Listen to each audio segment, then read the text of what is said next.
Harry Potter's Book of Sin Chapter 51. Harry Potter's Book of Sin Chapter 51. What Marx didn't expect was that when he returned to the shore, he saw an unexpected scene. At the moment, on the shore of Lake Quiney, there is a good group of people standing. Most of them are servants of the expensive clansman family, and the head is an old steward in a black suit vest with a white long-sleeved shirt. "Miss Blois?" "This is."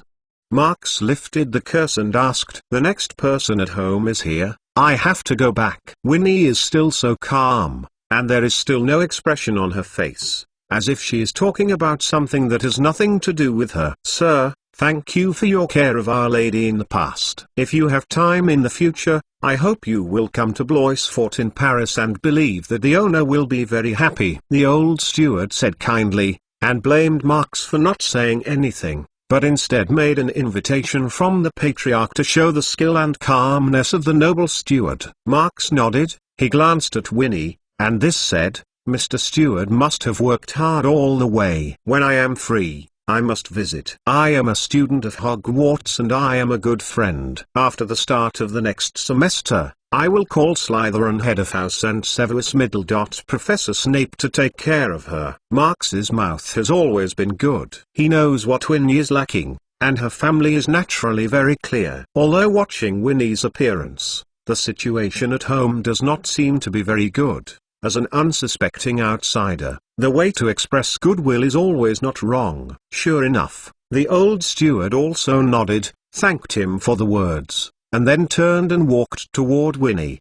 "Thank you," Winnie whispered as he left, "thank you for your Christmas present." She turned and walked a few steps forward, but she added back, "Goodbye at school." Marx was laughed at her, standing by the lake and watching the old steward leave with Winnie disapprobation. "It looks like a pure-blood aristocrat." He stood on the shore and pondered for a while, then he made a happy guess and went to the lake again. All the way to the underwater caves, and along a little steep stone steps step by step, and soon came to the bottom. There is indeed a stone gate below it, which looks very old, but it is not damaged. It's just that the stone door is bare and there is nothing. Allahumma.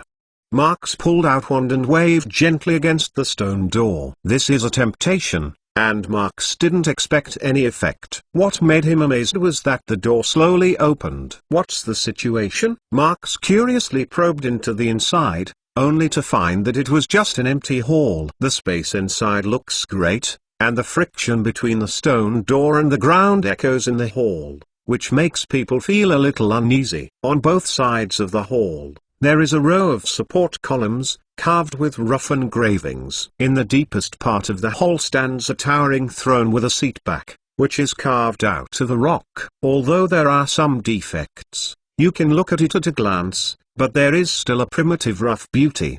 The floor of the hall is made of large flat slabs. There are still some engraved imprints on the surface. It seems that the weathering seems too serious, and the details are not clear. Weathering? Marx looked at it while he was squinting. It was suddenly a glimpse. "Say, there is indeed a wind in this hall." "Where is it?" "Here is the bottom of the lake." "How can there be wind blowing in?" He waited quietly for a while and found that there was nothing unusual. He lifted his foot and walked in gently.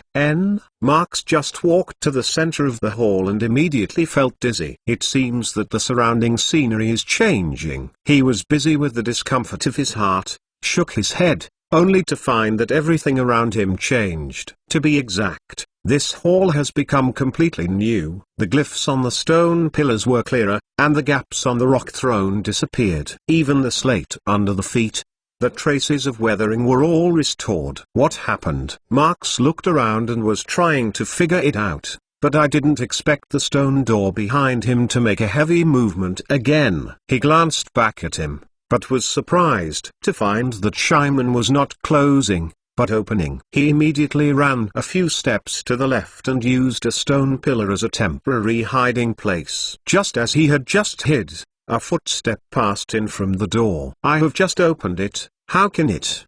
Marx frowned. "Don't it be that the stun was just because I walked into the illusion? Isn't it true? It's really hard to say whether it's a fantasy or not, at the moment. It seems that there is a person who is coming to him. It is a top priority to solve this problem first. But when Marx waited for a while, he found that the person seemed to have stopped. He looked sideways and looked at it, but immediately froze. That person is also looking at him. His probe, the sight is just right. It was a beautiful woman with black hair, dressed in an old aristocratic service, with a good face, but with a solemn expression. Her eyes were exceptionally sharp. Rowena? Now that it has been discovered, Marx has to go out and habitually open probed. My name is Rowena Miller. Young candidates, welcome to the second test. The tone of the other party is flat, the content is simple and direct, and there is a sense of sensibility in the feint. I haven't waited for Marx to continue asking, but I saw the slate on the floor of the hall lit up with a dazzling blue glow, covering him and Rowena. Marx only had time to squint at the slate carvings on the ground and found that all of them were regular rules rune. This is a huge rule-rune combination. He flashed his mind, and the whole person disappeared directly into the hall. The rays of light gradually dimmed, and there was no silhouette in the hall. No one knew where Marx and the Rowena went. Just as Marx disappeared into the Bosca Hall, Voldemort was in an extremely bad situation, just over 10 miles away. Hey. Snoring. Aha. On the ground floor of the little old temple, there is a very large earth palace. At the deepest point of the earth palace, a huge stone monument was slantingly inserted into the ground, causing large and small cracks everywhere on the ground. Just in front of this stone monument, a small silhouette is standing there with his back, giving a burst of painful mourning. Master, spare me. Oh yeah, that is Quirrell. Behind him, an apparition of black smoke is floating in the air, and his face is extremely scary. Suddenly, the eyes of the apparition instantly turned into blood red, and a brutal and bloody atmosphere suddenly spread. The powerful power contained in it caused Quirrell to shrink directly on the ground and trembled. It was only this momentum that came quickly, and the apparition slammed into the air and turned into black smoke and rushed to Quirrell. After a while, Quirrell slowly stood up, his eyes wide open, and the bloody color suddenly rose. Or not. At this point Quirrell spoke up. Or maybe Voldemort. This ancient stone monument is really strange. Just to maintain his willpower will not be affected, will cost too much power. He used a low voice to talk to himself. Suddenly complexion changed. Scarlet's eyes are faintly filled with anger. If it weren't for that kid, why should I come to find this stone tablet to gain strength? It's a pity. This thing really cannot touch it. For this strange ancient stone monument, Voldemort is both love and hate. Love is its evil and powerful, but it hates that it is too sinister and too powerful. If it is not necessary, Voldemort will not come here casually, all because of the strange ability of the stone monument, temptation. Inside this huge stone monument, it seems that there is a demon hidden. It can confuse any creature that reaches it. Let the creature reach a contract with it. It can give the other party strength while giving the other person both physical and mental torture. If it is supported, the power will become stronger, but the creature itself will gradually indulge in the temptation of the stone monument as the power increases. Whether it is a gradual loss of humanity or a brutality, or other changes, it will bring great harm to the creature itself, and eventually lose its life, and the soul of the creature will attach itself to the stone after its death. At the moment, Quirrell and Voldemort are one. Voldemort's idea is naturally that Quirrell replaces him with the contract, and he extracts the power of Quirrell. It is only obvious that the effect so far is not good. If that's the case, then try to be successful. Voldemort looked like he was determined, with his eyes open. At the same time, Voldemort turned into black smoke again, separated from Quirrell and floated back behind him. Carry on. No, master, I really can't hold it. Carry on. Quirrell squatted on the floor, trembling, hesitating, and finally did not dare to defy the Dark Lord's orders. He sobbed and scratched his wrist and sprinkled blood on the surface of the stone. As the light and shadow flashed, Quirrell began to mourn again, but the voice was much weaker than before. The horror of Gloomy's sobs echoed in this earth palace, adding a bit of horror to the place that was shrouded in the darkness. Behind Quirrell, the smoky eyes are a little more pleasing, and the dark and powerful momentum has once again expanded, filling the entire Dark Earth Palace Chamber of Secrets. Harry Potter's Book of Sin Chapter 52. Harry Potter's Book of Sin Chapter 52. Time passes by, and the crises lurking in the darkness are not yet noticed. The relaxed and free summer vacation is like a refreshing breeze, quietly smoothing out the critical events of the last semester, and has not left too many waves. Everything seems to be very calm, but no one can know, under this calm, how many undercurrents are entangled. In any case, Hogwarts is starting school soon. On the eve of the school, Diagon Alley has always been quite lively, because the vast majority of students need to come here to buy what is needed for the new semester. At this time, Flourish and Blotts is even more crowded and crowded, all because of the magic circle star writer named Gilderoy Lockhart. We can see him in person. Hermione cried. I mean, the book on the list is almost all he wrote. Although most of the crowd are middle-aged women, it is clear that the charm of Mr. Lockhart is also very useful in the circle of the little girl. Harry, Ron, and Hermione got in through the cracks. The bookstore has been lined up in a long queue that stretches all the way to the street outside the door. Each of them grabbed a book for sale and sneaked to the place where the Weasley family and the Granger couple lined up. Just outside the door of Flourish and Blotts, there is a large banner hanging on it. The words on it are not only bright and colorful, it even moves. Gilderoy Lockhart signs the autobiography Magical Me this afternoon 12/3016, "Oh, you can come, great," said Mrs. Weasley. She was so short of breath, kept stroking her hair and trying to make them more flat. We can see him in a moment. As the team moved forward, they finally saw the protagonist of Flourish and Blotts today. He sat behind the table, surrounded by photos of different sizes. All the faces on the photo were squinting at the crowd, shining white dazzling teeth. The real Lockhart wears a blue robes that are as blue as the Forget-Me-Not with his blue eyes, and the pointed top wizard hat is playfully on a hot curled curl. In front of him, there is a short man with a camera. He is constantly jumping, looking for photos from various angles. The flash was almost in one piece, and a stalk of purple smoke popped out of the camera. Get out of the way. The short man apparently had a bad temper. He squatted at Ron, who blocked his angle, and took a few steps back to pick a better angle. This is for the Daily Prophet. It's amazing. Ron lifted his foot in the crowd and said, screaming at the instep of the man's pain. Lockhart apparently heard this. He looked up and first looked towards Ron, but he immediately saw Harry. Suddenly his eyes suddenly lit up and he said with pleasure, "Is this not Harry Potter?" The crowd let a road open. In the whispers of everyone, Lockhart rushed up and grabbed Harry's hand, pulling him to the forefront. "Come here. Give us a few photos." Lockhart reveals his neat white teeth. Gilderoy Lockhart and Harry Potter, this is the headline. There was a burst of applause from the audience, but Harry was flushed by the scene. When he finally let go of Harry's hand, Harry felt his fingers were pinched by him. He wants to slip back to the Weasley family, but Lockhart's arm is still on his shoulder, holding him firmly around. "Ladies and gentlemen," Lockhart said loudly, waving his hand to make everyone quiet. "What an unusual moment. I want to announce a little thing on this wonderful occasion. I have been pressing for a while." Lockhart took the opportunity to say that he was going to Hogwarts as a defense against the dark arts teacher. Suddenly, the applause of the crowd was even more heated. But in the crowd behind, two young wizards are squeezing out from the crowd. Hermione, who happened to hear Mrs. Weasley, turned back and glanced at it inadvertently. "That's Marks?"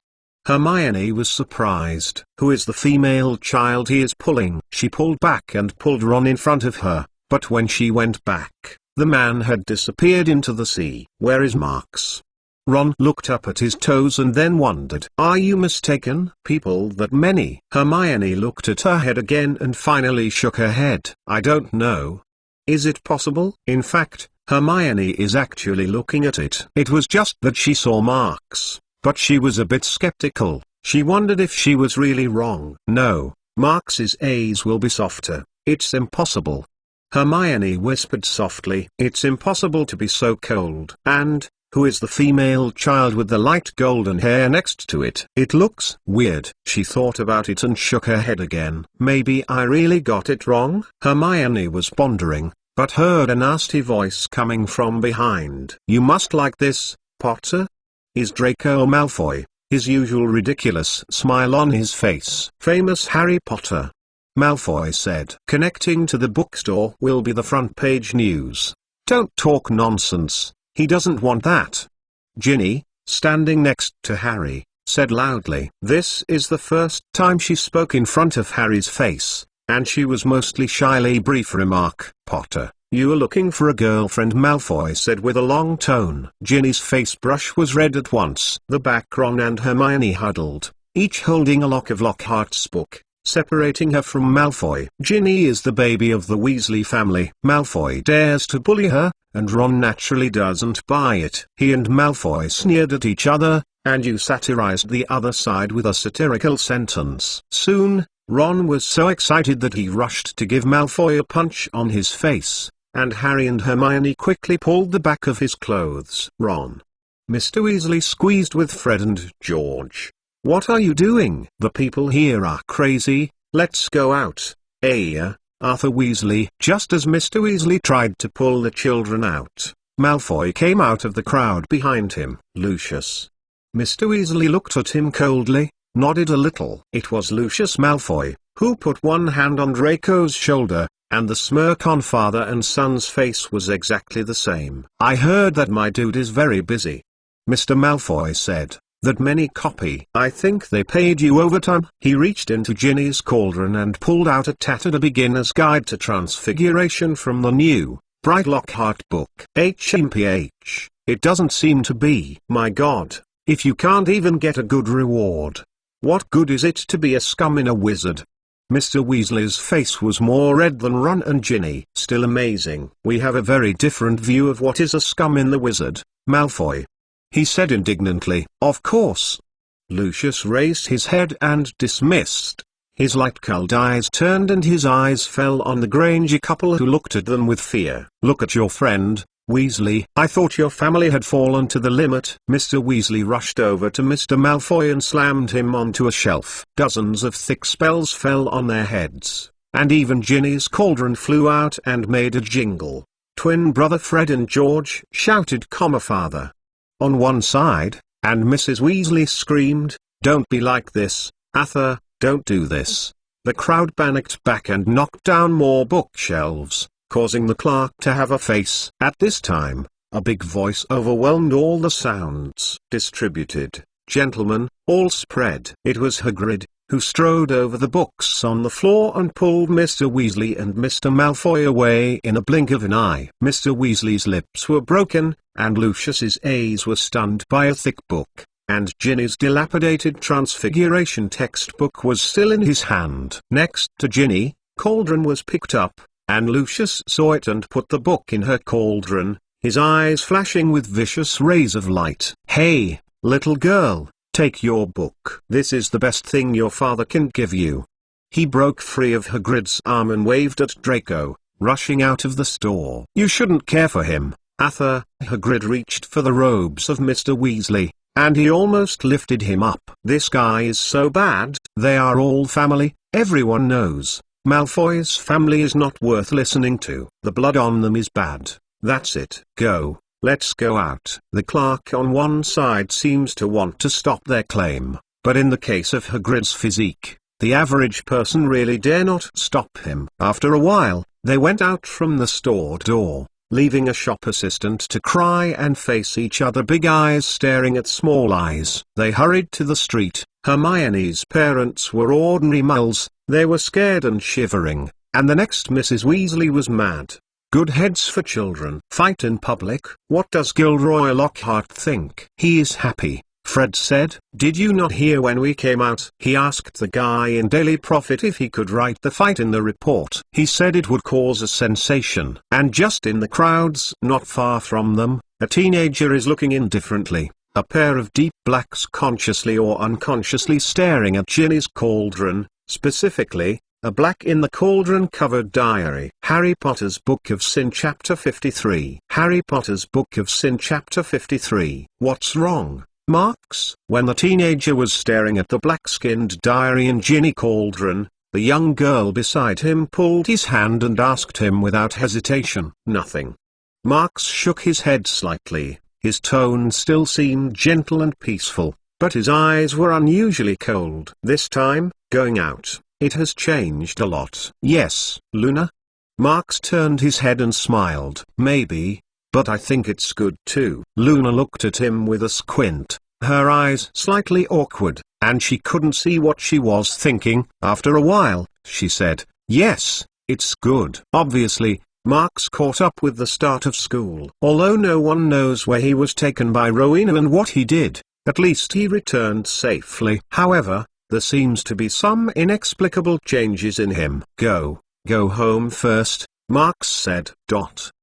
On the day of school, Marks was with Luna all the time, almost never leaving. Even at the new student welcome dinner, Marks sat directly on Ravenclaw's long table. Surprisingly, the students at Ravenclaw House have almost no objections. This is absolutely rare in the Kitty Hawks, who have a very high standard of recognition for wisdom and erudition. This may be because many students have already seen the notice posted on the Hogwarts bulletin board. The content of the notice is very simple, just to send a good news to all the teachers and students in the school. Marks invented the Xianian potion, has passed the test and assessment of the International Wizard Federation, obtained this potion at Marks at the same time.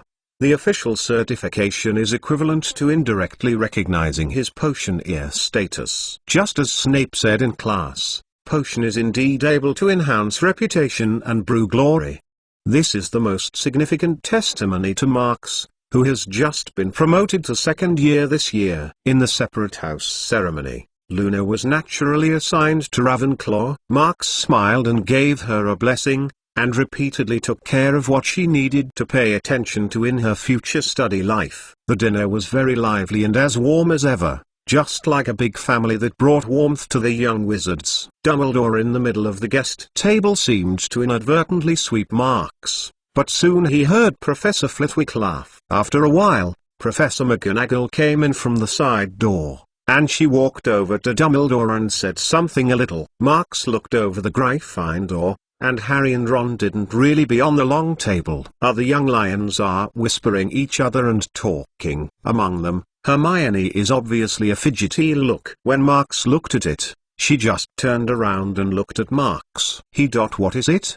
Hermione stared at Marks, who had moved her sight elsewhere, but her heart was filled with doubts. Hermione's heart has always been very sensitive, and she always notices details that others won't notice. For example, Marks at this time does not seem to have changed too much, but the indifferent eyes made Hermione feel uncomfortable. Is it true that Voldemort's influence on him is really so great, or is it that Marks actually suffered when he saved me? Reminiscent of the events of the last semester and the expression of Marks at the time, Hermione's guess naturally wanted to be biased.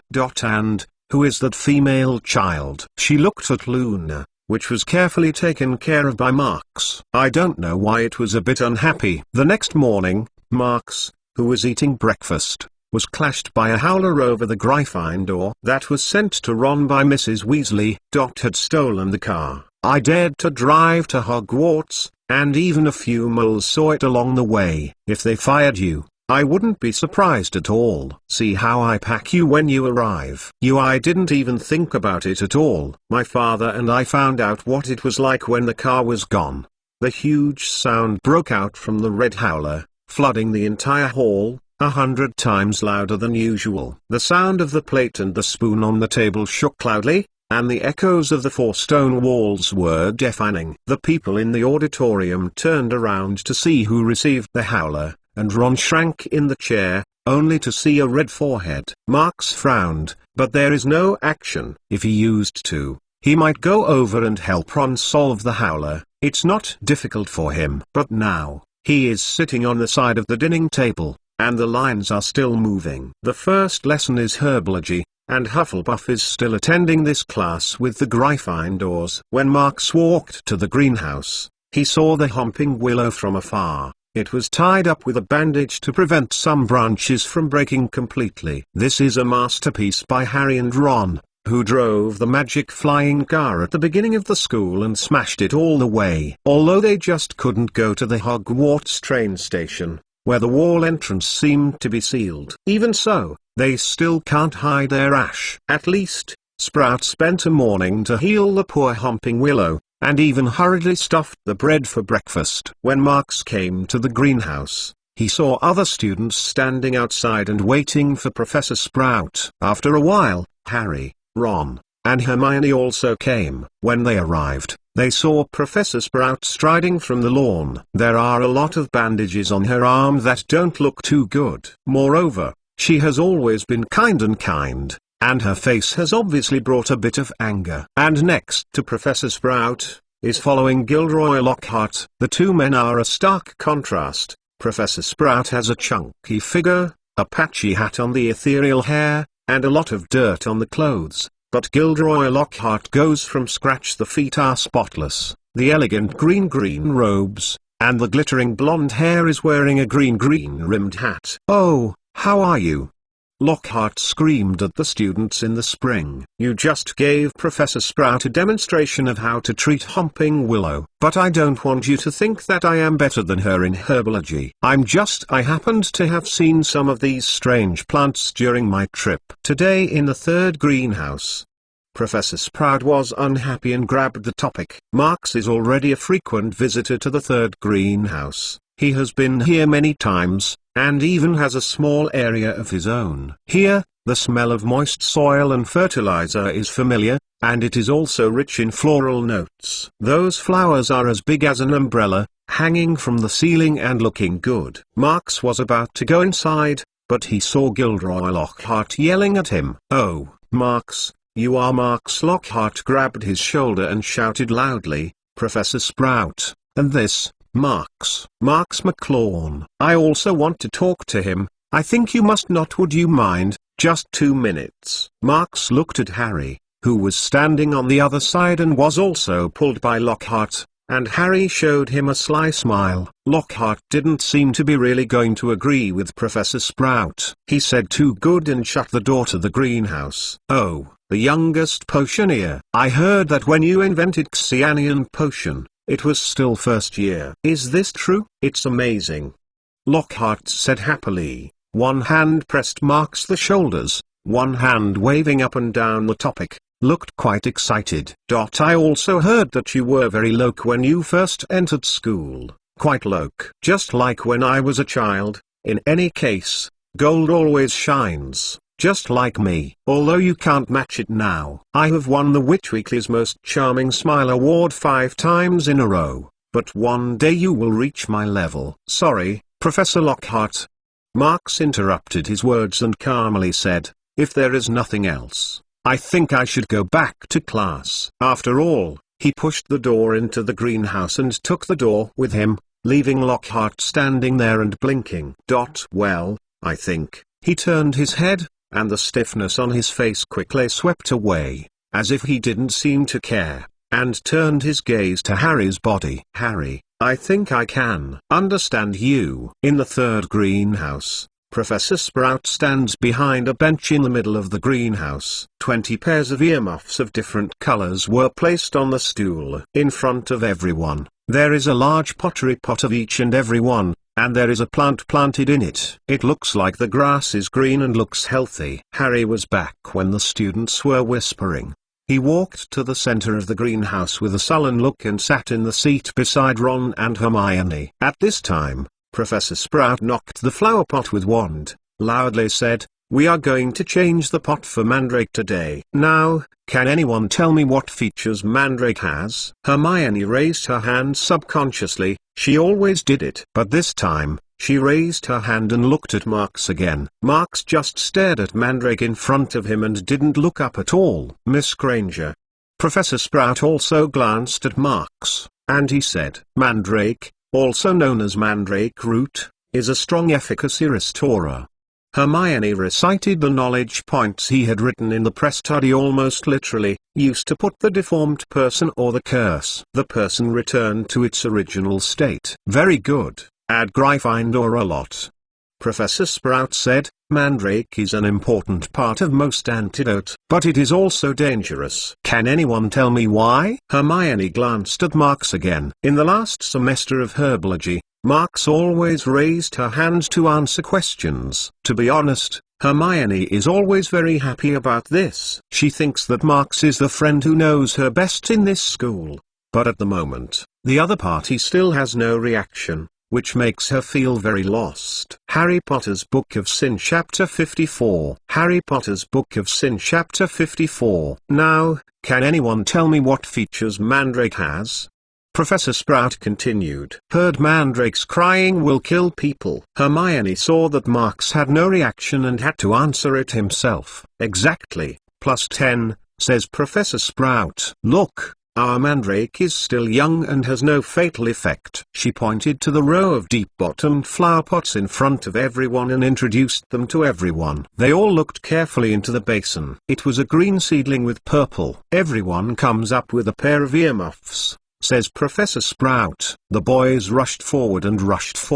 After all, no one wanted to get a pair of pink fluff earmuffs. Marks followed, and picked it up inside. "I told you to put your ears tightly when you put on your earmuffs," says Professor Sprout. "When I can safely remove the earmuffs, I will raise 2 thumbs." "Good. Wear earmuffs." The fatality of Mandrake's crying is only after its maturity. And as long as you don't force it out of the soil, it won't cry. In general, during the day, wild adult Mandrake plants always bury themselves in the open space such as the grasslands, and until the evening, they pull themselves out and wander around the grasslands. Late. Marks has been dealing with it many times, and for him, the little thing to change them is simply with no difficulty. A very strong soundproof magic was applied to the earmuffs, and no sound was heard after wearing it. After the demonstration of Professor Sprout, she signaled that everyone remove the earmuffs and began to assign tasks. "There are 4 bowls of people. There are a lot of empty pots. The compost is in the bag over there. When the heart is tentacles, it's teething." She slammed on a deep red plant with spikes, retracted it into the tentacle that sneaked out to her shoulder. After all, she greeted everyone to wear their earmuffs and started today's class. The students just saw Professor Sprout doing it very easily, but it wasn't like that at all. Mandrake didn't want to be pulled out of the soil, but he didn't seem to want to go back. They writhed their bodies, their feet snarled, and their little fists, gnashing teeth. The other 3 students assigned to the Marks group are clearly the most labor-intensive. Marks took the shovel from the edge of the pot and gave Mandrake a little looser of the surrounding soil, then pulled it out easily. Its rhizome is like a very ugly baby, and the leaves are born on his head. Probably because it is still in its infancy, its skin is still light green, with some sporadic scabbers on it. The little guy opened his mouth and apparently yelled at the scorpion. After wearing the earmuffs, everyone could not hear it. Marks held it in his hand and covered the place where the leaves on its head grew out with the other hand, but the emotion of the little guy immediately stabilized. He replugged the little guy in his hand into another pot and buried it again with new soil that had been mixed with fertilizer. By the time of class, the vast majority of students were sweating, backache, and muddy soil. Only the Marks group seems to be the easiest. Even a little Death Star did not touch. "Oh, how did you do this?"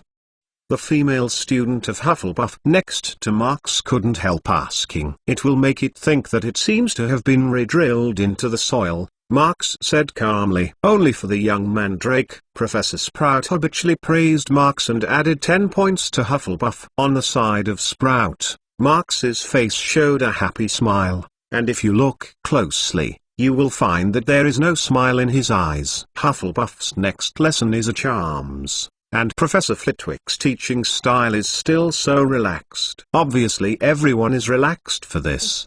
The atmosphere that can be so comfortable is directly disappeared in the afternoon. Not to mention that Professor McGonagall's transfiguration is always so strict. And the most terrible is the defense against the dark arts course by Gilderoy Lockhart. As soon as he entered the door of the classroom, his face was filled with a smile, and his shiny teeth were neat and tidy, making people wonder if the magic was applied. He picked up the textbook on the front row of student desks and pointed at his own photos. The one inside who was squinting. Gilderoy Lockhart, Order of Merlin, 3rd class, honorary member of the Dark Force Defense League, won the Witch Weekly's Most Charming Smile Award 5 times. But I don't put that on my mouth. I don't rely on a smile to drive out the one lone female ghost! He said these words smoothly.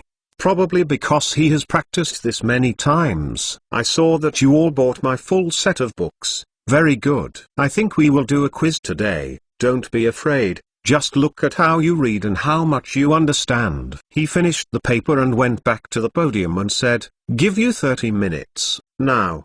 Start." Marks will spread the test paper in his hand to flatten it on the desktop. 1. What is Gilderoy Lockhart's favorite color? 2. What is Gilderoy Lockhart's secret ambition? 3. What, in your opinion, is Gilderoy Lockhart's greatest achievement to date? Marks just glanced at it and frowned. This volume has a total of 54 questions, and all of them are asking Lockhart for some details. Marks wanted to throw it aside directly, but he hesitated, and he still filled in some messy answers. There is no need to have more trouble, Marks thought faintly.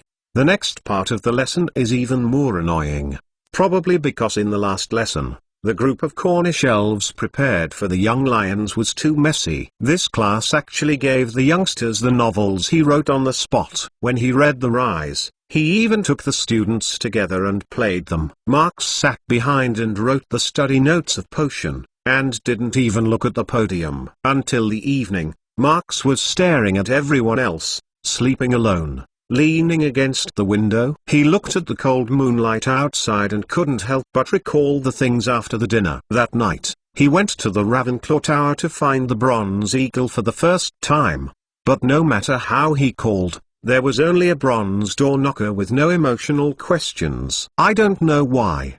The Bronze Kitty did not appear, let alone take him to the Chamber of Secrets in Rowena. Is it because of my current state? In fact, Marks is very clear about his current state. In the past, as a small liar who relied on deceiving people to eat, the best thing is to cover up their true feelings and wear different masks when facing different people. For this reason, he understands that he really has his own emotions. It was only after the journey that Rowena brought him that his emotions disappeared completely. This is probably a curse, but it seems that there is nothing wrong with it. Marks thought naturally, suddenly shook his head again. No, this idea is also because there is no emotion. The benchmark has been single. Rationality begins. This night, he leaned on the window for a long time, but the more he thought, the more he felt that it was difficult to sort out the ideas. Reason tells him that this feeling is very good, not only is very helpful for researching homework, but even it is more sensible to deal with things. For example, he has decided not to participate in any events in second year, or even close to the Young Lion Trio. He should try to avoid mutations like the semester. Although as long as he stays at Hogwarts, he will always affect all the people and things he has to deal with, but it is still necessary to reduce the extent of the change as much as possible. Completely out of control, always terrifying. Moreover, these things have nothing to do with him. He is concerned about the tasks left by Rowena, as well as the improvement of his own magic knowledge. Nothing more. Is this idea really correct? Marks didn't know, or that he had lost the angle of judgment he was best at. After a while, Marks finally lay back in bed, but the experience after being taken away by Rowena, but always entangled in his mind, and lingering. Alani, this is the first mission after your training. You are the smartest and most powerful of the Guardians. I hope that you can take my willpower to perform every task in the future. At the window of the castle, an old man in a robe turned his back to the side and said slowly with his low voice. Marx was standing in the middle of the room, and he frowned, constantly confirming the situation in front of him. Rowena brought me here. What is the intention? Marx pointed his gaze at the old man, but the corner of his eye looked around the room. Alani, take the mission away. I am starting from the nest today. I am waiting for your good news. The old man turned around, his face, but his eyes were as sharp as a vulture, and he came straight to Marx. Yes. Marx subconsciously lowered his head and buried his face in the shadows. He glanced at the table in front of him, with a roll of parchment resting there quietly, fixed in the middle with a blood-red seal. After picking it up and making a little nodded, Marx left the room without a word. As soon as he walked out of the door, Marx's mind suddenly burst into a lot of memories that did not belong to him. For a time, the sense of dizziness made him have to lean on the wall of the corridor, and it took a long time to slow down. Butahir Alani, assassin's assassin? Marx's confused face. Does this have anything to do with the volume of truth? Although still full of brains, Marx knew at least what's going on at the moment. He guessed that he might be in a state of use like the Dumbledore meditation basin. It's just that compared to the meditation basin, the rule of this rune is obviously more realistic. Harry Potter's Book of Sin Chapter 55. Harry Potter's Book of Sin Chapter 55. Nest, Assassin's Assassin Headquarters, a castle located in the middle of the mountain, is known for its easy to defend and difficult to attack. Here, there is an excellent environment, and the wear and tear are all top-notch. Nothing else, just because it is the top assassin training base. In 1084 AD, the Egyptian Emperor Hassan was driven out of Egypt by the defeat of the imperial elder son who supported the throne. But the old man who has been twirling in his position in his life has already paved the way for himself. What Marx saw just now is the eager old fellow. Nowadays he is known as the Mountain Old, who leads the entire Ismaili and is trying to subvert the Seljuk dynasty. It can be said that although people are old, the wild vision in their hearts is still full. Marx rode his horse on a small road in the mountains and looked back. The nest was shining in the morning sun, just like the Star of Chen. The content of the mission is still unknown to him, but nothing more than to assassinate a character. Although he hasn't figured out Rowena's intentions until now, he doesn't know whether killing people can do anything, but he can only continue to go on. Since I just got here and gave a task, it shouldn't be wrong to follow the mission. Marx whispered. The inexplicable memory that comes to mind is not messy. The assassin named Alani was the first assassin of assassin. In addition to some basic assassination techniques, what surprised Marx most was some of the mild magic knowledge that was mixed. Swiftness, mute, concentration. These are the rough applications of the rules. Marx adjusted his mind to match the memory, while still distracting his thoughts. This is what Rowena is telling me. How should I use the rules? Perhaps this is also one of Rowena's intentions. After all, these applications are based on willpower, and it's extremely difficult to try to learn if no one teaches. At the moment, Marx can clearly see how they should be used. The horse's footsteps are fast, and it takes time to get faster. A few days later, Marx finally arrived at the destination. He took the horse to the horse shed of the hotel and fed it some grain and water, which went to the slums on the edge of the city. The location of the joint is in one of the basements there. With a regular and complicated knock on the door, Marx was successfully taken to the basement. The old man, the secret guardian, this is the mission proof. In the dark basement, the air was very turbid, and the corners were wet and covered with stains and mottled. He handed the parchment volume to the man sitting behind the table. After confirming the seal, he gently opened it and read it again. Respected Guardian, this is the task we applied for, please be sure to finish it cleanly. The man respectfully said, all for faith, for faith. Marx echoed with a sigh of relief, picked up a stack of data, and then turned decisively away.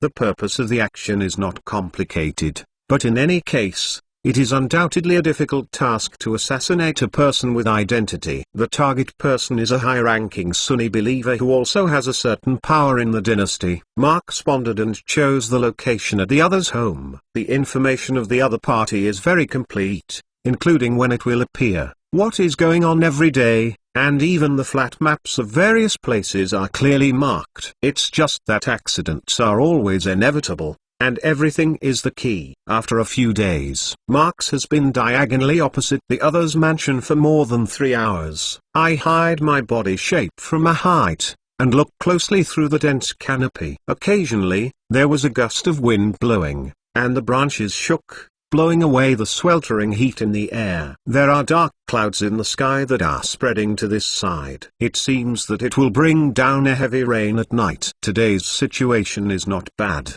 The guards in the mansion are almost ready to be found. You can do it. Marx touched the dagger in his arms, and there was a slight hesitation in his eyes. To put it bluntly, he still has doubts about the assassination of this kind of thing. He does not know what kind of situation will happen when he arrives. The new memories in my mind are even more bloody to make him feel vomiting. A long time, I am afraid it will be affected. Marx couldn't help but sighed. It was another 2 hours, and the sky was getting dark. The Ghoul has also returned to the mansion, which is taking a shower, and should soon go to the bedroom to rest. Marx waited a little longer and pulled the dagger out and held it tightly in his hand. The time has come. No matter what, it should be done. The process of infiltrate was unexpectedly smooth, and it can be said that those trainings have almost become the physical instinct. He walked agilely against the wall, and the effect of silence made him come silent, and soon jumped to the inside of the wall. The patrol has a few minutes of clearance, which is easy. The long training made this physical body and explosive power very good. Just walking a few steps in the same place, I walked directly on the wall and climbed to the windowsill on the 2nd floor. Use a tool to pry open the emboss on the inside of the window. After the probe is viewed, it is followed by a roll and falls steadily in the hallway. After a while, the second team patrolled downstairs, and he did not alarm anyone. The bedroom is on the far right side of the corridor, and the target is still in the bathroom. The Marx quickly passes silently through the corridor, and is like a cheetah walking in the dark. This bedroom is large, but there are few places to hide. Marx looked around, but inadvertently found a hidden door under the bed. It's no wonder that the structure on the 1st floor is a bit strange. It still has some space left here. Opening the door requires moving the bed. Marx decides not to act blindly without thinking. After the mission is completed, see if there is a chance. He will hide in the small space behind the bed and wait for the arrival of the target. It turns out that he calculated the time accurately. Not long after, the Ghoul pushed in and shook a fat meat and fell asleep directly in bed. So, drinking is easy to get wrong. After the target was completely asleep, Marx took the sharp dagger and came to the bed lightly. I really want to start, but he stopped as he expected. The blade of the dagger is on the neck of the target, and with a little bit forward, the knife is filled with a cold light. The luster faintly reveals a hint of dark blue, apparently quenching is highly toxic. Do you really want to start? Is this necessary? Faced with an unarmed person, as long as the blade is gently sent, even the mixed snake venom on the blade can quickly take away the other's life. Such an easy move made Marx stiff. Is this necessary? Marx asked himself again, but he could never find the answer. A little bit passed. The Ghoul is still asleep.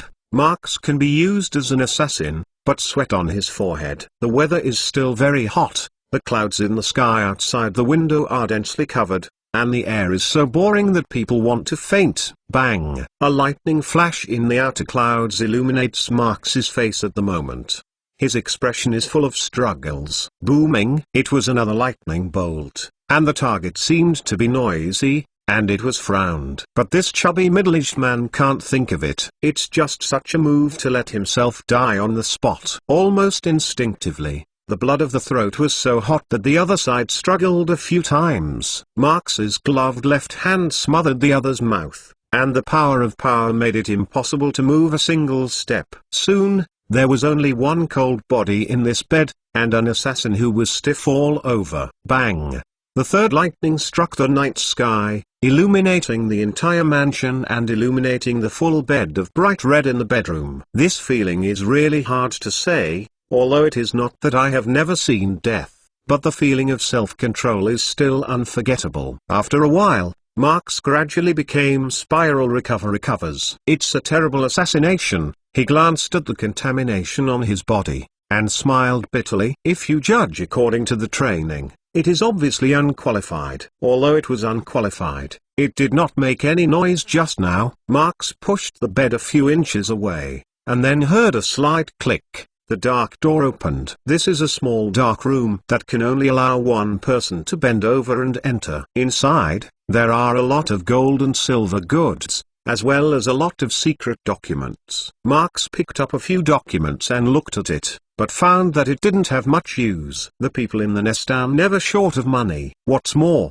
Marx is now hidden in this body, even if it is estimated to be useless. What is this? Suddenly, Marx saw a box that was tied tightly. He used a dagger to cut the overlapping ropes and opened the box. But it was an Arab dagger. It's just that this dagger is obviously unusual. It has a transparent wave of transparency, and it has a hidden secret. It looks very mysterious. Marx didn't touch it easily, but it didn't look like it.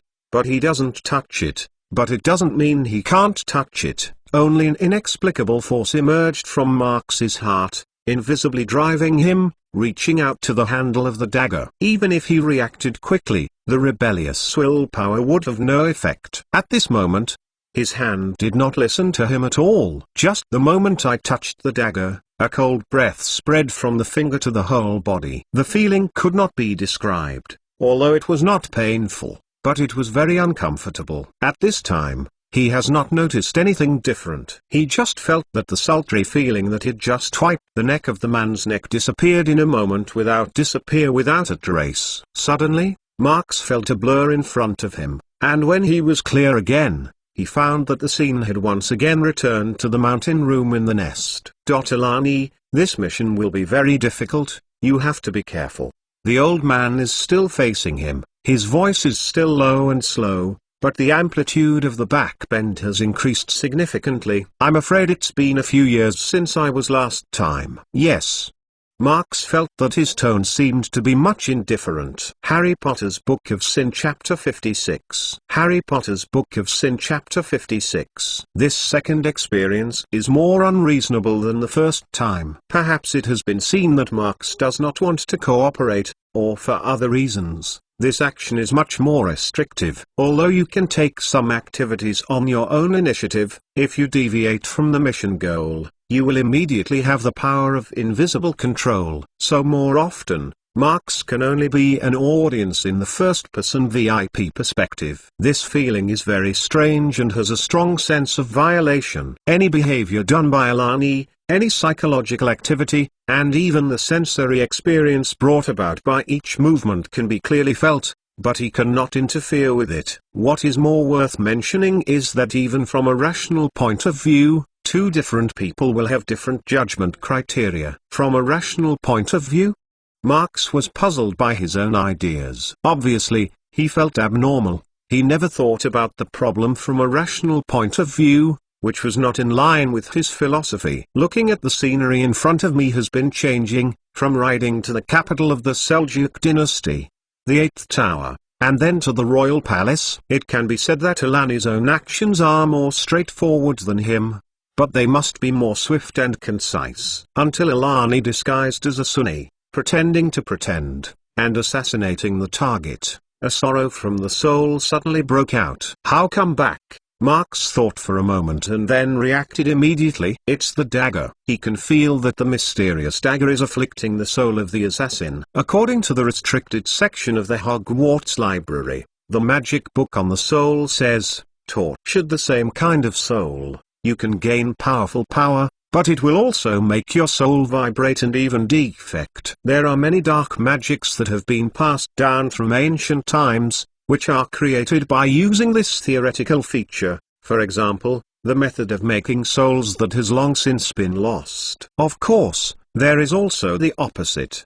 For example, the legendary Dark Wizard, Herpo the Foul, which refers to the theory of the soul and invented the method of making Horcrux. Marx was thinking about it, only to find that the entire field of vision turned into a white. When he came back to his senses, he found himself back in the old and rough hall. "Welcome back, young candidate." The rays of light around the body faded away, and Marx looked at the black woman in front of her, feeling the same breath on the other side for the first time. "She has also touched the dagger, Rowena, Mila?" Marx asked. The other party slightly nodded, calmly said, "Young candidates, this test may last for a long time. I hope you can pass safely." "What is the goal of this test?" Marx continued to ask. But Rowena Mira shook her head and did not answer his question, but continued to speak. "Remember, you have to pass the test before you can continue to the next step." Her expression is still calm, but the solemnity in her eyes is even worse. "When you get the Bronze Eagle's response, you will know everything about the cause and effect," she said. "I hope you won't step into my footsteps." The voice did not fall. Marx just wanted to continue asking. In a flash, the hall suddenly began to degenerate and weathered, and soon changed back to the original look. And Rowena Mura has completely lost its trace. Second year's Hogwarts life is actually no different from first year. Of course, in addition to the professor's extra peacock-like Lockhart. If you have to say something different, then you can only say that the Quidditch team has changed. First, Harry joined the Gryffindor team in second year. Ron was excited about it. In response, Malfoy became the seeker of the Slytherin team.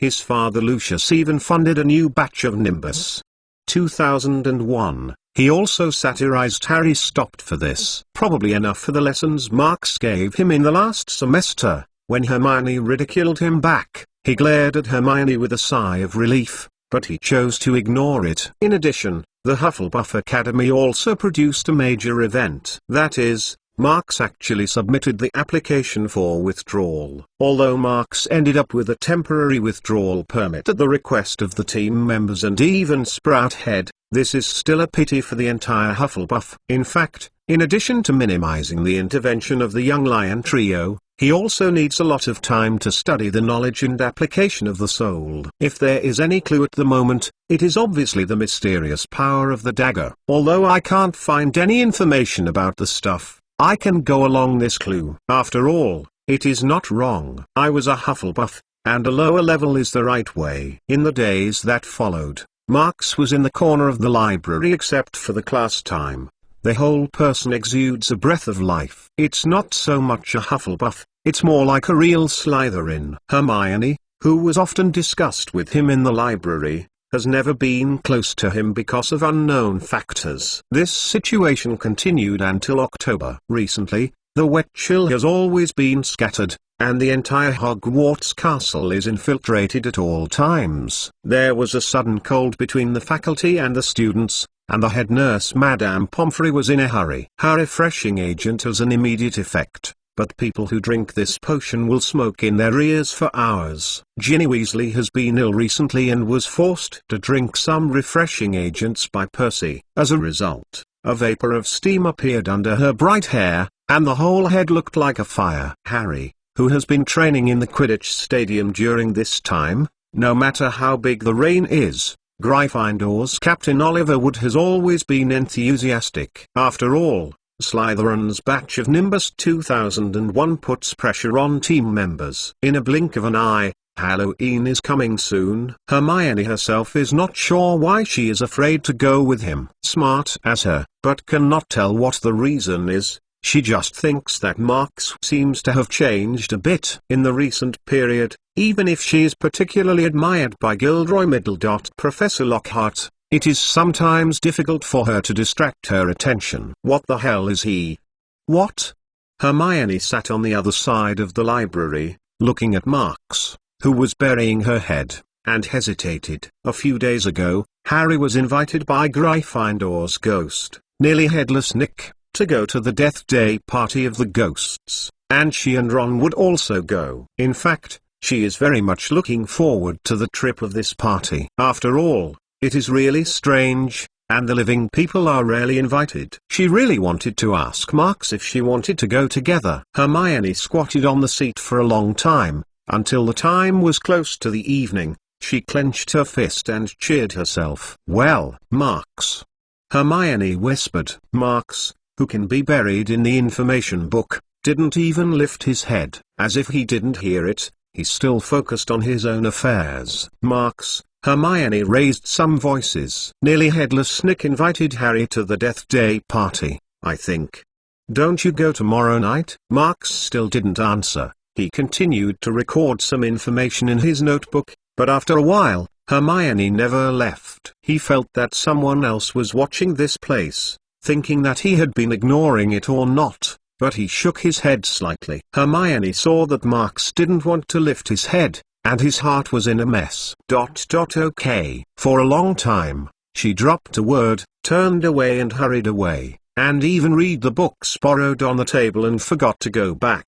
There was a faint shout from Madame Pince behind her, but she had no time to pay attention. That night, the castle was still raining outside, and it went out, black as if it were coated with a layer of ink on the window. It's a good day away from Halloween, and the Gryffindor's common room is really bright and pleasant.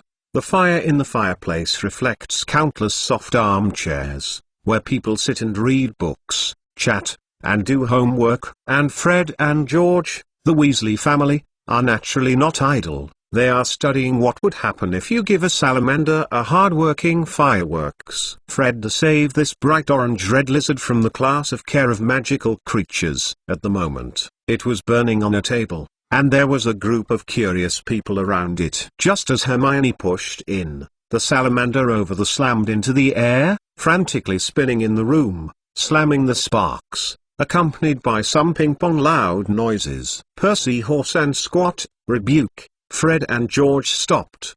The posture looks exactly the same as Mrs. Weasley. The orange-red star is sprayed in the mouth of the salamander, which is very beautiful. It flew in front of Hermione, with a burst of explosions, but Hermione took out the wand and smashed a frozen curse. Her mood is so bad now.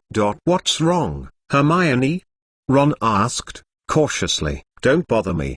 Hermione slammed her head and walked quickly to the girls' bedroom, and soon disappeared into the sight of everyone. What happened to her? Ron turned his head back and glared at Harry. How do I know? Harry shrugged, indicating that he was also confused. I have no idea what to think about. They have to go back to sleep. Honestly, Harry's recent training is very tight, and now it's really a little sleepy. I remember, Hermione just went to the library. Ron suddenly thought as he passed by the entrance to the female bedroom. Maybe because Marks? Although Ron is not smart, he can understand the Marks, but he also feels that the recent Marks is somewhat alienated from them. In particular, Marks seems to have never been with them recently. Harry Potter's Book of Sin Chapter 57. Harry Potter's Book of Sin Chapter 57. In the warm expectation of everyone, Halloween is finally here. Harry is regretting that he feels that he should not be so rashly promised to attend the Death Day party. The other students in the school are happy to attend the Halloween party, which has been decorated with live bats as usual. The huge pumpkin of Hagrid was carved into a lantern that was large enough to accommodate 3 people sitting inside. It is also rumored that Dumbledore has booked a dance group to cheer everyone up. Hermione, are you going to the Death Day party? Harry couldn't help but ask. Yeah? Hermione nodded, but attention is clearly not here. By 7 o'clock, Harry, Ron, and Hermione went straight through the doorway, which led to the crowded auditorium. The lights are shining, the candlelight is shining, and the gold plate is placed on the table, which is very attractive. Harry looked at the luxurious scene, unfortunately secretly sighed. They walked in the direction of the moving towards the underground classroom. The aisle leading to the Day of the Day party has already lit a candle, but it looks nothing pleasant at all. Those are dark, small candles that glow with a faint blue light. Even if they shine on their 3 vibrant faces, they look a bit gloomy. Every step of the way, the temperature was lowering. Harry shuddered and wrapped his clothes around and wrapped himself. At this moment, he heard a voice, as if 1,000 nails were scraped on a huge blackboard. "That is awesome music," Ron whispered. They turned a corner and saw nearly headless Nick standing in the doorway of a large room with a black velvet curtain. "My dear friend," he said with inexplicable sadness. "Welcome, welcome. You can come, I am so happy." Look at the hundreds of milk-white, translucent ghosts in the room, and the terrifying and trembling dance sounds from the Thirtysaurs. It's like a nightmare. Anyway, this is the worst Halloween for the three of Harry. And most importantly, it's especially cold here. Even if the Halloween Lion Trio's Halloween is so tragic, at least there are many people to accompany you. Relatively speaking, the dullness and loneliness of Marx is really a bit unbearable, although he does not care at all. At this moment, he is in the quest of a person in the house to carry out some strange experiments. The effect of the regular rune is really powerful. He is still writing the rule rune with quill. Although there is no progress in the application, the current results are very significant in terms of the number of parsing. What made him more satisfied was the application of the superficial ability he experienced when he was in the body of Alani. After a study by Marx, it was found that the ability of the blessing type is not even a rule, but a magic prototype, but it also benefits him. He finally understood why Godric Gryffindor claimed to be the most accomplished duel master at the time. When a wizard masters a lot of magic to enhance the body, the actual combat will be greatly increased. For this reason, the magic achievement is definitely not comparable to Ravenclaw, and even worse than Slytherin, but it is the most powerful of the four founders of Hogwarts. Of course, the reason may be more than that. According to Marx's research and attempts, this is definitely one of the reasons. Even Gryffindor itself is not known as a knight. After an attempt to jump up and down and cast a spell, Marx, who had finished the study, rested for a while in the responsive room, then left and went slowly to the bedroom. The corridor was quiet, only the sound of the outside rain rang, making people feel a little restless. This is always the case during the holidays. When everyone gets together, it means that other places are empty. Winnie. After passing a corner, Marx saw Winnie Blois, who was standing by the corridor window. Winnie turned her head and looked at him silently. "What's wrong? Why not go to the hall?" Marx tried to make his expression less rigid, but even so, it was just a waste of effort. "You have changed," Winnie whispered. After Luna, another person said this. Although Marx himself is clear, his changes are so obvious. Even if he is already Loke, but people who have had close contact in the past will always notice any clues in him. The two female children, Luna Lovegood and Winnie Blois, are the two most sensitive of these. Well, maybe there is a Hermione Granger in it. A little self-examination. He paused, no longer forced to squeeze his expression, then shook his head slightly. "Maybe, but I am still me," he calmly said. Winnie turned and looked at him carefully, and the tone was equally calm, but the feeling of being a person was quite different from the indifference of Marx. "The one you used to be, better." She looked at Marx's eyes and said seriously. After all, Winnie turned and left, as simple as decisive in the library that day. Even if I don't have emotional relationships, I still can't read her thoughts. Marx quietly looked at Winnie's back and couldn't help thinking. There was still rain outside the window, and Marx stood there watching the window, and then went to the Hufflepuff common room in the basement. When he walked to a corner on the third floor, his footsteps stopped. On the other side of the corner, a huge snake is moving between the galleries, and near its head, a petite silhouette is drawing on the wall. "Ginny Weasley." Marx leaned over and stared at the little back, silently whispering. "Chamber of Secrets has been opened, and there is an enemy. Vigilant." The 9-foot-tall character is still visible in the dim glow of the torch. At the end, Ginny hung a petrified cat on the torch hook next to the line, the gatekeeper Filch's cat, Mrs. Norris. And not far from the side, a door is wide open. It seems to be a bathroom. Marx quietly looked at it all, thinking in his heart. Suddenly, a hectic footstep came from the other side of the corridor. The serpent screamed and slammed into the bathroom, and Ginny followed, and took the door with him. A sign that says Filch shook a little on the door, seemingly refusing the entry of others. Harry, what the hell is going on? Ron said, wiping the sweat from his face. I didn't hear anything. But I did hear it. That voice is saying. Hermione, who was running in front, suddenly took a breath of air and pointed to the bottom of the corridor. Look. Obviously, she saw the words on the wall. Such a large word, it is not normal to see it. What is that? Hanging underneath?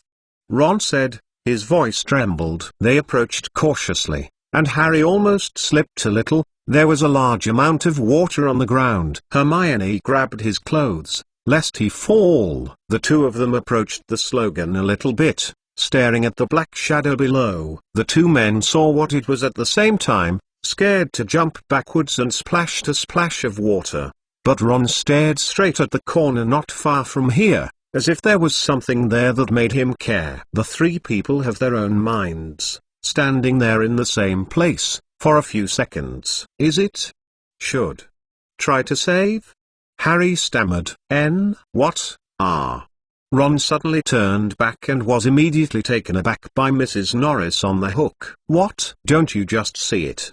Hermione shouted. No, I just saw it. Ron opened his mouth, but he swallowed it in his mouth. Just as Hermione was puzzled, a low noise, like the thunder in the distance, told them that the Halloween party had just ended. From the ends of their corridors, hundreds of feet came to the stairs, and people chatted happily after a full meal. Then, the students pushed and squeezed into the aisle from both ends. They are surrounded. When the person in front saw the cat hanging upside down, the sound of chirp chirp twit twitter suddenly disappeared. Harry, Ron, and Hermione stood alone in the middle of the corridor, and the students were quiet, and they rushed forward to see the terrifying scene. In a disturbing silence, someone spoke. And there is an enemy, vigilant. The next one is you, Mudblood.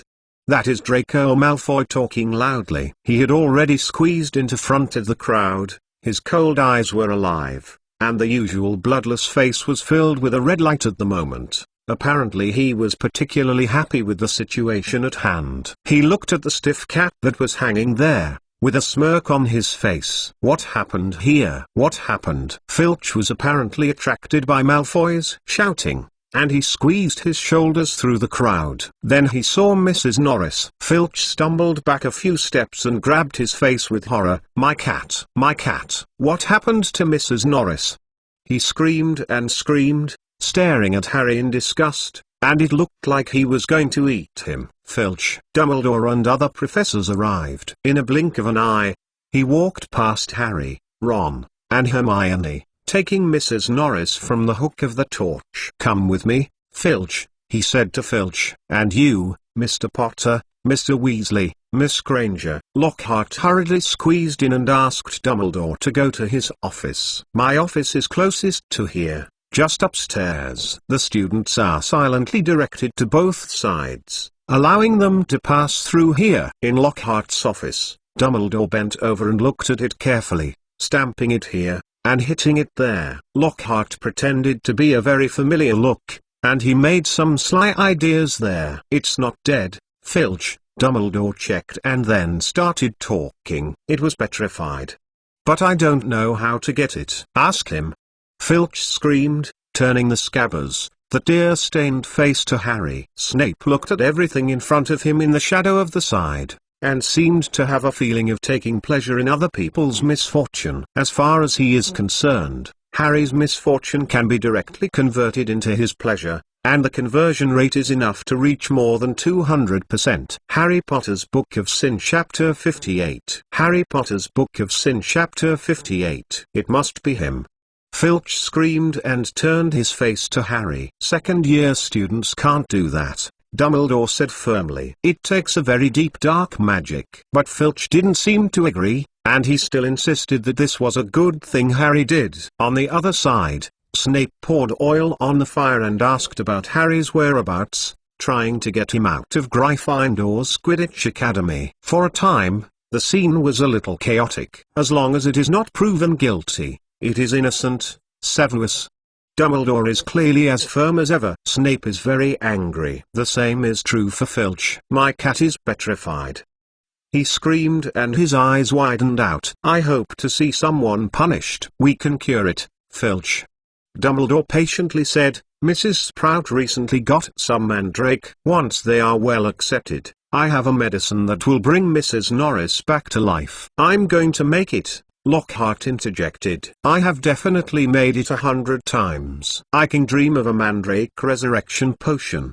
I see. Give it to McGonagall. Ryan, Snape squinted and said only half of it, so that people can clearly hear what he meant. In the end, Dumbledore gave Harry a word to go back first. The Harry three naturally hated not to leave early. They tried to speed up their steps and almost ran. When they came upstairs in the Lockhart office, they got into an empty classroom and gently closed the door. Harry narrowed his eyes and looked at the faces of two friends in the dark. You said, should I tell them the voice I heard?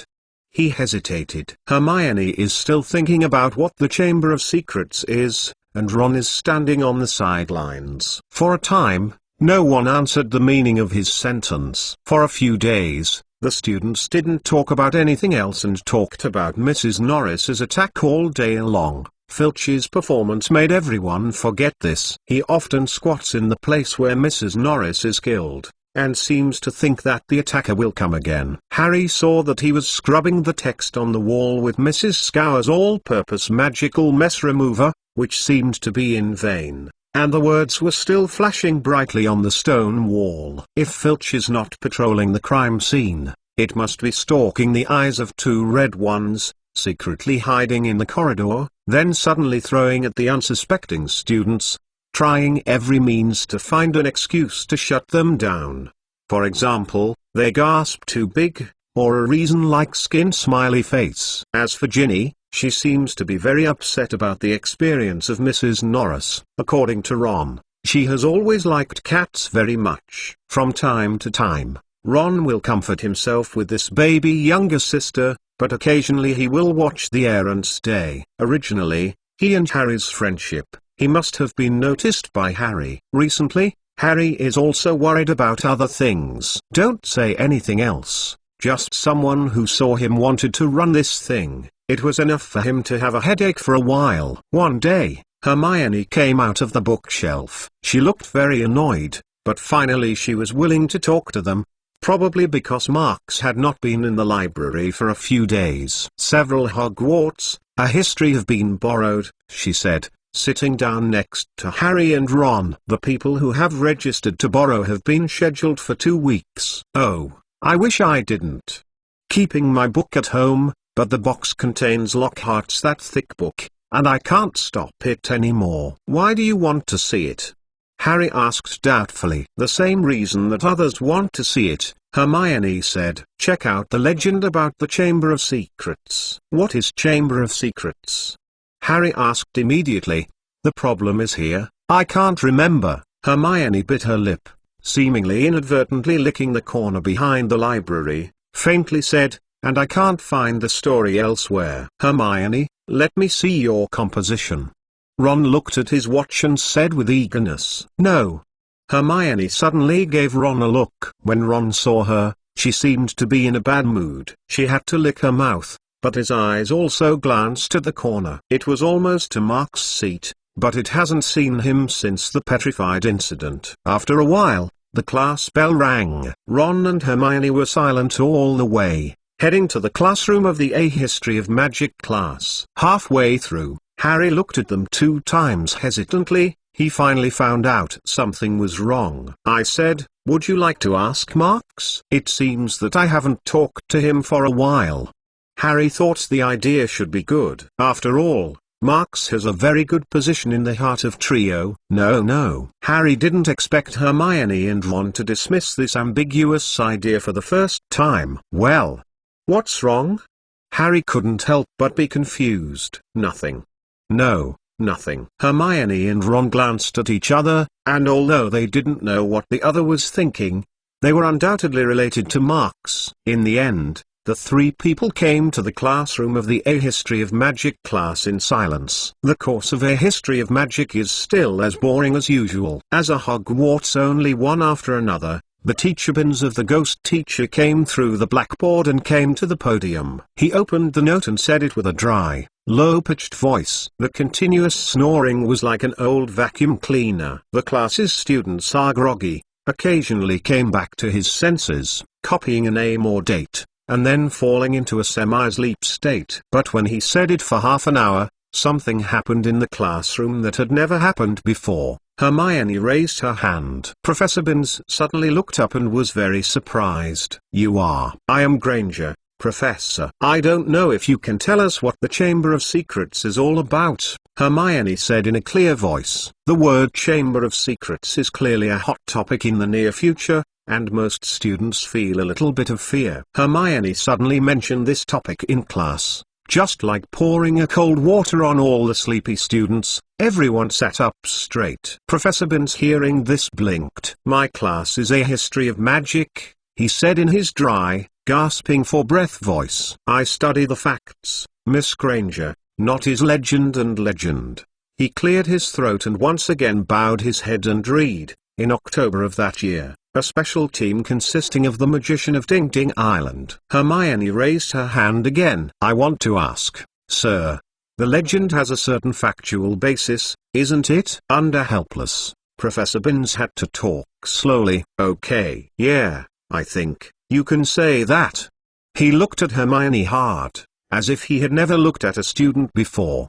"But the legend you said is a very sensational, even funny story. In fact, Hogwarts was founded more than 1,000 years ago, and the founders were the four greatest men's witches at the time. The four houses are named after them: Godric Gryffindor, Helga Hufflepuff, Rowena Ravenclaw, and Salazar Slytherin. In the first few years, several founders worked together in harmony, looking for young people who showed magic signs and brought them to the castle to cultivate. However, as time went by, there was a divergence between them. The crack between Slytherin and others is getting bigger and bigger. He believes that Hogwarts should be more selective when recruiting students, and magic education should only be limited to pure magic families. He is unwilling to accept the children born by Muggle and thinks they are unreliable. After a few days, Slytherin and Gryffindor had a heated argument because of this problem, and then Slytherin left the school. Reliable historical data tells us that.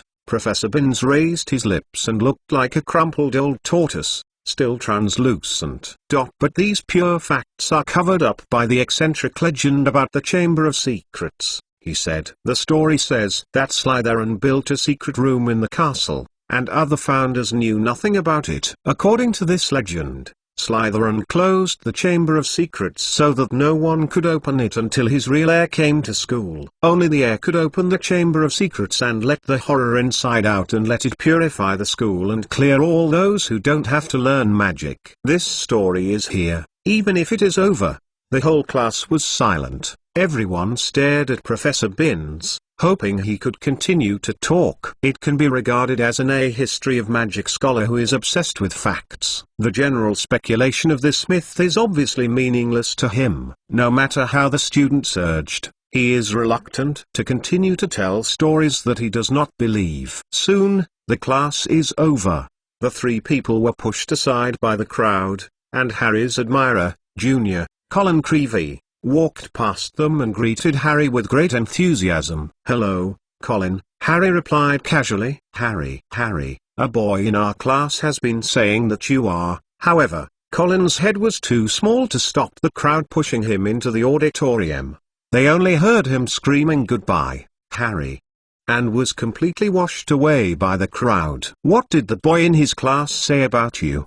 Hermione asked inexplicably. "I think probably I'm Slytherin's heir," Harry said. His heart sank a little further, because he suddenly remembered that Justin Finch-Fletchley had still escaped from his lunch. Ron looked at Harry, revealing a sigh of expression. Harry Potter's Book of Sin Chapter 59. Harry Potter's Book of Sin Chapter 59. "What's wrong, Ron?" Harry saw what his good friend seemed to want to say, but he couldn't make a sound when he opened his mouth a few times.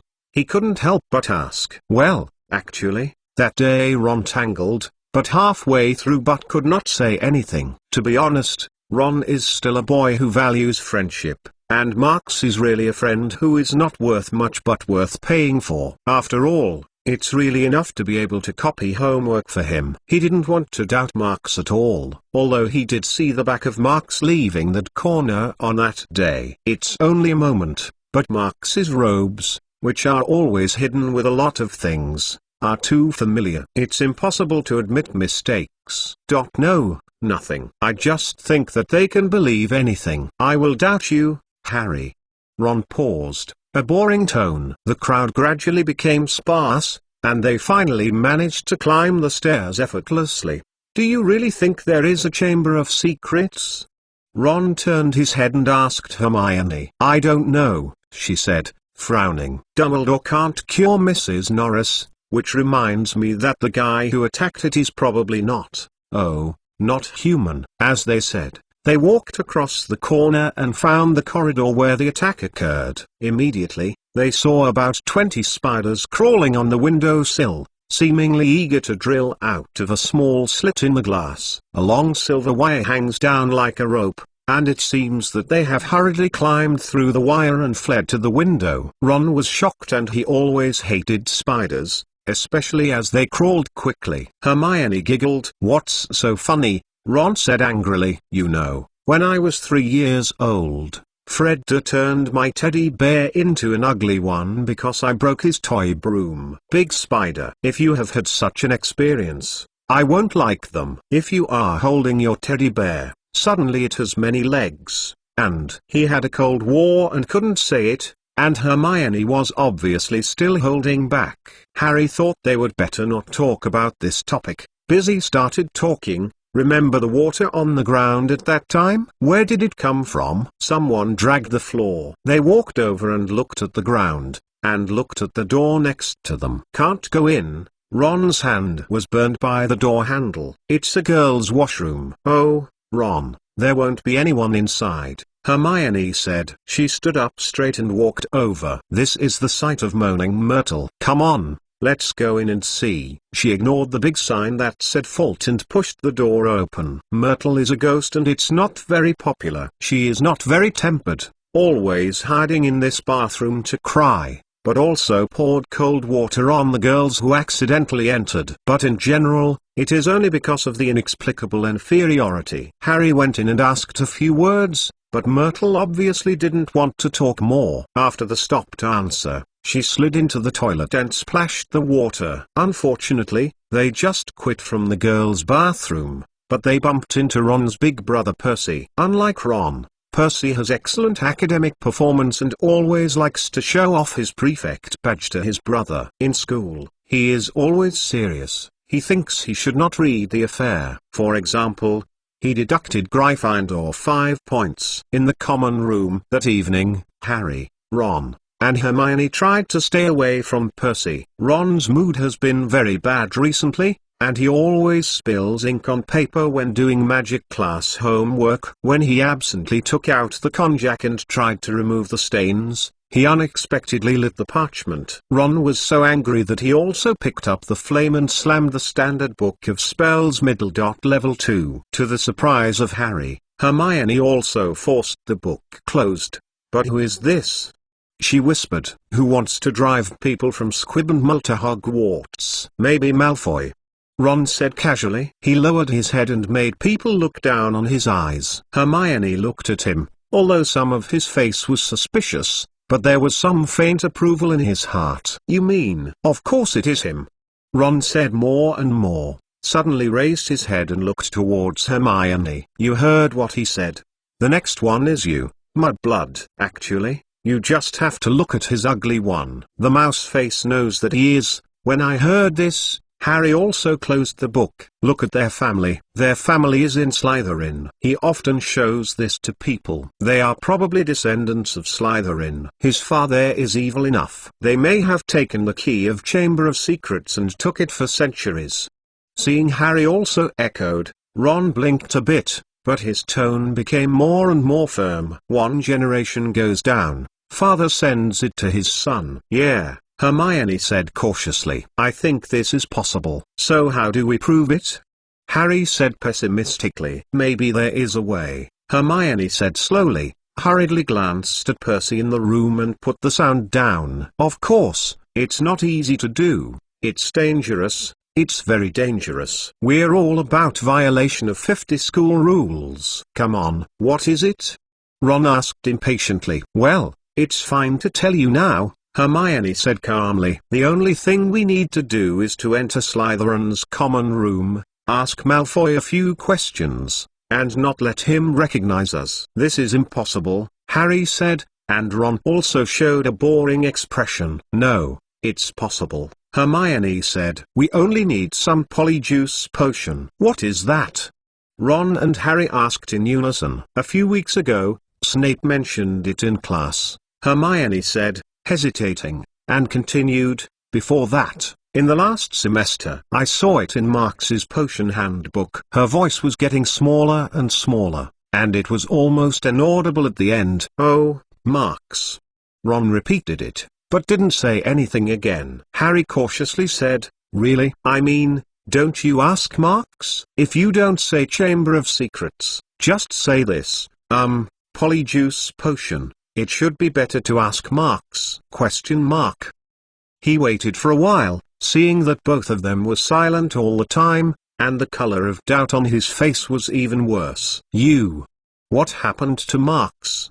Harry couldn't help but went straight to the local question. No, nothing, I just think Marx is a bit too lonely recently.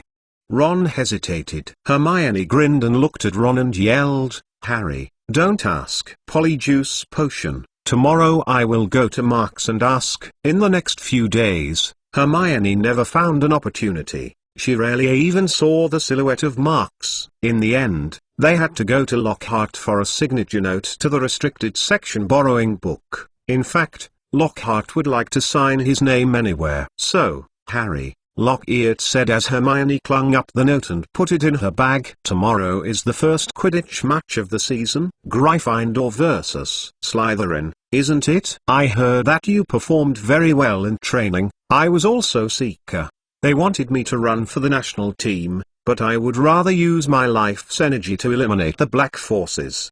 But if you feel that you need to open a small stove, despite coming to me, I am always willing to pass on my experience to players who are not very capable. Harry snorted in his throat and hurriedly followed Ron and Hermione. I can't believe it. When they carefully studied the signature on the note, Harry said, he didn't even see what book we wanted. Because he is an idiot with no brains, Ron said. Take him. Anyway, what we want is already in hand. He's not an idiot with no brains. Hermione frowned as they ran to the library. If there is no Marx, Hermione's attitude at this time is more than that, perhaps more fanatical. After all, she is one of the anchors of Lockhart. But now, she really has no time to manage that many. Just say one sentence is no problem. I have more troubles recently. Soon, they ran to the library and borrowed a book called Most Potent Potions, and then rushed to the Maidry room of Myrtle. At 11 o'clock on Saturday, Gryffindor and Slytherin's Quidditch race began. At this point, Marx was sitting on the viewing table.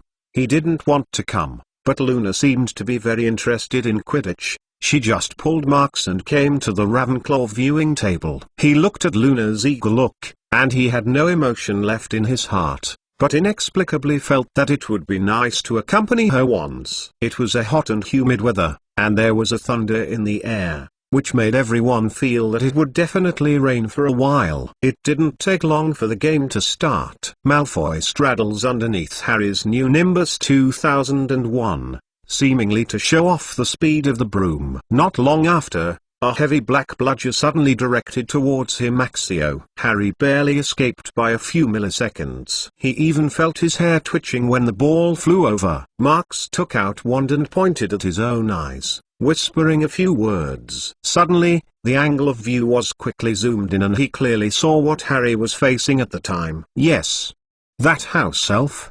Marx secretly thought. Harry Potter's Book of Sin Chapter 60. Harry Potter's Book of Sin Chapter 60. It was the house elf Dobby of the Malfoy family, who tried to make trouble for Harry when he was not in school, so he could not come to Hogwarts, including the guests who brought in the cake pudding, and Harry cowered, including the seal of the pillar to the Hogwarts station with magic. Now, Dobby is working on the Quidditch game again. He wants to take Harry down. Here, only Marks still vaguely remembers that this house elf Dobby is just for good intentions and does not want Harry to be in danger. If there were no accidents, then Harry's arm would break, but he didn't want to intervene at all. But he couldn't expect it. At this time, he held the wand to enlarge his perspective. Not only was Ron looked at him from time to time, but even Hermione had noticed it. At this moment, it was the moment when the violent bludger hit Harry and drove him off the ground. At the end of the game, Harry grabbed the golden snitch at the last minute, but what everyone is paying attention to is the fact that he was injured. The Quidditch stadium was quickly filled with people. "Don't worry, Harry. I'm going to give you an arm," Lockhart said loudly to the students who were anxiously gathered around Gryffindor. "No," Harry said. "Let it be so. Good, thank you." He wants to sit up, but his arm hurts too much. He heard the familiar caca sound coming from the side. "I don't want to take such a photo, Colin," he said loudly. "Like, Harry," Lockhart said, comforting him. "It's a simple curse. I have used it countless times. Why can't I go to the hospital directly?" Harry gritted his teeth. He looked around, but did not find Ron. Even Hermione is not here. In fact, they did not run far and stood outside the crowd. Ron looked at the back of Marks's departure, and the expression on his face was very tangled. He has always been a little inferior, and he has always had a complicated mood for this friend of Mark's. To be honest, he is actually a bit of a good friend.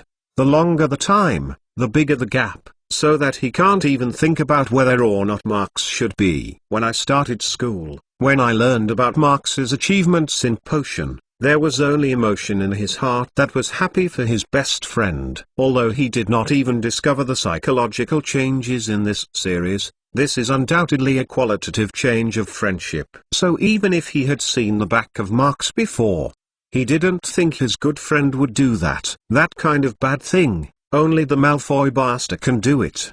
But just now, when he saw Marks holding the wand, when he saw Harry drop the broomstick, he smelled a betrayal. Marks's behavior during this semester is undoubtedly abnormal, and this abnormal atmosphere has spread among his acquaintances. Not far behind Ron, Hermione was quietly looking at Marks's silhouette. However, unlike Ron's idea, Hermione, who has a deeper understanding of magic, is more worried. Marks is controlled by dark magic. To be honest, she is not thinking about it for the first time. When Marks's behavior was abnormal, she immediately thought of the Philosopher's Stone incident of the last semester. She was the only one after another who saw the last expression of Marks. Although she was still confused at the time, with the semester's situation, she thought that the possibility of Marks being controlled by dark magic was really great. It must be said that Hermione's guess is very close to the facts. But even if I get close, I still guess wrong. Harry's hand was broken, and then Lockhart cast a spell, which was even worse. The bones of the entire arm were gone. Extending from his sleeve, it looks like a thick, flesh-colored rubber glove. He tried to move his fingers but didn't respond. Madame Pomfrey at the school hospital is obviously not happy. The bones that were only needed in a few seconds can now be used to make it grow out. The taste of long bones can be uncomfortable. At least you caught the golden snitch. Ron snorted, but at least comforted Harry. Hermione, who is also standing next to the bed, is also nodded, but it seems that the mood is not good. When we drink Polyjuice Potion, we can ask Malfoy why he wants to do this, Harry said, leaning down on the scrambling head. I hope Polyjuice Potion tastes better than this stuff. No need to ask.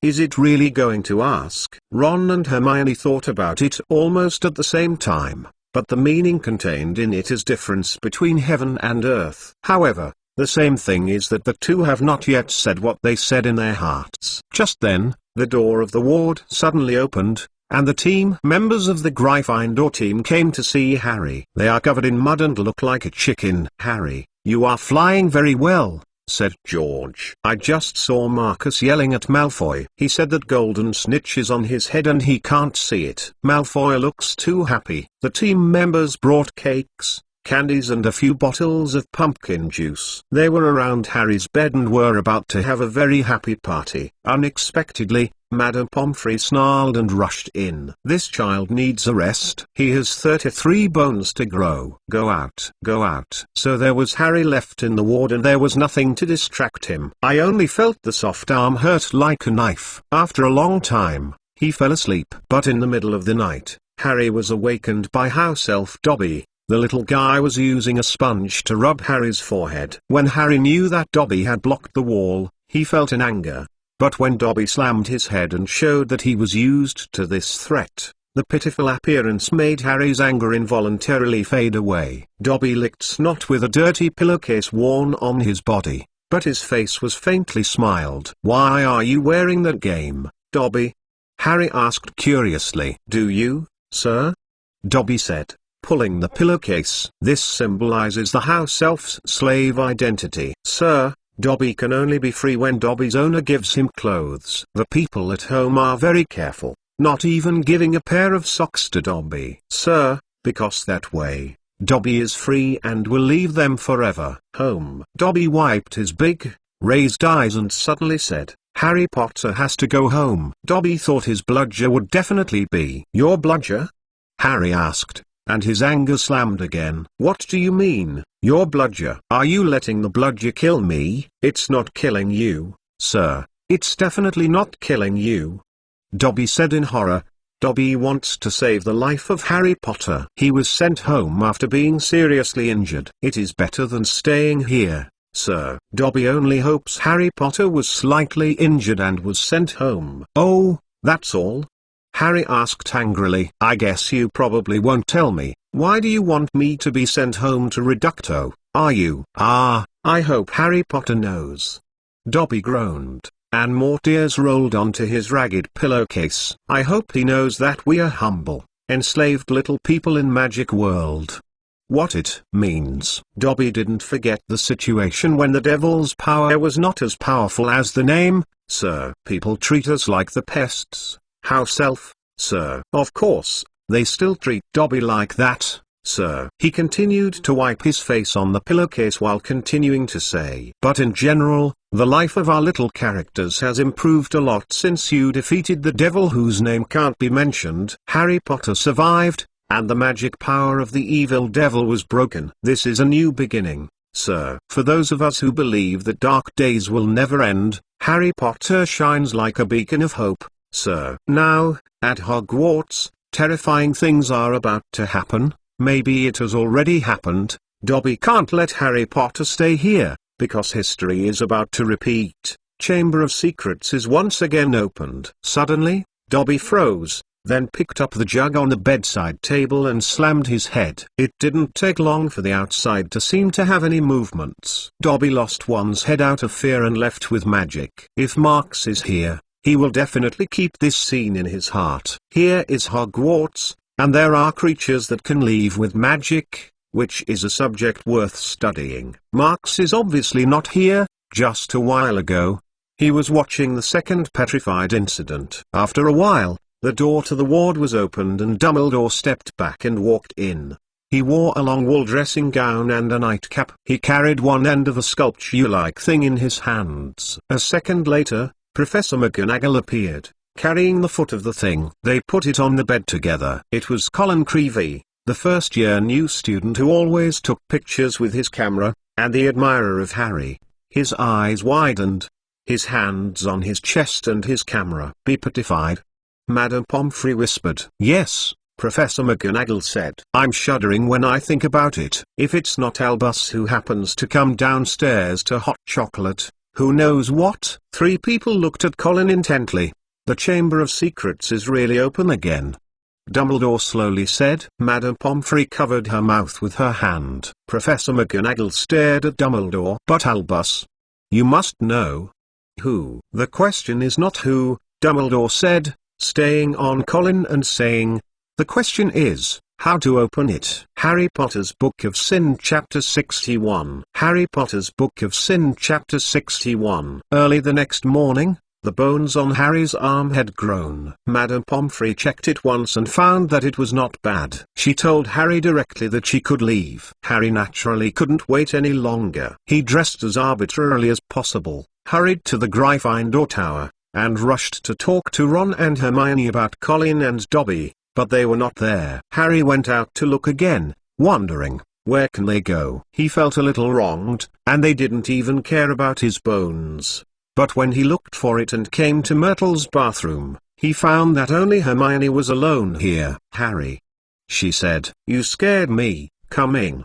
How is your arm?" "It's good," Harry said, squeezing into the small room. "I saw a cauldron on the toilet," and Harry heard a groaning sound under the toilet. Knowing that they had a fire underneath, use magic to create a portable waterproof fire, which is Hermione's masterpiece. "Ron, is he not here?"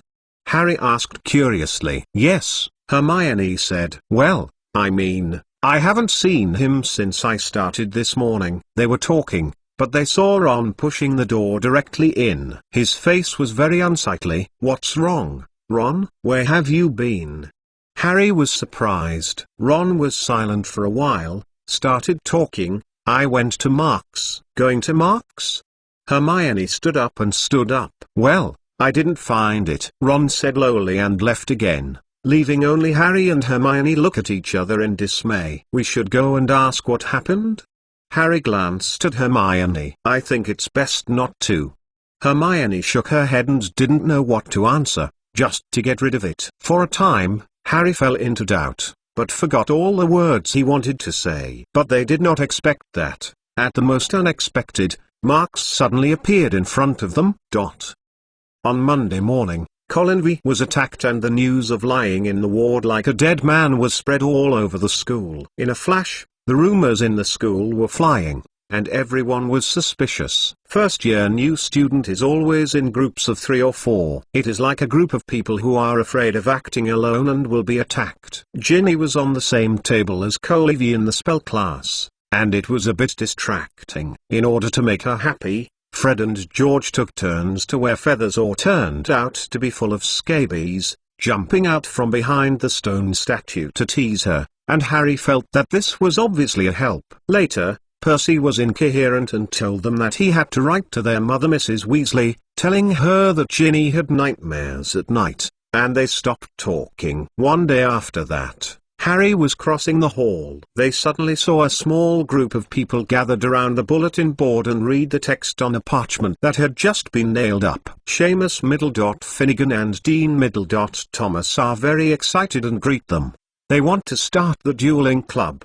Seamus said, "The first meeting this evening. I don't object to learning some dueling courses, and maybe one day will come in handy." And at 8 o'clock that evening, the look of the Hogwarts Hall changed. The long dining table disappeared, and a gold-plated strip-shaped stage appeared along a wall, shining hundreds of candles floating above it, and the ceiling once again became velvety black. Almost all of the school's students are coming. Fortunately, the hall is wide enough. Although it still seems to be crowded, it is at least a little bit of room to move around. Each of them has their own wand, a look of excitement. It didn't take long for Gilderoy Lockhart to appear in the look of everyone's expectations. He wore a purple-wood robes, his hair combed, and his appearance was good. At first glance, it was really radiant, as long as he didn't move. However, it is obviously impossible for the new professor of Sao Bao to move and not speak. Lockhart waved everyone to be quiet, then loudly shouted, "Come around, get around." "Can everyone see me? Can you hear me talking?" "Great. That's the case. Professor Dumbledore allowed me to start this little dueling club and train everyone to prevent you from one day needing self-defense and protecting yourself in the way I have used it countless times. For more details, see the work I published." He said, another wave of hands, made a please posture. "I will introduce my assistant, Professor Snape." He moved towards Snape on the stage. "He told me that he also knows a little about the duel. He also generously promised before class. Help me make a small demonstration." I said, I don't want to worry about these little guys. After I have finished demonstrating with him, I will return your potion teacher to you in good condition. Don't be afraid," I said. Snape suddenly interrupted. "I really know a little about the duel, but it's not me who wants to accompany you today." He took a step to the side and lit the person behind him, said with a cold laugh, "It's him." This time everyone is startled, because it is not someone else standing behind Snape, it is Marks McLean. "Aha," Lockhart snorted and smiled. "I think you must be joking. As a teacher, how can I have a duel with the students? How dangerous." "No, I think this is right." Snape smiled faintly. "In this case, you can see more clearly the danger of the curse." He paused, simply slamming Lockhart. "I think that under the disparity gap, it should be nothing to control the danger to your decision expert." Sure enough, Lockhart immediately jumped into the pit. "Oh, of course, I think your idea is not bad." "Yes." Lockhart showed a kind of grin smile. "Come up, Marks." To say that Marks didn't want to mix it up, I don't know why. Snape threw it to himself. He thought about it and finally agreed. Reassured, "Child, don't be afraid, you won't be hurt because of this. I have experience in doing duel guidance." Lockhart maintained a charming smile. "I may also write a book on duel. It will definitely be very interesting." "Maybe."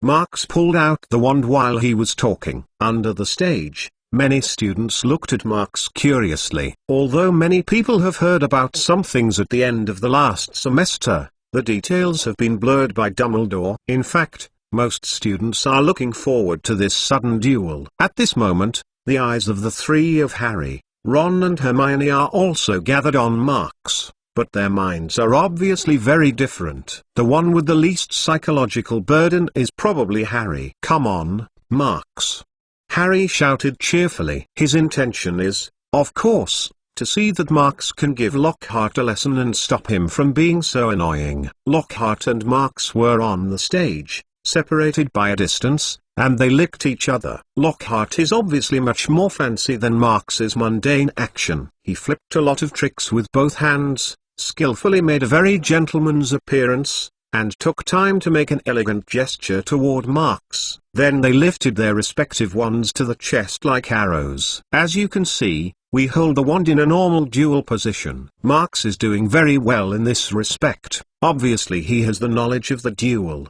Lockhart said to the silent crowd, "Number 3, we just apply the first magic. Of course, I won't let Marks get hurt." Suddenly, the attention of all the students in the audience was concentrated. 1, 2, 3. Marks raised his hand and shook it, and the tip quickly outlined the use spell track in the jitter, which was so fast. Expelliarmus. A slender red glow appeared from the front end of the wand and went straight to the opposite Lockhart. The lightning-fast red light didn't look dazzling, but the lightness of the light column made Snape's face flash a strange color. Lockhart didn't even have time to react. He was hit by the red light, suddenly slammed back out of the stage, slammed into the wall, then slipped down and curled up on the floor. If Snape did it, it should be almost the same. Although I don't know why Snape should throw this thing to him, Marks is really hard to evade once Snape proposes it. To put it bluntly, Marks's research in potion studies also requires Snape's help from time to time. When it is rare for the other party to ask for it, it is obviously not in the interest to scorn. Under helpless, Marks can only do this. Even if he knew in his own heart, this minimal ridiculous imitation would just be deceiving himself. In any case, I need time. More time. Marks secretly said in one's heart, now, I can't make a reasonable judgment, it will be very bad. And don't mention the marks of expressionless and the Lockhart that is crawling up. Just watching the students in the hall watching the audience, almost everyone was surprised by speechless. After a moment of silence, what followed was a boil. Marks looked at the situation under the stands and had already expected it. In any case, this is not in line with his immediate needs, even if it is beneficial to his popularity in Hogwarts. Professor Lockhart, rude. Marks said softly, and did not wait for what Lockhart said. and jumped directly from the stage. Under the stage, Snape looked at Lockhart's slightly embarrassed expression, his face full of sneer. Harry Potter's Book of Sin Chapter 62. Harry Potter's Book of Sin Chapter 62. The farce of this dueling club ended in Harry's amazing performance. After Marks stepped down, Lockhart immediately recovered from sorrow and frustration. I have to say that his skin is not really thick. Okay, everyone sees it. He slammed down on the stage and said, "This is a disarming spell. As you can see, I lost my wand." "Ah, thank you. You, Miss Brown." He took the wand, then cleared his throat and continued, "Yes, Marks. Show this trick to everyone. This idea is wonderful. But, I said so, don't mind. Just now you have to come to such a hand. Obviously, if I want to stop you, I don't need as easy as pie. I think that in order to increase their knowledge, let them see." Snape stared at Lockhart under the stage. "Marks doesn't matter. Just follow him and say that the next thing has nothing to do with him." Not long after, Lockhart asked the students to start team training. It didn't take long for the scene to be somewhat uncontrollable. "God, my God," Lockhart said, jumping around in the crowd and watching the consequences of the duel. "You stand up, Ernie. Watch out, Miss Foster. Hold it tight. Blood will be able to stop." But, in order to stop this farce, Lockhart had to end the failed attempt. "I think I'd better teach you somehow to shield charm." That scene is too confusing. After a talk by Lockhart, the scene eventually turned into a near-known presentation again. He and Snape were responsible for guiding alongside. The first pair of candidates is Malfoy and Harry. "Well, Harry," Lockhart said, "when Draco pointed at you with his wand, you did." He raised his own wand, waved around, wanted to change the complicated pattern, but accidentally dropped it on the ground, and Snape sneered at Kai. Lockhart rushed to pick up the wand. "Hey, my wand is a bit overexcited." Snape approached Malfoy, bowed his head and whispered a few words, and Malfoy followed with a sneer. "Professor, can you show me the way to stop spells?" Harry looked up nervously at Lockhart. "Afraid?" Malfoy said in a low voice, not letting Lockhart hear. "You dream." Harry entered the words from the corner of his mouth. Lockhart slaps Harry's shoulder happily and smiles. "Just do what I did just now, Harry." "What to do?" "Put the wand on the ground." Harry couldn't help but vomit, but Lockhart apparently automatically filtered out Harry's sentence. As Lockhart began to count down, Harry had to raise the wand and focus his attention as much as possible.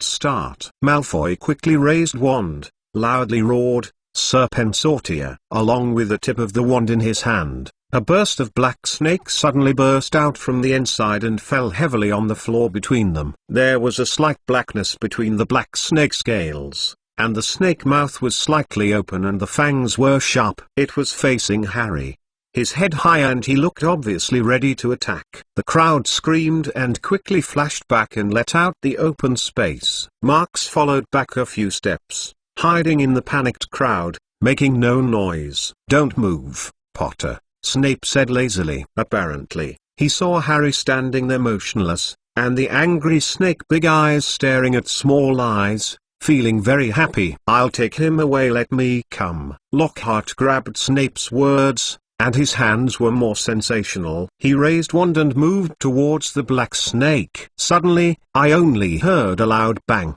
and the snake not only did not disappear, but it was raised more than a foot high and fell back to the floor. It was furious, and CC spit the letter and went straight to the nearest Justin Finch Fletchley. Then, it raised his head and exposed the fangs, as if he was going to attack in the next second. Harry didn't understand why he did it. He didn't even realize he decided to do it. He only knew that his legs were moving forward automatically, like stepping on a caster, and then he stupidly shouted, "Leave him!" Harry half-barely fell. The snake fell to the floor, supple like a pile of thick, black plastic water pipes, its eyes fixed on Harry. "Successful?" Harry looked at the black snake in surprise. He then looked up and looked at Justin and opened his mouth and laughed. Harry thought that he would see a relaxed, confused, or grateful expression on Justin's face, and would never be the anger and horror of the present. "What do you think you are playing?" Justin loudly shouted. Before Harry could talk, he turned and rushed out of the auditorium. Snape waved wand and eliminated the black snake. He looked at Harry and showed a deep expression. Around Harry, there was a whisper of the students around each other, which made him feel worse. What happened? Harry looked around in confusion. Just then, Harry felt someone licking his clothes. "Come on." Hermione walked over to Harry and whispered. But when they turned around and wanted to call Ron, they found that he had already left without knowing. Waiting for Harry and Hermione to rush back to the Gryffindor common room, it took a long time to see Ron coming in through the door. "Ron, where have you been?"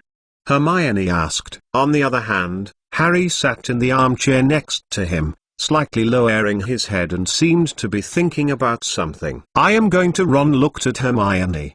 His face flashed a tangled expression, and then took another breath, as if he had made a decision. "I went to find Marks."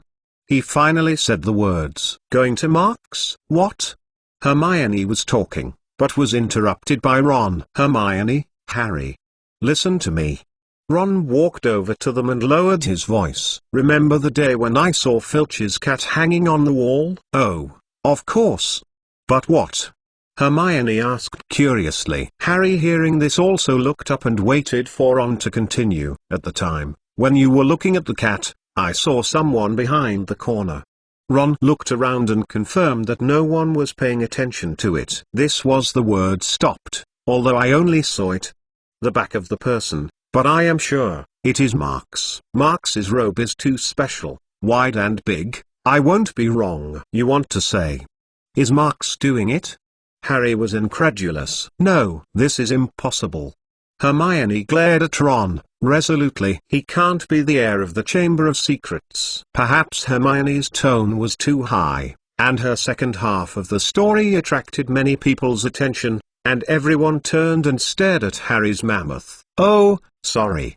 Hermione came back to his senses and apologized to Harry. "No, nothing. Just." Harry shook his head, but he looked a little bleak. He always cared about it since he came back from the hall. Ron sees Hermione, unbelief, and the chest can't help but feel a bit sullen. What do you believe? You didn't see it when you played Harry last time," Ron yelled. "And, since the beginning of the semester, Marks has been very wrong." "That can't prove anything." Hermione blew her hair immediately, and she couldn't help but slammed back. "I think Marks is controlled by Voldemort." She immediately noticed that she was wrong and took the words back. "Small voice, Ron." Hermione whispered. "Do you want to make everyone know?" Ron looked back and saw a lot of students looking at him with horror, apparently being scared by Hermione's Voldemort. "Not because of you."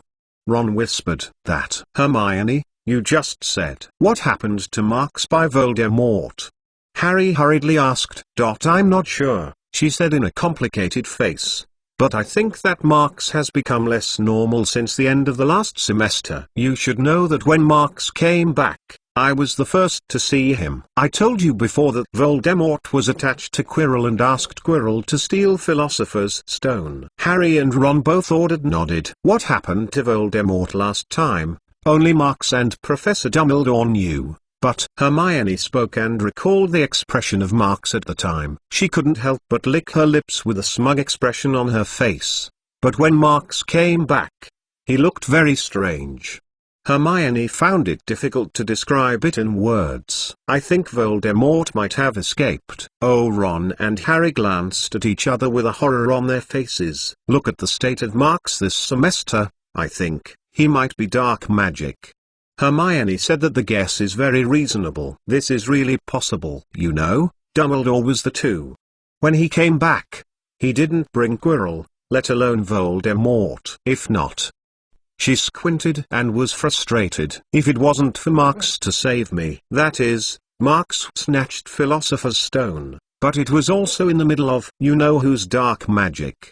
Ron, who had heard enough of Voldemort's horror legend, even his name didn't even mention, and Harry on the other side, but once again stunned. His attention was not attracted to Voldemort, but the words dark magic evoked some memories. Ron, Hermione, Harry thought. I think maybe we can go and see for yourself. Harry Potter's Book of Sin Chapter 63. Harry Potter's Book of Sin Chapter 63. Since the beginning of the school, Marx has been studying his own problems for most of the time. The source of this matter is not difficult to grasp. Nothing more than the fault of the dagger. According to Rowena's words, this is actually a part of the test. If Marx didn't make a mistake, the goal of this time might be to get him back to those lost emotions and emotions. It's just that this test is obviously much more difficult than the last time. At least the Phoenician character still has obvious clues, but the strange dagger makes Marx have no clue. Rational thinking can help him to think calmly, and unfounded speculation can only be regarded as a guess that is obviously related to the soul. Marx maintains a state of invisibility and queries the library in the restricted section. He looked carefully at the magic book he had seen before, the study note about the soul magic. This book still exudes the uncomfortable magic fluctuations, but somehow Marx is no longer unbearable. He turned the book one by one, and studied it through the moonlight outside the window. Meditation from time to time. After a while, he only browsed the book. There are some harvests, but they have nothing to do with the purpose at hand. Marx replugged the book back. Dagger. Tortured the soul. What is it? He kept talking to himself in his heart, trying to evoke some inspiration to help him think. Just wondering. He suddenly closed his eyes and stood quietly for a while. Yes, that's right. Marx blinked and screamed involuntarily. He forgot everything. He was in invisibility. Yes, yes. If emotions and emotions are also part of the soul, then erasing them is equivalent to erasing a part of the soul. Marx calmly analyzed and proposed a hypothesis that has not been documented in that magic book. And if you want to erase a part of the soul, you must first tear the soul. This can be referred to Horcrux's production method. But then, after the tear, is it swallowed? He speculated that the words in the mouth could not help but stop. Isn't that? If it is really swallowed up, then I am afraid that it will be troublesome, and the dagger will not come back with him. It seems that I can only find a way to check the state of the soul. Marx thought about it, or pulled out the book that had just been sent back for a long time. I remember. Parsing this broken curse, you should be able to try to split the first half. Since Marx sees the mystery of a spell cast in the summer, his understanding of the curse and rules has a deeper understanding. Although it is still impossible to create a curse by himself, the detachable and improved curse can already be tried. Marx stared at the contents of the page and subconsciously waved wand to prove whether his analysis was correct or not. I saw a slight black mist on the wand, and I swept around the tip from the tip. The black mist was twisted and rolled, gradually becoming rich, and slowly even had some vague forms. Not long after, the black fog formed a horrible foggy gimmick, and even the faint blue light flashed in the empty eyes, which seemed quite terrifying. Suddenly, a repressed low voice emerged from the library. Marx immediately swayed the black smog and turned his head to look at the sound. He was silent, then calmly said, "Ron, come out soon." As the Marx voice faded, the library regained its original silence. After a while, next to the bookshelf outside the restricted section, Ron, Harry and Hermione walked out of the invisibility cloak. "It's very smart." Marx looked at the strips tied to the souls of the three and looked at Hermione again. "Not this one." Marx shook his head and interrupted Hermione's words. "Talk about it. What happened to me looking for me so late?" Harry. Three people look at each other in dismay, but I don't know where to say it. Especially Ron. When he saw the scene just now, he even gave birth to the idea of leaving here immediately. To be honest, he really regrets that he accidentally called out. Harry, standing next to Ron, was rubbing his hand on the scar on his forehead, the one made up of black fog that made his scars faint. As for Hermione, in fact she didn't want to come this time, but she was worried about the current state of Marx. After thinking about it, I finally followed it. But when the three directly faced the expressionless Marx, They were half soldered in the same place. Even if everyone had a bad guess about the situation, no one expected it, and would see such a terrible scene in the library. To be honest, when the three saw the formation of the front end of Marx's wand, a sense of fear from the soul immediately rose from their hearts, and that feeling was still lingering now. At this moment, Marx stood by the huge bookshelf, and a moonlight fell in from the window, slantingly illuminating his half-face. The indifferent expression is matched with this dark scene, which seems to be a little scary. No, nothing. We just want to find a book in restricted section. Hermione was careful. Book. Marx nodded. Let's find it. I should go back.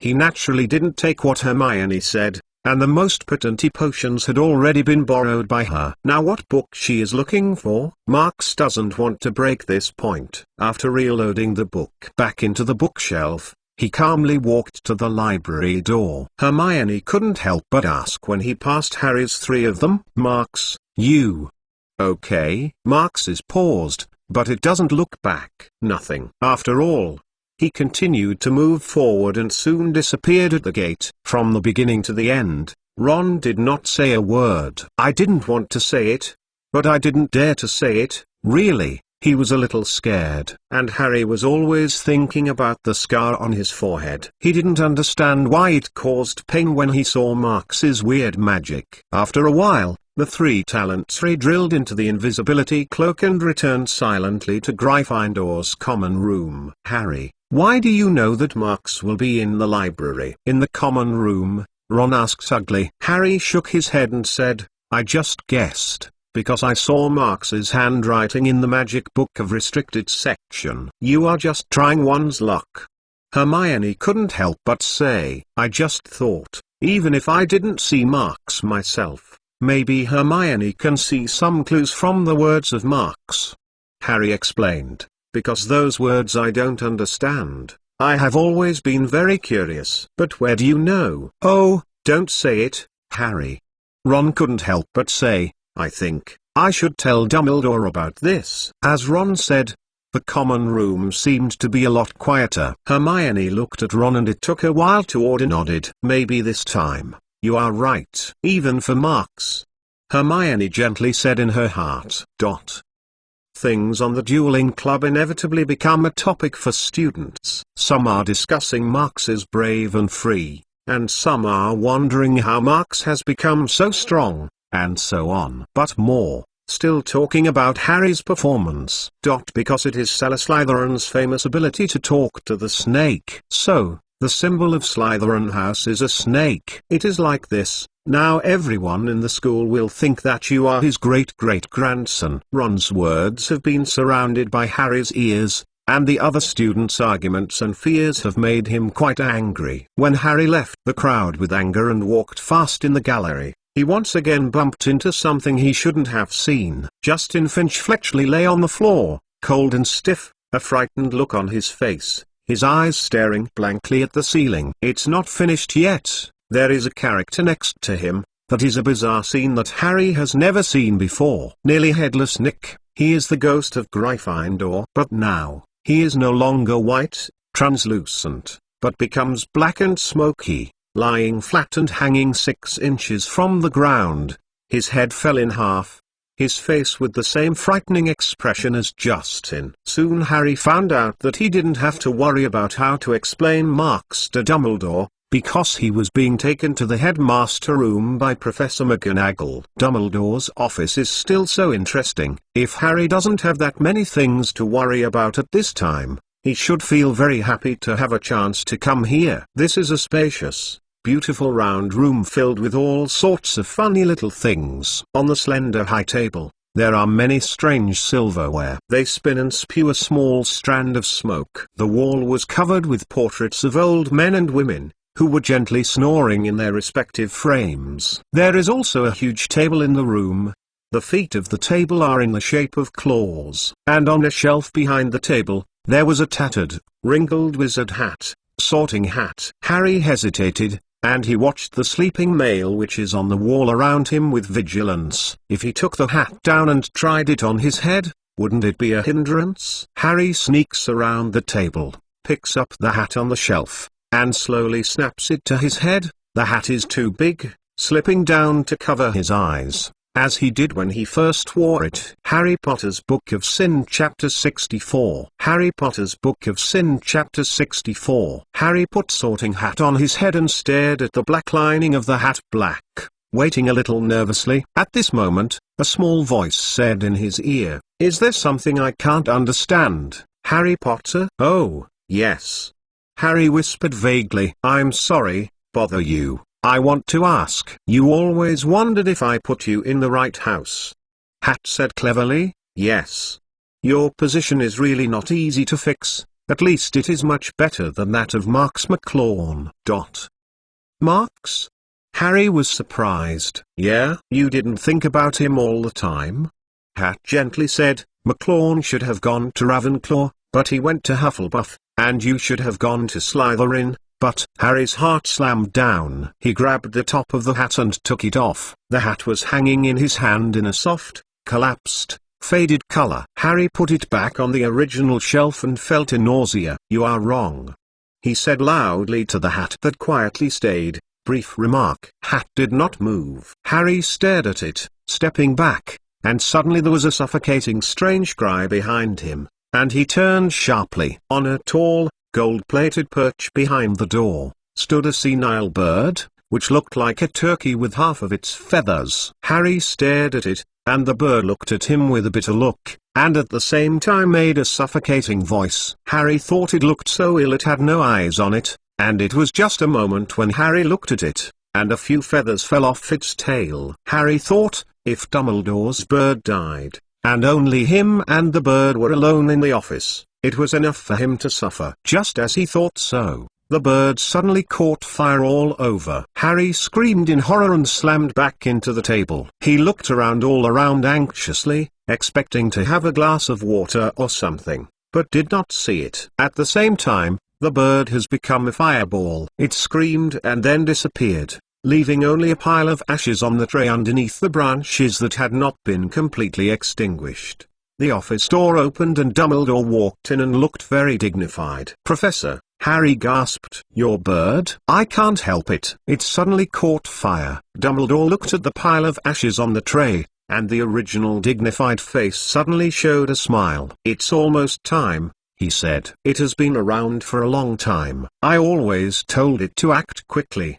He couldn't help but smile when he saw the horrified expression on Harry's face. "Fawkes is a phoenix, Harry. When Phoenix is about to die, he will self-immolate and then regenerate from the ashes." "Look!" Harry turned his head and saw a small, wrinkled little chick crawling out of the ashes. "Its appearance is as ugly as the old bird." "It's a pity. Today is its Nirvana day," Dumbledore said, sitting down behind the table. "It's very beautiful most of the time. The whole body is amazing red and golden feathers. Phoenix is really peculiar, fascinating life. They can carry extremely heavy things, their tears have healing effects, and they will remain infinitely loyal to the objects they recognize." In the horror caused by Fawkes' self-immolation, Harry temporarily forgot why he came here, but at the moment, when Dumbledore sat down on the high-back chair behind the table and stared at him with his light blue, penetrating gaze, he remembered everything. "Professor Dumbledore, is there anything I want to tell me?"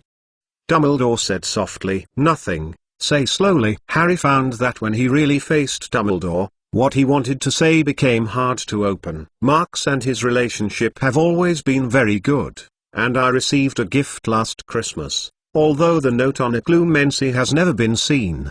But these are proofs of friendship. If you tell Dumbledore what happened to Marks, it's not like." "No, this is also for Marks." "Perhaps, as Hermione said, Marks is only affected by what dark magic, and this matter has to be resolved as soon as possible." "Professor Dumbledore," Harry took a deep breath, then looked firmly. "I think Marks is likely to be affected by some kind of dark magic from Voldemort. Harry spoke out what he saw and heard and some guesses, including what Ron saw, Hermione speculated, and what he felt, all told Dumbledore. This is the case, Professor Dumbledore." After he finished speaking, he looked at Dumbledore's face with a complex look mixed with expectation, hoping that the other party could give some solutions. But who knows, Dumbledore is just laughed. "Don't worry, Harry," Dumbledore smiled. "Marx is fine. He isn't affected by any dark magic. Yes, I know his changes are a bit big, but this is his own choice. All we need to do is believe. That's it." Dumbledore paused, and then said, "What about you, Harry? Is there anything else that is willing to tell me? I mean, about yourself?" Harry groaned and hesitated. He remembered Malfoy's scream, "The next one is your turn, Mudblood," and remembered that Polyjuice Potion was still squatting in Moaning Myrtle's bathroom. Then he remembered the ghost-like voice he had heard, remembering Ron's to hear the sounds that others can't hear. This is not a good sign, even in Magic World. He also remembered what everyone said about him and his growing fears, for fear of his relationship with Salazar Slytherin. For a time, the complicated doubts made Harry hold his mouth tightly. "No," Harry said. "Nothing, sir."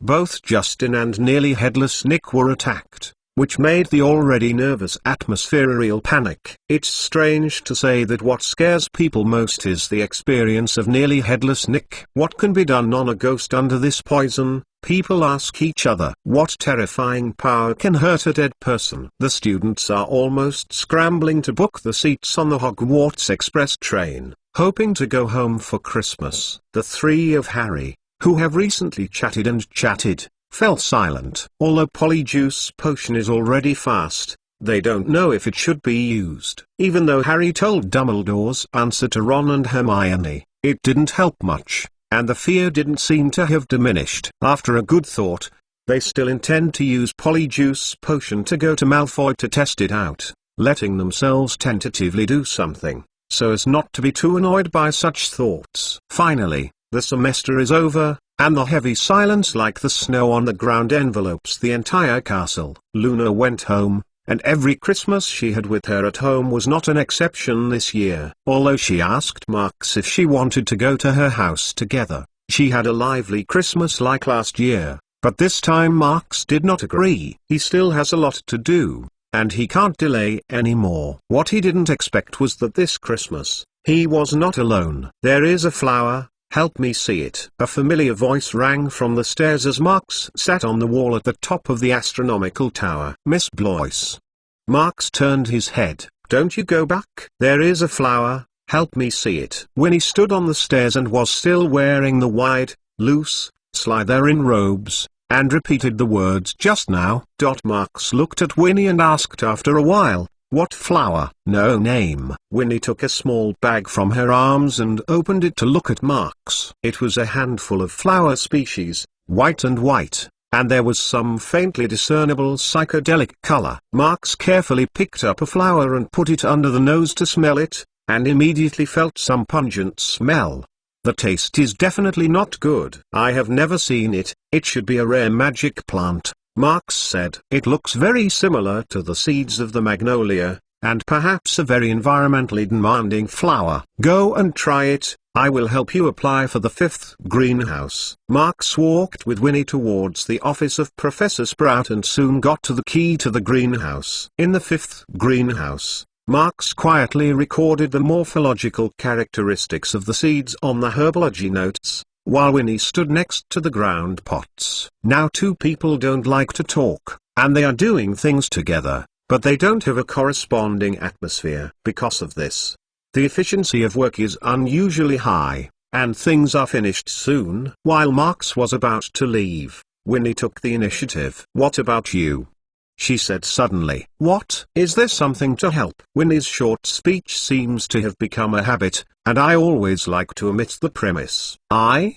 Marx thought for a moment, then shook his head slightly. "No." Winnie pushed the big pointed hat up and looked at Marx quietly. After a while, he quietly said, "If there is, tell me." After all, she turned quietly and pushed away the door of the greenhouse. Marx stood in the greenhouse, looked at the closed door and thought for a moment, and eventually chased it up. Harry Potter's Book of Sin Chapter 65. Harry Potter's Book of Sin Chapter 65. In the days that followed, everything seemed a bit messy, and it was annoying. At Christmas, Hermione's Polyjuice Potion finally got better, and Ron and Harry turned into Malfoy's two idiots, and went to Malfoy to put some valuable information. Hermione, however, put a cat's hair into the polyjuice potion and turned into a Catwoman who lived in the school hospital for several weeks. When Hermione was finally discharged, they picked up a somewhat faded black cover diary with a date on the cover,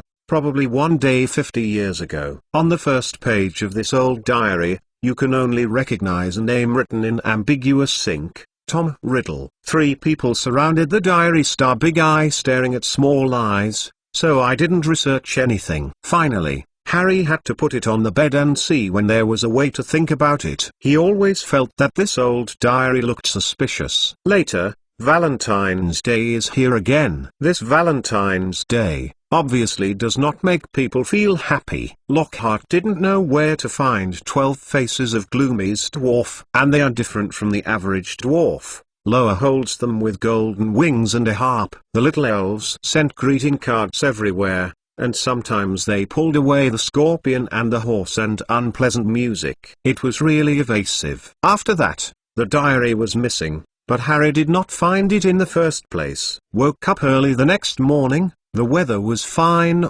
sun shone brightly, pleasant breeze gently boasted. It's the ideal weather for Quidditch match.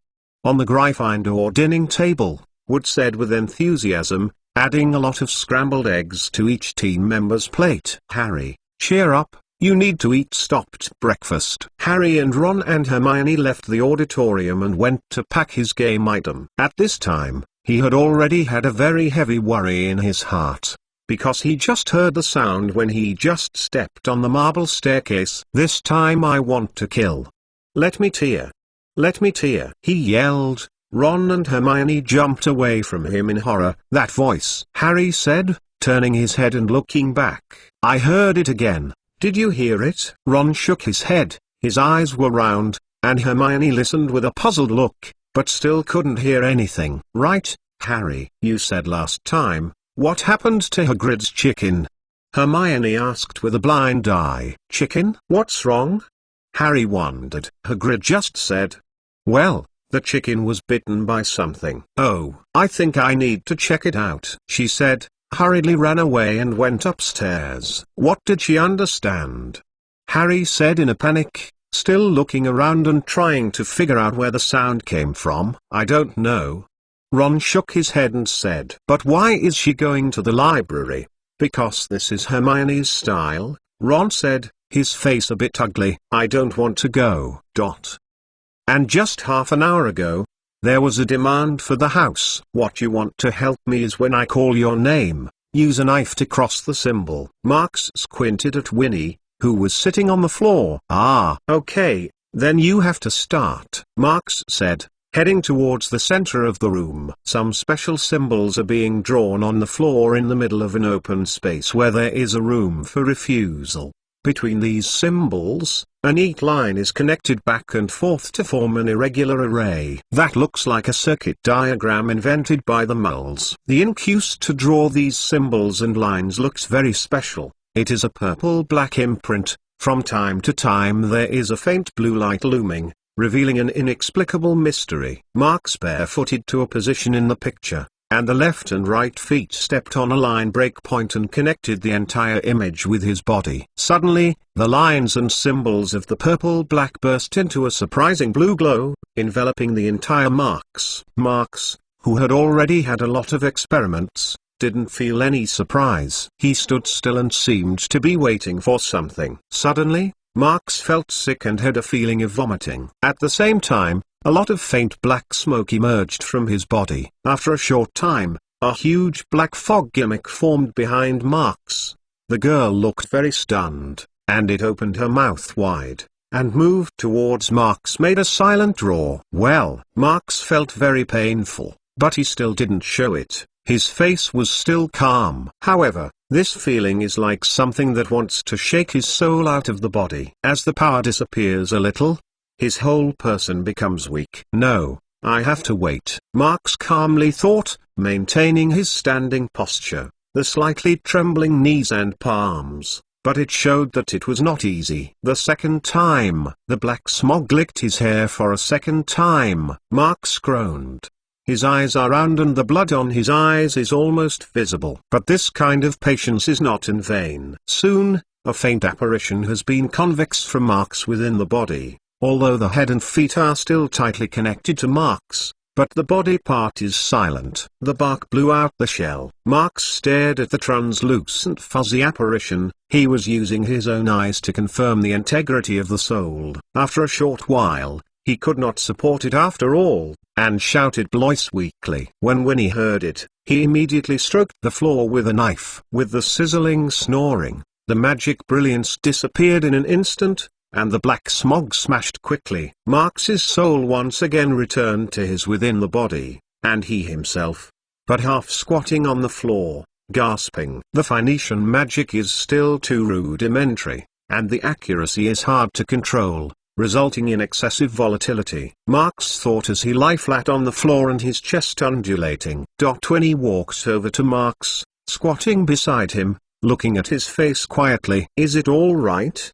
she whispered. Marx shook his head slightly, and after a little recovery, he sat up again. "Help me take the note on the table, thank you." After the adventure has been tried once, a lot of important experimental data has been generated, which needs to be recorded in the first time. After a while, he slowly stood up and left Winnie's initiative to help out. If you put it in front, Marx will be surprised by Winnie's behavior. But now, he just has some doubts about this. At this point, the students and the professors have already gone to the Quidditch stadium to watch the game. The castle looks a little empty. When they first arrived near the library, they bumped into Lockhart. "Hey!" Lockhart glanced, and then put on a smile. "Oh, isn't this Marx? What's wrong with you? Need my help?" Marx glanced at him and shook his head slightly. "Oh, okay. But I think you'd better." Lockhart's words haven't finished yet, but Marx suddenly pulled out wand. "Scorpio,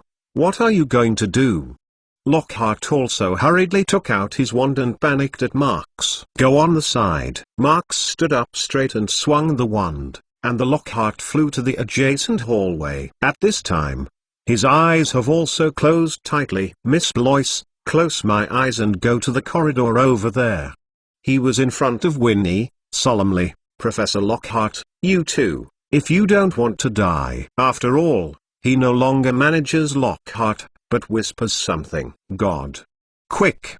That is the assassin ability he learned in Alani. Suddenly, Marx's perception ability has been greatly improved, and the body's agility has increased a lot. After all, it was originally in a state of weakness, and these gains can only be said to be a drop in the bucket. But in any case, he also had to go. Why did Basilisk appear?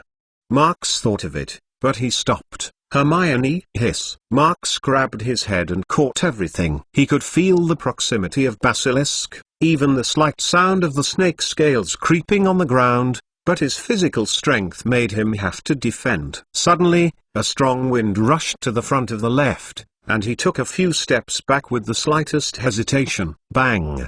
Basilisk slammed on the ground in the corridor, suddenly pulled out a small pit, cracked stone slabs, splashing a lot of stone debris. Marx thought of a lot of ways in a flash, but he was removed one by one. The most difficult part of dealing with Basilisk is definitely not to look at Basilisk's eyes. Direct view is the effect of death. Even if it is seen indirectly, it will be petrified. In this way, conjunctivitis curse can be described as the right medicine, but if you want to aim, it will inevitably intersect with Basilisk's gaze. It is difficult to think of it with other aggressive spells. Marx has no strength at the moment, let alone Basilisk's anti-magic scales that cover almost the whole body are not funny. And use potion to deal with Basilisk. You can only try it. Marx thought about it, simply put away the wand and pulled out a pure black potion bottle from his arms. This is the unexpected product that Marx got when studying the wandless attack after Christmas last year, the Fiendfire bottle. Nowadays, the Fiendfire bottle has been updated to the second generation. How strong can it be in the face of Basilisk, a magical creature with its own magic power? To be honest, Marx also wants to know. Harry Potter's Book of Sin Chapter 66. Harry Potter's Book of Sin Chapter 66. Marx holds the Fiendfire bottle number 2 in his hand and carefully avoids Basilisk's attack. No way, accidentally not. The shortcomings of this stuff are still unresolved. If the vibration is too big, it will be blown up in Marx's hand. It's now. When the wind was again assaults the senses, Marx dropped the potion bottle in his hand and ran straight back. Marx's heart trembled and suddenly blinked.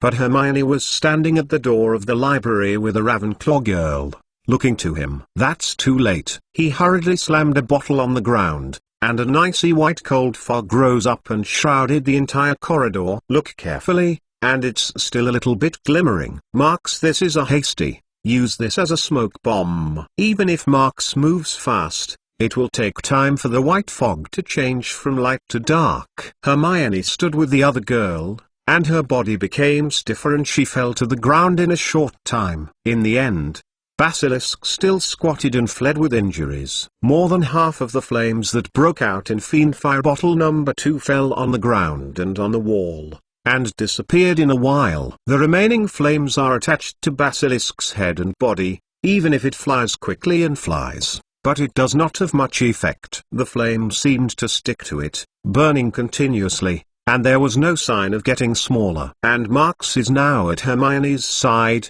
looking at her without a word. What about Miss Granger? Lockhart suddenly came over. Oh, Scorpio. Marx and Winnie didn't bother him. But Lockhart is the kind of person who shuts up when no one is talking. It's too bad. I originally wanted to ask Miss Granger to help me with the enthusiastic letters of the fans. I know that she is also one of my loyal readers. Lockhart groaned, and there didn't seem to be stopping. Marx. Winnie stepped forward and watched Hermione gently. Nothing. They are just petrified. He shook his head and repeated and whispered, "Is this the force of fate?" Suddenly, Marx's eyes stared at Hermione's hand, his eyes filled with dignity. It seems that the so-called forced power does not seem as strong as it might be. He kneels beside Hermione, looks up at the library and frowns. He is continually connecting all the possibilities that can be connected, trying to trace back to the source of the result. After a while, he looked up slightly and looked at Lockhart. You just said, you want to find Hermione to help you reply to the reader's letter? Oh, yeah? Yes. You know, teaching at Hogwarts, there is less time left, Lockhart said with regret. You didn't call Harry to write back for you. Marx narrowed his eyes. I really want to, but Mr. Potter seems to be busy with Quidditch training. No wonder I have never heard of Ron Spitting Slug. He then sorted out his thoughts and had some answers in his heart. Since the past has passed, try to remedy it and see what will happen. Marx groaned as he walked to the library, but he was already on the wand in his sleeve. Obliviate. Protego. Behind Marx, Lockhart's chanting came clearly. He seemed to have long since expected, with the slightest hesitation taking a step back, and a transparent shield appeared in Obliviate's magic power beam, bursting with a dazzling brilliance. Marx's angle is particularly precise, and the shield is like a mirror that bounces Obliviate onto the wall. Gilroy Middle. Professor Lockhart. Marx looked at Lockhart calmly, and he didn't change his face. Your Obliviate is really good. If it's a direct hit, my shield charm at the moment won't completely block the blow. But please remember, now, you owe me a memory. Marx pointed to his head, faint. Or, do you want me to expose the creation process of the novels you wrote? Marx added the word creation process to the tone, and looked at Lockhart, who was at a loss, waiting for his final reaction. Hey. He. Ha ha ha. You said. Lockhart smiled slyly. You actually misunderstood. Gilroy Middle. Professor Lockhart, with the body. Do I need to explain it to you? Marx stared at Lockhart's eyes, holding a wand in one hand and a small potion in the other. This is called Veritaserum. It's very difficult to make. To be honest, I don't want to use this stuff, but I think your little stories, Daily Prophet reporters may be very interested. Lockhart stared at the small bottle in Marx's hand and the smile on his face was completely stiff. Oh, okay. He sighed, unable to spread the handkerchief. What do you want? There will be no hardships for you, Professor. Marx said, just remember, you owe me a favor. When I need it, I can do what I can. When? Lockhart thought for a moment. Just in case. Marx shook his head. I only hope that you will not be able to use it in your life. That's it. I'm gone. I won't say anything today. Lockhart turned his head in frustration, but he hadn't taken a few steps yet. But he was stopped by Marx. Professor Lockhart. What else? Lockhart helpless. For him, being caught in the handle is a real headache. Now he wants to leave this place as soon as possible. Immediately. Immediately. If you really need what you can do, there will be a corresponding reward for you. Marx looked at him. A fresh and hot adventure story. How? Really? Really? Lockhart suddenly stunned. I just think that relying on a handle may not be able to help you. Welcome to me at any time. Lockhart smiled. Paused. He added immediately, but it must be within reach. Marx nodded and walked to the library with Winnie. Why? Beside him, Winnie looked up and looked at Marx. What? Why? Remuneration. Marx looked at Winnie and shook his head slightly. I didn't say it just now. If you want people to do things with sincerity, you must have the right to be equal. Otherwise, the other party will not go all out. Winnie seems to understand. Nodded, and she doesn't know how much she understands. As they spoke, they walked quickly to a bookshelf. Marx glanced at the bookshelf, pulled a book from it, tore the contents of a page, and wrote a few words on the way. Then he walked back to Hermione and stuffed the piece of the book into her stiff hands. Although I have already ran a lot of sheep, I can still repair the sheepfold, he muttered to himself. Even if Marx didn't know what was going on, Ron and Malfoy didn't have a conflict and it was already fixed. Perhaps because of this,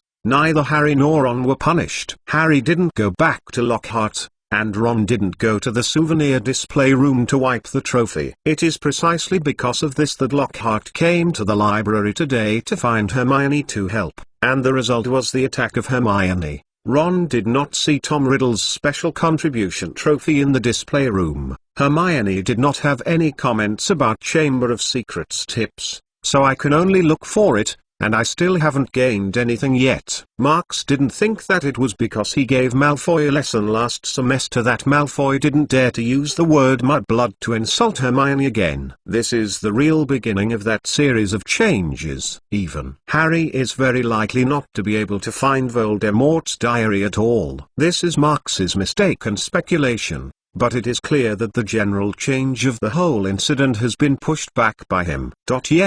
Yes. Here, Marx jerked his head and found that Professor McGonagall and Lockhart were coming in a hurry. Hey, Marx.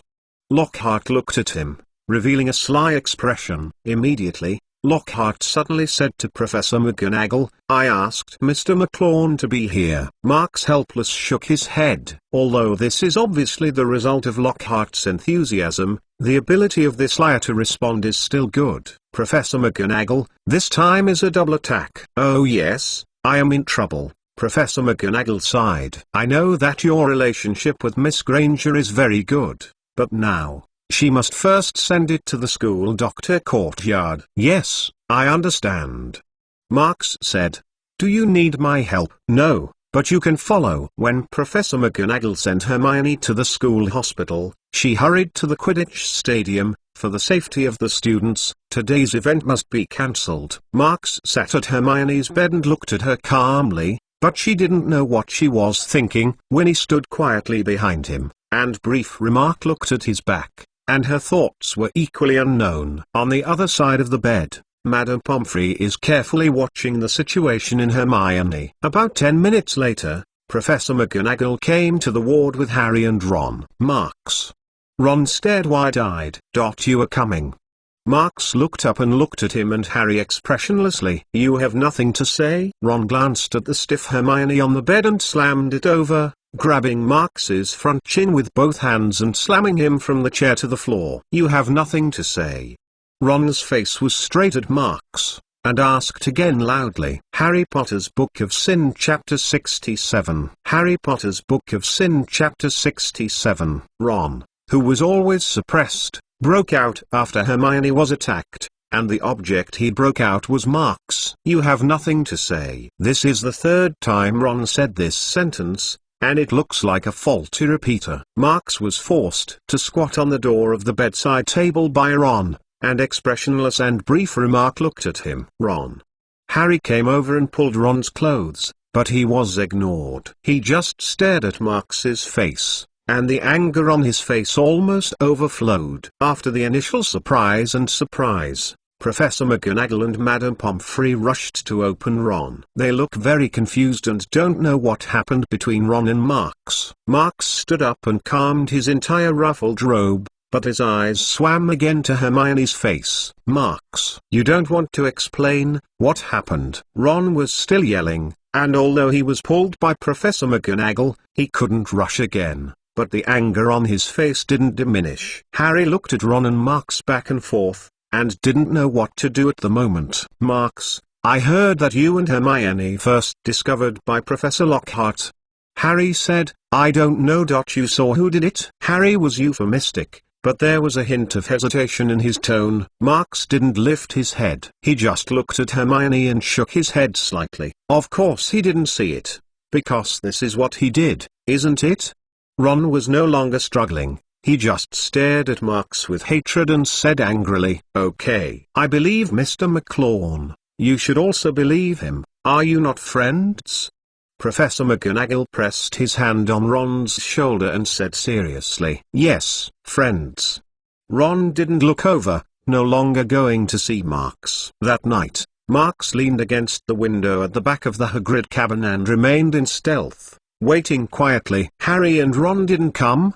Probably because Harry didn't get the hints he deserved from Tom Riddle, the Diary of Voldemort when he was young. 50 years ago, the young Voldemort fell into Hagrid and pushed all the blame on Hagrid. Although the dangerous creature of Acromantula is a big problem, it doesn't matter to the Chamber of Secrets. This was supposed to be an important clue that Harry got and could lead him to Acromantula Aragog, which would at least make Harry understand some problems. But now, Harry and Ron won't know about Chenga's old things 50 years ago, and Mark's doesn't want them to know now. Nowadays, students, and even ghosts are frequently involved in petrified accidents. The Ministry of Magic has already taken action. Lucius Malfoy, who has always despised Dumbledore, took the opportunity to force other school board members to sign Dumbledore's headmaster recall order. At this point, the Ministry of Magic Cornelius Fudge has arrived. Of course,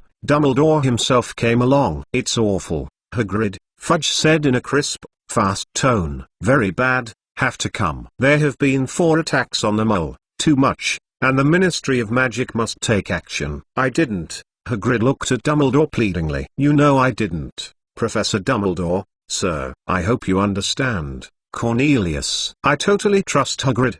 Dumbledore versus Fudge frowns. But you see, Albus, Fudge said unnaturally, Hagrid's record of the previous record is not good for him. Ministry of Magic has to take some measures. We have contacted the school board. Is it? But Cornelius, I still have to tell you that taking Hagrid away doesn't help, Dumbledore said. There was a very rare anger in his blue eyes. Look at it from my point of view, Fudge said, playing with his top hat in his hand. I am under a lot of pressure. I have to do something. If it is not Hagrid, he will come back.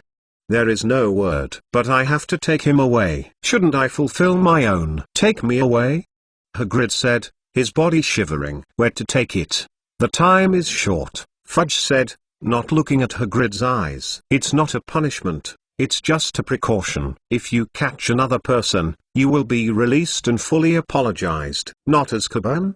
Hagrid asked in a low voice. Fudge hadn't had time to answer, and he heard someone knocking at the door. Dumbledore turned and opened the door. It was Lucius Malfoy, who strode into Hagrid's hut, wrapped tightly in a long black travel cloak with a cold, satisfied smile on his face. The teeth on one side began to scream. You have come, Fudge, he said with satisfaction. Very good. Very good. What are you doing here? Hagrid said angrily. Go out and leave my house. Dear friend, please believe me, I am not happy to enter your room. Oh, you call this house? Lucius Malfoy looks around this little dim room, said with a smile. I just went to school to see. Someone told me that the headmaster is here. What are you doing with me, Lucius? Dumbledore said. He spoke very politely, but the anger was still burning in his pupil's blue pupil. It's awful, Mr. Malfoy said lazily, taking out a long parchment. The board felt that it should let you go. This is a recall order. You will see that 12 directors have signed on it. We feel that you are not playing your talents. How many attacks have occurred so far? There are 2 attacks this afternoon. Are you? At this speed Hogwarts students will have nothing left.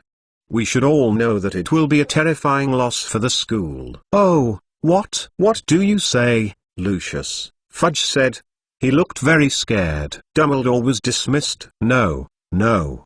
We are absolutely unwilling. Marks leaned behind the house, listening to the conversation in the room, but his eyes were constantly moving on the ground, seemingly looking for something. He deliberately came here, naturally not to eavesdrop on those nonsense that are of little use. At least this is not the main purpose. Has it? Suddenly, Marks crouched down and looked at the little spiders lined up in the ground, secretly said in one's heart. Since the goal has been found, there is no need to stay here. He followed the small team of spiders and walked to Forbidden Forest. In Hagrid's hut, the talking Dumbledore's eyes glanced in the direction of Marks's movement, but his face did not reveal any flaws. As soon as the little spiders entered the woods, the speed of the journey suddenly became faster. Marks had to light up wand and ran up behind him, but after a while, he only heard a loud snoring. He suddenly felt that a long, furry thing had picked him up and hung his face down, half empty. This is an underage Acromantula, and the race-specific body shape still makes it easy to lift a child in his teens. Marks calmly aligned his mouthpiece with wand, but the other party didn't seem to be eating on the spot, but flew with Marks. The creature with 8 legs is obviously flexible, and the crawling speed in the dense jungle is still very fast. Gradually, the darkness seems to have faded a bit. With the bright moonlight tonight, you can see the spiders on the ground covered with fallen leaves. He twisted his neck and found that they had reached the edge of a wide depression. The trees in the depression were cleared, and a large number of Acromantulae were gathered inside. They are not like the young spiders who hurried through the fallen leaves below, but each one is as big as 2 horses. The giant spider holding Marks walked down the steep slope and walked towards a misty, hemispherical cobweb in the center of the concave ground, surrounded by its companions. When they saw what it clamped, they were excited to move the big chelation, making a squeaky voice. The spider loosens the paw and Marks falls on the soft, dead leaves. He patted the soil on his body and stood up calmly. The spider that threw him away was talking. Believe me, this is not easy to hear, because it has to slap its big scorpion every time it says a word. Aragog! It shouted. Aragog! From the misty, hemispherical cobweb, a small spider like a small elephant was drilled very slowly. Its body and legs are grey, and every eye on the ugly head with big cheeks is covered with a layer of white. What happened? It said. For a while, the 2 big squirrels moved quickly. People. The spider who just grabbed Marks said. Is Hagrid? Aragog said, approaching a few, 8 milk-white eyes staring blankly. Unfortunately, not. Marks looked at the huge shape of the Acromantula in front of him and seemed to confirm something. Kill him, Aragog said, immediately irritated. I am sleeping. It's no good to kill me. Marks looked at him calmly, took out a bottle, pulled the cork out, and made a beep sound. What? Aragog suddenly slammed back a long distance. Oh, damn, I hate this taste. Like Aragog, its spiders panicked back a bit, forcibly vacating a circular open space on this crowded depression. Aragog, I think, you should be familiar with this taste. Marks looked at Aragog. Is there any interest in making a deal? The wisdom of the Acromantula race is always concealed by the natural fierceness, which leads to the neglect of other races. But at least I think that you should understand the benefits of the transaction thing. Yes, I am Hogwarts. The student, who is also a friend of Hagrid, told him the story of you and Hagrid 50 years ago. Harry Potter's Book of Sin Chapter 68. Harry Potter's Book of Sin Chapter 68. Transaction? Aragog said irritably, no matter what the deal, you put it in first. Marks nodded, refilled the bottle in his hand and put it back in the pocket on the inside of the robe. Aragog, in fact, you don't have to be so nervous. How can you not be nervous? How can you not be nervous? That is the ancient creature that our spiders are most afraid of. How can I not be nervous? Aragog said violently, squeaking. Obviously, that stuff is not here. Marks said calmly. The small bottle is filled with its scales. I got it myself. How about that? Said Aragog. Even if you can deal with it. That thing, basilisk, Marks added. Oh, damn. Can't say. We can't name it. When you hear the word basilisk, the Acromantula group is agitated. Obviously this is the same as Voldemort in The Wizard, which represents terror and death. I just want you to get used to it. Marks said. This deal is obviously good for you and for all of your clansmen. What transaction? I have checked it carefully. Whether it is basilisk, Marks dragged his tone, and regardless of the catastrophe of the big spiders, continued, whether it is basilisk or your Acromantula, it is a magic creature cultivated by the wizard. Maybe you are right, then. That is to say, you should not have natural enemies at all. Marks says it should be by rights. The reason why basilisk will become the natural enemy of your Acromantula race is simply because you have been out of the cultivation of the wizard. You mean? Aragog hesitated. Do we have further powerful opportunities? So I said that the wisdom of your Acromantula was just covered up by fierceness. Marks looked straight at Aragog. If I said, I can use basilisk's bloodline to further your Acromantula, strengthen it? Do you like being manipulated by others to play with your body?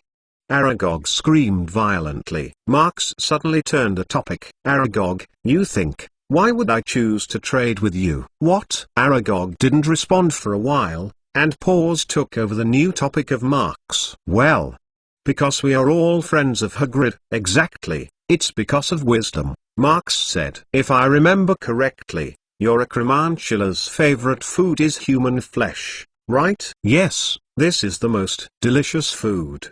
But you never ate it, Marks said. No. Aragog slammed his feet. I have this instinct, but out of respect for Hagrid, I have never hurt a person. Then you have thought about why this is? Don't I say that? Because Hagrid was still a little child at the time, but he took care of me, hid me in a cupboard in the castle, fed me the breadcrumbs on the dining table. Hagrid is my good friend. He is a good person. When people discover me and ask me to take responsibility for the death of a girl, he protects me. Aragog paused, went on to say, since then, I have been living in this wood. Hagrid often comes to see me. He even found me a wife, Mozag. You see how our family has developed. Prosperous. This is the blessing of Hagrid. Listen, Aragog. Marks raised his head slightly. It's all right what you said. And it's because of wisdom. You have enough brains and sensible feelings. If you want to, you can suppress your instinct and control your behavior. Marks hit the railroad. This is what Basilisk can never have. They only know how to do it. Listen to life and slaughter. And so, I chose to find you to do this transaction, not to find a way to control Basilisk. Marks said faintly. Believe me, there are always ways, but I don't want to do that. What I want is a friend, he said softly. This is a transaction between friends. If you feel that something is not appropriate, you can abandon the transaction at any time. The transaction between friends. Aragog chewed this sentence, and it took a while to follow. I can understand the meaning of this, but my children will not understand. I certainly understand this. Marks calmly said, so, can I talk to you about this transaction between friends? Of course, Aragog said. But I just want to live quietly in the deep forest. This is a prerequisite. Aragog's implication is clear, and it does not want to participate in any form of dispute. Yes, That's right. My request is very simple. When your bloodline is successfully transformed, can I adopt some of the first pocket children? Mozag won't agree. Aragog decisively said, although I don't care too much, my wife sees every child as her baby. This is the nature of spiders. It's also the nature of every creature, and I understand. I will take good care of your children, just like Hagrid. Marx barely squeezed a sincere expression, but Aragog obviously couldn't understand. For a spider, humans are a look. Even if it is Hagrid, it is at best a little stronger than the ordinary person. In this regard, he is just working hard. I can only help you ask. Aragog used this sentence to end the human and spider trading talks. Unlike when it came, Marx enjoyed the Acromantula mount, a luxurious etiquette that Hagrid had never experienced. The benefits of the 8 legs are reflected here, and the shock absorption effect is awesome. Aragog's child sent Marx to the edge of Forbidden Forest. After Marx slid down from his back, it threw away 8 legs and hurried away. On the way back to the castle, Marx walked and thought carefully about what to do next. To put it bluntly, if it wasn't because the test was a bit difficult, he had thought about it. When a series of changes in the last semester became a foregone conclusion, Marx decided that it would no longer act passively. Although he only wants to be quiet as a research-type wizard, many things can be done without thinking. It is definitely not a bad thing to plan ahead. Acromantula grows very fast, and its reproductive capacity is quite strong. If it is properly cultivated, it can be as high as Basilisk in terms of price-performance ratio. It's just that bloodline transforms this kind of thing, but it is simple to say and complicated to do. Fortunately, Merlin's Book of the Book is available in the library, and the research on bloodline has been quite deep. Marx himself has selected a lot of experimental data from Rowena's Chamber of Secrets. It's still the same time. Time is not enough. Marx shook his head and walked quickly to dormitory. In the days that followed, trivia came one after another. First, the date of the exam is coming soon. In the midst of the students' sighs, it's still coming. Then there is Mandrake, they are almost mature. This means that those students who are petrified can be saved. Then there is the matter between Marx and Ron. Occasionally Marx will go to the hospital to see Hermione. But if he hits Ron, he will always become Ron's face and look at him in anger. Even though Marx didn't care about it, Harry would have become very difficult.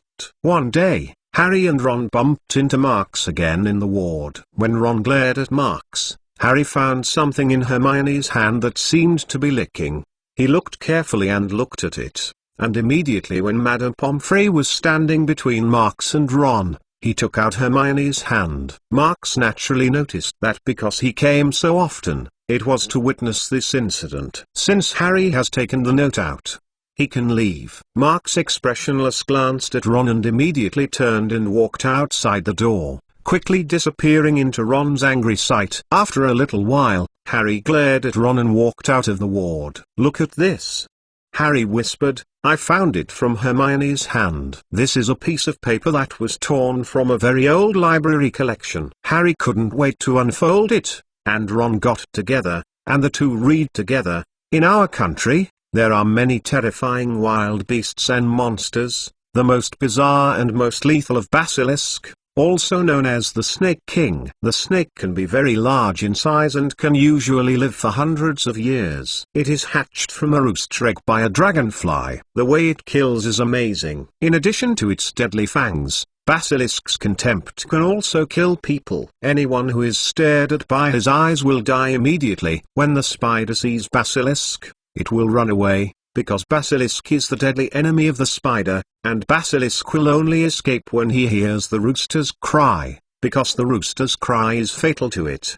Below this passage, there are 2 words, pipe. "This is Hermione's handwriting," Harry exclaimed excitedly. "I think I understand." This crumpled book page became a bright light in Harry's mind, guiding all the lost ships and finding the right route. Obviously, Marx's remedy is undoubtedly successful, and the end is exactly what he wants. Ron, he was so excited that he could barely breathe. That's it. The answer is here. The monster in Chamber of Secrets is Basilisk. It's a giant snake. No wonder I can hear the sound wherever I go, but others can't hear, because I can understand Parseltongue. Oh, yes. Ron looked back and looked at Hermione, who was stiff in the ward. She left the most important information to us. Not the marks she has always trusted. Ron added. Somehow, Ron's heart showed a hint of pleasure. Harry Potter's Book of Sin Chapter 69. Harry Potter's Book of Sin Chapter 69. Basilisk's eyes look at who will die. But there is no one here to die, because none of them directly confronts it. Having said that, Harry looked at the page in his hand urgently. The more he saw it, the more he felt his heart clear. The rooster's cry is fatal to it. He said loudly, Hagrid's rooster has been killed. Once the Chamber of Secrets is opened, Slytherins never wants a rooster near the castle. But how can Basilisk crawl around and crawl? Ron said, an ugly snake will definitely see it. Harry pointed to the words that were written under the paper. Boon. He said, Ron, it has been in the pipeline. I always hear the voice inside the wall. Ron grabbed Harry's arm. The entrance to the Chamber of Secrets. He said hoarsely. Is it possible to be in the bathroom? Maybe it is. Moaning Myrtle's bathroom, said Harry. That means, Harry said, in this school, it's not just me who knows Parseltongue. Slytherin's heir knows, so they can control Basilisk all the time. Oh, yes. Ron was excited, but after a while he put on an angry and powerless expression. Yes, but even if we know this, what can we do? I think we have to go to Professor McGonagall. Yes, let's go to the teacher's common room, Harry said, and it rained. She will be there after 10 minutes, and she will soon be off class. No matter who heir is, it won't be wrong to act first, Harry said firmly. After that, the two hurriedly ran downstairs. They don't want Professor McGonagall to find that they are wandering around in another corridor, and they walk straight into the empty room of the empty faculty. This is a large room with all planks covered with black wooden chairs. Harry and Ron were squatting inside, so excited that they couldn't sit down. However, the ringtone of the class has not sounded. Instead, the voice of Professor McGonagall echoed in the hallway and was magnified many times by magic. All students immediately returned to the dormitory of their respective house. All teachers returned to the faculty common room. Please act now. Harry turned sharply and stared at Ron. Is there something wrong? At this time, Marks must be him, Ron said. I am going to find him. Don't just come to a conclusion, Ron, Harry said, his gaze searching around. On his left is an ugly closet filled with the robes that teacher is wearing in class. Hide in here. We listened to what was going on, and then told us about our findings. They hid in the closet and squatted on the footsteps of hundreds of people walking upstairs. Then, the door of the faculty common room was pushed away. Harry and Ron looked at each and every one into the rooms. Teacher threw a layer of robes that had a musty smell. Some of them were confused and some were scared. Later, Professor McGonagall arrived. It's going on, she said to the silent friends in the room. A student was taken away by Rare Beast.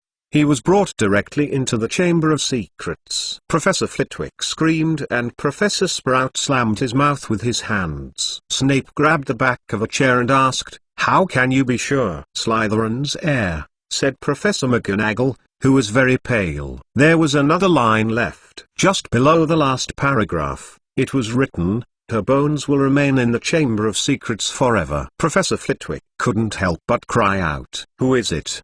Madam Hooch had a soft knee and sat in a chair. Which student is it? Ginny Weasley, said Professor McGonagall. Harry felt Ron fall silently on his back on the floor of the closet. We have to send all the students home tomorrow, Professor McGonagall said. Hogwarts is here, Dumbledore used to say. The door of the teacher's common room was once again knocked open. Ron, who fell on the bottom of the closet, even thought it was Marks, but the result was Lockhart, and his face still laughed. Sorry, I am late.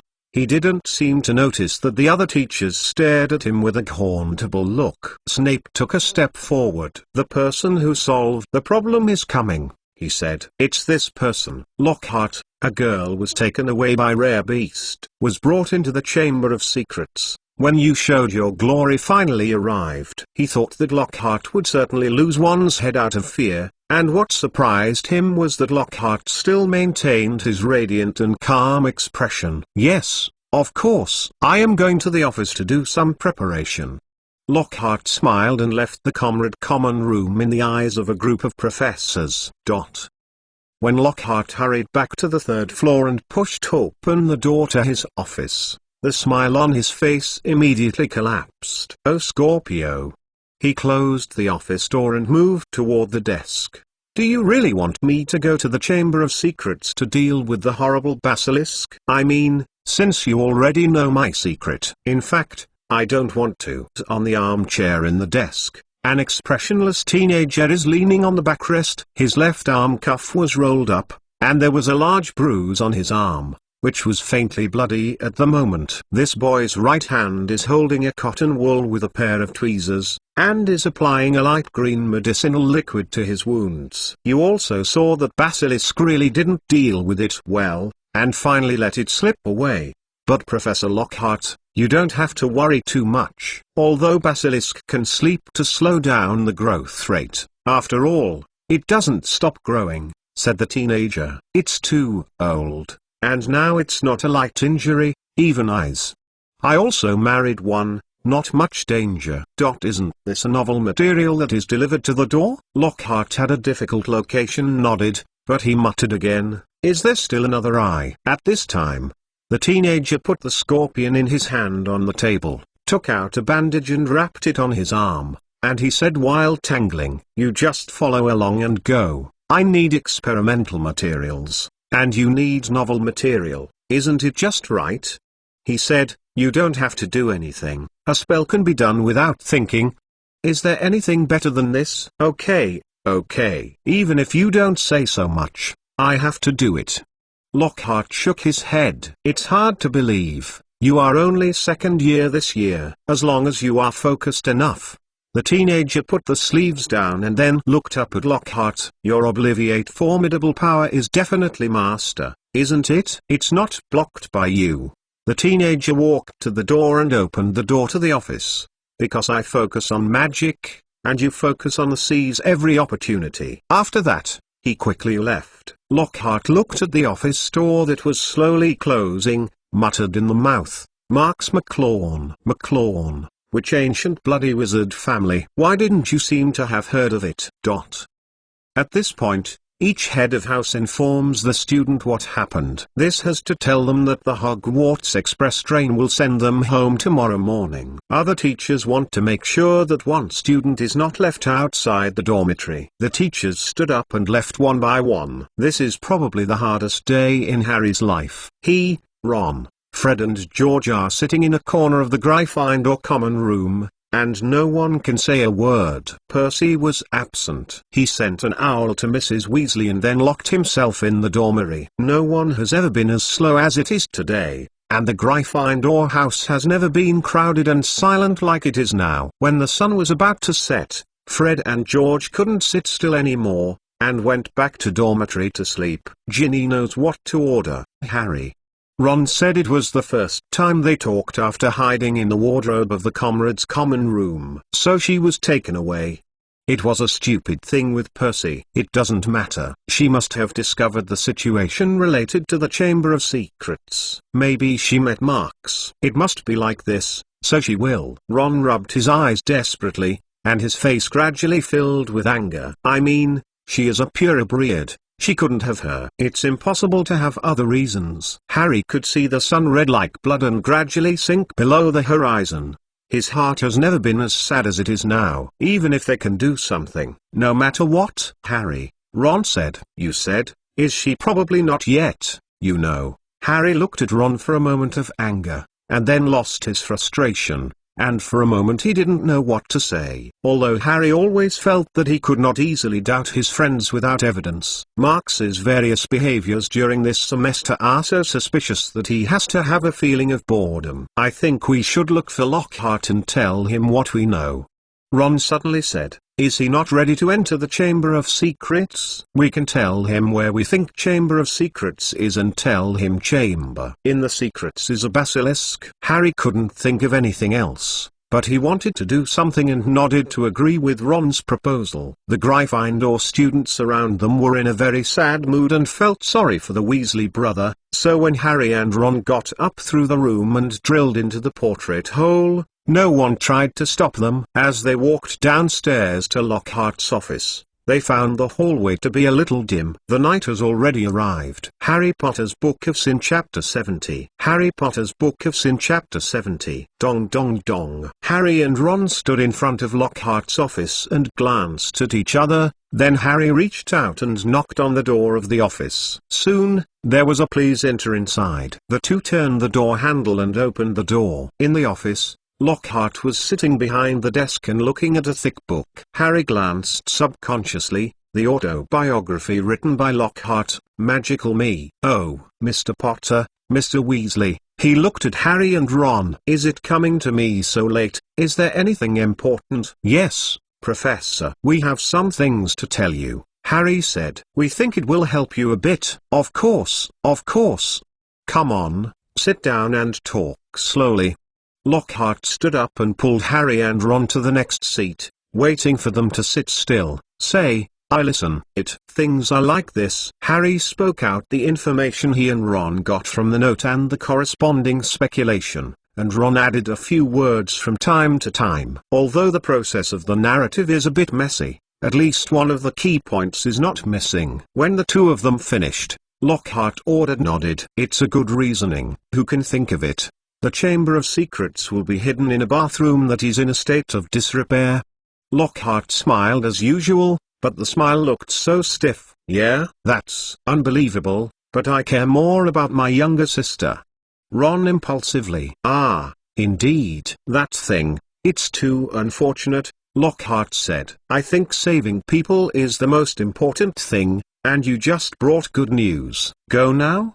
Ron looked a little excited. "Yes, of course." "Go now." Lockhart decisively nodded. "I will go too."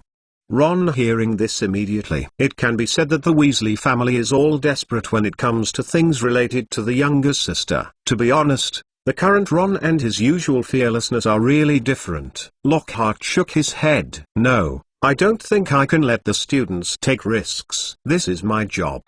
He is righteous and authentic." Harry looked at Lockhart and looked at it. He always felt that he was not the same as the image of the past. "Professor Lockhart," Harry said suddenly, "I think we have to go. Ginny is taken away, and Ron and I can't help but wait here." Oh, Lockhart showed a distressed expression and hesitated for a while, but he finally agreed. "You can go, but you have to be careful," he said. "Remember, close your eyes as soon as you have a movement, and Basilisk will hand it over to me." After that, Lockhart took Harry and Ron and hurried to the bathroom of Myrtle. They walked down the nearest stairs and walked across the dark corridor with the words on the wall to the door of Moaning Myrtle's bathroom. Lockhart took the lead and walked the front door with the slightest hesitation. Moaning Myrtle is sitting on the water tank of the innermost toilet. "Oh, it's you," she said, looking at Harry behind Lockhart, and sobbed. "What do you want this time?" "I want to ask you how you died,"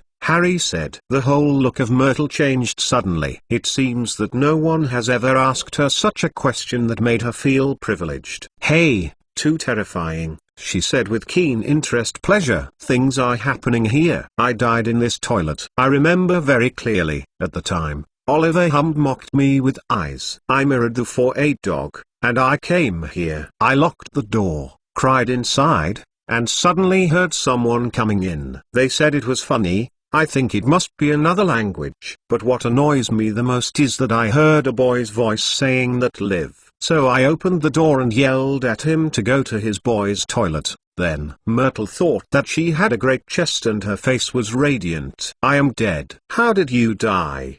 Harry asked. "I don't know," Myrtle said in a mysterious voice. "I only remember seeing a pair of big, scary yellow eyes. My whole body seems to have been caught, and then I drifted away." She looked at Harry with a sly look. "I came back later, you know. I was looking for Oliver Hump to settle accounts." "Oh," She regretted laughing at me wearing glasses. Where did you see the yellow eyes?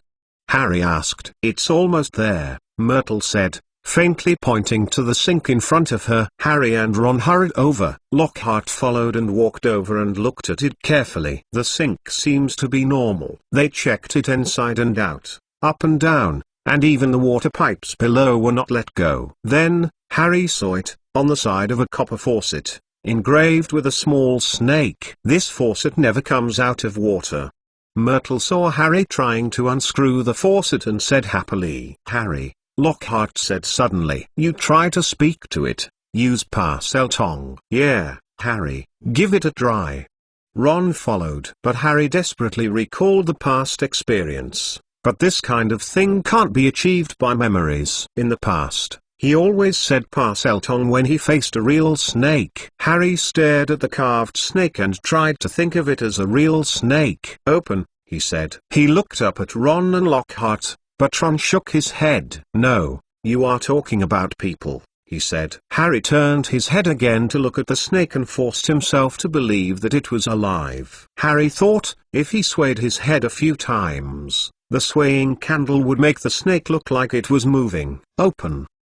He couldn't help but sway his head and said. However, what Ron and Lockhart didn't hear was this, a strange CC sound from his mouth. Lockhart kept staring at Harry's mouth and didn't know what he was thinking. Suddenly, the faucet made a dazzling white light and began to spin up quickly. Then, the sink was also moved. They watched the pool slowly disappear from the line of sight, and a very thick water pipe appeared beneath it. It was more than enough for a person to get in. Harry heard Ron take a breath of air. I think. Lockhart also looked at the entrance to the water pipe, gently said. It looks really dangerous. You better not go in. Harry snorted and jerked his head up, and he had already made up his mind what to do. I want to go down, he said firmly. He can't help but since they have found the entrance to the Chamber of Secrets, there is still a small, faint, embarrassing glimmer of hope. Ginny may still be alive. I have to go too,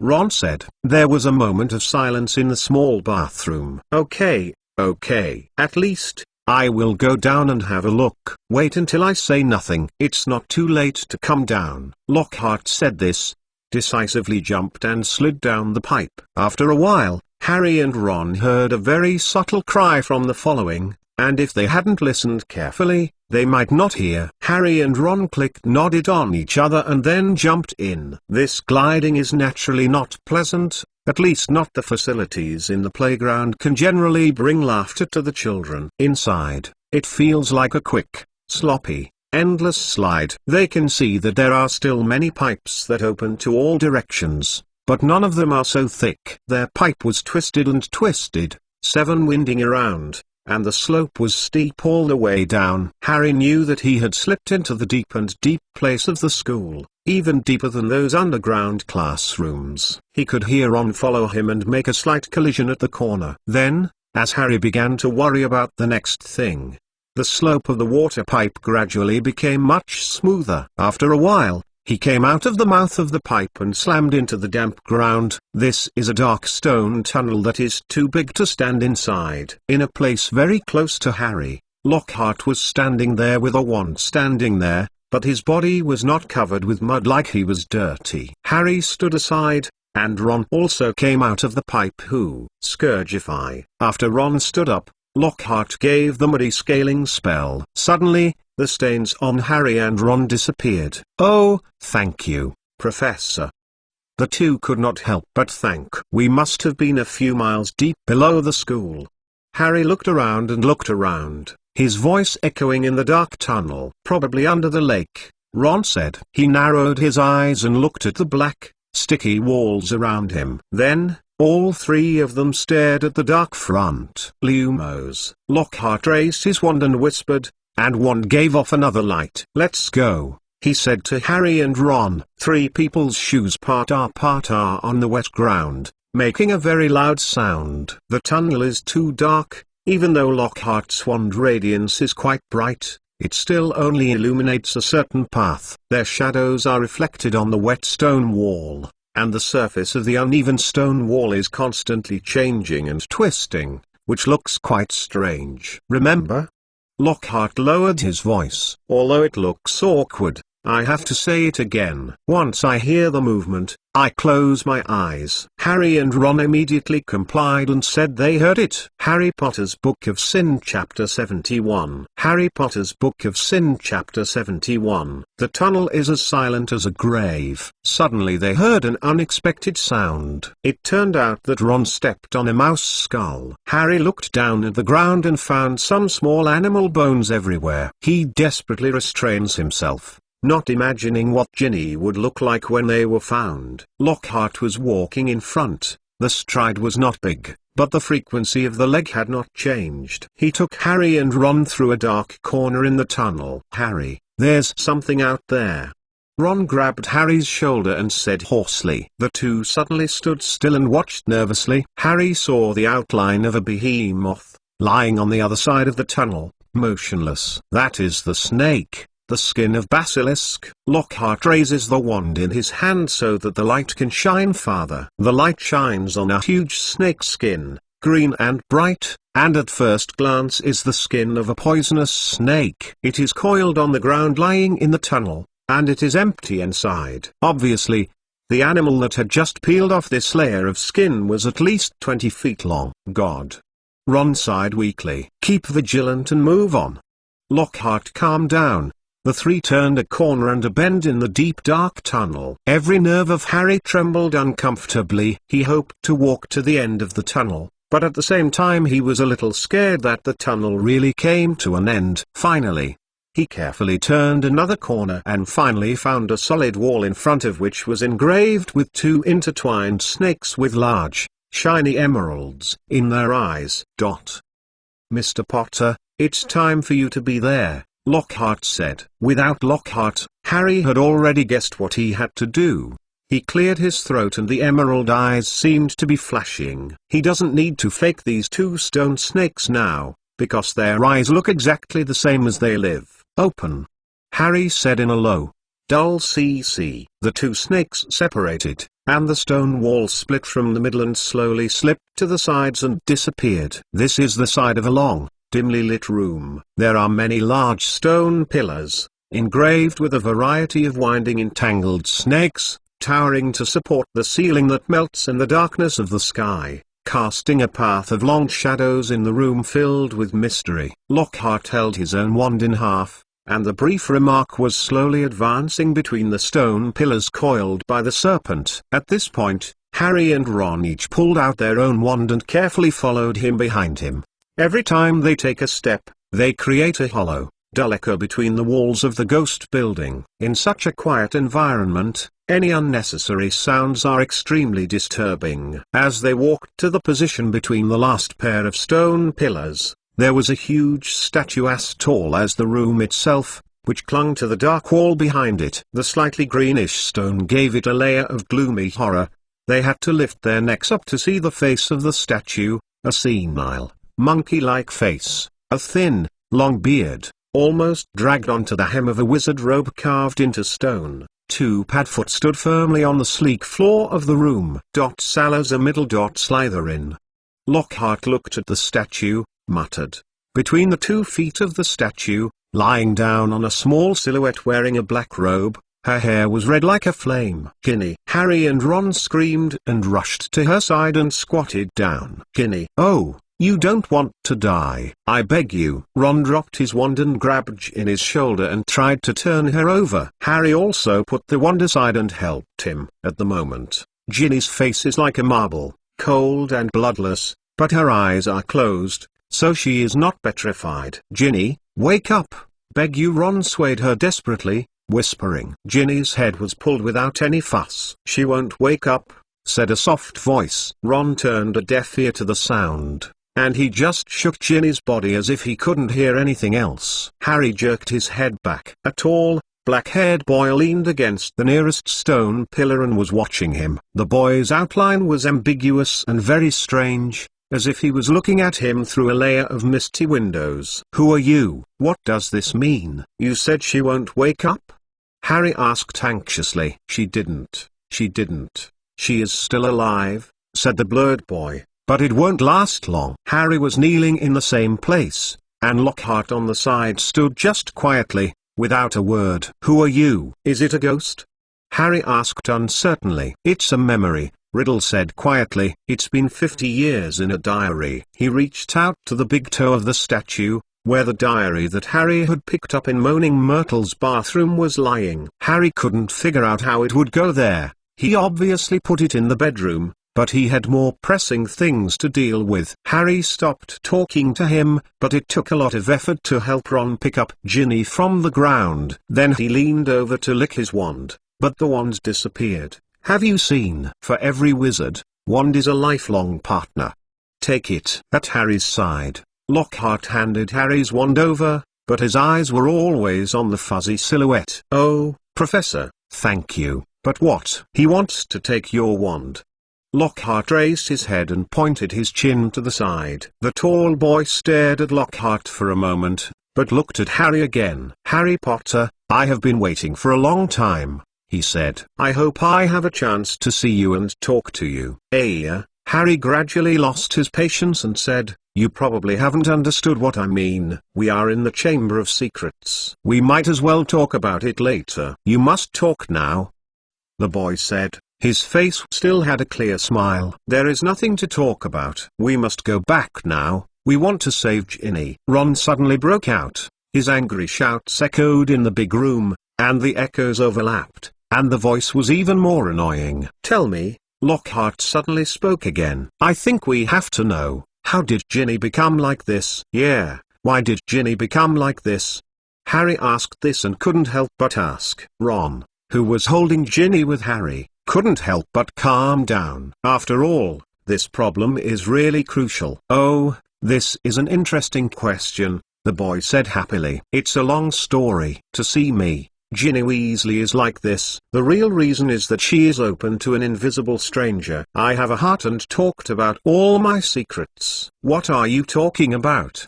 Harry said. "Diary," the boy said. "My diary." "For months, little Ginny has been writing her heart on it, telling me about her distressing troubles and sorrows. How she was teased by the big brothers. How do I have to wear old robes and old books to go to school?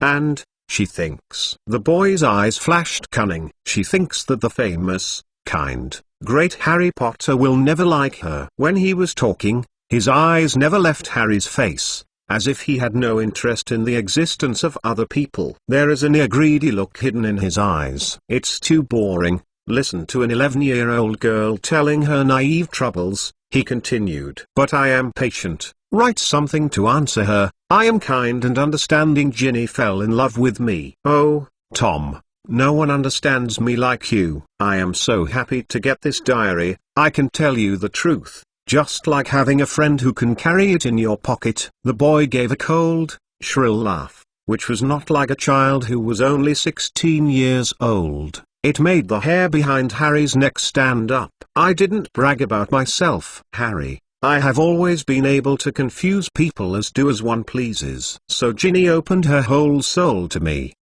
the boy said with a smile, "and her soul is eccentric. It was exactly what I needed. I swallowed her most secretive fears, the deepest secrets, and the liking became bigger and bigger. I gradually became powerful, much more powerful than the little Miss Weasley. Powerful enough to Miss Weasley revealed some of my secrets and started to open a small part of my soul to her." "What are you talking about?" Ron couldn't help but screamed out, but the other party didn't even look at him. "Can't you guess it?" "Harry Potter," he said softly. "It was Ginny Weasley who opened the Chamber of Secrets. She killed the rooster in the school and painted the scary on the wall. Text: she released Basilisk from Slytherin, attacked 4 mudbloods, and the thin cat of the squib." "Oh no, impossible." Ron's face was distorted. "This is never possible. You are lying." "Opening the Chamber of Secrets is Marks McLawn. Marks McLawn." Upon hearing the name, the smile on the boy's face disappeared immediately, and his eyes were clearly marked with anger. "Don't mention this name to me." His voice suddenly became low. Harry Potter's Book of Sin Chapter 72. Harry Potter's Book of Sin Chapter 72. "Don't mention this name to me." Boy Gloomy Authentic. That damn Mudblood. He dared to hurt the great Salazar Slytherin, left to my Snake King, and 2 times in a row. Marks? Hurts Basilisk? Harry was surprised. The first time, I was there. And Miss Granger, Lockhart said. Unfortunately, I couldn't afford to save her. Oh, Professor, you already know. Harry stared wide-eyed. HMPH. So what?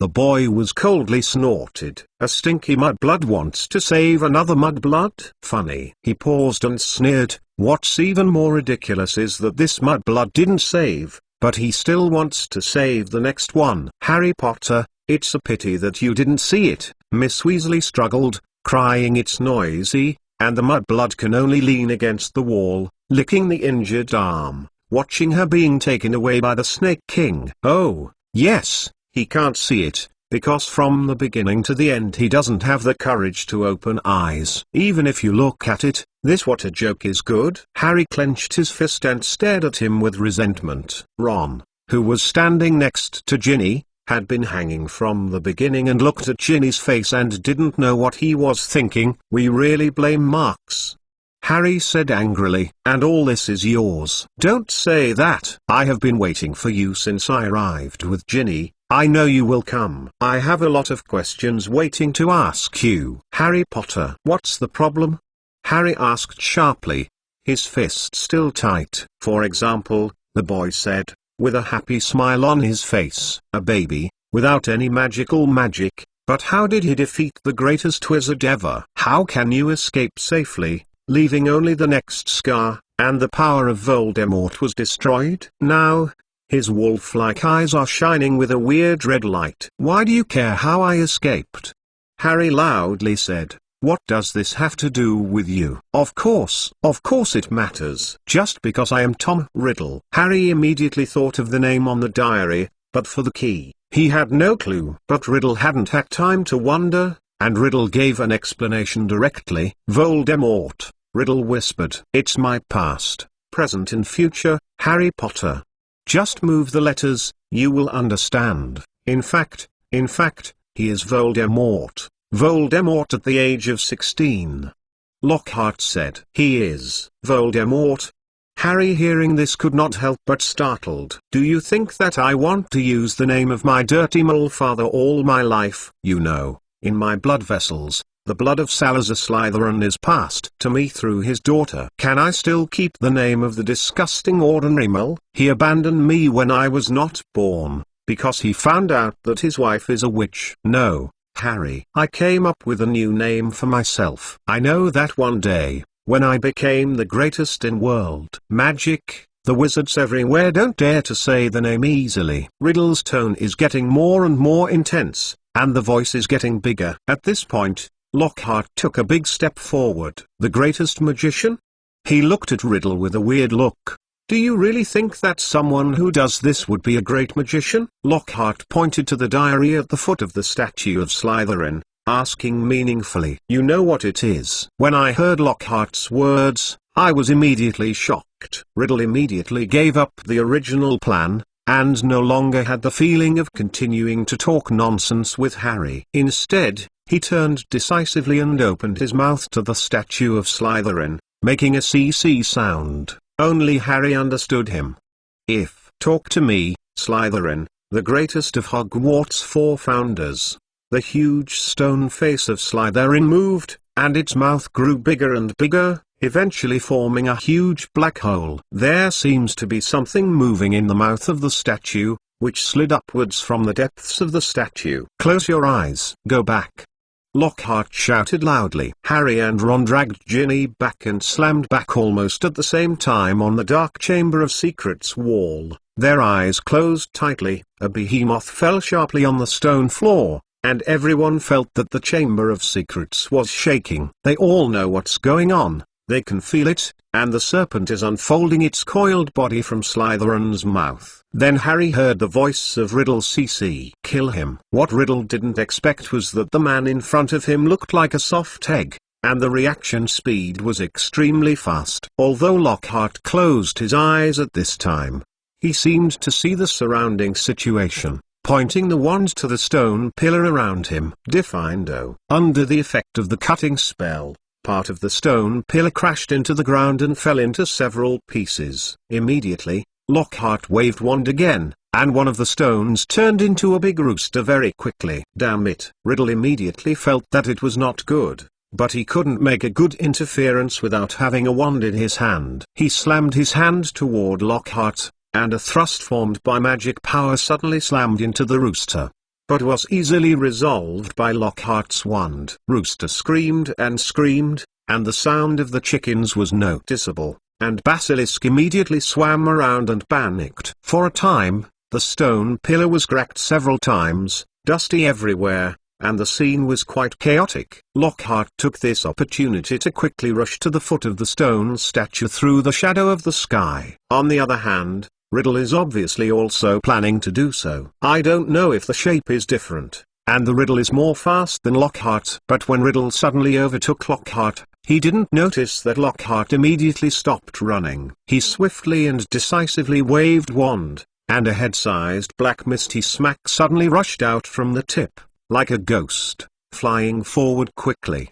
without a clever fall behind Riddle's fuzzy silhouette. What? Suffering from the sudden impact of the black fog, Riddle's silhouette is more blurred, like the shape cannot control, and constantly twisted. Not long after, the silhouette was divided into two groups of apparition. The big group went straight to the diary, and the small group crossed an arc in the air and landed exactly on Ginny. After the big group of apparition gradually integrated into the diary, Lockhart swung the wand and recalled the diary back to his own hands. In fact, he was able to do this just now, and the behavior of suddenly running over is to do what Riddle sees. This series of behaviors was completed in just a few seconds, and there was almost no chance of giving Riddle any reaction between completely unprepared. After solving Riddle, Lockhart closed his eyes again, and once again rushed into the dust that had not settled. After a while, I heard only a huge humming sound from a corner of the Chamber of Secrets,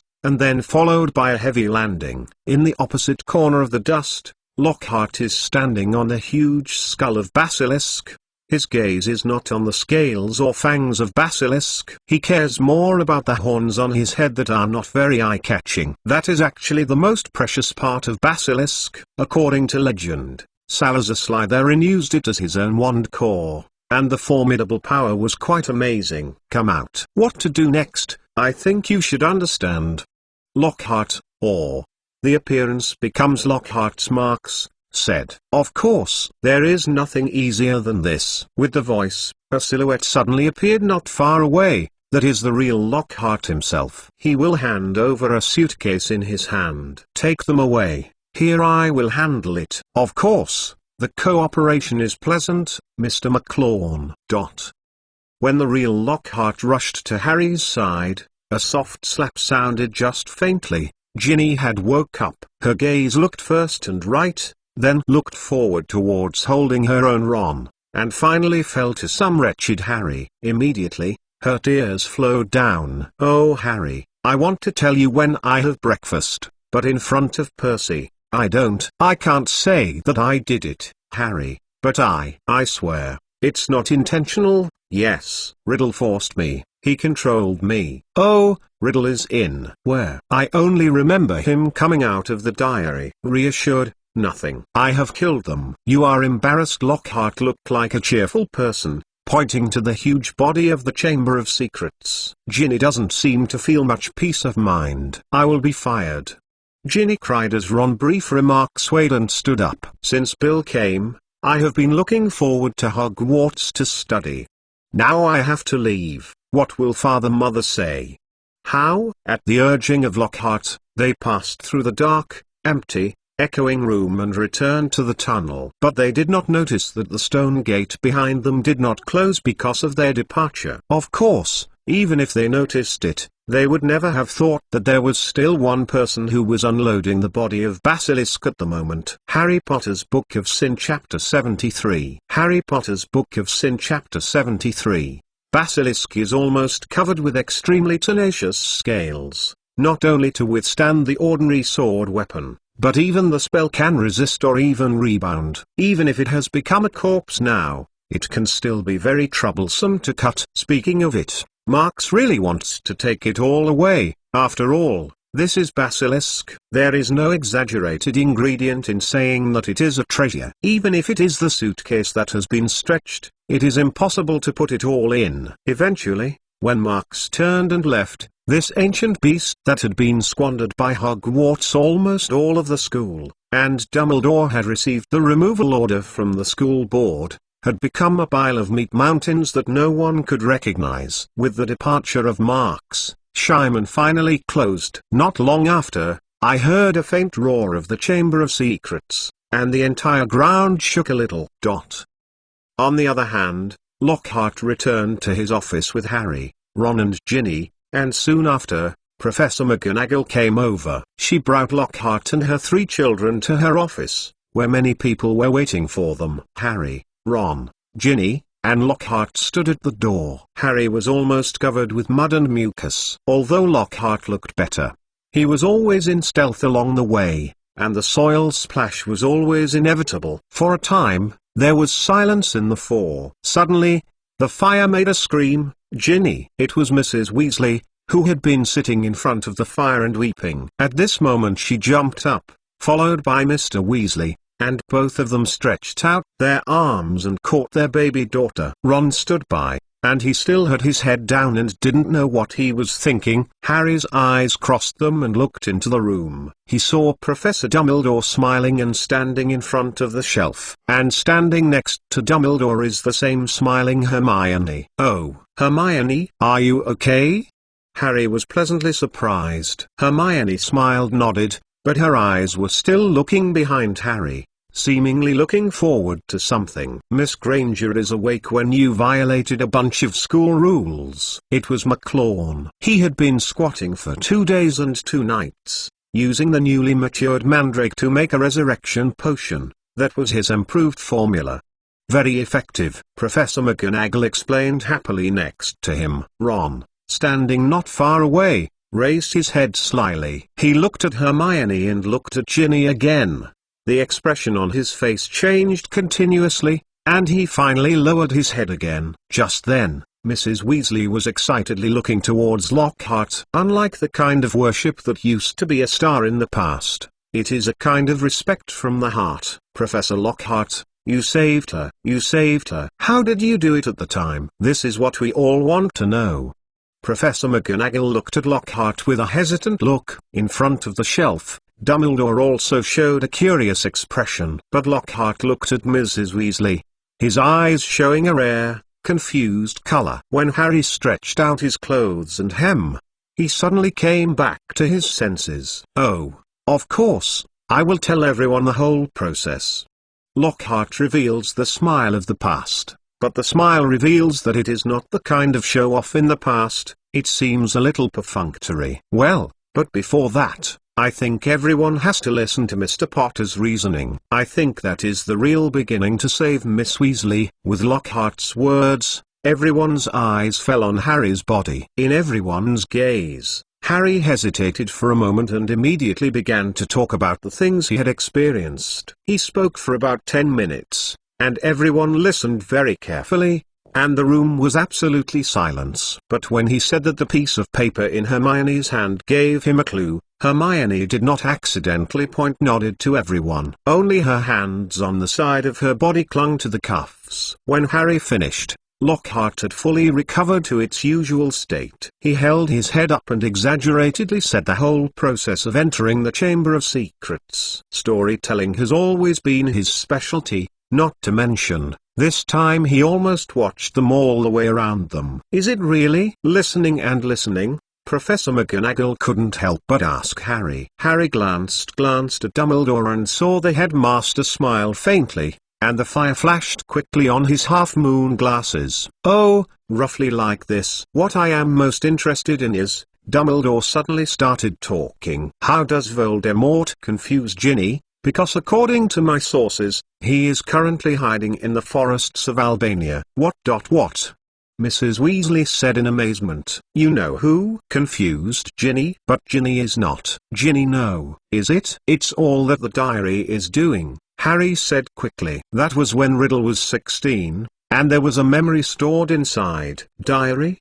Dumbledore was slightly frowned. Harry looked at Lockhart and he felt that Lockhart should know the final whereabouts of the diary. But Lockhart shook his head. He said, as I said earlier, I pierced it with the fangs of Basilisk. The venom of Basilisk infiltrated the entire diary, and the apparition of you-know-who dissipated. Then I was busy taking the children out. The diary. I should stay in the Chamber of Secrets now. It's amazing, Dumbledore thought, whispering. Without McLawn, he would probably be the best student of Hogwarts ever. He turned and faced Mr. and Mrs. Weasley, both of whom were confused. Few people know that Voldemort used to be Tom Riddle. 50 years ago, at Hogwarts, I personally taught him. He left the school and disappeared. Traveled around the world, and traveled all over world. In dark magic, the deeper the quagmire, the more evil guise of the wizarding world, and the many dangerous magical distortions. Finally, he reappeared as Voldemort, when it was hard to recognize him. Almost no one linked Voldemort to the clever, handsome head boy who had been studying here. Dumbledore recalled the past and recalled the current marks. In his pupil's blue pupil, there was a faint gaze. But Ginny? Said Mrs. Weasley. What does our Ginny and have to do with him? His diary. Ginny sobbed. I have been writing on it for a whole year. He kept writing back to me. Ginny. Mr. Weasley was stunned and said, did I not teach you? How have I told you all the time? Never trust anything that can think independently, unless you see it hiding your mind. Where are you? Why didn't you give me the diary or your mother to see? A suspicious thing like that, obviously filled with dark magic. I don't know. Ginny still crying sadly. I found it in a book that mother gave me. I thought someone had pinched it there. Forgot. Miss Weasley should go to the school hospital immediately, Dumbledore interjected inexplicably. This is a painful torture for her, and the school will not punish her. Dobby is older and more resourceful than her. The wizard was blinded by Voldemort. He strode to the door and gently opened the door. Bed in bed. Maybe you should drink a big cup of steaming chocolate milk again. I always think it is good for improving my mood, he said, blinking at Ginny and bowing his eyes. You will find that Madame Pomfrey has not slept yet. She has been studying the modified Mandrake resurrection potion formula that McLawn gave her. Mrs. Weasley took Ginny out, and Mr. Weasley followed, still a bit of a blow. More frustrating than Mr. Weasley was Ron, who was stopped by Dumbledore, who wanted to go to the school with Fly. Do you know, Minerva, Professor Dumbledore said thoughtfully to Professor McGonagall, I think that such a thing is worth celebrating a banquet. Can I ask you to inform the kitchen? Well, yes, by the way, please help me to ask McLawn and take him to my office to wait for me. Dumbledore added, yes, she said simply, complimented, and also walked to the door. Potter and Weasley gave it to you, didn't they? Of course, Dumbledore said. Professor McGonagall left, and Harry and Ron stared at Dumbledore uncomfortably. What did Professor McGonagall mean just now? Handling them. They showed an apostrophe T. Should not be punished. But Dumbledore added a few points to each of them with a smile, and specifically praised Harry's decisiveness and cleverness, and Ron's love for younger sister Ginny. After that, he turned to Lockhart and looked at him curiously. Gilderoy, I think, you are very good at teaching this profession. Maybe next semester. Lockhart hurriedly interrupted, oh, no, I mean, this experience has made me discover a lot of deficiencies. I need to work harder. I think I have more. When more things can be taught to students, I will come back to teach. He said a lot of things in a mess, and he didn't want to leave the mind to continue teaching. Oh, that's a pity, Dumbledore said casually, and turned his eyes to Ron. I want to talk to Harry a few more. Lockhart immediately hurried out. Ron hesitated and left. Harry Potter's Book of Sin Chapter 74. Harry Potter's Book of Sin Chapter 74. When Professor McGonagall found Marks, he was staying in the greenhouse with Winnie, recording the growth of the last flower species. "Oh, Mr. McLawn, you are here."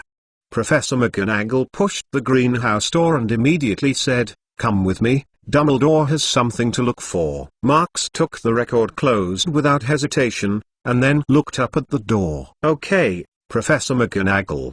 After that, he turned his head to Winnie again. "Miss Blois, it seems that I have to leave. If you get it, go back and don't have to wait for me here." After all, he sorted out the notebook and followed Professor McGonagall to the headmaster room. Although I have been there several times, Marks has always had a crush on it. Every time I face Dumbledore, there is always an invisible pressure that will keep him from relaxing. Especially this time, he did a lot of things that others didn't know. But being able to get through others doesn't mean you can get through Dumbledore. In this, the mastery of a degree is very important. Marks waited in the headmaster room for a while, and Dumbledore pushed the door in. "Is it still okay recently?"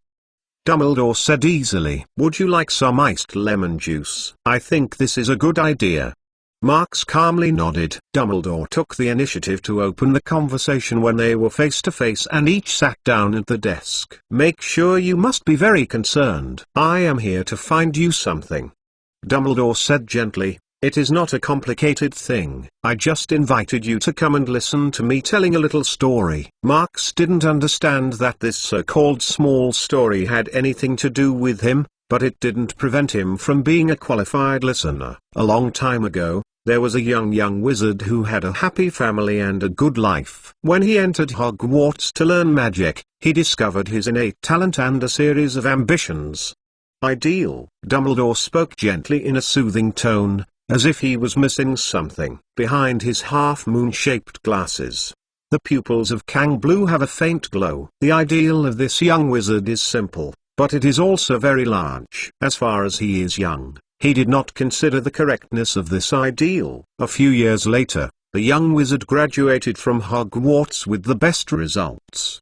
But his family had many accidents in the past few years, which made him have to interrupt his ideals. At the time, his younger sister was still young. When she cast magic, she was attacked by 3 mole boys who saw her magical ability. This attack made his younger sister's spirit very unstable. Her magic power is out of control, and their father is also using the curse to avenge the few mole boys. He is solely responsible for ensuring that his poor daughter is not imprisoned for life in Street Mungo's hospital for magical maladies and injuries. All the blame. He was sent to Azkaban. After that, their mother took them to move. When I heard this, Marks immediately realized that the young wizard in this story is probably Dumbledore himself. The story of Dumbledore is still going on. Unfortunately, it didn't stop here. Dumbledore raised his head slightly, and the lens became bright as the angle of the light changed, obscuring his slightly fascinating eyes. When the younger sister of the young wizard was 14 years old, her magic power re-emerged. This accident caused the life of the mother to come to an abrupt end. At that time, the only young wizard that could stop the younger sister magic power. The younger brother is not at home. At that time, the young wizard was very painful. It was very painful. But things have happened, it is irreparable, and life has to go on. He bears the resentment of the younger brother and keeps comforting the self-bladed younger sister. Took on this already fragmented family. Having said that, Dumbledore was silent for a while, and that continued. At this moment, a young wizard with the same ambitions as he appeared. They quickly established a deep friendship and let the young wizard pick up his ideals again. They set out together to find some clues that the young wizard got during the Hogwarts school. In the meantime, the young wizard lost its emotions in order to accept a test. When I heard this, Marks's heart jerked, and a lot of questions almost jumped out of his throat.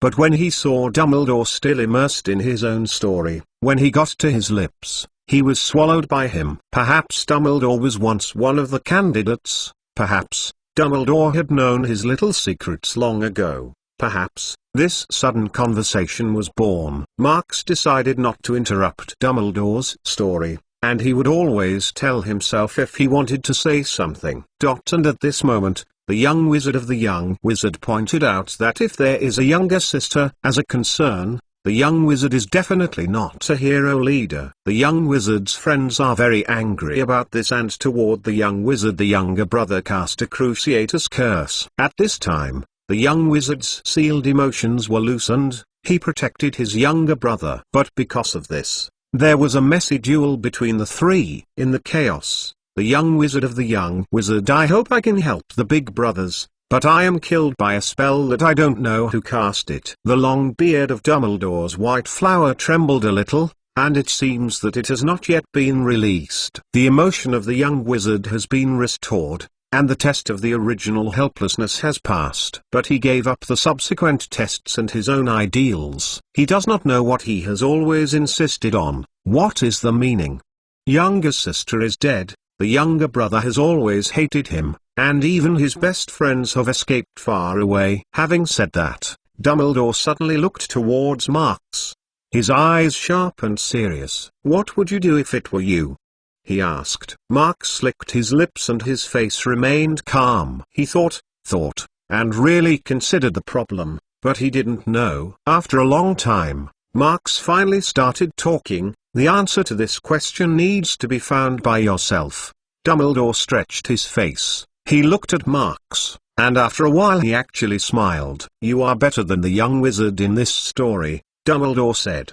He eventually gave up looking, and you probably won't. This is probably because I am a Hufflepuff, Marx said. Dumbledore is called Marx this time. It seems that it is really just to say such a story. In the following time, one old and one less, two wizards sitting opposite each other, they were brief remarks, drinking lemon juice, thinking about their own affairs, until the beginning of the dinner. Dumbledore may or may not fully understand the things Marx does, but he did not ask for anything. This time, the whole banquet lasted for an entire night. Both Harry and Ron got some extra points, which made Gryffindor finally get the House Cup this year. Later, Professor McGonagall stood up and told them that the school decided to cancel the exam in order to entertain everyone. All students except Hermione are very happy about this. And Dumbledore announced that, unfortunately, Professor Lockhart couldn't come back next semester, and everyone heard the news and burst into cheers. After all, no matter what miracle he created, his course was too bad. In addition, it is worth mentioning that several teachers are also applauding this. In addition to these surprises, this banquet is really lively, but Marx has never been used to this lively scene. Especially recently, he always likes to think alone in places where no one is. In the middle of the banquet, he walked outside the hall with a drink. Professor Lockhart. Marx suddenly turned back. How come you came out? You shouldn't be the most enjoyable party for this party. You are the hero of Hogwarts this semester. Lockhart, hearing this, actually shook his head with a smile, and his face had a real sense of reality. There were a lot of people who told me about this kind of reason, but I never put their words in my heart. He said, this time, when I experienced it myself, I realized that in a thrilling how and boring spectator is a boring adventure. Marx glanced at him and calmly said, it seems, I can look forward to your next book. Lockhart heard this and immediately widened his eyes. Oh, he couldn't help but sigh. I really can't believe it. Are you really a child who hasn't read in second year? How do you know? When a writer creates a feeling of boring in his story, he will most likely tear off his manuscript and recreate a new story. Obviously, Marx has concluded that Lockhart will never write this event as another false novel. I think you will definitely become a terrifying wizard in the future. Lockhart couldn't help it. Marx squeezed a stiff smile on him. In this case, this is the most sensible choice to be friends with such a terrifying wizard. He said dryly, I hope you will have something to do in the future, so remember to protect your popularity in the magic circle. Haha, of course. Lockhart slammed and laughed. This night, the night sky is still so deep, the stars are flickering, as if telling people on the ground, everything in the world will be like a moon, and return to calm. Harry Potter's Book of Sin Chapter 75. Harry Potter's Book of Sin Chapter 75. The rest of the summer semester was spent in a dazzling sun. Hogwarts has restored the peace of the past, and everyone no longer has to worry about it every day. More importantly, This year's exam was cancelled, and the students were all happy with it. The leisure time seemed even more. Marx's life is therefore more compact. During the period at the end of the semester, he buried himself in a responsive room for various studies, and the topics he studied were more profound and secretive. For example, for the bloodline transformation of Akramanshala.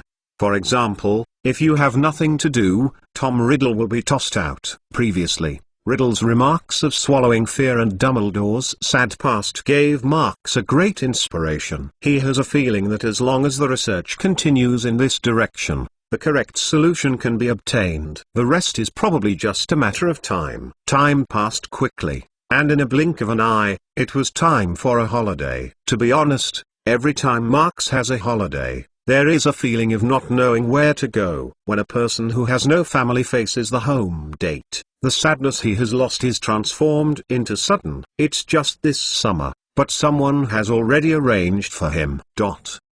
London Heathrow International Airport. Miss Blois suddenly invited me to your house. Is there anything? Flowing flowers.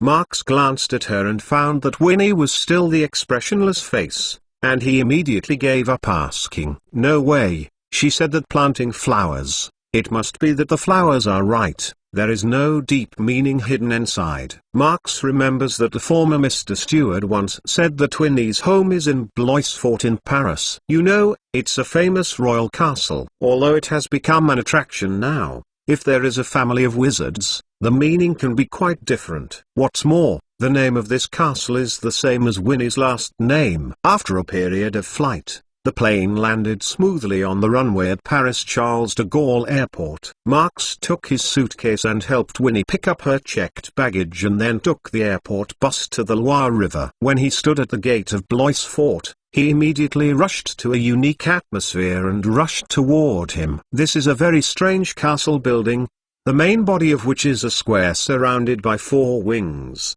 Probably because of the different ages of each wing, they each have different architectural styles, with Gothic-style architecture, Renaissance architecture and French classic architecture. When walking slowly, it often creates the illusion of moving through different eras. As the pace progressed, Winnie took Marx to a spiral-up staircase. Here, Winnie said, take out the wand and knock on the handrail of the stairs. Immediately, the whole staircase gradually faded from top to bottom, turning into a semi-transparent ladder that was like a dream. But the surrounding mall seems to be unable to see the transformation of these scenes, and still acts as usual, and this change does not alarm anyone. When the stairs were changed, Winnie took the lead to the translucent ladder. Her back was getting lighter and thinner, and eventually the whole person disappeared into the sight of Marx. He quickly followed and went up. When Marx walked up a few turns along the spiral staircase, he came to the door of Tuléar. The door is open and the situation inside is unobstructed. Winnie was standing in the hall, and in front of her, 2 maids were standing, and they were talking in French. And at the door, the last old steward looked at Marx with a smile on the front. Premier guests, welcome to Blois Fort. I will welcome you on behalf of my patriarch. Old steward smiled. About your care for my lady, I have to work. That's my pleasure, Mr. Steward. Marx said politely, your English is still so good. You know, this is one of the steward's necessary abilities. Old steward blinked. The servants of the Blois family were very busy, and they quickly arranged for Marx to be able to stay at any time. The rooms were large and the decor was luxuriously scary. In this castle, there are emblems that highlight the French royal family, lilies. From this point of view, it is foreseeable that the connection between the Blois family and the French royal family is not ordinary. Looking out from the window of the room, you can see a lot of mole apparitions invisibly. They are all translucent. Here, the mole and the wizard are subtly separated by a strange magic. Marx looked at the window for a while, unknowingly immersed in thinking. It almost became his habit. As long as you see any magic, you will unconsciously start thinking about the discovered mystery. Dong dong. Suddenly, a slight knock on the door interrupted Marx's thoughts. Please come in, he sang. The door was gently pushed open and Winnie came in. Flowing flowers. She went straight to the local road. OK. Mark's had to order nodded. Yes, this time I came to the Blois family as a gardener. He understands that. He understands very well. Marks thought that Winnie would take him to the flower bed or somewhere else, but Winnie took him all the way to the top of a remote tower. Here, plant flowers? Marks asked. Mother is allergic to flowers. Winnie calmly. Winnie said that it is a flower, it must be a flower. But the flowers to be planted this time are not the flowers in the general sense. This is Raphael Laurenkis. The Laphite dragon kiss is a very exotic plant that always likes to grow up in high places, and the means of cultivation are not complicated. It is not a general difficulty to have it bloom, or it is not a general cost. When Raphael's kiss grows greenish green calyx, it needs to be irrigated with dragon blood every day. Different kinds of dragon blood can make it bloom different flowers. Each flower looks exactly the same as dragon's mouth, and even sprays a dragon's breath. However, the price of dragon blood has always been very expensive, and each vial is 12 galleon. If you use dragon blood to irrigate, you have to spend at least hundreds of gold galleons a day. Then count the time it takes for Raphael to kiss and bloom. I don't have a tens of thousands of gold galleons. I can't see the day it blooms. Yes, Raphael kisses. Winnie is still so calm. I want to see what it looks like. It is precisely because the conditions for the flowering of this plant are too harsh. The degree of rarity is simply maddening. But if you count the potion value of the fruit of this plant, the potion's grandmaster who is willing to spend tens of thousands of gold galleons to cultivate is not without. Only its seeds are equally precious. Can you buy it? Or say another thing, it seems that this time to accompany you to plant flowers, it is really right. Marks shook his head. When Marks and Winnie finished the matter here, the sun was already fading. In the setting sun, the two walked slowly in the square inches the middle of the castle, their shadows dragging behind them. At this point, the Blois family's patriarch has returned, and he has officially met Marks. Welcome to you, Mr. McLawn. Winnie's father, Eric Blois, is a serious, thin, middle-aged man. He is dressed in a formal attire and looks always so serious. Even if you talk to your daughter, the tone is still the same. Although Mr. Blois's looks are handsome and temperament is very outstanding, but like his daughter, it seems that his face will never show any expression. But at least, he was not as arrogant as Lucius Malfoy when he was hospitality. Although he was always sullen, he couldn't be scornful on the etiquette. It can be seen that in fact he is still very concerned about the situation in which his daughter is studying in Britain. At the sumptuous dinner that night, Eric and Marks talked about Winnie's topic, and the party. Winnie just looked at them quietly, and the scene was still harmonious. This dinner is really the best stop that Marks has ever eaten over the years. Tentatively don't mention Brittenmoll's stupid food. Even the Hogwarts dinner is not very Marks's liking. This meal of the Blois family gave Marks a full-fledged taste. Although he temporarily lost the pleasure of enjoying the food, the taste was not lost. At night, Marks sat in front of the desk in his room and opened his notebook again.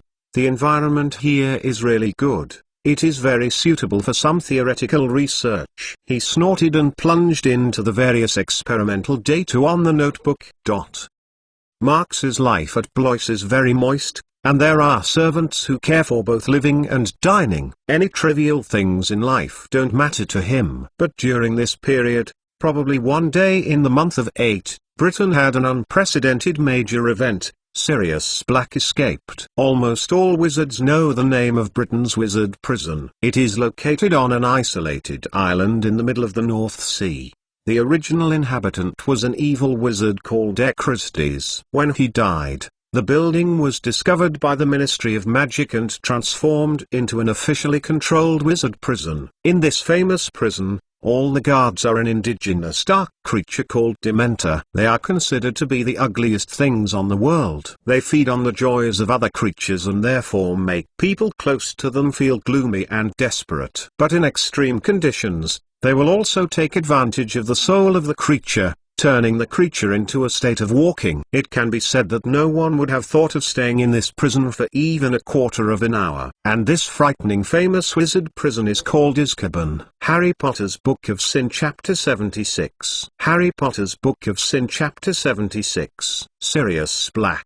Marks sat by the window and looked at the late Daily Prophet and thought of nodded. What he cares about is not what will happen next semester. That is not important to him. He just thought of a magic from Sirius Black that has always been a headache for him. Animagus. To be honest, Marks has been studying the principles of Animagus. But even if he has already researched it, but his transfiguration has not yet met the requirements, he has to put this matter aside. According to the data at hand, Animagus's deformation exercises cannot be precisely controlled, so not only cannot predict the results, but also because of the lack of transfiguration ability and cultivation deviation. This is undoubtedly quite dangerous. There are a lot of wizards that will take Animagus's practice process and disapparation to mention terms, which is entirely due to the dangers involved. Marks, who has studied both of these magics, doesn't think so. And regardless of whether the coordinates of the disapparation are accurate or not,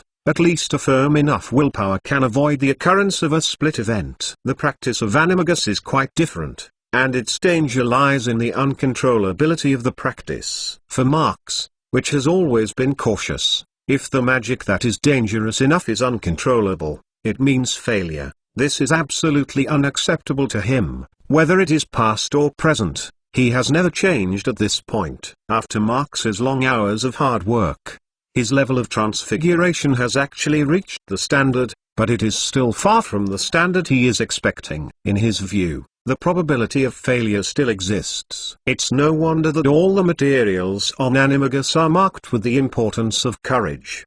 He shook his head. Because the required standards are too high, if you want to start practicing earlier, you can only rely on luck. He threw the newspaper in his hand on the table and took a sip of black tea. Some cool. Marks was squatting, but he heard a few knocks at the door. Needless to ask, it must be Winnie who came to see him again to see the seedlings of Raphael's kiss. For nearly a month, Winnie is like nothing to do, and he will come to him from time to time. As soon as he was more than one, he became accustomed to it. When he and Winnie are as usual, take a walk to the top of the tower, take a leisurely look at the seedlings, look at the scenery, and think about things. He found that the summer vacation has actually come to an end. The growth cycle of the Laphaeola kiss is very long, and we can't wait for it to bear the flowers. Marks looked at the seedlings that had just emerged from the soil about 5 inches.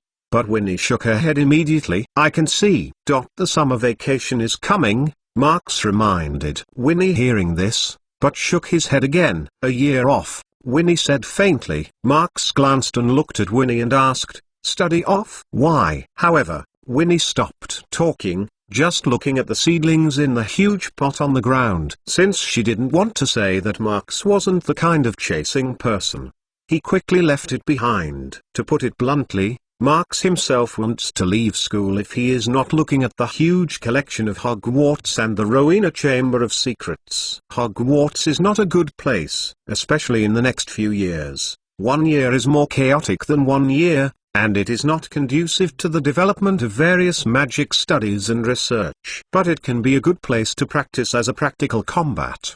Marks squatted on the railing and looked into the distance, talking to himself. Soon, as the start date approached, Marks finally decided to leave. Before he left, he gave Winnie another updated herbology note as a gift for this farewell. It can be seen that although Winnie still has no expression, the action when she took the note reveals her love for the gift. Mr. Blois, who is standing behind Winnie, that is, Winnie's father, when he saw the daughter, his eyes were softer. Perhaps for him, Winnie's happy look is the scene he most wants to see, even if it is only a very subtle expression. When Marks arrived in Britain, there was no more than a few days left before the start of school. He went to Knockturn Alley and ordered a lot of potion materials. And when he was carrying a suitcase and preparing to go to Flourish and Blotts to buy a new textbook for 3rd year, Quality Quidditch Supplies met Harry at the door. Marks reached out and patted Harry's shoulder. Oh, Marks! Harry was shocked. He turned and his expression on his face had not faded. "How are you here? Just start school, and here is Diagon Alley. Why do you think I am here?" Marks calmly said, "Oh, yes, you are coming to buy a book." Harry stunned. "What about you?" Marks asked. "I am going to go. In fact, I am living in Leaky Cauldron." Harry roughly said what he had encountered during the summer vacation, including the first time he expected his birthday so much, including his unwillingness to inflate his bad-hearted aunt. "Right, thank you for your birthday present, Marks," Harry said. "We are sorry for the last semester. Don't doubt yours. Professor Dumbledore also told me that I should believe you." Marks shook his head and said, "Nothing, you have doubts. This is normal." "Of course, don't ask me what happened to me. It's not so easy to say clearly." "Oh well," Harry shrugged said. "Marks, when is your birthday?" This time I changed Marks and shrugged off. He didn't know it himself, how to tell others. "Probably in the winter," he replied. The two chatted with each other and went to Flourish and Blots. When they came to the door of the bookstore, Harry looked at the window of the bookstore and was shocked. In the window of the bookstores of the past, the spells book with the floor tiles and golden reliefs is usually displayed. But now, these books are gone, replaced by a large iron cage with about 200 copies of the Monster Book of Monsters. These books were put together, and they furiously competed in a fierce battle. They fought hard, and the broken pages flew everywhere. Fortunately, Hagrid gave it to me as a birthday present this year. Harry couldn't help but relax. He now finally understands why Hagrid said in the letter that he might use the book. This kind of book is not suitable for use as a textbook. If you don't pay attention, you will have a few pages. The books in the Marks cage that bite each other are faint. The two entered the bookstore and the manager rushed to meet. "Hogwarts?" he asked with a depressed face. "Is it to buy a new book?" "Yes," Harry said. Please let me go." The manager was impatient, she said, pushing Harry aside. He put on a pair of thick gloves and picked up a thick, frugal cane towards the iron cage with the Monster Book of Monsters. "No, I will come by myself," Marks said, opening the door of the cage directly and decisively reaching in. "Oh, be careful," the manager shouted. Marks's action made him close his mouth. I saw that Marks was extremely flexible in flipping his wrist, avoiding a book that he had bitten, and then turning his wrist to accurately grasp the book in his hand. His index finger glimpsed on the spine, and the fierce book immediately trembled and quieted. "As long as you slap the spine, they will be quiet for a while. I suggest you bundle them with a belt," Marks told the bookstore manager. "It's a really good idea." The manager's face was swept away. He thanked him. "Thank you so much. I have been bitten 5 times this morning." Just then, there was a loud tearing sound in the cage. The two Monster Book of Monsters grabbed the third one and then together they shattered it. "Oh, stop, stop!" the manager yelled, extending the cane from the iron bars and opening the books. "I think I'd better get them done as soon as possible. These 2 days are simply too much trouble. We have advanced 200 invisible books of invisibility, and I thought that nothing is worse than them. Those books, it's so expensive, and we're never there." "Okay, sir. Do you want a copy?" "I already have this book," Harry hurried. "Thank you very much," the manager said. "Do you have any other books?" 10 minutes later, the two men came out of the bookstore. Behind them, vaguely heard the helpless cheers of the manager. "He probably has already begun to deal with those obsessive monster books." "Harry, I almost have to go first. There is still a place to go," Marks suddenly said. "See you at school." "Oh, okay. See you at school." Harry nodded. Before the start of the school, Marks planned to sit at Lovegood's house and take a few meals by the way, waiting for the school. It is also a good choice to go to school with Luna. At least, the time with Luna has always been easy. The Lovegood home is still the same, and Luna is almost unchanged. No, she seems to grow taller. Marks himself has grown a lot, and his clothes have been replaced with new ones. Because of this, he noticed the change in Luna. To be honest, he spent a lot of time with Luna in the last semester, perhaps because she has been swaying in front of her eyes. If you don't pay attention to it, it's really not easy to notice. Is this summer vacation going well? Marx stood in front of the fireplace and looked at Luna, who turned around and asked, maybe. Luna blinked and twitched his lips. Harry Potter's Book of Sin Chapter 77. Harry Potter's Book of Sin Chapter 77.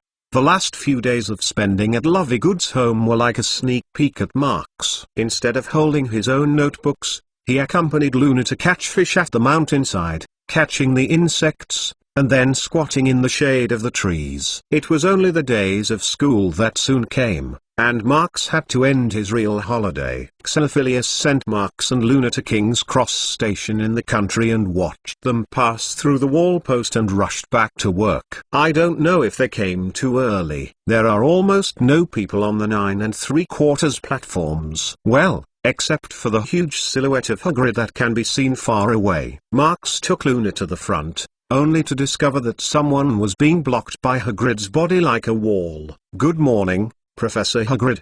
Marx patted Hagrid's arm. Oh, yes, and Professor Lupin. I am looking forward to your course. Luna next to Marx also nodded to the two for a courtesy. Oh Marx, how do you know? Hagrid looked at Marx in surprise. It's nothing. When I saw the monster book of monsters in Flourish and Blot, I was mentally prepared.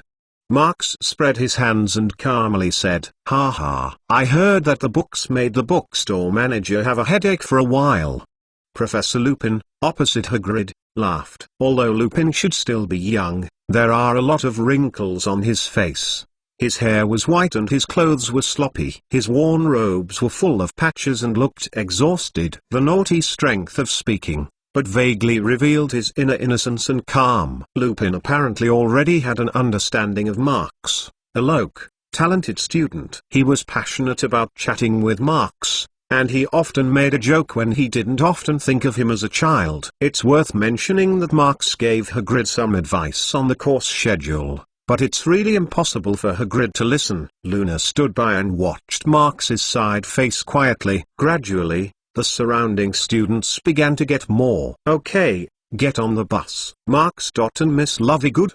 Lupin smiled. When Marx followed Lupin on the Hogwarts Express train and planned to walk with Luna back, she stretched out and pulled Marx's sleeves. I am going to a friend, are you coming too? Luna said softly. Marx looked at the back of Lupin's back and looked at Luna again, wondering for a moment. Luna, I have something to do. Marx said, this is what you hold. If you encounter a Dementor, open the cork, he said, stuffing a milky white potion bottle into Luna's hand. Well, you keep these chocolates. If you feel uncomfortable, you can eat them. It works. Marx watched Luna walk into a carriage compartment and he continued to walk backwards, although he would like to leave Luna with him. But maybe, farther away is the most appropriate choice. After all, what happens in the future will be something unpleasant. In a short while, the train squirted steam and began to move slowly. At this time, Harry, Ron, and Hermione, who had been delayed for a while because of Mr. and Mrs. Weasley, came along, looking for empty carriages along the corridor, but all the carriages were full. Walking around, they found that they had gone to the last section of the carriage. Oh, Marx.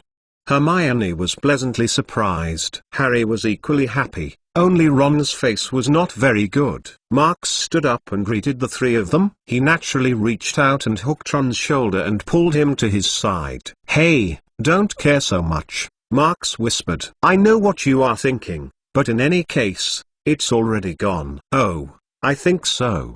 Ron replied in a low voice. It can be seen that the expression on his face seems to be a little easier. Marx, who is that?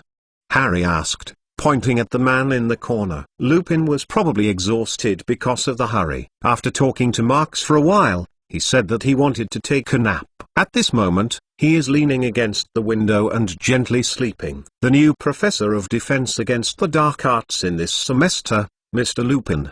Marx said softly. Trust me, he is a qualified professor. Oh, hope so. I mean, if you say something like that, I hope he can do it longer. Harry couldn't help but he looks weak. At least Ron was willing to talk near Marx. although it looked a little cautious. "Oh yes, Harry, what did you want to say to us in the aisle?" Harry told them about the arguments of Mr. and Mrs. Weasley and the warnings that Mr. Weasley gave him. After he finished, Ron seemed to have been struck by lightning, and Hermione covered his mouth with both hands. "Sirius Black escaped to chase you?" "Oh, Harry. You must be careful. Be very careful. Don't ask for trouble, Harry." Hermione kept warned repeatedly. "I didn't ask for trouble," Harry said angrily. "It's always trouble to find me." "Let me see, there is no need to worry about it," Marks calmly said. "Hogwarts are safe. You don't just run around." However, it is obviously not realistic to make the three young lions safe. It was not long before the three of Harry began to discuss some interesting shops in the village of Hogsmeade. "Ron, do you know Hogsmeade?" Hermione asked sharply. "I read from the book that this is the place where there is no Mallet Britain after one after another." "Yeah, I think so," Ron said, "but this is not the reason I want to go. I just want to go to Honeydukes." "What is that?" Hermione asked. "It's sweet shop," Marks said casually. "There are some weird candy inside, but I have to say that several of them are good." "But Hogsmeade is a very interesting place, right?" Hermione eagerly asked. "The Wizards of the Ancients book says that the small hotel is the headquarters of the 1612 Years Monster Rebellion. The Shrieking Shack may be the full Britain Ghost, the most powerful house." "Are you afraid of ghosts?" Marks asked. "Did you not attend the Death Day party of Nearly Headless Nick?" "No, I am not afraid, I am just curious," Hermione said. "Don't overdo it. Let's leave school for a little while, go to Hogsmeade to explore. How good this is, isn't it?" "I think so too," Harry said dully. "When you have this feeling, be sure to tell me." "What do you mean by this?" Ron said. "I can't go. The Dursley family didn't sign the consent form for me, and Fudge wouldn't." "Don't you let me go?" Ron said. "But maybe Professor McGonagall or someone else will approve you." Harry laughed. "Professor McGonagall, Gryffindor's head, that is a very strict person. Otherwise we can ask Fred and George, they know every secret passage out of the castle." "Ron," Hermione said sharply. "In the case of Black's impunity, I don't think Harry should sneak out of school." And Marks also said. "Yeah, I expected Professor McGonagall to say this when I asked for approval," Harry said painfully. "Marks should go too?" Ron turned his head and looked forward to Marks. "In that case, Black wouldn't dare." The mustard in his heart seems to have been completely washed away by the things that have fun. "Oh, Ron, don't talk nonsense," Hermione snapped. "Black has killed that many people on crowded streets. I don't want Marks and Harry to have an accident," she said, groping for the untied straps on the Crookshanks basket. "That's the pet cat that Hermione just bought at Diagon Alley." She thinks Crookshanks is cute, but Ron obviously doesn't think so. "Don't let this thing out," Ron cried.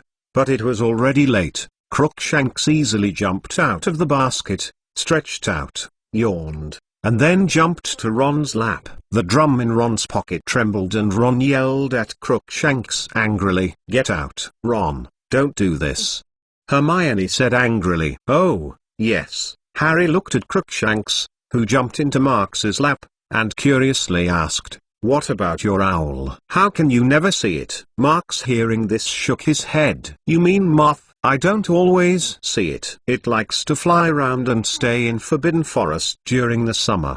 The three-headed young lion immediately looked at Marks in surprise, but Marks was still calm. As he stroked Crookshanks' hair, he faintly said, "Marf is a very assertive owl. Maybe it was closed for a long time. Now I like the feeling of freedom." The Hogwarts Express train steadily headed north, and the scenery outside the window gradually became a continuous forest, and the surrounding environment became dim. At the same time, the clouds on the top of the head are getting thicker and thicker. Outside the door of their carriage, people kept moving around. Crookshanks now slammed down on Marks's lap, his squashed face turned to Ron, and his yellow eyes were always looking at Ron's pocket. At 1 o'clock, the food trucks blocked to the front of their carriage. "You said, should we wake him up?"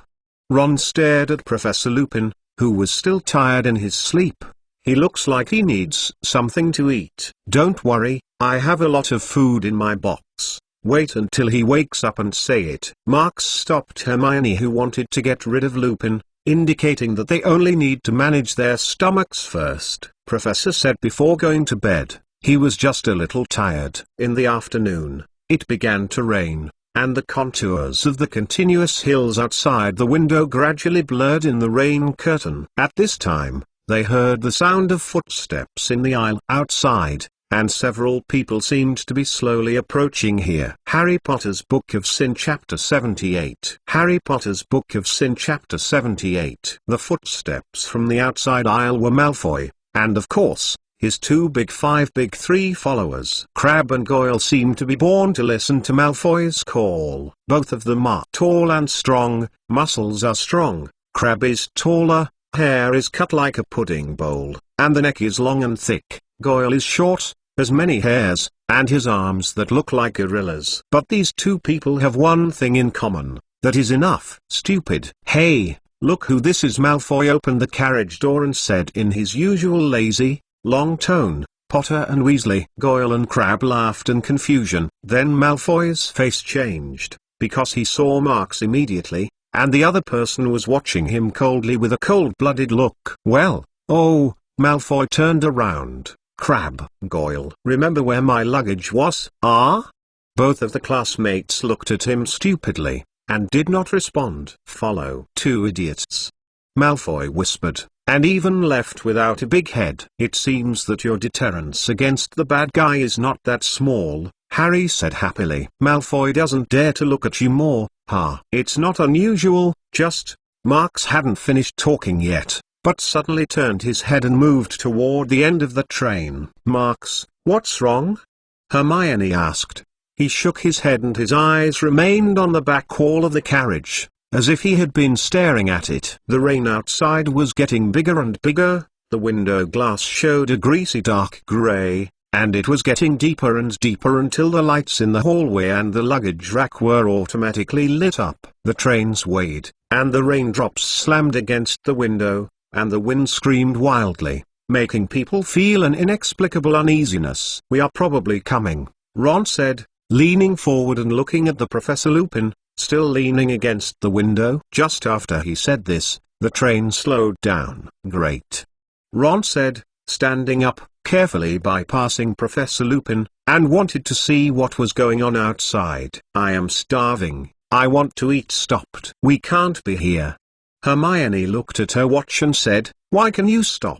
Marx suddenly walked to the door and waved at a few people. "Sit well, don't get close to the door and window, try to lean in the middle," he whispered. The slower and slower the train, the smaller the sound of the wheels, the more the wind and rain outside the window. At this time, the carriage suddenly shocked, and then suddenly stopped. There was a heavy sound coming from afar, and it should be the sound of everyone's luggage falling off the shelf.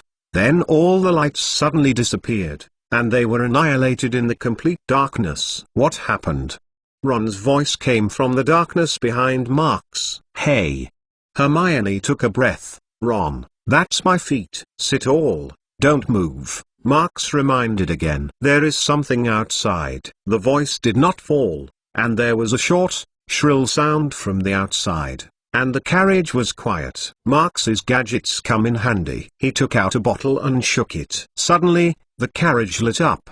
Given, Marx turned and handed the bottle with condensed sand to Hermione. "Hold, at least don't worry about being stepped on." Suddenly the door was opened from the outside, and a silhouette stepped inside and slammed into Marx. "Sorry. Do you know what happened?" "Hey, sorry." "Advanced, come on." Marx grabbed Neville's robe and pulled him up and let him go inside the carriage. "Don't move in the middle." "What happened?"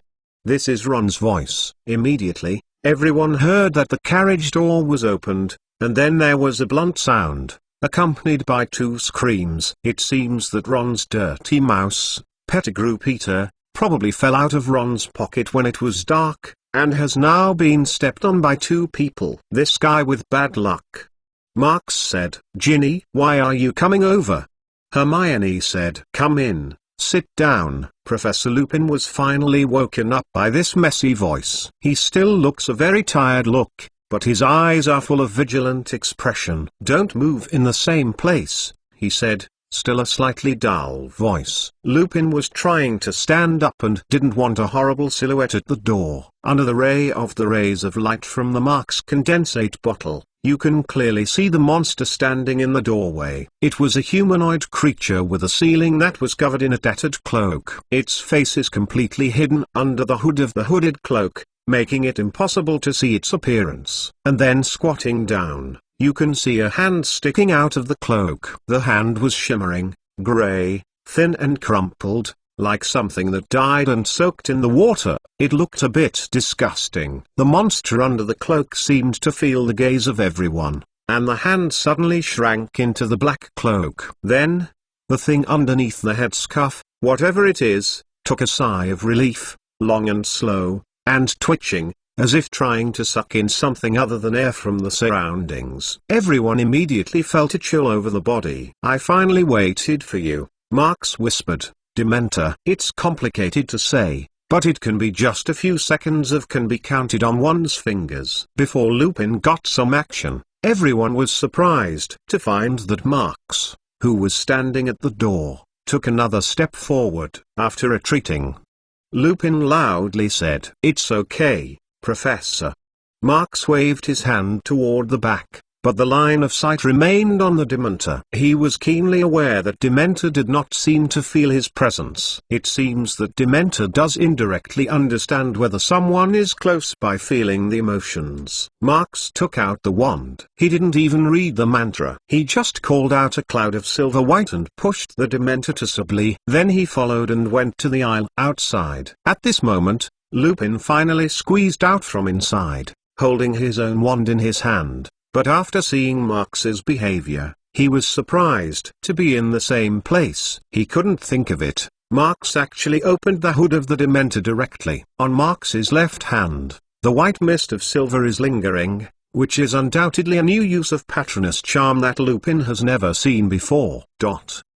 Marx forced the Dementor to the edge of the aisle window with his left hand, and frowned at the defiant face of the Dementor. After a while, he shook his head. Dementor seems to be very uncomfortable with this kind of haze, has been struggling, but cannot let it get rid of this embarrassing situation. Marx didn't have time to take care of the feelings of the Dementor. He pulled the window next to him and grabbed the Dementor's neck to force it out of a window that wasn't too big. Don't look at the Dementor look big, but the body is unexpectedly thin. This seemingly impossible behavior was actually completed by Marx. He turned and found that Lupin was looking at himself with a look at the monster. "Oh, sorry, Professor," Marx said calmly. "I just thought it would be inappropriate to leave it in the train." Lupin actually wants to say, "I think your behavior seems to be not suitable." When Marx returned to the carriage, Harry, Ron, and Hermione also looked at him strangely. Obviously, the scene of the horrible monster just plugging it out of the window was so shocking. "Oh, Marx," Hermione couldn't help but start talking. "Are you? Every character will change character every semester." "No, I don't have this strange physique," Marx said. "I just think that the low scheduling days are over, and if you have any questions, you can come to me at any time. I won't ignore you as I did last semester." In fact, this is true. The Chamber of Secrets event can be regarded as an independent event. It is only related to Tom Riddle in the diary, so it is barely able to maintain the normal progress of the event by Locke. Although there were still some minor problems at the time, Marx also made up for it in time. But in the next series of events, the changes are completely unpredictable. The flaw in the Philosopher's Stone incident led Voldemort to escape with the possession of Quirrell. What will happen after that, Marx can't guess at all. There are too many possibilities. Therefore, in the days to come, it is no longer a matter of forcing to maintain the development of the situation. It is better to take the initiative to prepare for Voldemort's return. Relying on your own strength to guard against Voldemort, this is the safest choice. Oh, Hermione, hearing this, snorted, and for a moment I didn't know what to say to cover up my embarrassment. "Marx, what exactly is that?" Harry suddenly asked. really terrifying. That is Dementor. Professor Lupin also came in. As he spoke, he pulled out a large piece of chocolate and smashed it into small pieces. Eat it, it's good for you. He distributed the chocolate to everyone, but when it was Marx's turn, he hesitated. Oh, Marx, do you need a piece? Why not? Marx naturally took Lupin's half-baked chocolate pieces and stuffed them into his mouth. Harry took the piece of chocolate but didn't eat it. Dementor? He repeated the term in confusion. A Dementor from Azkaban. Everyone stared at him. Professor Lupin smashed the empty chocolate wrappers into his pocket. Eat, he said again. It is good to eat. I am looking for the driver to say something. Sorry. He walked past Marx and took a shot of Marx's shoulder and disappeared into the aisle. Harry Potter's Book of Sin Chapter 79. Harry Potter's Book of Sin Chapter 79. Really terrifying, said Neville, who was undecided. The tone was significantly higher than usual. When the thing comes in. Do you feel cold? I feel weird, Ron said, twisting his shoulder uncomfortably. It seems like I will never be happy again. Ginny curled up in the corner and shivered. She hugged her knees and sobbed in a low voice. Hermione walked over and grabbed her with her arms. Ginny, if you don't like chocolate, you can try this. Marx pulled out a small bottle with a small half bottle of medicinal liquid, which looked like a milk with water, but everyone felt a warmth when they looked at it. Ginny certainly felt it. She looked up at Marx and said, I can. Can I? Of course, it will be much better to drink. Marx handed the bottle to Ginny. It only suffices to drink a little bit, and the fingernail is so big. It seems to be very precious. Is it your newly invented potion?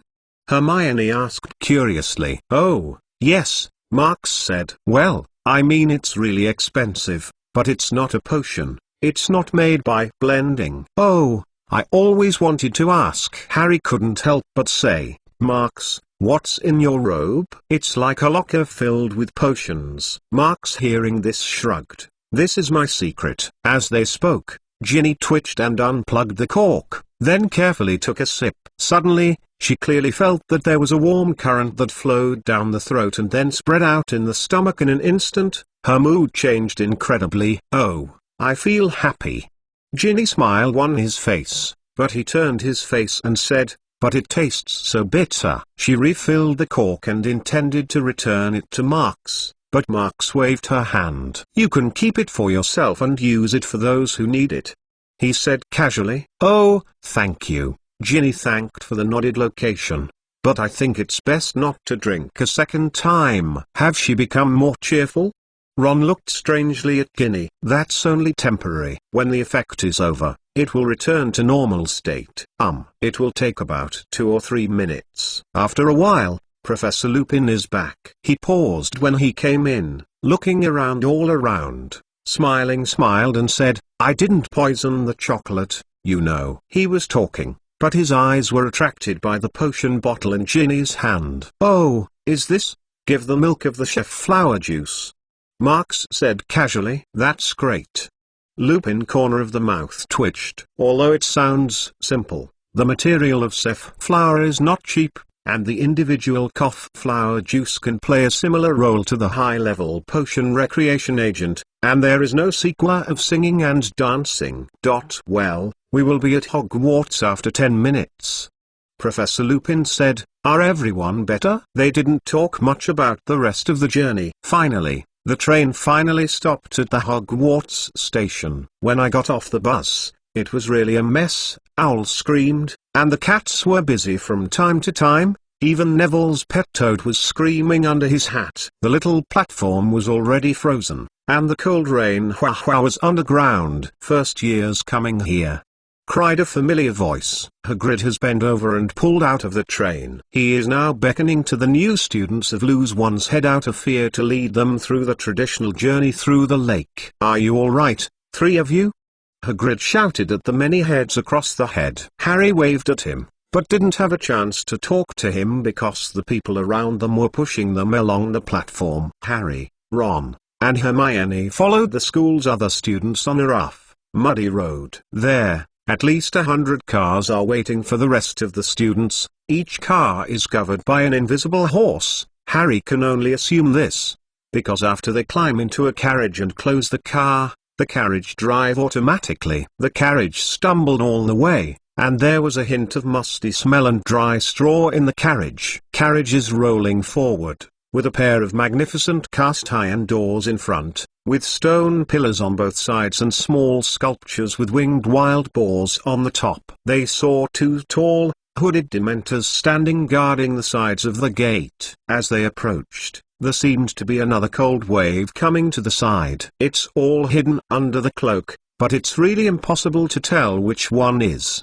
Marx looked at them, thinking in his heart. Carriage increased speed on the long ramp plane and sailed to the front of the castle. Hermione leaned out of the window and watched as many pylons and towers approached them. Finally, the carriage stopped and swayed, and everyone hurriedly got out of the car. Then they saw that there was a person standing on the stone steps leading to the castle. "McLawn, come over." It was Snape. "He stinks and never looks at other people." He moved to Marx and then turned and went to the castle. Marx snorted and greeted Harry and they quickly followed. In Snape's office. "Professor, is there anything to find me?" Marx asked. "Wolfbane potion, do you know?" Snape asked straightforwardly. "Oh, yes." Marx paused. "Professor Lupin needs it. Is it for me to prepare?" This time I changed Snape and stunned it. "You know him. Well, would you force the Wolfbane potion?" He hesitated as he looked at Marx. "How about the success rate?" Snape is a bit curious about Marx's knowledge that Lupin is werewolf, but he is more concerned with the preparation of Wolfbane potion, which is not as difficult as it is. It should be around 80%. If you have tried it, you will know it. Marx said calmly. "Well." Snape frowned and thought about it. This said, "Then you should try it first. The time for Wolfbane potion should be known. You must be prepared before that." Marx clicked on nodded to understand. Giving this task to Marx was Dumbledore's idea, and Snape didn't object. But he had intended to show it to Marx first. Who knows that Marx's progress in potion is so fast? In the last semester, Marx was a low activity in the school, and Snape's exchanges in potion were much less. But he didn't expect it, even if Marx was just a person who was burying his head in research. But he also had rapid progress that no one could match. It can be said that Marx's innate talent and diligence in magic is really beyond the reach of ordinary people. But Snape knows where there are deeper reasons for hiding in it. Even Marx himself is not aware of it. After the account was over, Marx left and went to the auditorium to see if he couldn't catch up with the separate house ceremony. But he was stopped by Snape. "What else is there, Professor?" Snape looked at him impatiently, and it took a little while to start talking. "If you have time, look good at Potter," he reluctantly said, and added a sentence. "This is Dumbledore." "Okay, Professor." The two walked one step after another and walked quickly to the first floor. In the auditorium is a sea of pointed black hats. Each long dining table is filled with students. Thousands of candles shine their faces, and these candles are suspended in the air on the long table. Professor McGonagall walked to the center of the table with an old hat and a three-legged stool. It was catching up, but Marx shook his head faintly. "You have to listen to Hat and sing it again." New students at Hogwarts School should wear Sorting Hat to decide which house they should go to, and this hat will yell out the house they are best at. But it always has a bad habit. It always loves to sing the qualities of each house with a strange accent, and inserts a few words that it thinks are interesting. When Marx and Snape walked in together, everyone turned their attention to them. Marx politely leaned down to the upper body to show courtesy, but Snape never did, and he strode to the empty seats in the classroom. "Hey, Marx." Here, at the long table of the Hufflepuff house, a beautiful woman with long blonde hair is waving at him. It is Charlotte Worther, senior sister. "Good evening, senior sister." Marx walked over and sat in the empty seat next to her. "Congratulations on your promotion to 7th year. You can graduate soon." "Don't mention it. I don't know if I can pass the Superwidge test." Charlotte frowned and said, "That's really super fatigue. Is there any difficulty?" "Maybe I can help you a little." As the two chatted with each other, Professor Dumbledore stood up and spoke. and the auditorium immediately quieted down. Dumbledore is very old, but always gives an energetic impression. His hair and beard are a few feet long, wearing half-moon glasses, and the nose is hooked. People often say that he is the greatest wizard of today, but everyone respects him not only for this. Even Marx has to admit that this age-old white wizard has an innate sense of affinity, and you will feel good about him involuntarily. "Welcome," said Professor Dumbledore. The radiance of the candle shone his white beard. "Welcome to Hogwarts in the new school year. I have a few words to say to everyone. One of the things is very serious. I don't think it's better to make this clear before you get confused by this meal." Harry Potter's Book of Sin Chapter 80. Harry Potter's Book of Sin Chapter 80. I don't think it's better to make this clear before you get confused by this meal. Dumbledore cleared his throat and continued to speak. "After they searched the Hogwarts Express train. You must have known it. At present, our school is going to host a number of Dementor from Azkaban. They come here to perform the Ministry of Magic business." Dumbledore is not happy with Dementor guarding the school, but this is the meaning of Ministry of Magic. As the headmaster of Hogwarts, he knows that Ministry of Magic represents rules and constraints. With Dumbledore's influence in the magic circle, he must set a good example for other wizards to follow the rules, which is good for the stability and development of the magic circle. They are stationed at all the entrances to the school, Dumbledore continued. "When they stayed here, I have to make it clear that no one can leave school without permission. Dementor should not be tricked or deception of camouflage, even if it is invisibility cloak." He added this sentence without expression. Dementor is not born to understand what a request or an excuse is. So I warn each of you, don't leave any excuses for them to hurt you. I hope prefects, as well as our newly appointed head boy and girls students chair, you must ensure that no student will conflict with the Dementor. Percy was only a few seats away from Harry when he stood up and looked around with an impressive impression. Yes, Percy was promoted to head boy. Looking at him, it is obviously showing off. The more gratifying thing is, Dumbledore continued, "This year, I am happy to welcome 2 new teachers to join our team. The first is Professor Lupin, who agreed to fill the vacancy in Defense Against the Dark Arts." There were some rounds of applause and less enthusiastic applause in the auditorium. Only those students who had been on the train and he had been in the same section of the car were applauding, and Marx was certainly among them. To be honest, Marx is still very fond of this professor of werewolf. Well, of course, maybe just because he is so curious about the creature of werewolf.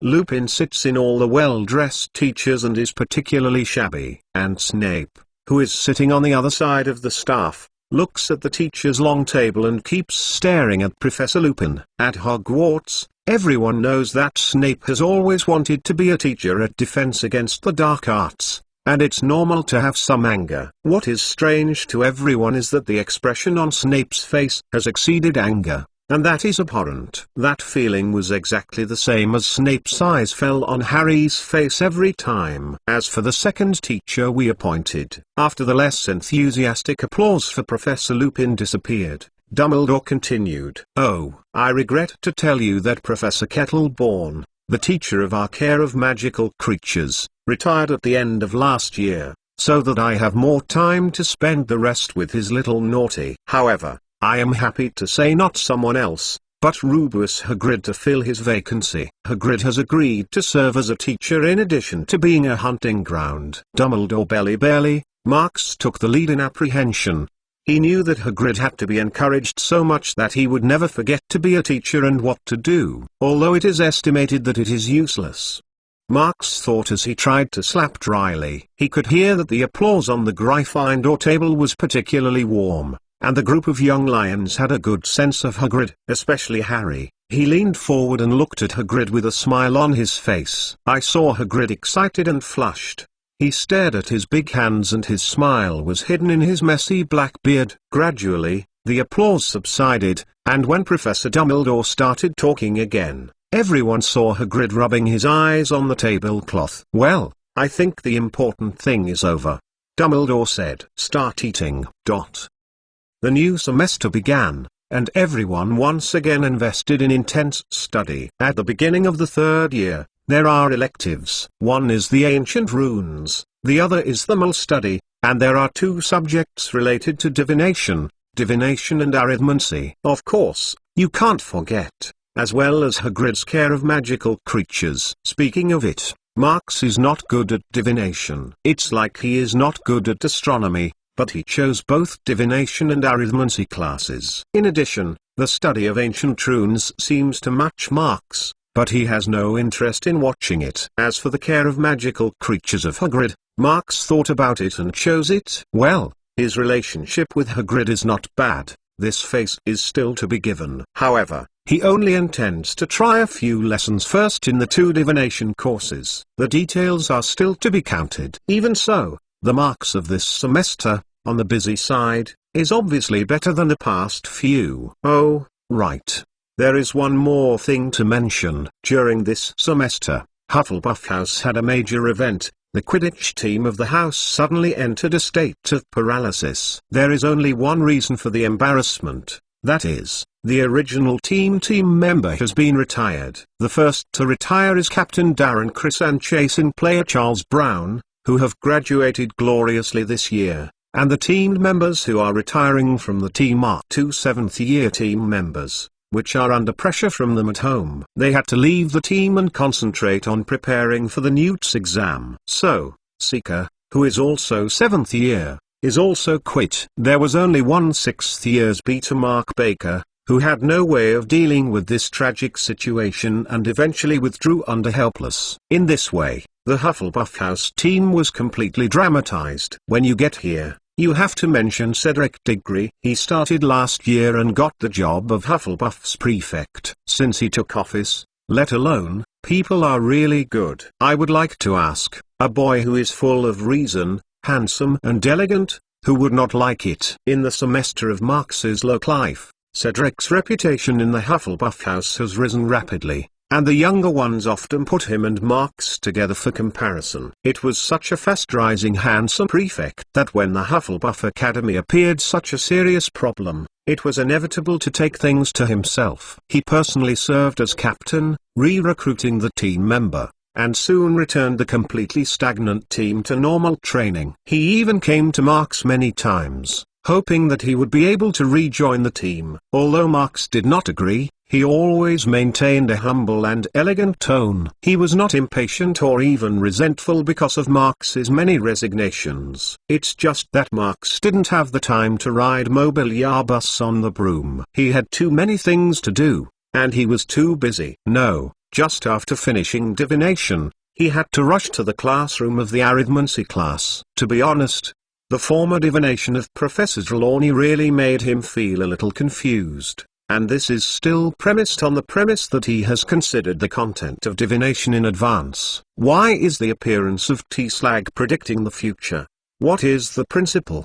Marx was puzzling. Even worse, all the books on divination have not explained the principles. As if this is a kind of experience discipline, people cannot help but doubt. In contrast, arithmancy is much easier to understand. Whether it is the magic attribute of a number or the magic power analysis of a graphic, it is a subject that has a lot to follow, which makes Marx really interested. It's just that arithmancy usually requires a lot of complex calculus, and a large set of formulas that make Marx feel like it was in the last advanced math class that was academically a center. But in any case, the arithmancy class is obviously more about the Marx's liking than divination.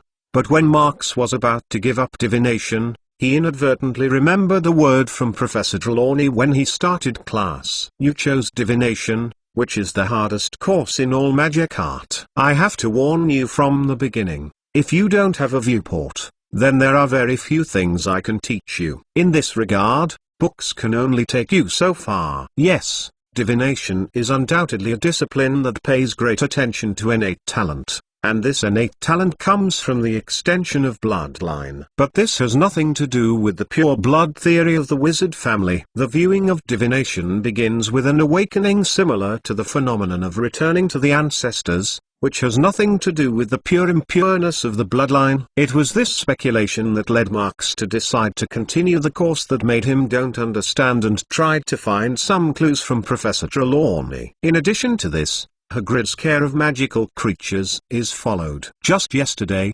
Malfoy was injured in Hagrid's class, and it quickly spread in the Slytherin house. Malfoy and his two idiots were very busy with the class, trying to stink Hagrid's name. "Hagrid, are you okay?" At Hagrid's hut, some students from Hufflepuff and Ravenclaw gathered in the open space, waiting for other people who had not yet arrived. Marx came to Hagrid and talked to him. "Oh, I think so, okay." Hagrid looks a bit frustrated. After all, the first class has a setback, which is not a good thing. "Don't worry, not a major event," Marx said. "But really, Hippogriff has winged beasts classified in 3X. I don't think they are suitable for the first lesson in third year." "Isn't it?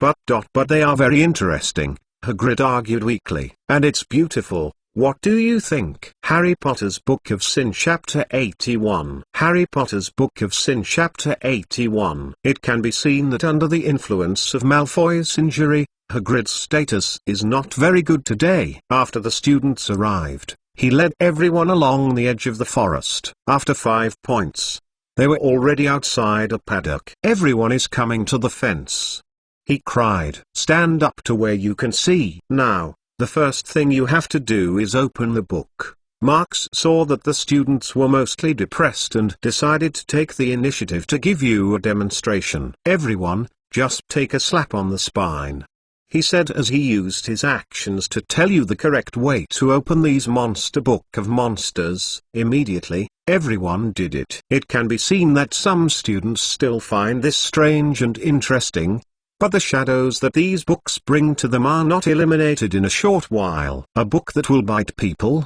This is really a bit confusing. "Oh, yes, Marx is doing very well, adding 5 points to Hufflepuff."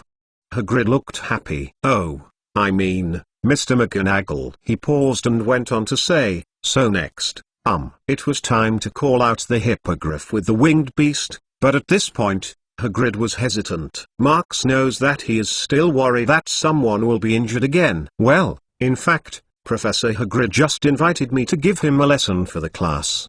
Marx suddenly stood up and calmed down to everyone. "I think, for some strange reason, I think everyone has already. I have a certain degree of understanding." Marx's tone made the students of Hufflepuff and Ravenclaw sneak a chuckle. Indeed, with the exception of Slytherin, few people would like clowns like Malfoy, and they didn't have a good impression of him. Although there will always be people worried about the injury, after all, this seems to be a fact. Cough. "But I want to tell you," Marx cleared his throat. "The course content prepared by Professor Hagrid is still very interesting. Yes, he has prepared some rare materials for me, which allows me to tell you something that I can't find in the book," Marx said, turning back to Hagrid to bring out the Hippogriff winged beasts. "Oh, okay." Hagrid saw him calmly and subconsciously turned to act. "Yes, everyone has heard that today's course is Hippogriff has a winged beast."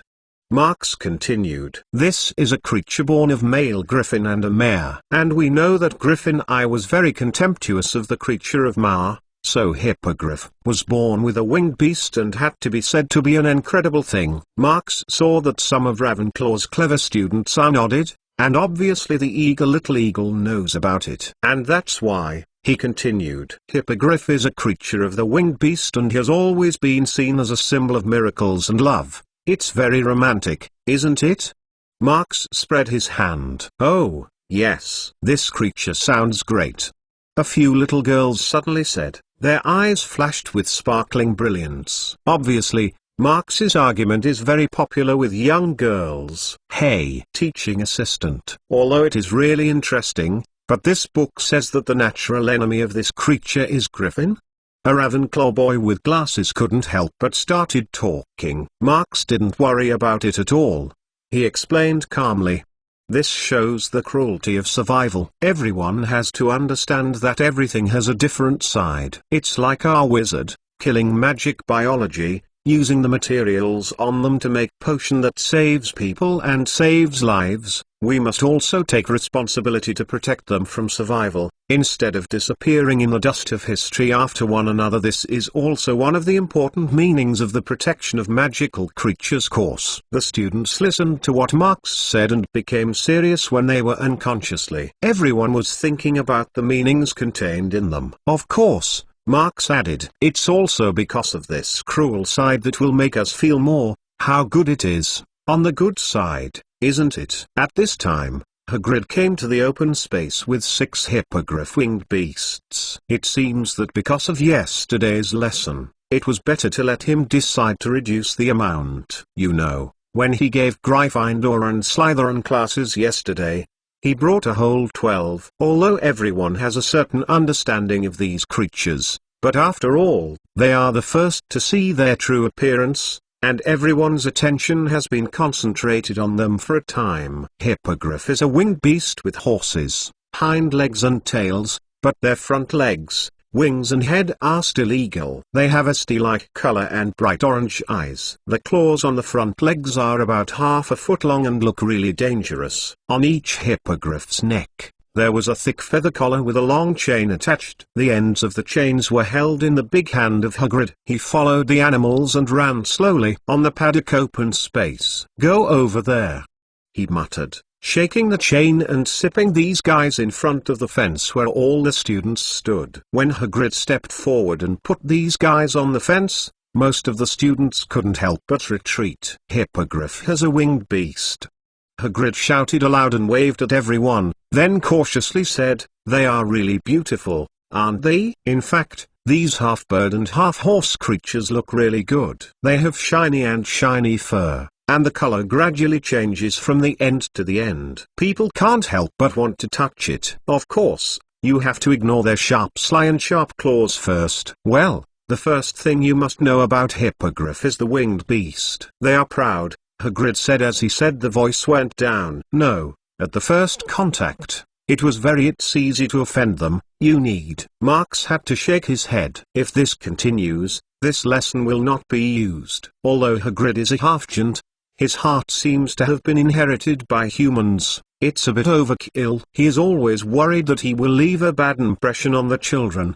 As Professor Hagrid said, seeing Hagrid's voice getting lower and lower, Marx had to start talking again. Hippogriff is a proud creature, which is inherited from their paternal bloodline, Griffin. But for the same reason, they are the same as Griffin, they can be tamed by the wizard. They have no preconceived hostility towards human beings. As long as they understand the correct way of communication, they can become your friends, even in your face. Protect you when it is dangerous. Oh, yes, that's it. Mr. McLawn is very correct, Hagrid said with pleasure. And the way to communicate with them is to wait for them to take action first. It's polite, understand? You walked over to it. Bow. Attention, your eyes must always be in contact with it. Then you wait. If it is also a gift to you, you can touch it. If it doesn't, then leave it, because that says the mood is not good at this moment. Or, it's where you did it wrong, Marx added. Then, Marx said loudly next, I will give you a demonstration first. I hope everyone can carefully see each step. Wait, I will unlock it first. Hagrid hasn't finished yet. Marx has already reached the front of Hippogriff. His eyes stared at it without hesitation, and then bowed slightly. Opposite him, Hippogriff, who was somewhat annoyed because of the restraint of the leather collar, looked at Marx and immediately quieted down. As you can see, Hippogriff is staring at Marx's eyes, and it looks a bit strange. Oh, what's wrong? Hagrid was busy picking it up, only to find that Hippogriff seemed a little uneasy. The feathers on his neck were all upright. Forgot to have this trick. Marx saw it, slightly frowned. Hippogriff is a creature that is very sensitive to the eyes. They can judge whether it is good or malicious, timid or ferocious, and thus avoid danger. But this hippogriff can't feel any emotion in judgment in the eyes of Marx, which makes its heart uneasy. Professor Hagrid, do you have something to eat? You know what Hippogriff likes. Marx kept his eye on Hippogriff and asked. Oh, of course.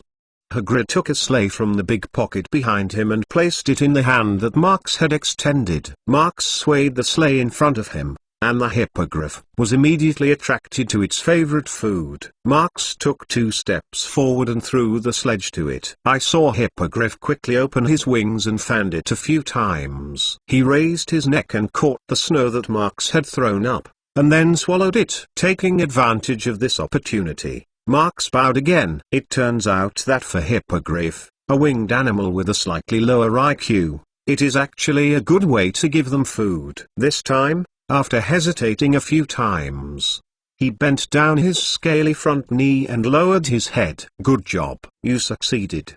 Hagrid was as excited as he was, waving his hand and letting Marx hurry up and touch it. The students outside the fence are also like relaxed. Chirp chirp twitter twitter. Harry Potter's Book of Sin Chapter 82. Harry Potter's Book of Sin Chapter 82. The night at Forbidden Forest is still so dark and dull, with occasional winds blowing and the leaves rustling. In the deep depression of Forbidden Forest, it is still a messy look. Countless large and smaller Cremanculae will be in the middle of the Marx coming again, staring at him silently with 8 big eyes shining with light. This is the 3rd time Marx has entered the sight of a Cremancula since the beginning of the semester.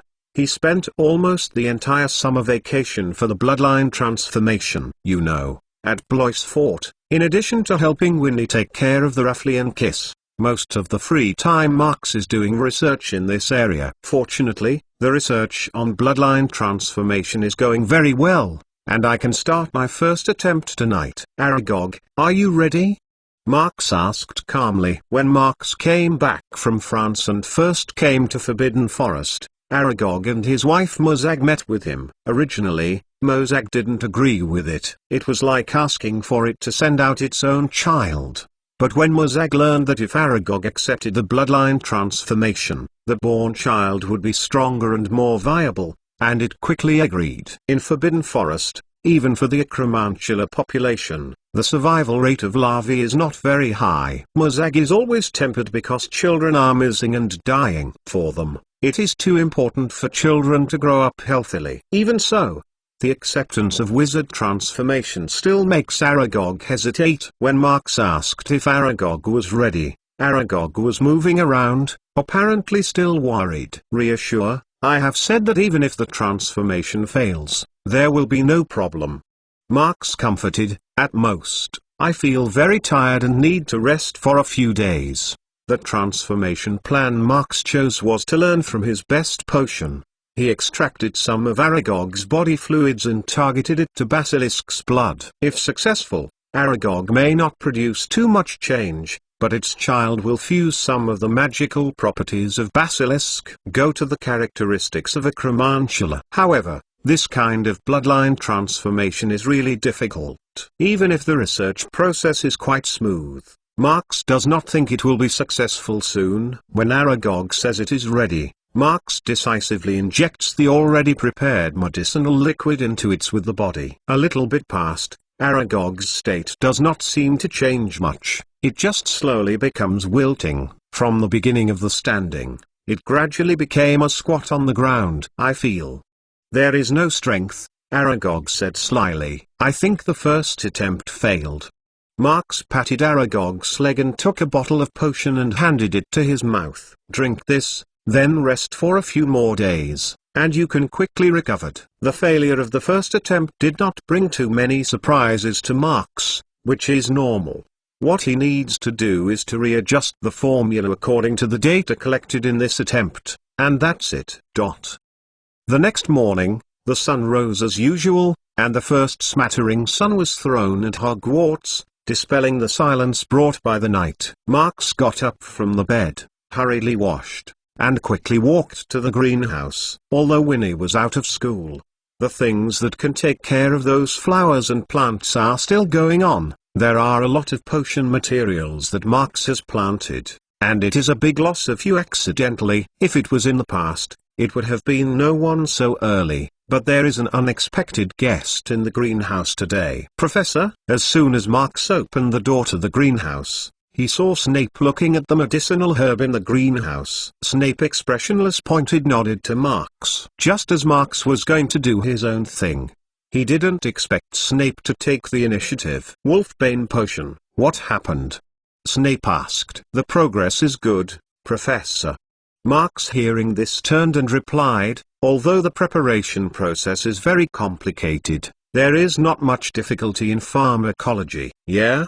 Snape nodded, and he lowered his head and went to see the medicinal herb. When Marks saw it, he wanted to continue to retaliate with his own things, but he could change his mind. But he stopped. Professor Snape, there is a flower, I think you can help me see it. Marks asked. He refers to the kind of flowers that Winnie asked him to test in the last semester. After that, Marks continued to check a lot of information, but did not solve the original question. He thought, maybe Snape, who is a potions grandmaster, would know if he could. You should ask Professor Sprout about this kind of problem. Snape looked up and was impatient, but even if he said this in his mouth, he still came to Marks. The flowers that Marks tried to grow have grown some stems and leaves. They look ordinary, don't move like other magic plants, and don't suddenly spurt out gas. It is like a plant of some mole, just breaking out of the ground and standing quietly there. But if you look closely, you will find that there is a layer of psychedelic glory on the branches and leaves, and people will stare at it for a long time without knowing it. At this point, even Snape was recruited. Marks had to pat Snape's arm and remind him of it. You can't stare at those brilliances and it's easy to get stuck, Marks said. Snape walked away and stood in the field for a moment before he spoke. I haven't seen it before, and I don't remember any of the books mentioned in the classics, but it should have a strong psychedelic effect, Snape said seriously. When they bloom, they must be prepared. Marks immediately nodded. You can ask Professor Sorrit again, Snape suggested. In fact, I have already asked. She doesn't know what kind of flower this is, Marks said. This is the flower that Miss Blois offers. Although I don't know where she got it, maybe it's one. The new varieties cultivated by humans are also unknown. Snape once again glanced at the plants and walked away. When he came to the greenhouse this time, he came over and picked some medicinal herbs for use in class. Although he is always cold-faced and doesn't like students asking questions in class, he is always well prepared for teaching. Snape is a qualified professor of potion, which Dumbledore personally recognized, and his vision has always been seldom made mistakes. The time before breakfast soon passed, and when Marks Pack finished the tool, he left in a hurry. And Snape, already back in the office when he was halfway through. After breakfast, the first lesson today is the Defense Against the Dark Arts course by Professor Lupin. Lou was in the classroom stepping on the ringing tone of the class. He looked at everyone smilingly and put his tattered suitcase on the desk. His dress was as dilapidated as it was when he came, but it looked healthier than when he was on the train, as if he had eaten a few meals in a solid manner. Good morning, everyone, he said. Please put the books back in your bag. Today is a practical class. Just hold the wand. The class immediately put the book back in the bag, and everyone looked very excited because they had never attended the practice class of Defense Against the Dark Arts. This sounds really fresh. So, Lupin said, when everyone was ready, he said, come with me. Everyone stood up and followed Lupin out of the classroom. He led them along the corridor of no one, turned a corner, and went to another corridor. Soon, he stopped and was parked outside the teacher's common room. Please go in, Professor Lupin said. Open the door and take a step back. The faculty common room is a long, old-fashioned place full of uncompleted sets of chairs. It looks spacious and has large windows, which makes it always bright. In the deepest part of the room against the wall, there is a large closet, which shakes from time to time. Bang bang hit the wall, it seems to contain something. How can I forget that there is still this thing? I knew I should have escaped this class. Marks shook his head and said, unless everyone wants to see what Boggart's body looks like. Don't worry, Professor Lupin said calmly, because several students looked nervous. There is only one Boggart inside. Boggart likes dark, closed spaces, says Professor Lupin. The wardrobe, the gap under the bed, the cupboard under the sink. One time I met Boggart in an old clock hidden in the ancestral home, and this one was moved in yesterday afternoon. I asked the headmaster and asked the instructors if they could not alarm it and let my third-year students have some practical opportunities. So, I think everyone should know ahead of time. What is Boggart? Lupin asked the students. It's a deformed creature that sees through your heart and becomes what you fear the most, a Ravenclaw boy replied. Yes. That's right, it's correct. Lupin smiled, nodded. He paused and glanced at Marx, who stood behind him. Suddenly said, Mr. Lorne, I always listen to other professors. You usually have a deeper understanding of some knowledge.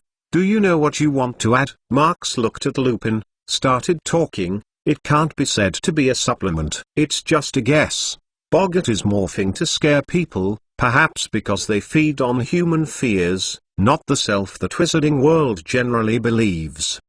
Defensive. Of course, this is just a guess by some of the wizard scholars, but I personally feel that this guess does make sense. Yes, this is just a guess. McLawn is right. Lupin nodded, said, but this is a good research topic. It involves a lot of very esoteric knowledge. I hope that everyone can understand it in the future. Okay, then. I think. Harry Potter's Book of Sin Chapter 83. Harry Potter's Book of Sin Chapter 83. Then, I want to tell you that in the closet, the Boggart sitting in the dark has not yet presented any image. It still doesn't know what can scare people outside the door. Nobody knows what Boggart looks like when he is alone, but when I release it, it will immediately become what we are most afraid of. That means, Professor Lu said, before the official start of the practice, we had a huge advantage compared to Boggart. Does anyone know where the advantage is? I think. Because there are too many people here, one student said. Yes, that's right.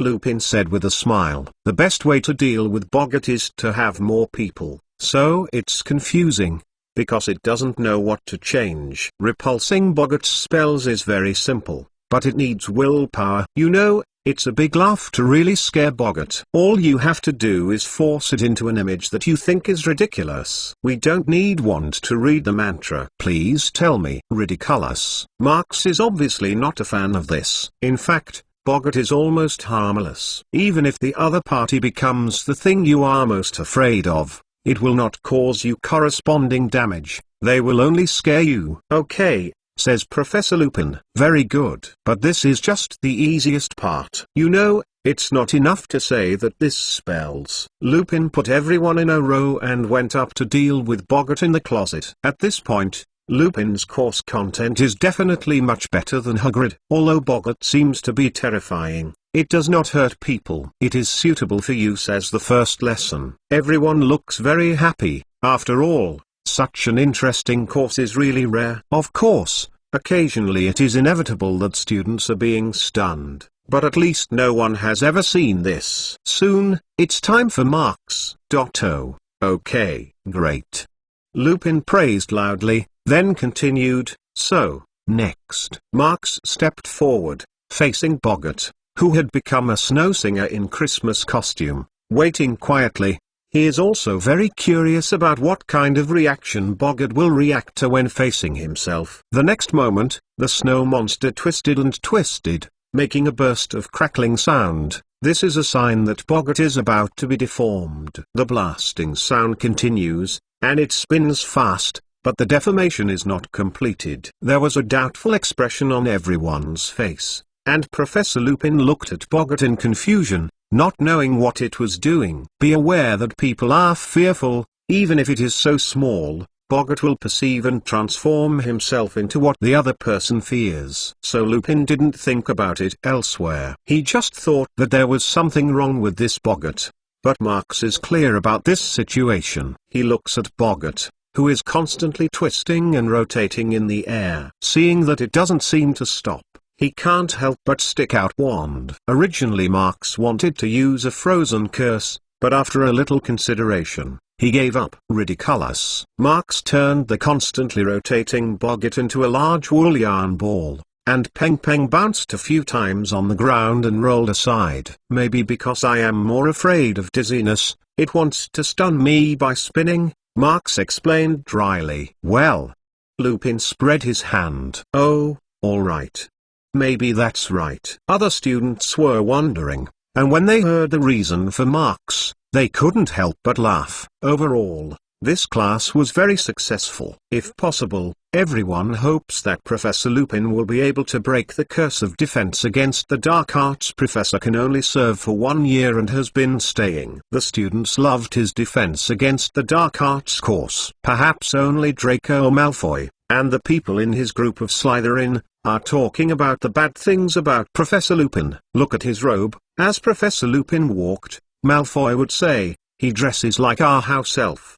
But apart from them, no one cares about Professor Lupin's robes with patches and hairs. His later classes are as interesting as the first lesson. After Boggart, they studied Redcap, a monster that is as unpleasant as a monster. Where is the bloodshed, and where they lurk? In the Castle Lord building in the city, in the pits of the deserted battlefield, they are waiting to violently attack those who are lost. Then, the content of the class changed from Redcap to Kappa. This is a crawling aquatic animal that looks like a scaly monkey with hands clasped and is busy dying to waddle the wading people who walk in their ponds. Every class, everyone is very much looking forward to. Defense against the dark arts has not brought this feeling to you for a long time. Just compared to the defense against the dark arts class, Hagrid's care of magical creatures is awful. This class became very dull after the first lesson of action. Although Marx made a good start for Hagrid, the rumors spread by Malfoy made Hagrid lose confidence. Now they learn how to take care of the flubberworm after class, and often put the shredded lettuce into the flubberworm's sticky throat in class. In the eyes of the students, they must be the most annoying creatures available. Marx has no idea about this, although he doesn't mind being a teacher outside the program. Since Hagrid has no confidence, he is not the kind of person who wants to help. What's more, he has more things to do. Even later, he had to take time to go to the Hogsmeade village and take something from his partner Tyrande. The village of Hogsmeade is always covered by a white because it is above the snow line. In this regard, Marx has long been used to it. But the nearest Hogsmeade is a little different from the usual ones. There are Dementors searching everywhere, and the wizards are rarely going out. The incident of jailbreaking by Sirius Black did cause a lot of trouble. After all, since Azkaban was running as a wizard prison, I have never encountered a prisoner escape from prison. Marx walked alone in the village of Hogsmeade in the night, and after a short while he would pass 1 or 2 Dementors, but without exception they ignored the existence of Marx. It turns out that they really can't find Marx. And Marx didn't have time to pay attention to the monsters. He hurriedly bypassed the tall guys who were tall and thin, and quickly came to the back door of a shop that was not eye-catching in an alley. Hey! Marx slammed the wooden door, and the sound was especially awkward on a quiet night. Soon, the door was opened by a person from the inside, and a face full of bandages appeared behind the door. Oh, it's you. Come in quickly. Tyrande pulled the wooden door halfway and rushed to the ground. Marx walked sideways and the door quickly closed again. It's terrible. Those damn. Cough cough. Damn Dementor. Tyrande gas who authentic business is. Cough cough. They are all driven away. So I'm here to give you something good. Under Marx's disguise, the sickle-like voice still makes people still want to lick their ears. He took out a small bottle and placed it on the table in front of Tyrande. This is a gadget that has a similar effect to Patronus Charm. Although it's a lot worse than Patronus Charm, everyone can use it after all. How? Cough cough. How do you use it? Tyrande picked up the small bottle and looked at it. It seemed to contain a bunch of milky white flows with a faint glow. It just needs to pull out the cork, Marx explains. It will burst out of a white glow, blocking the Dementor from the outside, effectively lasting around 1 point. Oh, this is really a cough cough good thing. Tyrande looked very happy. How much is this stuff? It's a pity, not much. Marx spread his hand. At least don't expect it to be able to mass produce. but the price can be higher, isn't it? Cough cough. Yes, I think. Cough cough, yes. Tyrant kept on his head. Oh, yes. Cough cough. You have done something. He got up and took a flat box from the shelf behind him and placed it in front of Marx. Marx gently opened the box and pulled the contents out. It was a dark suit, from clothes to trousers, to a long cloak wearing a hood, and even a pair of boots and a pair of gloves. They all look refined, and at first glance they seem to be black, but if you look closely, you will notice a hint of dark green. And on their surface, it seems to have fine scales, which reminds people of the snake's skin.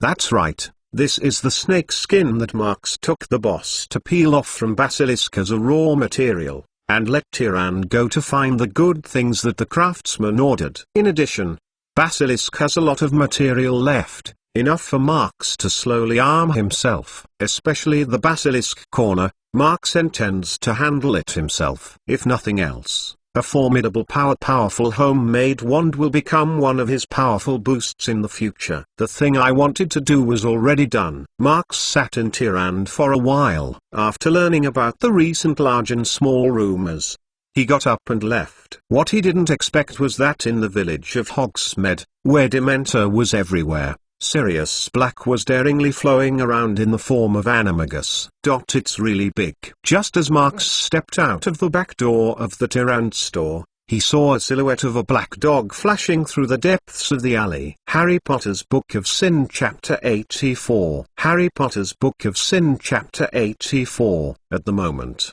it is still a night of silence, and the residents of the Hogsmeade village have entered a deep dream. Occasionally, Dementor floats around the village, searching for targets that they simply cannot find. And just outside the village of Hogsmeade, in the dense woods, the two silhouettes are chasing quickly. Their movements are very agile, even in the forest full of snow. Occasionally, the moonlight fell from the gap between the branches. When they ran, the original black silhouette was revealed in a short time. Running in front is a big black dog.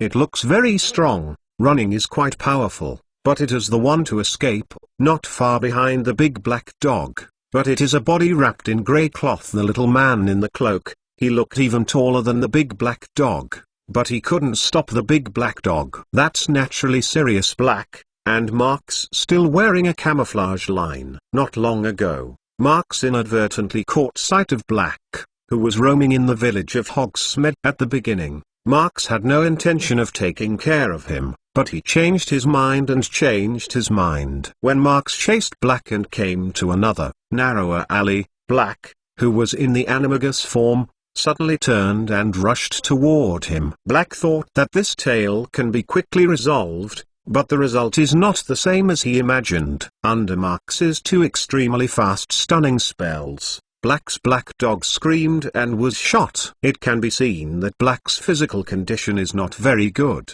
He did make a dodge in time, but the action was clearly out of sync with consciousness. Immediately, Black and Marx began a snow chase competition. Neither of them caught the attention of the Dementor. They chased all the way to the woods on the outskirts of Hogsmeade. At first, Marx was almost completely smashed by several consecutive accelerations of Black. But when he whispered something in his mouth, his movements became quicker. As time goes by, the distance between the two becomes closer and closer. Impedimenta. Marx finally grasped the opportunity, and the moment that Black stepped forward from the trunk, he released the spell he had already prepared. Suddenly, Black's body shape slowed down, and in the light of the moonlight, Marx could even see the dog's hair on his body moving with the wind. Just as Marx was ready to release the next spell, he saw that Black's body began to undulate and twist, and instantly returned to human form. Protego. Black's duel level is still very strong, especially his ability to judge on the spot is quite accurate. He did not intend to solve his own dilemma first, but barely waved wand to give himself a shield charm. When Marx was struck by a stunning spell, the red flare consisting of Marx's magic power was blocked in time. Then, Black loudly said, "The end is over." Marx reacted immediately. He wanted to use his general counter curse to lift his impediment jinx. This is a good opportunity. Expelliarmus. Marx is on the go. But in the next moment, When he discovered that Black was still floating in the air, he realized that he was fooled. Black almost released the disarming charm in the next second when Marx released the disarming charm. The timing of the other party's grasp was quite accurate. Even if Marx found it wrong in time, he immediately interrupted the curse and rushed to the side, but it was too late. The disarming charm on both sides hit each other in a very short time difference, but Black had residual shield charm protection. Although Marx's disarming charm is in the body of Black, it only flies out the other's wand. In contrast, Black's disarming charm is only the Marx's calf that hits, and his wand has already flown into Black's hands. Petrificus totalis. Marx tried to get up, but Black's action was faster. He is almost ready to accept the effect of the whole body's bound spell, but the unexpected situation does not appear. He can move. No matter what, he immediately took out a small bottle and picked it up in the bush not far from Black. Suddenly, a smog quickly spread through the woods, and the area around it turned into a white one. Both sides' eyes were obscured. God. Marx simply closed his eyes and developed his perception. For a time, the whistling of the cold wind, the rustling of the branches and blades of grass, and the footsteps of Black. All kinds of sounds interlaced and intertwined in Marx's perception, forming a simple and clear world. After a long period of practice, the ability to steal from the assassin has grown tremendously. He can even see that Black is walking in the direction of his own wand by memory. After making the judgment, Marx immediately took out another bottle. The bottle crossed an arc in the air and landed in a tree not far away, making a sound. It was such a small movement that caused Black to change back to the animagus form, and ran away in the opposite direction. This time, Marx didn't catch up, but leaned on the trunk next to it and fell into thought. I think, can I easily deal with Sirius Black? Since he first enrolled in Hogwarts, his accomplishments on magic have indeed exceeded too many peers, and even many adult wizards can't match him. This is indeed a thing to be proud of, and even Dumbledore has praised him many times. Although he is always reminding himself that the journey to explore magic is extremely long, he has just stepped out of first step with his current progress. However, when most people around him are unable to compare with themselves, his judgment on his own strength is inevitably biased. He is not arrogant, nor even underestimated. In the case of losing emotions and emotions, he wants to be arrogant and has no chance. But it is precisely because he has lost his way of thinking that he is good at it. The act of starting from reason alone has become a judgment obstacle for him. The lack of sensibility makes rationality difficult to support, and Marx's ability to judge invisibly drops a lot. Even if I can fool others by disguising my emotions, I can't deceive myself. Marx murmured. The white smoke gradually dissipated, revealing a small silhouette resting on the trunk. In the cold wind of the snow, he could not help but tighten the old felt cloak on his body. The dignified night has become deeper. Since that night, Marx's actions have become more cautious. After all, no matter who, if it is because of his own judgment mistakes and was taken away from the wand, it is estimated that this will be the case. Although Marx took Sirius Black's wand back, it didn't make much difference in use. No matter what wand is similar to him, it's not his own. If you can do wand yourself in the future, you must add a wrist strap to it. Marx, who is readjusting the bloodline transformation formula in the room, can't help but whispered. Recently, he and Aragog made an attempt. Although there was still no successful transformation, there was a major breakthrough in the collection of experimental data. When you get here, success is already in sight. Just as Marx adjusted the recipe and went to the auditorium to solve the dinner problem, Luna suddenly came to him. Hey, you know, Halloween is coming. Luna rubbed his head and groaned. Marx looked up. Oh, yes. Hogsmeade. Yes, go shopping together? Luna asked. When Marx thought about it, nodded it. To be honest, Hogsmeade is not safe at the moment, and it will always be better to follow with him. even if he has lost his accurate judgment on his own strength. Luna looked very happy. She was slightly laughed and said that she was very interested in this outing, which made Marx shook his head. It's more than half a month from the arrival of Halloween. After dinner, Marx bid farewell to Luna and walked straight to Snape's office. Dong dong. Professor, it's me, Marx McLaughlin, coming. When Snape's cold response came from the office, Marx reached out and opened the door to the office. Professor, this is part of this month. Marx put a potion bottle on Snape's desk and gently said it. This is the second bottle of Wolfbane potion he made. The speed of preparation is obviously faster than last month. Snape checked, and even ordered nodded. Then I went out first. Marx politely leaned over and turned to leave the office, but was stopped by Snape. I have something to do. You go to Lupin. Snape put the Wolfbane potion back on the table, faintly. Although he looks very calm, but his eyes are flashing with impatience. Obviously he does not want to see Lupin, this old student. Marx paused and looked back at the potion bottle on the table and took it again. Okay, Professor. He calmly said, if you can, I will send it directly to me every month. Well, just do it. Snape immediately agreed. So, good night, Professor. Marx gave another ritual and left the Wolfbane potion again. In the office, Snape looked at the door that had been closed, revealing a thoughtful expression. Occlumency.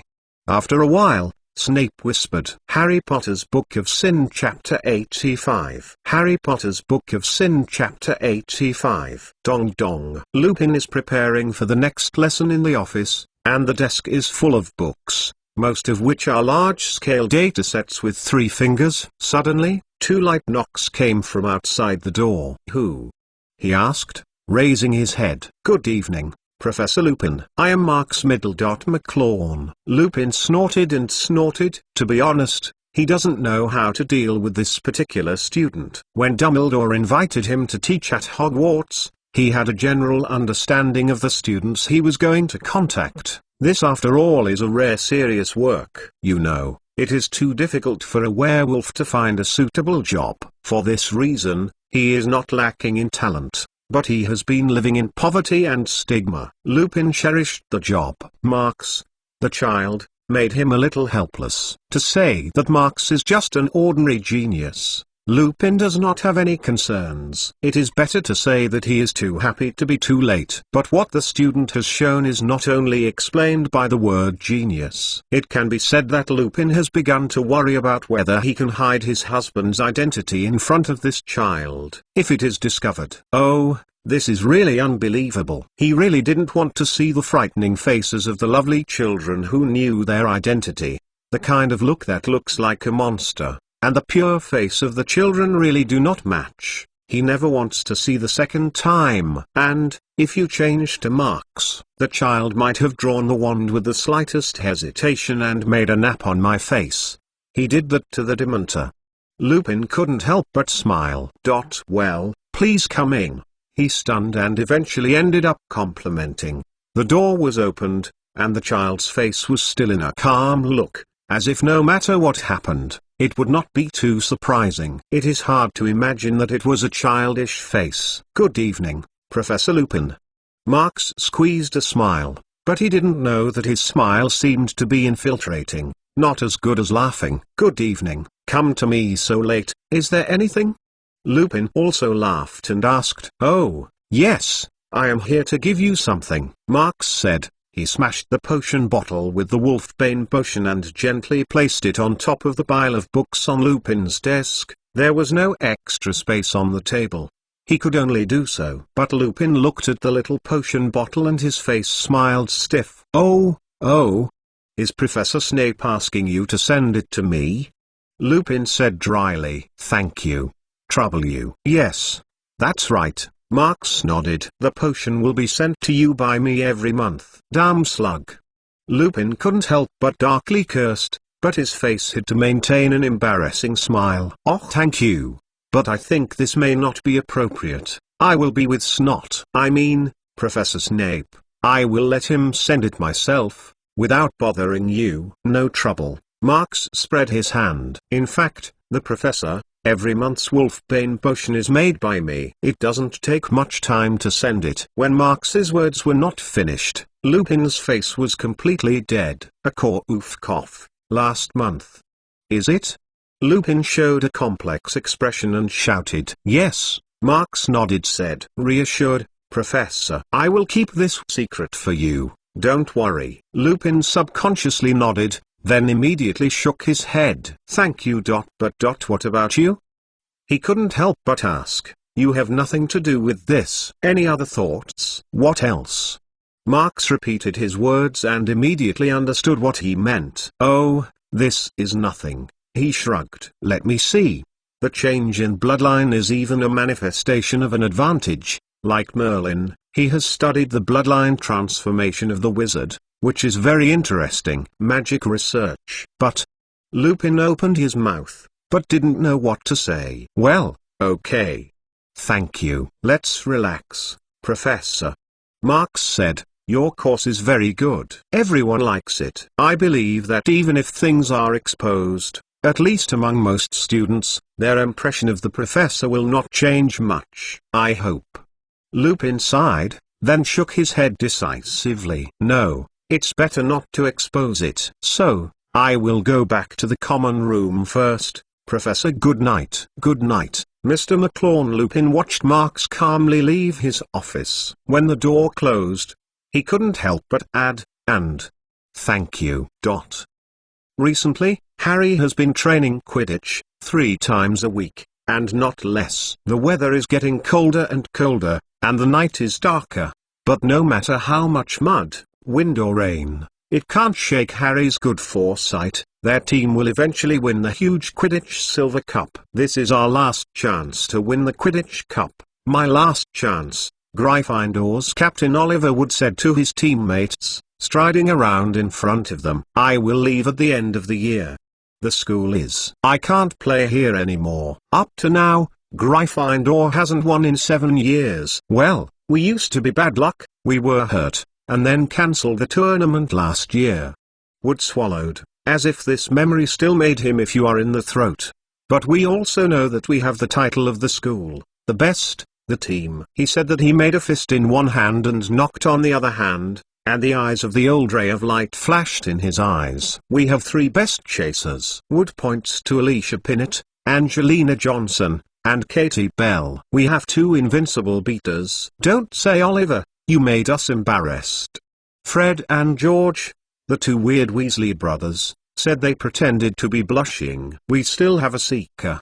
He can always win the game," Wood said lowly, staring at Harry with a fury and proud look. "And me," he added, as the content of the aftermath. "We think you are also very good, Oliver," George said. "Excellent keeper," Fred said. "The point is," Wood continued, and strode around again. "There is still no Marx McLawn this year." "Yes, no Marx McLawn." "Oh, don't mention that. Slashing the madness. Don't mention him," Fred and George said in unison. Other team members are also a lingering appearance. It can be said that in the last semester, Marx's performance in the stadium dominated the audience, which really lost the confidence of the team members of the other 3 houses. It seems that as long as there is that guy, the Quidditch Silver Cup is impossible to move. The title of Cut the Devil has been spread from various colleges since then. "Oliver, this year is our year." "No McLawn," Fred said. "We will win."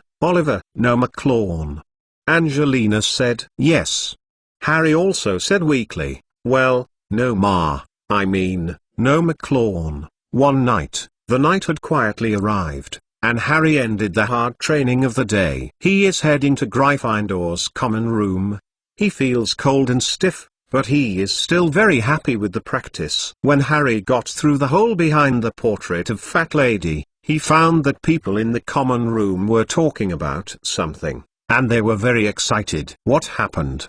he asked Ron and Hermione. The 2 men sat in the best 2 seats next to the fireplace and were comparing several astrological pictures in the astronomy class. "The first Hogsmeade weekend," Ron pointed to a notice on the old bulletin board, "at the end of October, Halloween." "Great," Fred said, as he followed Harry into the hole in the portrait. "I have to go to the Zoko store and my stink bomb is gone." Harry sat down on a chair next to Ron. His exuberant emotions faded, and Hermione seemed to see through his mind. "Harry, I dare say you can go next time," she said. "They will definitely catch Black soon. People have seen him somewhere." "Black won't be stupid to that extent. He won't think about what to do at Hogsmeade," Ron said. "Ask Professor McGonagall, can you go this time, Harry? The next time I don't know when to wait. Ron." Hermione raised her eyebrows. "Harry should stay in school. He can't be the only third-year student to stay in school," Ron argued. "Go ask McGonagall, go, Harry." "Yes, I think I will ask." Harry seemed determined. Hermione wanted to say something, but then her cat, Crookshanks, jumped briskly to her lap with a big dead spider in her mouth. "Does it have to eat in front of us?" Ron growled. "Clever Crookshanks, are you catching it yourself?" Hermione simply ignored Ron, who shouted. She looked down and looked at Crookshanks softly, as if she thought it would be cute even with spiders. Crookshanks slowly chewed the spider, his yellow eyes staring at Ron. "Just let it stay there, please."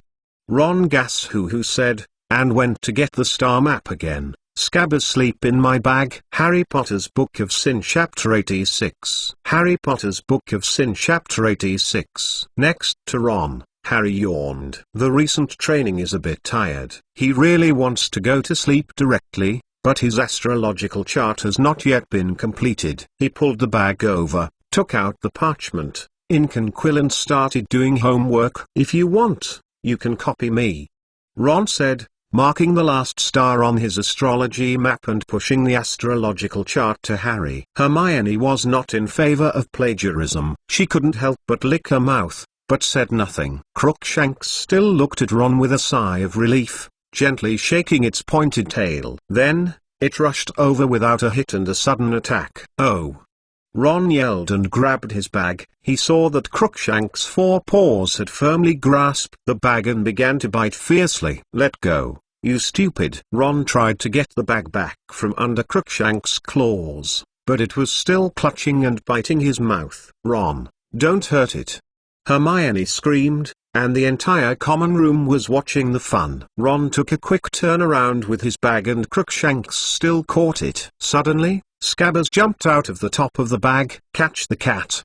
Ron shouted. At this time, Crookshanks let go of the bag and jumped to the table to catch the frightened mouse. Scabbers. George Weasley stormed past and wanted to catch Crookshanks, but didn't hold it. Scabbers rushed around in the common room and rushed to a big cabinet. Crookshanks suddenly stopped, groaning low, and slammed his fists out under the cupboard and slammed hard. Ron and Hermione ran quickly. Hermione grabbed Crookshanks's waist and then lifted it up and put it somewhere else. Ron slammed on the floor and took a lot of effort to grab the Scabbers' tail and smash it out. "Look!" He glared at Scabbers in front of her and yelled at Hermione angrily. "It's skinny. Don't let the cat get close to it." Crookshanks didn't know it was doing wrong. Hermione's voice shook a little. "All cats catch rat, Ron. This animal is a bit strange." Ron tried to get the crazy Scabbers back into his bag and shouted loudly. "It heard me say Scabbers are in my bag." "Oh, this is nonsense," Hermione argued. "Crookshanks will smell its breath, Ron. You think it will still?" The people around couldn't help but start laughing. "The cat is staring at Scabbers." Ron didn't pay attention to the laughter. He interrupted Hermione again. "Scabbers is here first, and it is ill." When Ron finished, he strode past the common room and went upstairs to the boys' dormitory. The next morning, it was herbology from Gryffindor and Hufflepuff closed. But in class, Ron is still angry with Hermione. At this point they are peeling the pods and putting the shiny beans in a wooden bucket. "How's the Scabbers?" Hermione asked cautiously. "For whatever reason, Crookshanks wants to catch Scabbers. This happened. And that dirty mouse, after all, is Ron's pet. Hermione is also very sorry about this. It hid under my bed and kept shaking," Ron said angrily. His hand trembled, did not throw the wooden barrel, and pulled the bins off the floor of the greenhouse. "Beware, Weasley, beware." Professor Sprout muttered. In such a blink of an eye, the green vines spread everywhere on the floor. In a short while, the floor of the greenhouse was filled with sparkling light purple flowers, and there was a chill of cold air floating in the flower. Not far away, Marks bent down and looked at the flowers on the floor. Professor Sprout, are these grampons a new breed? After a while, he straightened up and asked Sprout. Oh, yes, this is what I have improved. Very beautiful, isn't it? Holding the Professor Sprout hearing this in the Wandpack greenhouse, I took the time to go back and laughed. It's really beautiful. Marks nodded. Just looking at the flowers around Marks, Harry suddenly came over. Wood always wanted me to ask you. Oh, our team's captain, he wants to know, you really don't participate in the Quidditch Cup this year? Harry whispered. Yes, don't participate. Marks shook his head. There are too many things, too busy. But what? Harry asked quickly. I want to say, I will go and cheer you up. Marks patted Harry's shoulder. You fly very well, no worse than our house's Cedric. Of course, Cedric is also very strong. I am telling the truth. Really? Oh, since you said that, Harry laughed. I will cheer. The next lesson for the little ones is divination. Speaking of it, Professor Trelawney, who is always a god and likes to predict some bad things, seems to have never noticed Marks since the first class. In this class, Marks has inexplicably become her key prophecy. Oh, Mr. McLawn, I have to say Professor Trelawney's big eyes stared at the crystal ball in front of him and looked at the flowing white fog. In the near future, the darkness will come, and the ominous will returning. She suddenly shuddered, as if she was afraid of something. She shouted, oh. Too terrifying. Someone will die. Someone. Trelawney slammed the table. His eyes widened, and his hands trembled. Marks was confused by her. To be honest, he didn't know whether to believe in Trelawney, but he was still asking for it. Who will return? He calmly said, Voldemort. See Marks blurting out the name without hesitation, and many young wizards with pure blood have subconsciously covered their mouths. But Trelawney shook his head hard. Her long curly hair was smashed and followed back. No. Believe me, don't say it better. Don't say it. She propped up the table and propped up and walked away. Marks frowned and sat there for a moment, and finally shook his head. In any case, it's not a bad thing to prepare for it, he muttered. Anytime, anywhere. After a while, the class time is up. Everyone was talking to Trelawney about the scary prophecy that Marks said, and when she was going to the auditorium to enjoy today's lunch, Professor Sprout suddenly opened the door to the classroom and walked in. I was busy dealing with the grampons on the ground, and some things forgot to say. She gasped slightly. I remember to hand me the application form before Halloween. I can't go to Hogsmeade without paying the table. So, let's hurry up. Oh, yeah, I want to go to Hogsmeade and have to hand over the watch. Marks blinked. I used to get used to it. I really forgot about it. This thought only stayed in Marks's brain for a maximum of 2 seconds, and he was thrown to his head again. Where do you want him to get a signature? Looking for Dumbledore to sign? However, at this time, in the Transfiguration classroom, Harry, who had the same situation as Marks, was completely free from him. Although Harry had already decided to ask Professor McGonagall, he always thought about the time of a class, but still did not make up his mind. Until just now, Professor McGonagall reminded everyone that when he handed in the form as soon as possible, he had the courage to rush under the urging of Ron. Go and ask. Ron whispered to Harry. Oh, but, Hermione clearly disagreed. Go, Harry. Ron stubbornly urged. Harry waited until everyone left, and slowly moved to the table of Professor McGonagall. Hey, Potter. Harry took a deep breath. Professor, my aunt and uncle. Oh. They forgot to sign my application form. He was nervous. Professor McGonagall looked at him from the top of the lens and said nothing. So you don't think it works? I mean, can I? If I go to Hogsmeade, can't I do it? Professor McGonagall took his eyes back and flipped the paper on the table. I'm afraid I can't, Potter. she said. "You heard what I said. If you don't pay the watch, don't go. This is the rule." "But, Professor, my aunt and uncle, you know, they are all muggles. They don't really understand Hogwarts forms and activities." Harry tried hard to think about the right words. "If you say I can go." Ron nodded hard to encourage him. "But I won't say that," said Professor McGonagall. She stood up and placed her paper neatly in the drawer. "The application indicates that it must be written by the parents or the guardian."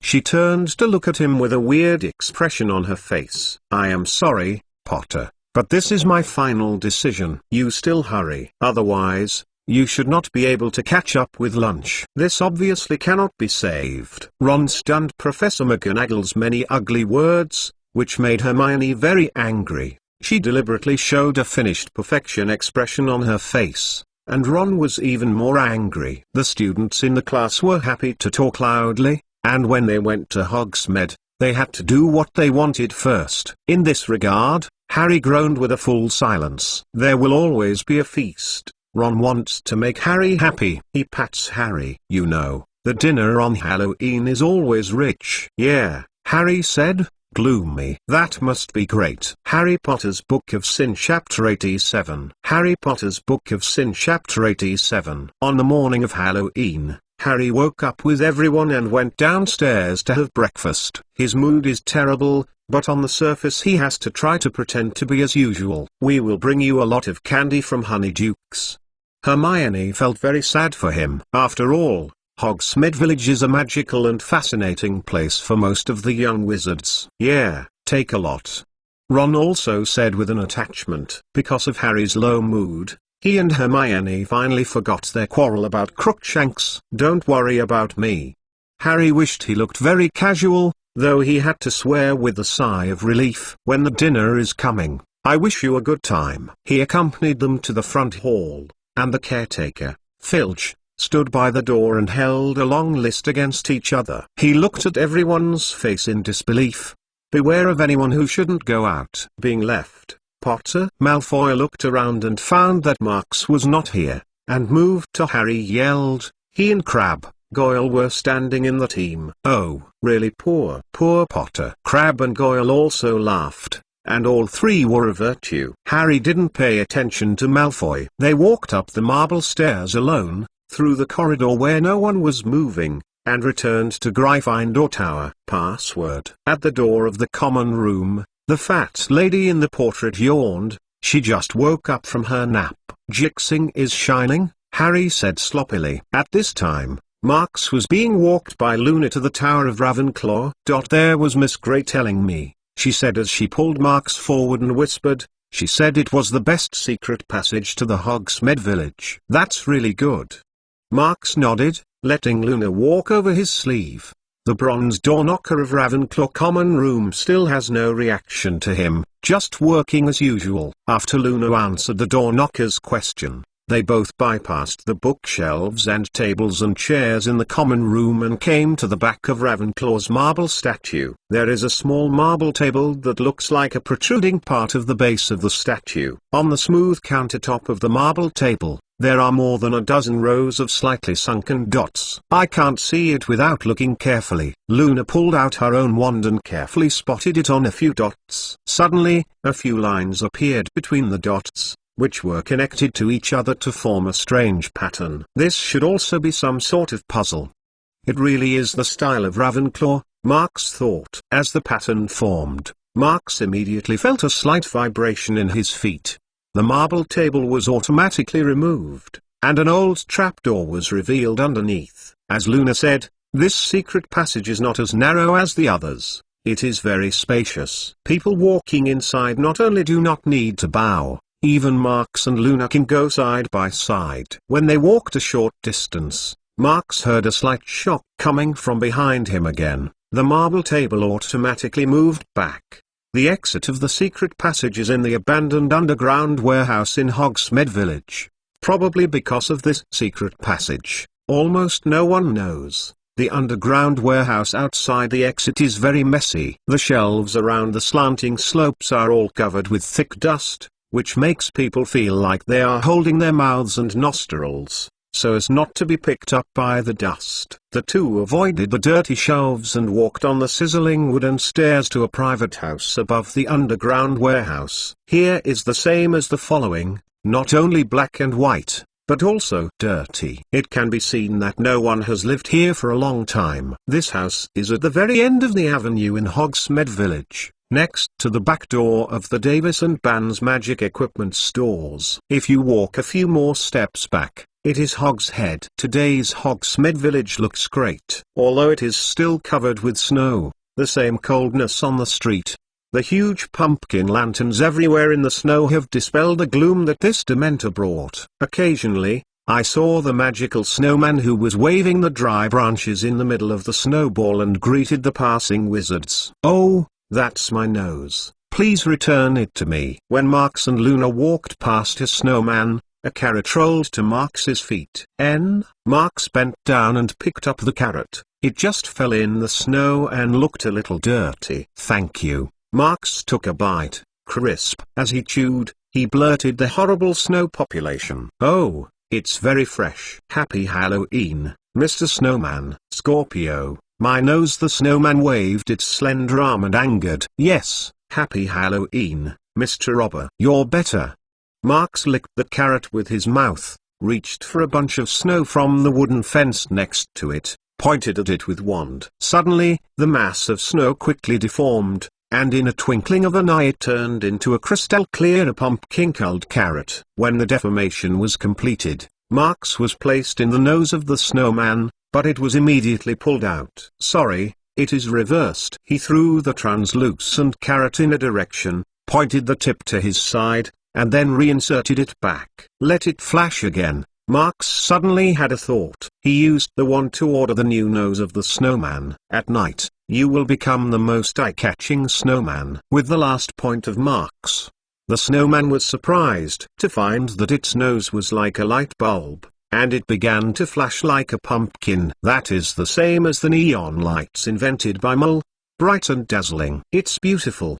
Luna looked at the snowman's nose and patted the clap. The snowman licked his head and immediately said happily, "Oh, thank you. This is much better than carrots." "Thank you." In the crazy wave of the snowman, Marx and Luna continue to go to Honeyduke's sweet shop. The candy there is really good, at least the ones that look more normal. Jingle. As the fascinating doorbell rang, the hot atmosphere in the store immediately rushed toward them. Honeyduke's has always been one of the most popular Hogsmeade stores in the Young Wizards, and every time on Halloween, it's always packed with smashing young wizards. The arrival of Marx and Luna barely alarmed anyone, it was so lively. Most young wizards just bought the candy they wanted and couldn't help but eat it in the store. When I don't see it often, some young wizards chew on the ice cream balls and float when they are not paying attention. Some young wizards probably eat pepper-flavored candy, and they are constantly spraying out thick black smoke. There was even a freckled little girl who was squirting fire at her friend, and when her flames would go out, her friend's face was completely blackened. Ha ha ha. They smiled happily with each other, and it seems that this is no big deal. Here, everyone's mood is clearly written on the face. The seemingly naive little jokes made Marx inexplicably make some touches. "Marx, what's wrong?" Luna touched Marx's hand and asked for it. "Oh, it's okay." Marx walked out of the touch and he shook his head slightly. Perhaps the subtle touch is not an illusion, but an opportunity. It tells Marx that his emotions still exist. On this basis, using Dumbledore's story as a reference, I want to crack this test, but it seems that there is only passive waiting. Marx? Suddenly, a voice came out of the crowd. It was Hermione. She was with Ron, holding a lot of candy in her hand. "Hermione?" Marx nodded at her, looking at the candy rolled in her arms. "Is it brought to Harry?" "Oh, yes," Hermione said, subconsciously looking at Luna next to Marx. "Harry can't come over today. I and Ron give him more to go back. She, Luna Lovegood, Ravenclaw House." Ron suddenly answered. Marx looked at Ron and nodded again. "Yes, this is Luna, my friend," he said. "We met before first year." "Oh, This is really good. Hello, I am Hermione, Hermione Granger. Hello there. Luna stared at God and looked at Hermione complied. I don't know why, the scene is a bit embarrassing. Well, can you tell me about the candy here? Ron, I remember you are good at this. Marks patted Ron's arm. Ron, hearing this seems to be intriguing, he said, then you must not miss these. Come with me. Under the leadership of Ron, the four men rushed to the crowd. Not long after, Marks and Luna had a lot of candy in their arms. After bidding farewell to Hermione and Ron, they left. Behind them, Hermione and Ron stood at the door of Honeydukes, looking at the backs of Marks and Luna and watching them leave. Listen to Fred and George. Lovegood is often referred to as Luna by others, and she and Marks often walk together, so they call her from the face. Ron whispered, but it is said that her popularity in Ravenclaw is not bad. Loony? Hermione showed a confused expression. You also saw that she always wears weird clothes and often publicizes her strange ideas to others. And, in some ways, she seems to be somewhat out of touch, and her concept of behaving is also very weird. It's not good to say that others. Hermione accused. Oh, yes. But others are secretly saying, Ron whispered. Harry Potter's Book of Sin Chapter 88. Harry Potter's Book of Sin Chapter 88. Marks hasn't tried anything for a long time, so it's been a whole day. He took Luna around the Hogsmeade village and bought her lots of interesting gadgets. Most of those things are cheap, but you can feel the almost full creativity of the producer. Hungry? It's almost lunchtime. Walked. Marks suddenly turned and asked. Well, Luna thought for a moment and thought, all right. That will take you to a special place. Marks led Luna and turned a few turns, and the two walked in the slate-covered alley. At the beginning, the alley seemed to be getting narrower and narrower. You can find a few more steps in it, and the surrounding area has gradually become more spacious. Not long after, the two men turned a corner from the inside of the alley, and they suddenly became more open. In front of them, a not too big igloo is located in the middle of a wooden fence, surrounded by a variety of tall or short fruit trees. Looks like a green look. Under the eaves of the igloo, there was a tall pole that saw a sign hanging diagonally there, with the words Snowwitch written in squiggly. The shop knows very few people, and it doesn't open very often. I also learned it when I heard it. Marks looked at the hut and said, it's said that everything here is very delicious, but not receive gold galleon, only a variety of magic materials. It's special. Luna's eyes sparkled and seemed to be of interest to the store. Go in. The two walked along the path between the fences, quietly around, no one, and the scene of the Hogsmeade village was very different. Jingle. Marks held out his finger and played a small bell hanging from the door. Who is there?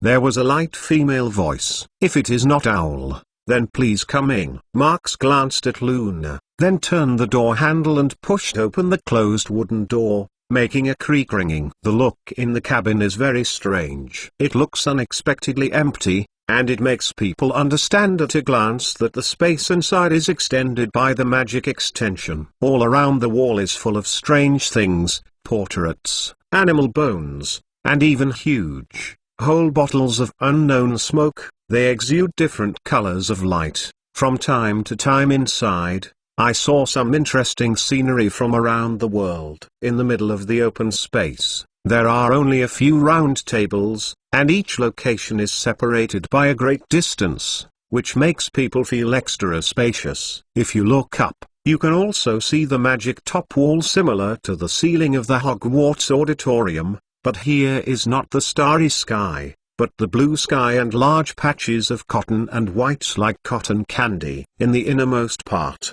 there is a long bar, and the entire wall behind it is filled with wine bottles and wooden barrels, leaving only a door hole in the middle. Looking inside, you can also see the part of the kitchen. Just as Marks and Luna watched around, a man suddenly came out of the door behind the bar. Two young wizards. Welcome to the Snow Witch. It was a young witch wearing a light-colored wizard gown with a pointed wizard cap on his head.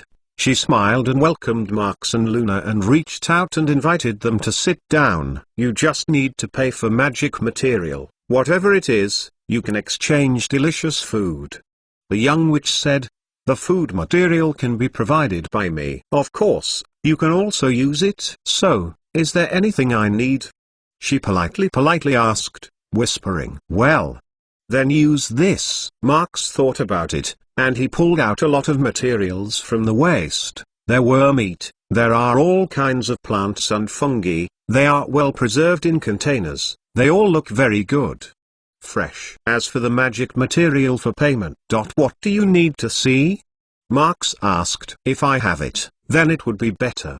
Because of the variety of research that is usually required, Marx's magic material has always been well prepared, and this indirectly proves that this guy's money is indeed more and more. The young witch's eyes were very sinister, and she glanced at the huge piece of pink meat that Marx took out. This is the meat of Basilisk's abdomen. It should be about 1,000 years old, Marx explained. Well, maybe the meat is a bit old, I don't know. Of course. The young witch suddenly showed a pleasant expression. She said with pleasure, I know. I feel it, it has a powerful magic power residue. It must be a powerful creature. If there is another piece, it will be enough to pay for the meal. She suddenly looked at Marx and looked at him with a look of anticipation. Is there? Yes, of course.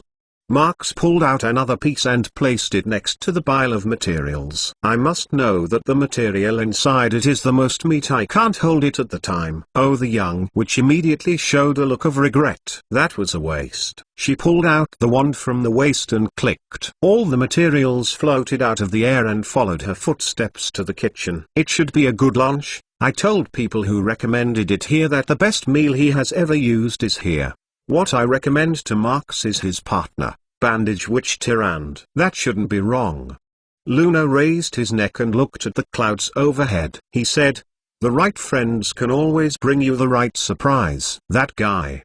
It's really good. Marx thought about it and agreed to the nodded location. At least, as a partner, Tyrande is a qualified contractual spirit.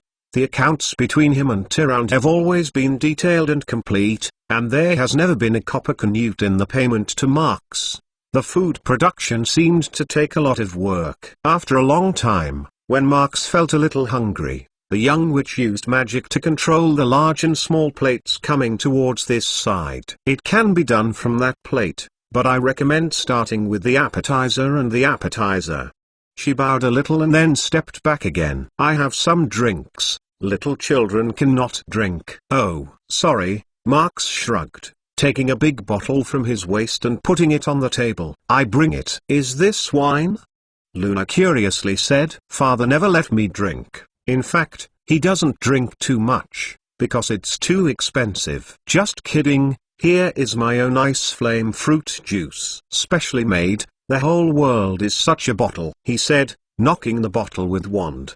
The oak bottle immediately jumped out. Suddenly, a light blue flame burst out of the mouth of the bottle, followed by a trace of cold. The surrounding temperature seems to have become a bit lower, making people feel as if they are back in the world of ice and snow. Marx took 2 goblets and poured 2 full glasses of juice into it. It was a blue juice with a piece of snow floating on it, and a blue-white flame floating on the mouth of the cup, which looked beautiful. Ice flame is very rare now. I found them on a small island in the heart of the Mediterranean, Marx said. I have planted it, and they will grow more and more. But ice flame, the growth cycle is very long, at least until 2 years later. Do they have any effect? Luna asked with a wink. Marx hasn't spoke yet. The young witch who has been standing not far away is the first to say, it just makes you more cold resistant. The key is its taste. It tastes. She looks excited and seems to have little resistance to delicious things. Let's have a drink. How? Marx invited. Oh, really?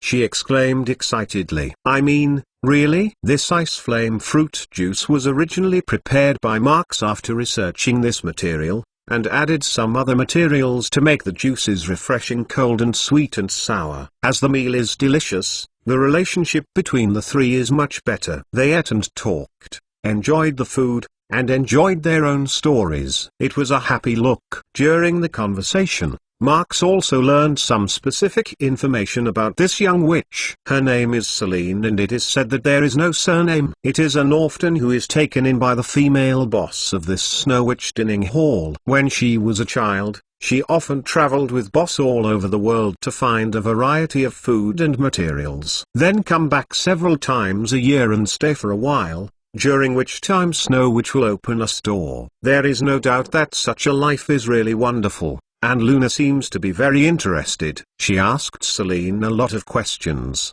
Of course, the most frequently asked is the news and rumors of the magical creatures she cares about. In the end, when Marx and Luna were ready to leave, Celine made an interesting idea. If there are any good things in the future, or if you want to eat something delicious, remember to contact me. She said, then I will live here for a few years. Some things that have to be done are done well. Of course, if you have the right ingredients, you will come over, Marx said. Your cooking is really good and the food is delicious. I think so too.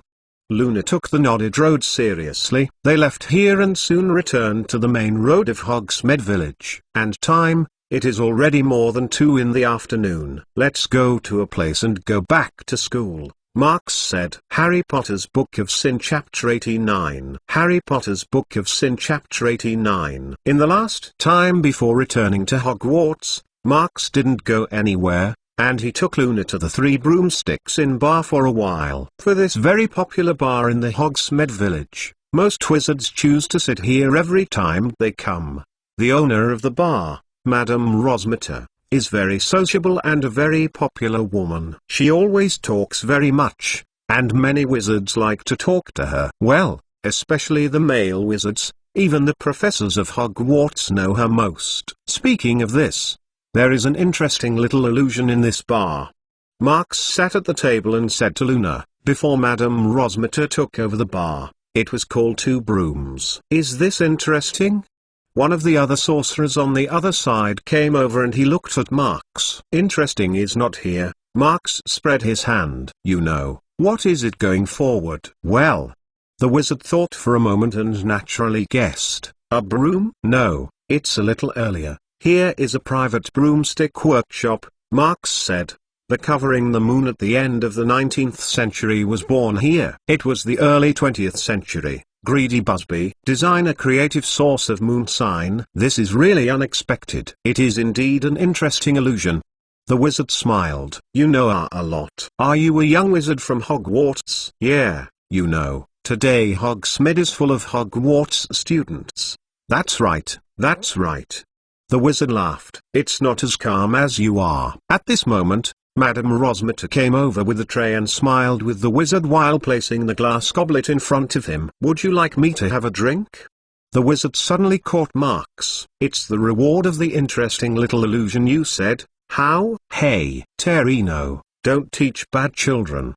Madame Rosmeter slaps a slap on his back and warns. Don't be like this, Rosmeter. I don't ask. Don't please. Ha ha. The sly sorcerer, who was called Terrino by Madame Rosmeter, was dodging with a naughty smile on his face. It was completely a slick look, and it seems that he has always been this virtue. Don't ignore him, he is a miser.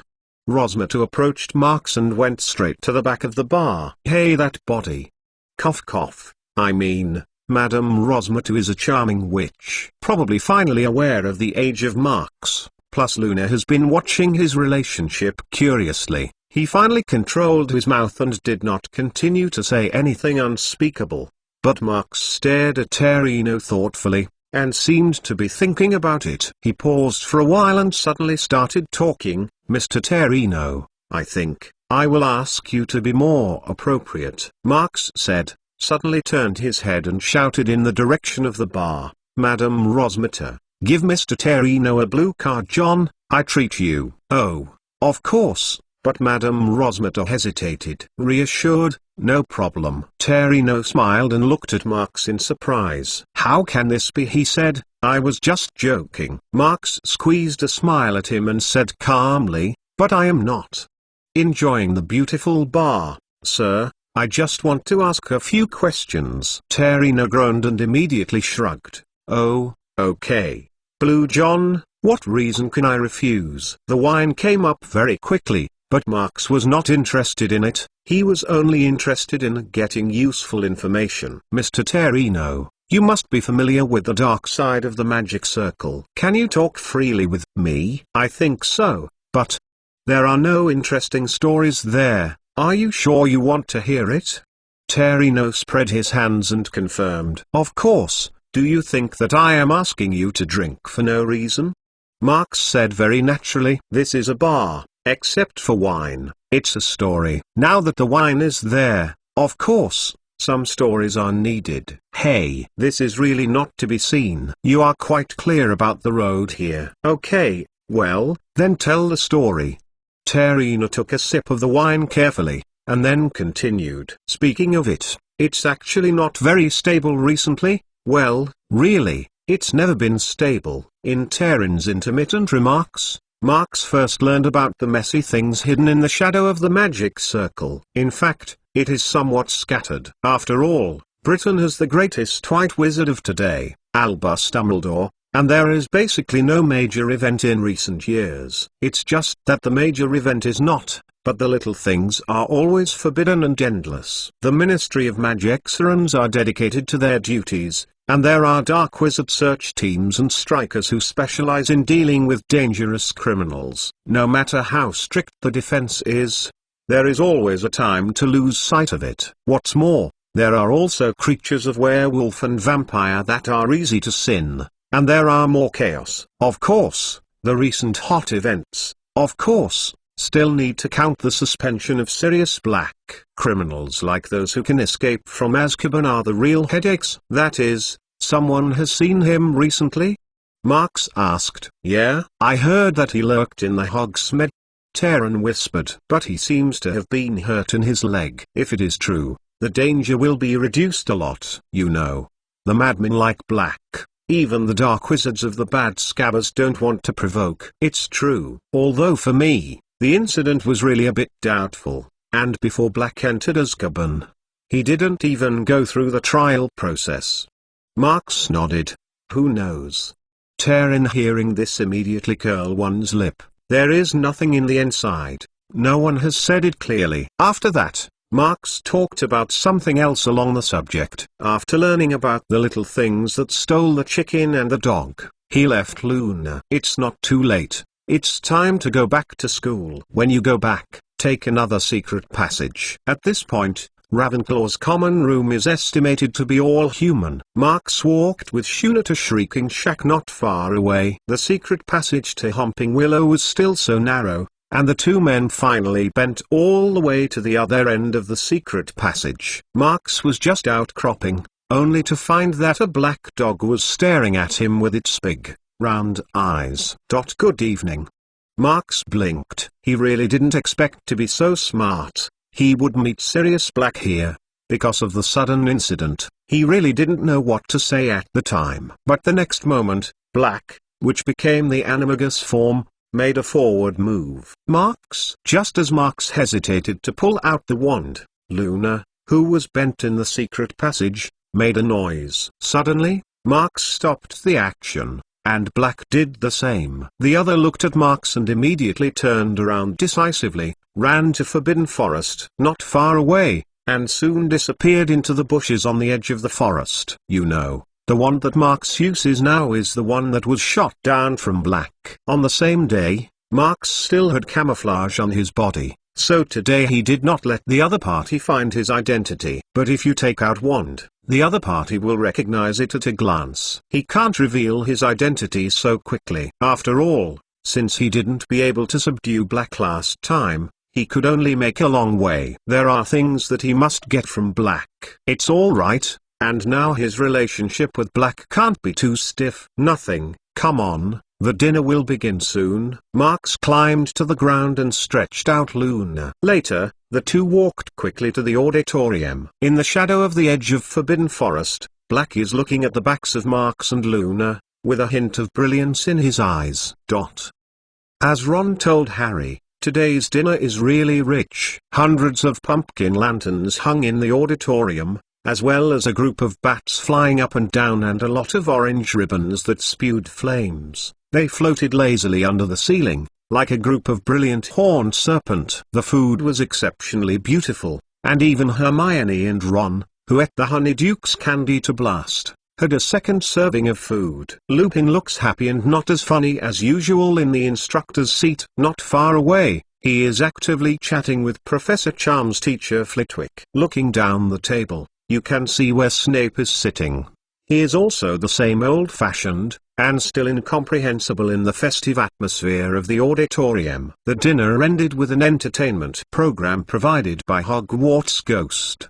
The ghosts suddenly appeared on the wall and on the table to make a lineup. Gryffindor's nearly headless Nick successfully recreated his decapitation. Every night, everyone was very happy. Many students are discussing the various things going to Hogsmeade Village today. Excitement and happiness still remain in their bodies, as if they are not swayed clean and can't fall asleep tonight. After the dinner ended, Marks followed the other Hufflepuff students back to the common room. Harry, Ron, and Hermione found that there was a lot of people in front of the common room in the Gryffindor house, the front of the fat lady. "Why don't everyone go in?"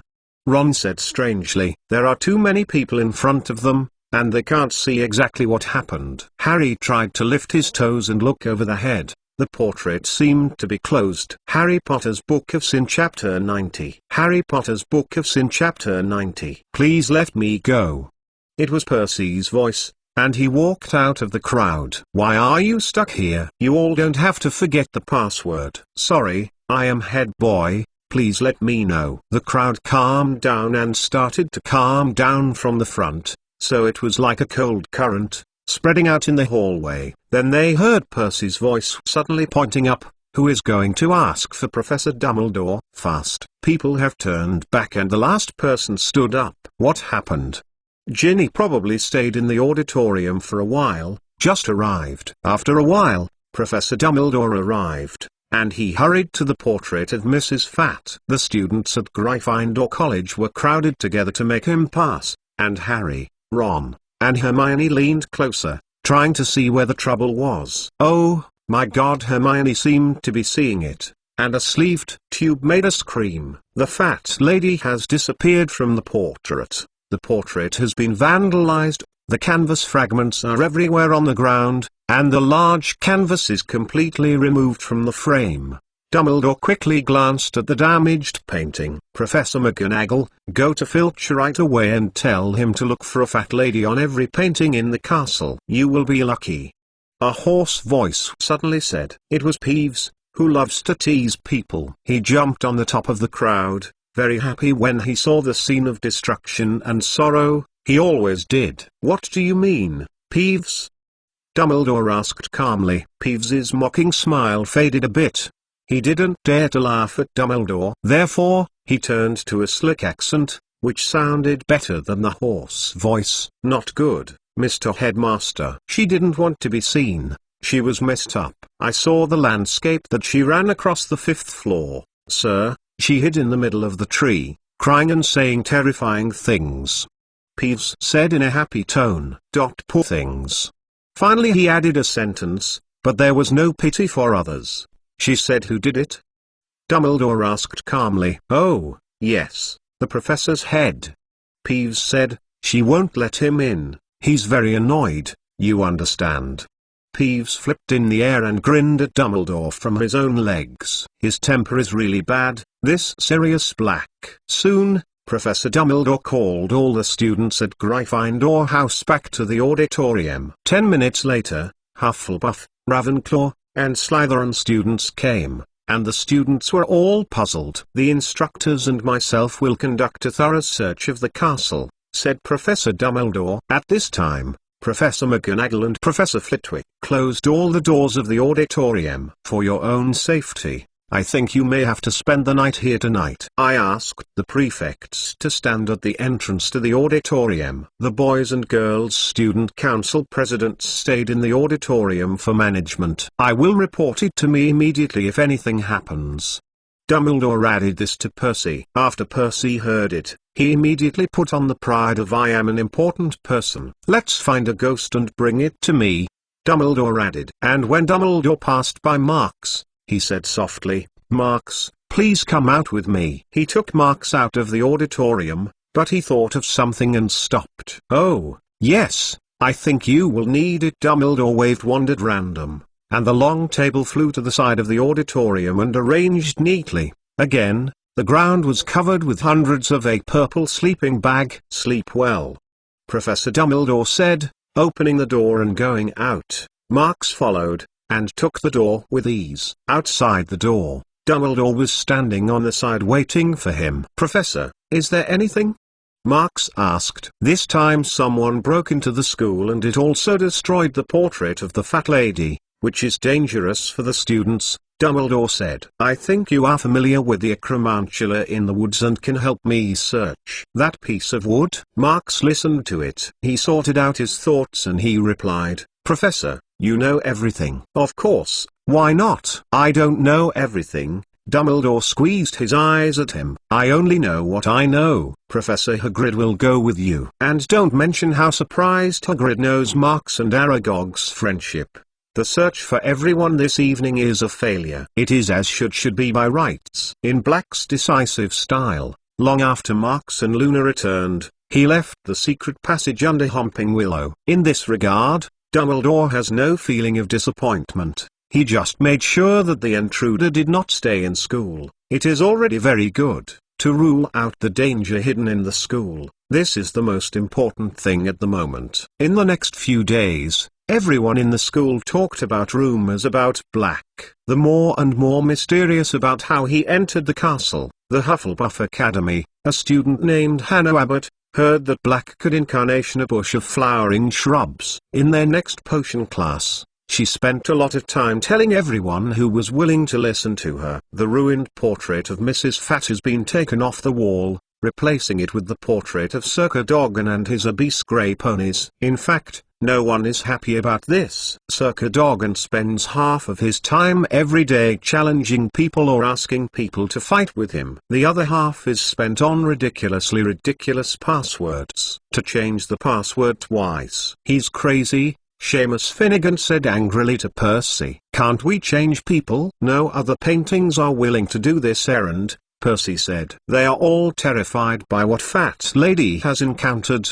And Sir Cadogan is the only one who comes forward." However, what Harry was worried about was not Sir Cadogan. Now he is closely monitored. The instructors find various excuses to walk with him in the hallway, and Percy Weasley follows him everywhere, like an extremely defensive guard dog, mostly for what Mrs. Weasley wants him to do. The most terrible thing was that Professor McGonagall called Harry into her office, and the uneasy look on her face made Harry think that someone must have lost his life. "There is no need to marry you anymore, Potter," she said seriously. "I know this will be shocking to you, but Black—" "I know he's chasing me," Harry said tiredly. "I heard Ron's father tell his mother." "Mr. Weasley works at the Ministry of Magic." McGonagall seemed to be very surprised. She stared at Harry and said after a while, "I understand." "Well, then, Potter.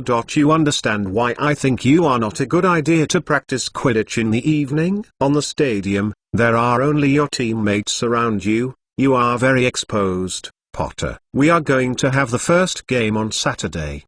Harry was furious, but he had to keep calm. "I must train, teach." Professor McGonagall looked at him with certainty. Harry knew that she was extremely concerned about the future of the Gryffindor team. After all, she suggested that Harry be the seeker. He waited, holding his breath nervously. "Hey!"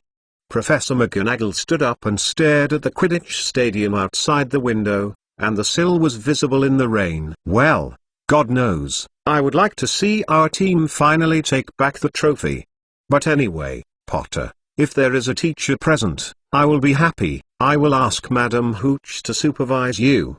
Training. The first Quidditch match is getting closer, but the weather is getting worse. Under the supervision of Madame Hooch, the Gryffindor team bravely trained. They are more painful than before. Then, at the last training before the game on Saturday, Captain Wood brought a bad news to his team. "We don't compare with a Slytherin team," he told them angrily. "Flint just came to see me. We have to compare with the Hufflepuff team." "Why?" asked the other team members in unison. Flint's excuse is that their Seeker-injured arm is not good yet, Wood said, biting his teeth with anger. But they are so obvious that they don't want to play in such weather. They think it will destroy them. Chance. It was a gust of wind all day, and when Wood spoke, they heard the thunder in the distance. Malfoy's arm is fine, Harry said with a big anger. He is pretending. I understand, but we can't prove it, Wood said painfully. We've been practicing with Slytherin, and now we're playing against the Hufflepuff team. Their style is quite different. They have new captain and seeker Cedric Diggory. Angelina, Arya and Katie suddenly smirked. What's wrong? Wood asked. He was annoyed at this carefree behavior. He is the tall, beautiful boy, Angelina said. The one who is strong and less talked. Katie followed. After that, they started to smirk again. Laughter. Wood suddenly shouted. There is a worse news here. Do you want to listen? What else can make this worse? Harry muttered. Of course. Wood just finished, and he showed a frustrated expression. McLawn is going to play. Do you think this is not bad? Suddenly, the three girls took the smirk that was still on the face and put it on an incredible expression. Oh, no, they almost all said in unison. Harry Potter's Book of Sin Chapter 91. Harry Potter's Book of Sin Chapter 91. Just the day before the Gryffindor team members sent a morning, Hufflepuff's new team was training. Diggory Sr. In the rain curtain that poured down, a clear voice came from the field. Wait, stop. Cedric loudly shouted, I will go down and you will continue to train. The Quidditch uniforms of the little ones were soaked, but they didn't feel it, and they continued to practice before the game. Cedric controlled his own broom and went to the ground. At first he just saw a silhouette in vagueness, until recently he saw the appearance of the comer. That is Marks. He was standing in the rain at this moment, but the violent train fell to him, as if it was blocked by an invisible barrier, and slipped away from him. At this moment, his body is still dry, and Cedric's sweat, close-fitting wolf is very different. Oh, McLawn, your waterproof spell looks really good. Cedric looked at him strangely and asked, is there anything here today? During this time since the beginning of the school year, he has invited Marks to join the team 3 times, but Marks has always refused euphemistically, with one exception. As the game day gradually approached, he also gave up the idea of asking for an invitation again. He didn't understand a bit. Today, Marks is here with heavy rain. What is it for? I came to apply for the first place in the game. Marks did not move the expression. I kept thinking, I have to pay for the honor of the Hufflepuff house, so I am coming. Oh, is it?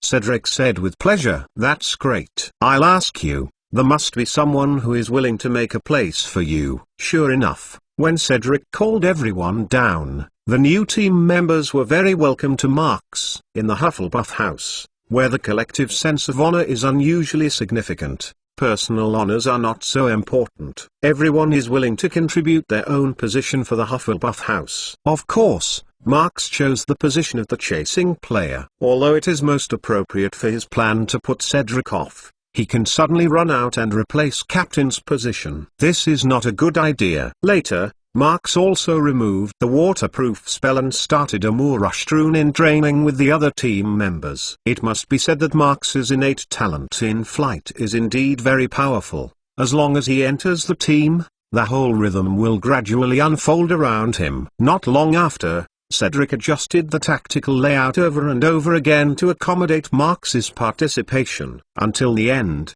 the Hufflepuff team once again returned to the original tactical mode, focusing on the basis of the acquisition, focusing on the scoring strategy of chasing the offensive and defensive. To be honest, everyone can't wait for the upcoming game, because Hufflepuff's cutting madness is back.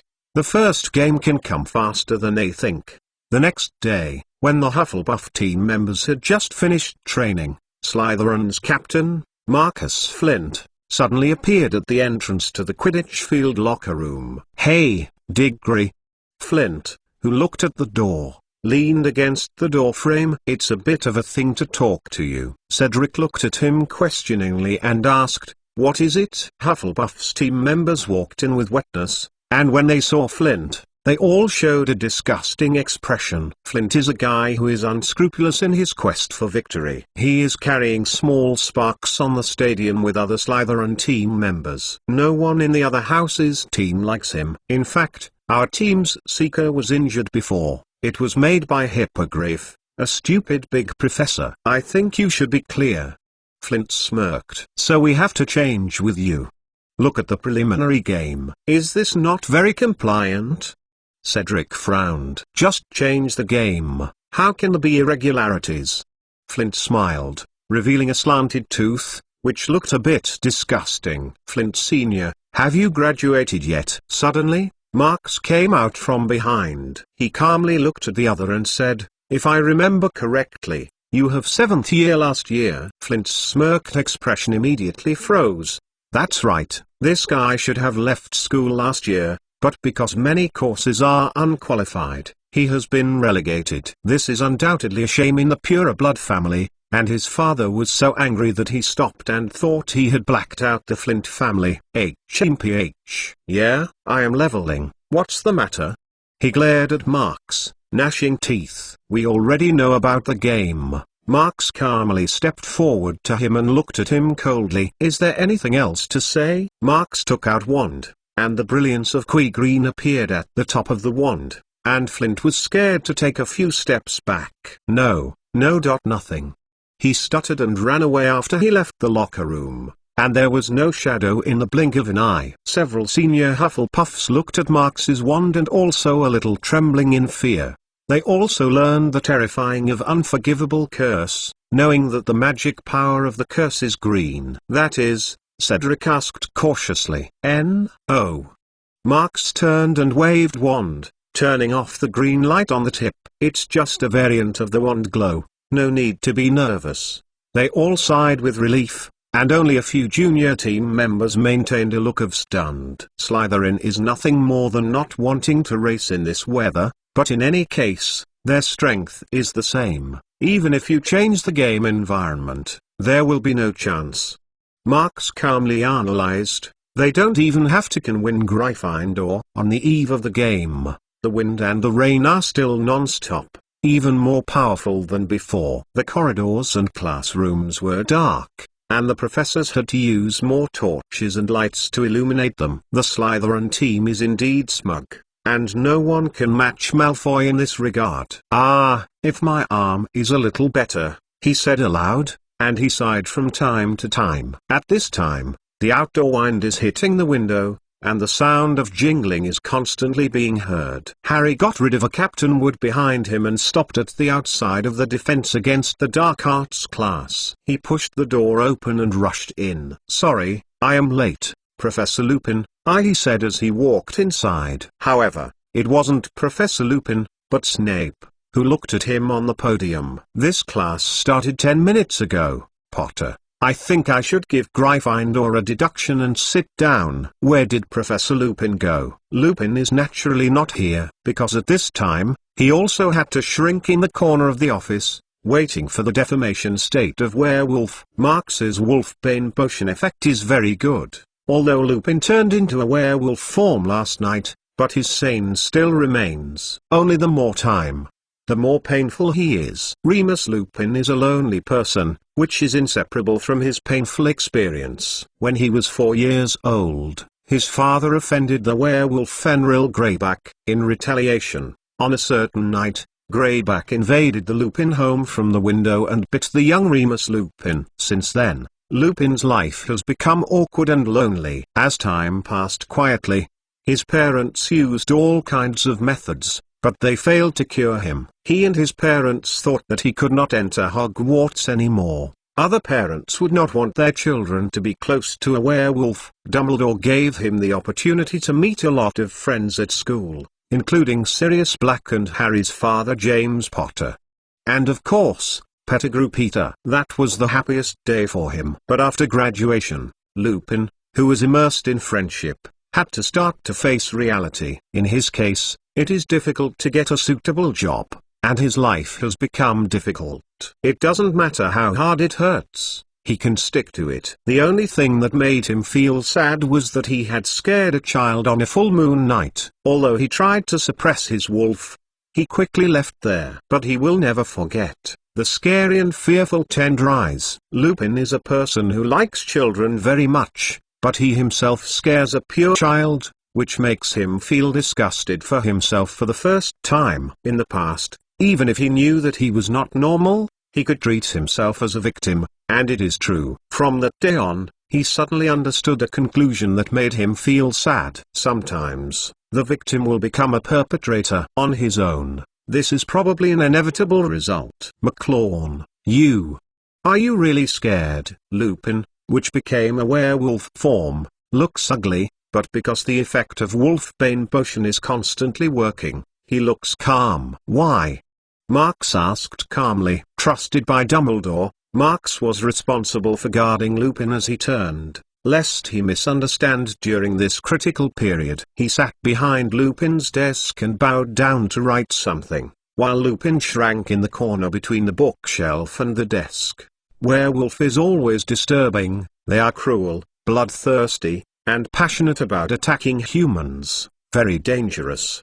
It became Lupin in a low of werewolf, muffled voice said, "No, Professor, are you doubting the effect of the wolfbane potion I prepared?" Marx moved his gaze from the notebook to Lupin's furry face, and he reached out and patted Lupin's shoulder, squeezing out a dry smile. Reassured, "At least I think the effect is very good."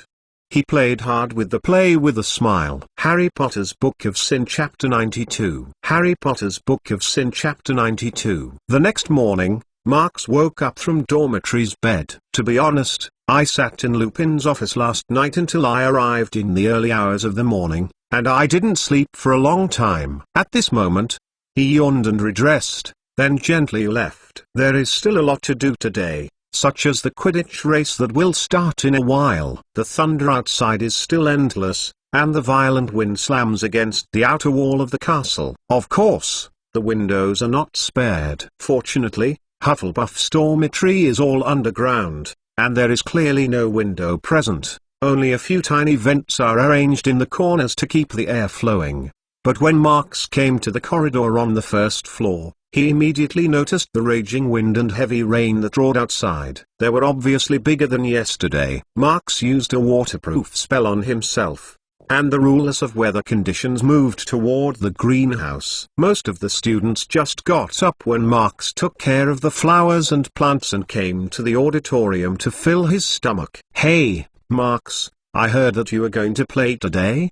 Hermione found Marx, who was heading for Hufflepuff's dining table. She greeted her and asked curiously. Harry and Ron followed, but their faces were not very good. Ron was thinking about what Marx was not clear, but Harry's mood was still easy to guess. Recently, he estimated that he was bored by Sirius Black, as if everyone was calling him to be attacked. In fact, I have to count on the Snape's Award of Defense against the Dark Arts yesterday. In his class, he tried to lower Lupin's teaching level, and even because Hermione kept raising his hand and speaking, he called her Wan Shi Tong title again, and Hermione was stunned by tears. Of course, the most bad luck is Ron. He couldn't help but Snape a word, and he was fined to go to the school hospital to wipe the chamber pot. No magic was allowed. In comparison, Hermione's mood is the fastest. Yeah?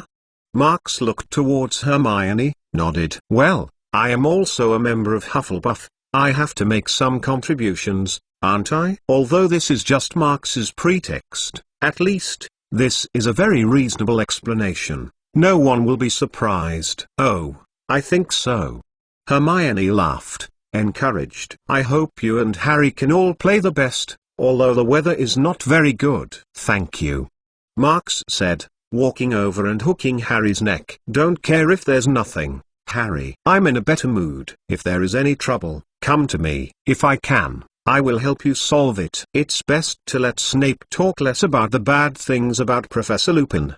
Ron suddenly said. "First, for this, I wiped the chamber pot for nearly 2 hours last night." Marx, hearing this, spread the handkerchief. "I am afraid I can't do this. Maybe no one except Dumbledore will work." As for Professor Lupin, He will be back tomorrow's defense against the dark arts class. Oh, really? Harry finally showed a hint of surprise, which was probably the only one after another that he had heard in the past 2 days. Yes.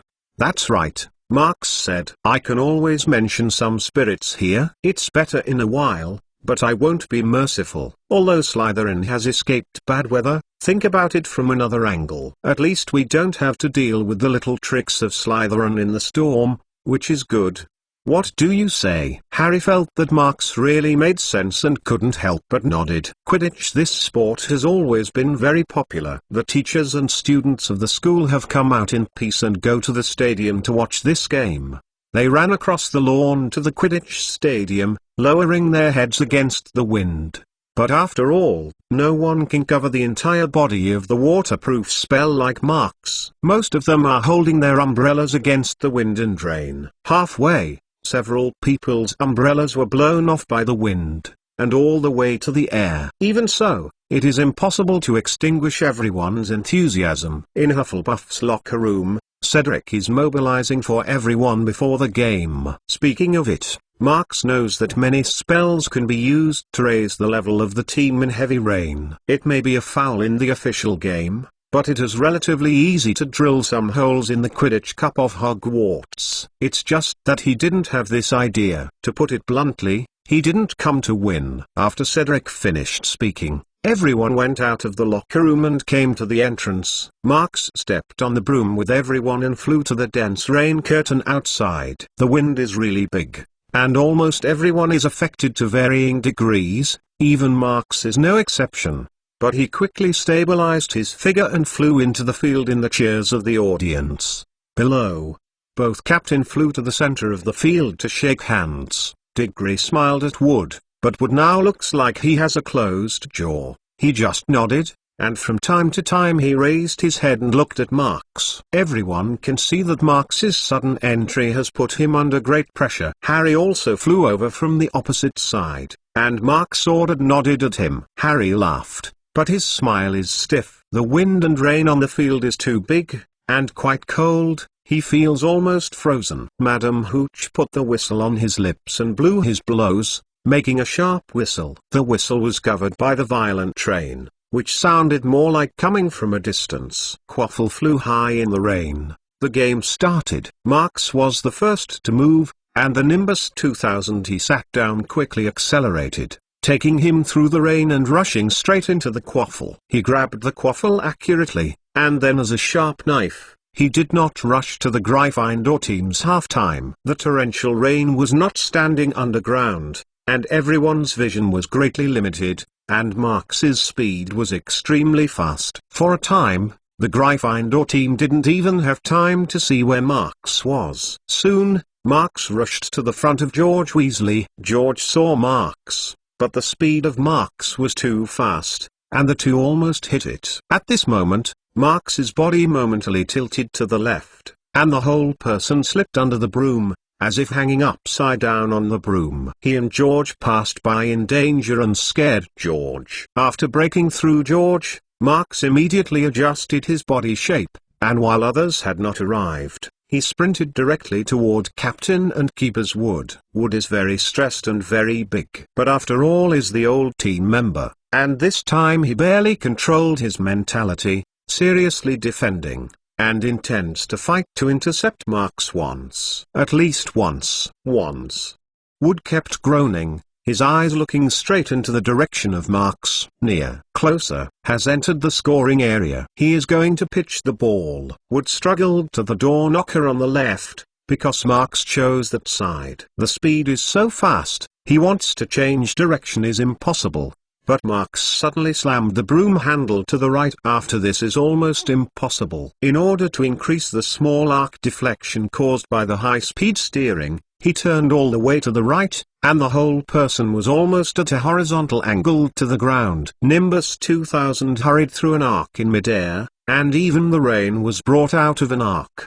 The quaffle was put into the right knocker by Marks forcibly, and the first one was born in less than 2 minutes. The narrator screamed with excitement. Such a difficult goal is rare in semi-professional events. But after 5 points clock, All team members are soaked from the inside out. The weather is very cold, many people are frozen, and it is difficult to see other teammates, let alone the long-running bludger. Everyone flies on the stadium and can only see the red and yellow silhouette of each and every one. I don't know what the game is going on. In the case of a violent wind, the audience was hidden under the cloak and the umbrella that had been blown away by the wind. The cheers and cheers were only faintly audible. A lot of players almost came across the broomstick by the bludger.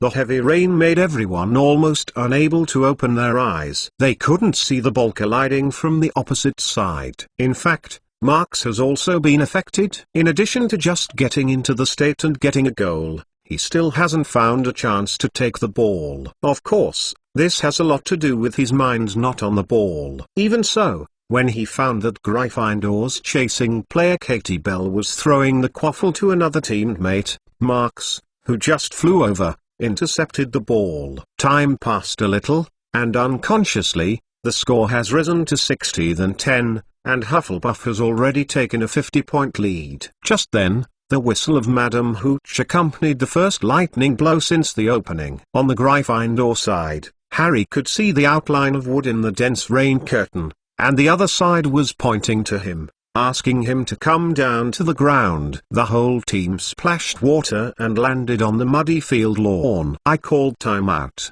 Wood muttered to the team members, "Come on, go under that." They huddled under the big umbrella on the side of the stadium, and the other side of the Hufflepuff drilled into the other, and both sides held an emergency meeting with timeout. Harry took off his glasses and wiped it on his robes. "How much is the score?" he asked. "We are behind 50 points, Wood said. "I think we have to grab the golden snitch as soon as possible, or the score will have to continue to expand. But I can't see it at all. I can't see anything. I can't help with glasses," Harry said with a frustrated wave of glasses. Just then, Hermione appeared beside Harry. Harry Potter's Book of Sin Chapter 93. Harry Potter's Book of Sin Chapter 93. "I have an idea, Harry. Give me your glasses, fast." Hermione came over with a cloak, and she still had a smile. Harry snorted and handed the glasses to her with a confused expression. The whole team looked at them with surprise. In everyone's strange sight, Hermione tapped Harry's glasses with her wand. "Impervious." "Oh," she said, returning the glasses to Harry. "Water won't interfere with your glasses." Wood looked at him with excitement and seemed to want to kiss her. "Great." He snorted and yelled behind Hermione. At this time, Hermione, who has retired, has been hidden in the crowd. "Well, everyone, do it."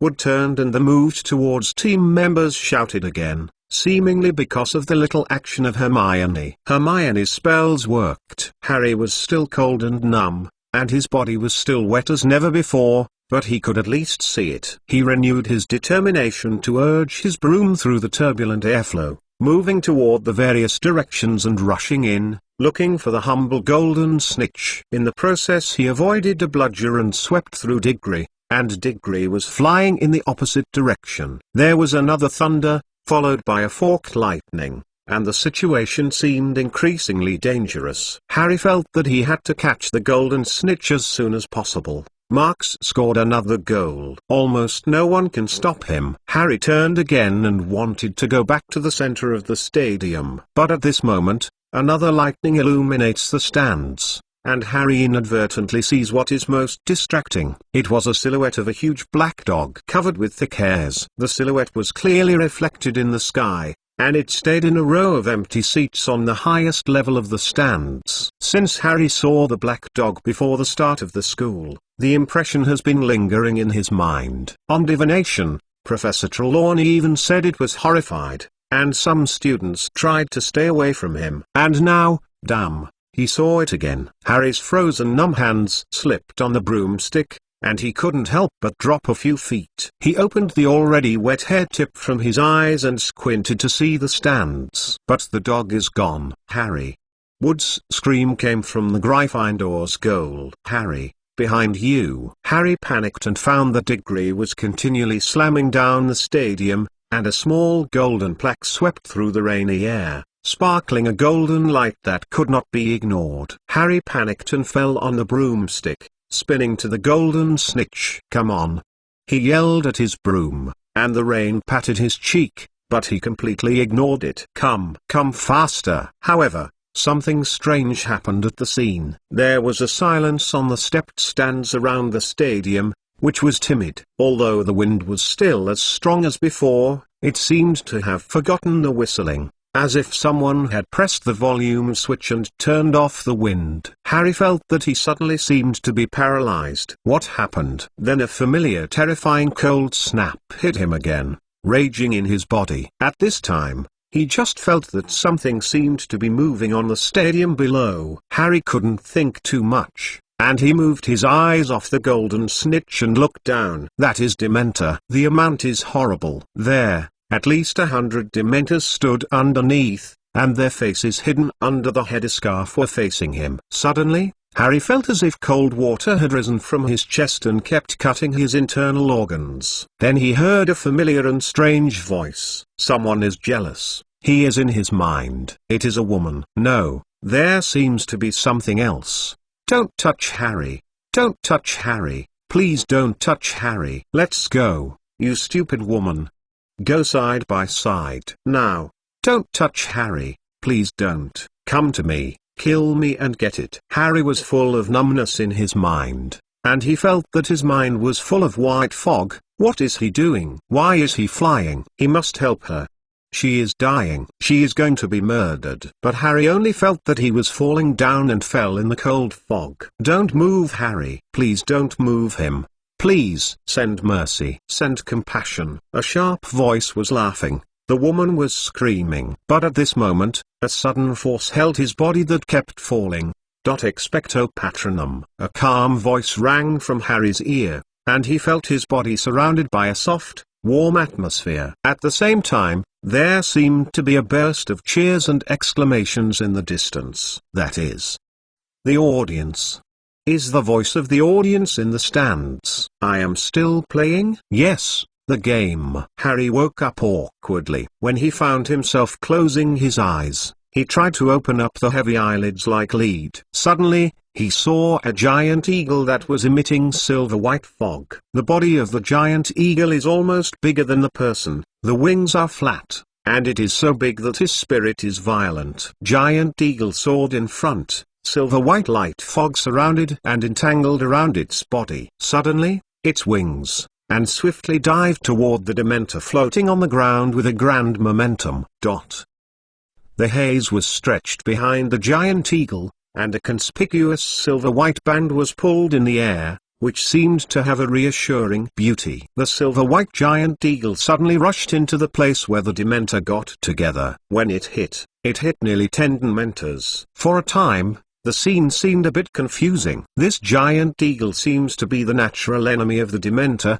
coming and going naturally, like no fear of the threat posed by the horrible Dementor. And the Dementor is flying around, but before the giant eagle grabs the tears, it flies to the outside of the stadium. Giant eagle followed them for a while, which was inexplicably dissipated in midair. It wasn't until then that Harry took away his stunned expression and looked around.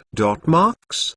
He was surprised. At the moment, the person around him was Marks. He grabbed Harry's belt with one hand and the wand in the other. The whole man hung upside down on his Nimbus 2000 and leaned on his two legs. Handle. Don't look at it, Marks said, frowns, and tried hard. Is there any strength? Go to the broom. Come on, if you don't want to fall. Nimbus 2000 is slowly going down, but Marks doesn't seem to have much effort to control it, so it's time to rely on Harry. However, sorry, Harry felt that his hands and feet were soft and he hadn't listened at all. Okay. Marks sighed said, remember, you can owe me once. He glanced at the corner below the viewing platform intentionally or unintentionally, just to see a black dog's silhouette turned around and quickly ran towards Forbidden Forest. On the viewing platform, the students, the professors, and even Dumbledore were watching him. He even saw the smile in Dumbledore's twin blue pupils. At least everything is going according to plan. Marks whispered a whisper. Then he resolutely loosened his leg and fell with Harry in the screams of all the teachers and students. Wingardium Leviosa. Under the action of the levitation charm, the speed of the fall immediately slowed down, and when it was close to the ground, Marx and Harry were almost like two leaves in the wind and rain, fluttering to the ground. Fortunately, at the time when Marx chose to fall free, the two were not as high as the ground, or Marx was really unsure of landing without injury. Marx leaned his head on the muddy turf, letting the big raindrops lie on his face and body, but he was too lazy to move. It's really awesome. At his feet, Harry was planted in the mud in the face, and his ass moved toward the sky. It was completely another treatment. To prevent Harry from suffocating, Marx struggled to lift his leg, moving towards his buttocks, and he barely rolled over and lay on the lawn. Cough cough cough. Call. Harry coughed a few times, then snorted and gasped. Oh. Thank you. Cough cough. I almost thought I was going to be. The mud is dead. Marx can't take care of him. He is taking the time to figure out other things. After a while, the other students were all around, and everyone got them to the school hospital. Oh. Golden snitch. Is the game over? Harry seemed to come suddenly, and he struggled and shouted. Fly thief, don't move, don't leave trouble, or let me throw them away. Let yourself find snitch. Marx faintly. Oh, sorry. Harry yelled at once. In fact, probably because of the influence of the Dementor, Harry had little strength. When he was taken to the hospital bed of the school, he quickly fell asleep. On the contrary, Marx, who has the most output, is still squinting. At the beginning, a lot of people were around him, and then they were all bombarded by the head nurse, Madame Pomfrey. He needs a break. They all need a break. Give me out. Marx turned to look out of the closed window, and the storm continued to violently, seemingly not stopping at all. Let's sleep for a little while, and you have to go to Forbidden Forest at night, Marx said, slowly closing his eyes. Harry Potter's Book of Sin Chapter 94. Harry Potter's Book of Sin Chapter 94. When Harry woke up from his bed, Marx had already left. In fact, Madame Pomfrey wasn't really willing to let Marx go first, but after she was overwhelmed by Marx's theory, she had to admit that Marx was really fine. Probably. So Madame Pomfrey pointed the gun at poor Harry. Under the temptation of Madame Pomfrey, Harry didn't realize it for a long time. It seems that he had to stay in the school hospital for the weekend. In the evening, many people came to see him, and they all wanted to make him happy. Hagrid gave him a bunch of centipede flowers, which looked like yellow cabbage. Ginny was flushed and gave him a homemade rehabilitation card if Harry didn't close the card and pressing it under the dish or the fruit basket. It screams an unknown song. After that, the team members of the Gryffindor team came, and Wood followed the last one.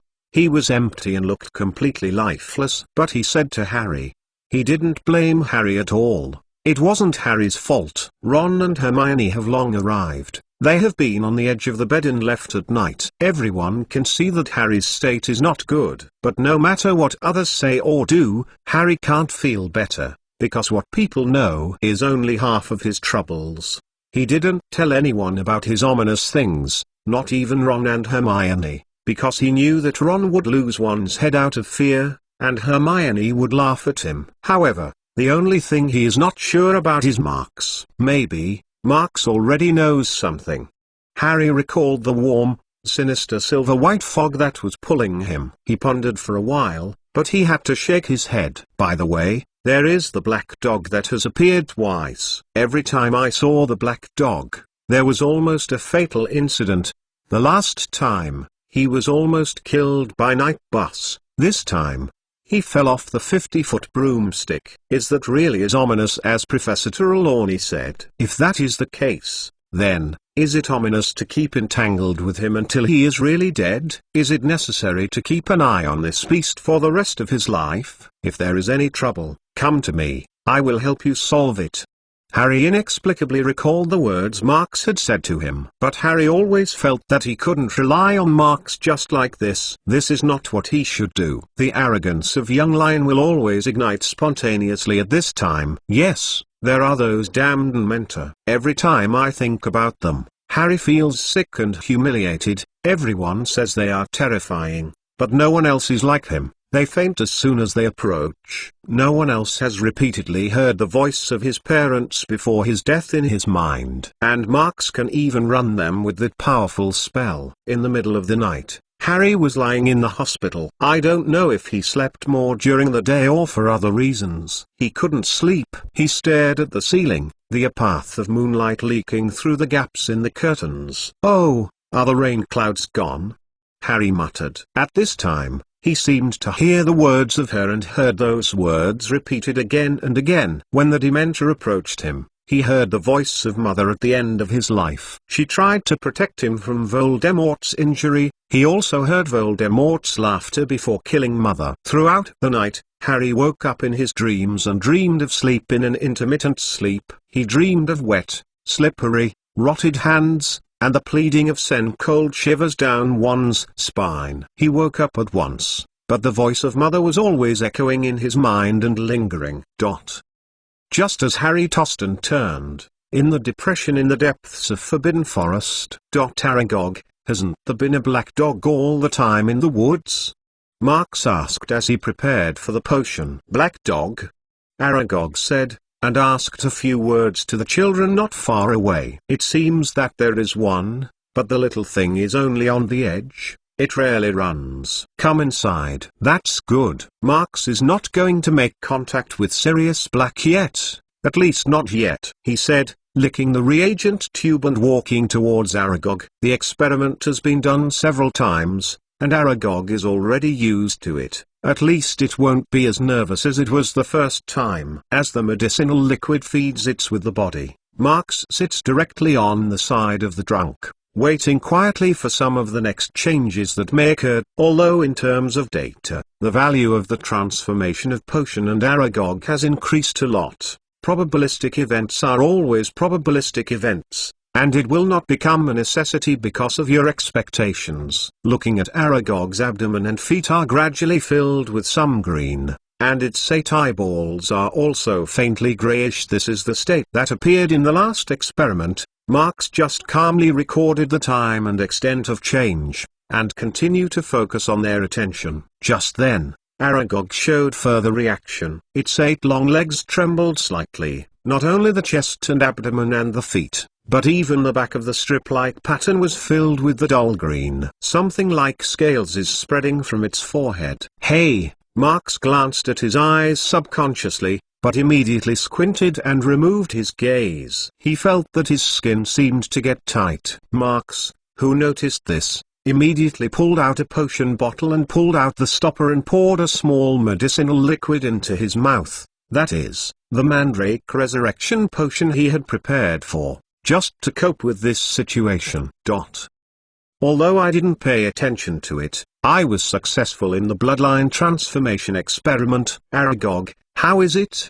Marx looked at the experimental record in his hand and did not forget to ask about the status of Aragog in the first place. He has to record this precious experimental data in its entirety. Yes, I feel very good. Aragog's voice was gone. It seems that his change is not small. I think I really got the ability to get that thing, it said. Although most of them are not complete, at least, I can go to sleep too. This will allow me to get longer. Your children will get more complete abilities, this is for sure. Marx nodded. However, I suggest you better close your eyes, otherwise your children can't stand it. Your wife is also. I think you are right. Aragog said, closing all 8 eyes. Until then, Marx was able to see the changes in Aragog. There is no doubt that its change is significant. At the moment, Aragog, almost half of the body has been covered with a fine snake scale like a nail, and its body size has become larger. On its back, the original stripe was slightly black, and the rest became a dark green. Its cheek-like mouth parts seem to be sharper, and the faint light above it looms seemingly hiding deadly toxins. What is most interesting to Marx is a round erythema on the Aragog's forehead. Perhaps, its descendants will not be known as Basilisk. Aragog, we succeeded. Marx stepped forward and patted its long legs casually, but his other hand had already held the wand handle in his sleeve. Yes, I didn't expect it to be really successful. Aragog looked very excited. Thank you very much, this will give my community more opportunities to survive. Yes, my friend. Marx put his hand on its lap and continued, your ethnic group will be as long as our friendship. Oh, of course, my friend. Aragog said naturally, when my next child is born, I will take my group to the deeper part of the forest to live. You can come to us at any time. Except you and Hagrid, none of us welcome. Okay. After becoming stronger, it is even more embarrassing. However, this is probably one of the reasons why Aragog can develop such a large group. This is also a living wisdom. Marx feels that he can really understand this thinking. Perhaps, Aragog is not only improving the strength, Marx's heart cannot help but produce such speculation. Until then, Marx let go of the hand that secretly held wand. After many times, Aragog didn't just open the eyes, Marx left the recess and went to sleep. The things today are really tiring, and he really feels a little tired. Although the integrity of the soul has been confirmed at the beginning, it also denies the doubt that the emotion is permanently missing. And even today he successfully cast Patronus Charm indirectly proves this. There is no doubt that that can be suppressed by some unknown power is undoubted. Casting the Patronus Charm in this state is not only laborious, but it always gives him a sense of unreality in the fog. Is this lucky, or should I feel helpless?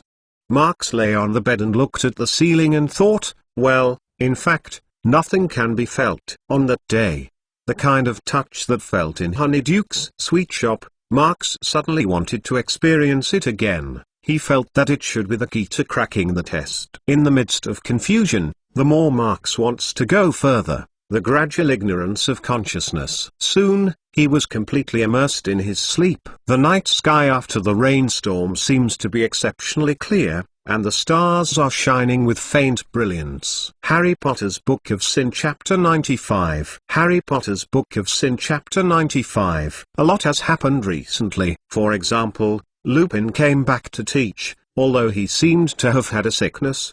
His old robes were looser on his body, and there were more shadows under his eyes. At least, he seems to be mental. In another example, Marx retired from the Hufflepuff Academy. This news makes everyone very puzzled. But the incredible thing is that, except for some of the little embarrassment, some students feel that Marx's behavior is very cool. Perhaps everyone thinks that Marx suddenly played only because he was a member of Hufflepuff, and he suddenly retired, but showed a powerhouse style. I have to say that Marx is almost regarded as the king of the Hogwarts Quidditch race. If he is on the court, no one can win. Captain Wood of Gryffindor is one of the students who think so. When he knows that Marx is no longer playing, he immediately revived. Oh, yes. This is the first game, he said to himself. We still have a chance. Of course, no matter what Wood thinks, believe me, that doesn't matter. After all, there are certain things that are more important than this. One day,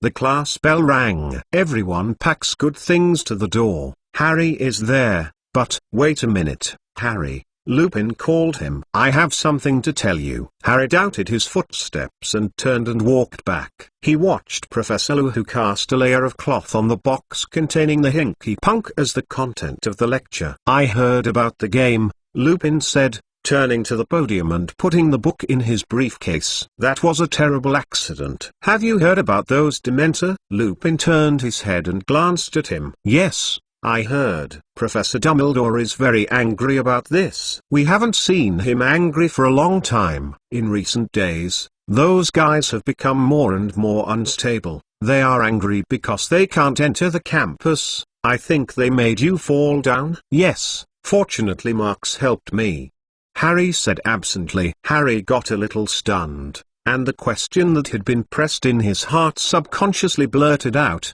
but it was too late to stop. Why? Why are they so serious to me? I am not. It has nothing to do with weakness. Professor Lupin's eyes looked sharp, and he seemed to see what Harry was thinking. Those Dementors have a greater impact on you than others, because they have not experienced the same horror as you. A ray of sunshine shone into the classroom from the window, illuminating Lupin's grey hair and the wrinkles on his young face. Dementor is one of the most hateful creatures on Earth. They are flocking in the darkest and dirtiest places, enjoying corruption and despair, sucking the peace, hope and happiness in the air around them. Be too close to a Dementor. Any positive emotions will be sucked away by it. If it is willing, it will depend on you for a long time, and finally make you like it. No soul, no evil. Leave it to you only the worst memory of your life. The worst thing that happened to you, Harry. That's enough for anyone to fall off the broomstick. You have nothing to be ashamed of. When they are close to me, Harry listened to Lupin's explanation, as if he had caught a glimmer of hope. He glared at Lupin's desk and said that his throat was a little tight. I can hear that Voldemort is killing my mother. He shivered and said the secret he had never told anyone. Lupin's arm suddenly moved as if to grab Harry's shoulder, but he still didn't move. The surrounding air seems to be getting a bit heavy. Why are they coming to the playing field? Harry was painfully. They are hungry. Lupin frowned and slammed his briefcase. Dumbledore doesn't let them enter school, so the human victims who supply them are used up. I think a lot of people around the Quidditch stadium. It's a very powerful temptation for them. The excitement of all the audiences are gathering there, and in their view it's a feast. Azkaban must be very terrifying.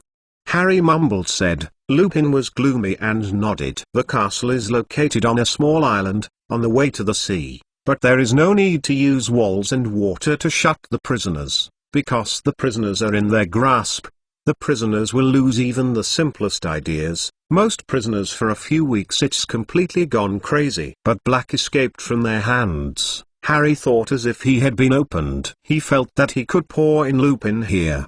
He fled. Lupin's hand trembled and the briefcase slipped off the table, and he had to bend down quickly to squat. Yes, he said, straightening up. Black may have found a way to deal with them, but I still don't believe he can. Know that if the wizard and Dementor stay together for too long, they will make the wizard losing mana. Marks let the group of Dementors run away, so a big group.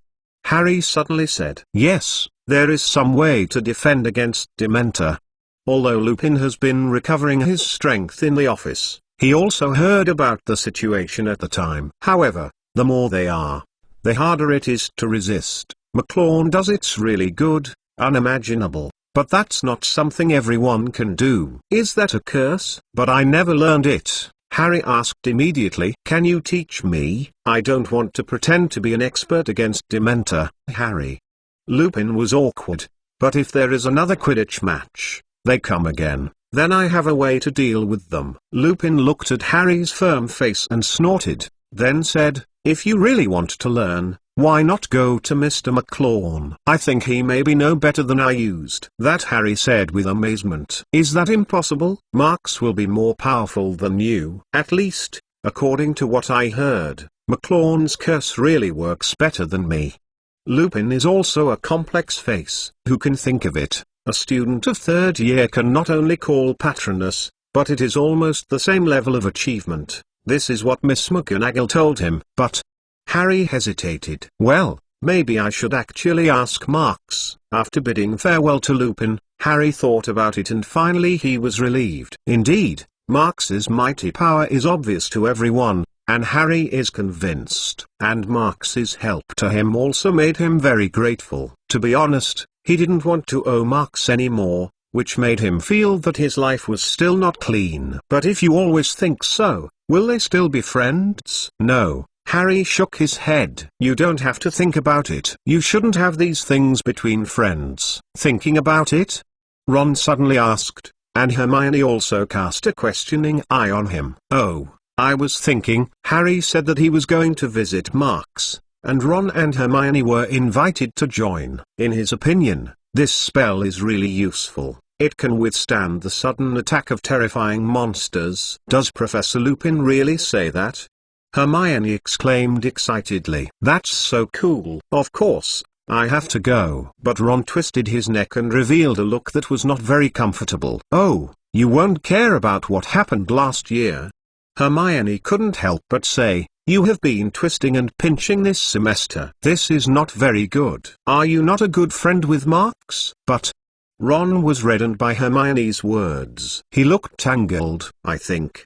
Well, I think you are right." To be honest, don't look at Ron's usual temperament, but once something involves his fragile self-esteem, the nature of things is fundamentally different. Ron was really embarrassed about the misunderstanding of Marks in the last semester. Afterwards, Ron also vaguely understood why he made the kind of near-runaway behavior, that is because of inferiority and embarrassment. On the surface, he didn't seem to be doing anything wrong, it was just the anger that broke out when Hermione was attacked. But only he knows that half of his reasons are venting. So, when he learned the truth of the matter, he was even more embarrassed, but he could not tell anyone about it. From this point of view, in Ron's character, there is indeed a part of Gryffindor, but another part of his self-deprecation, but invisibly weakened the qualities of his young lion. Now, the longer he spends, the harder he is to speak. This has almost become a nail in his heart.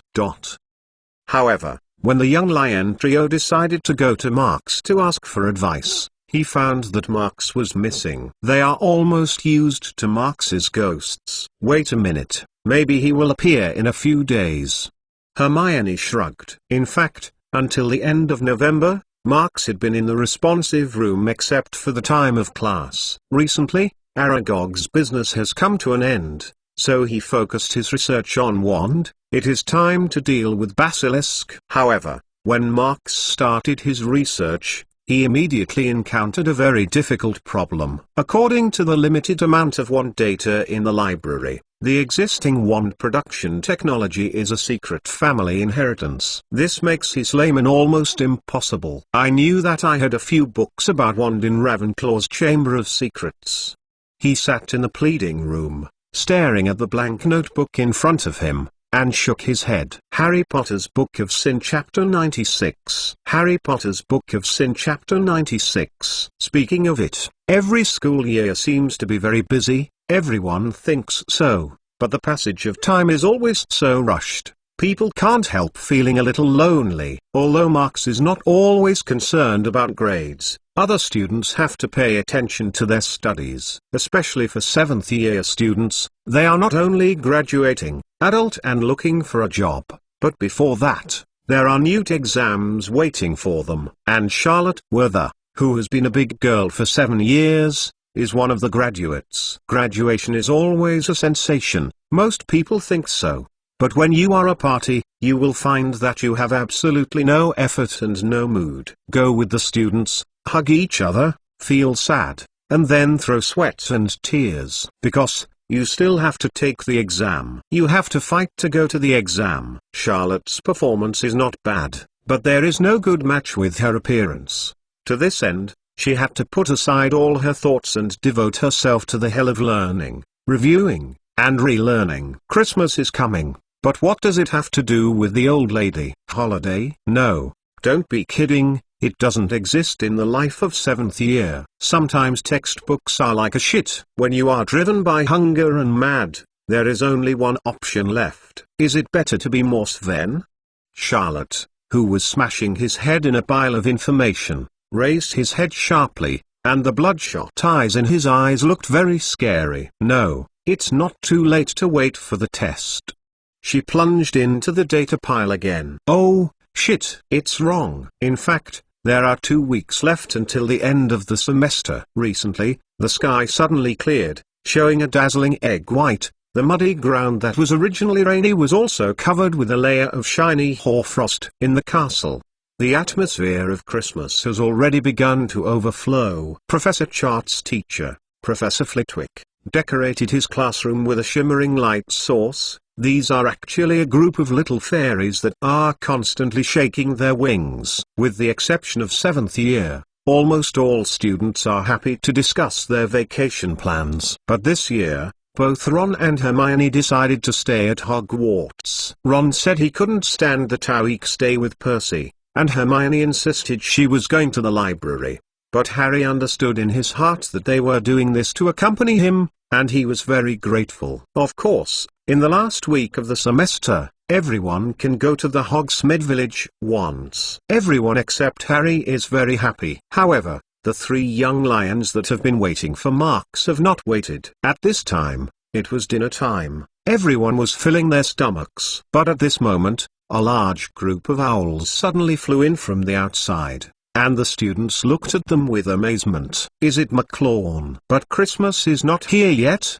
Professor McGonagall was shocked. The targets of this group of owls were obviously scattered. They fluttered their wings and flew over the 4 long tables, leaving a white envelope. For a time, the auditorium was like an envelope rain. After a while, everyone noticed that the recipients of these letters were all upcoming 7th-year students. Oh, McLawn.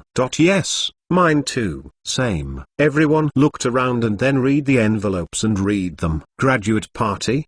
The first voice sounded. Then, most of the 7th-year students talked to each other, and the scene was a bit messy. Yes, that's right. I don't know what Marks is all about, but he really wants to hold an open-air evening for the graduates in Hogsmeade Village. Even the Slytherins, who are often not seen by the other 3 houses, have a share, which is a rarely seen thing. In this invitation letter, I also made a special note: if you don't want to go, you can't go. Everything is voluntary. Are you going? Why not? But the exam. Let it go to hell. Do you think that more than a day and a half will allow you to pass safely? Oh yes, as the letter says, when you graduate, you will regret that you are not crazy once. Yes.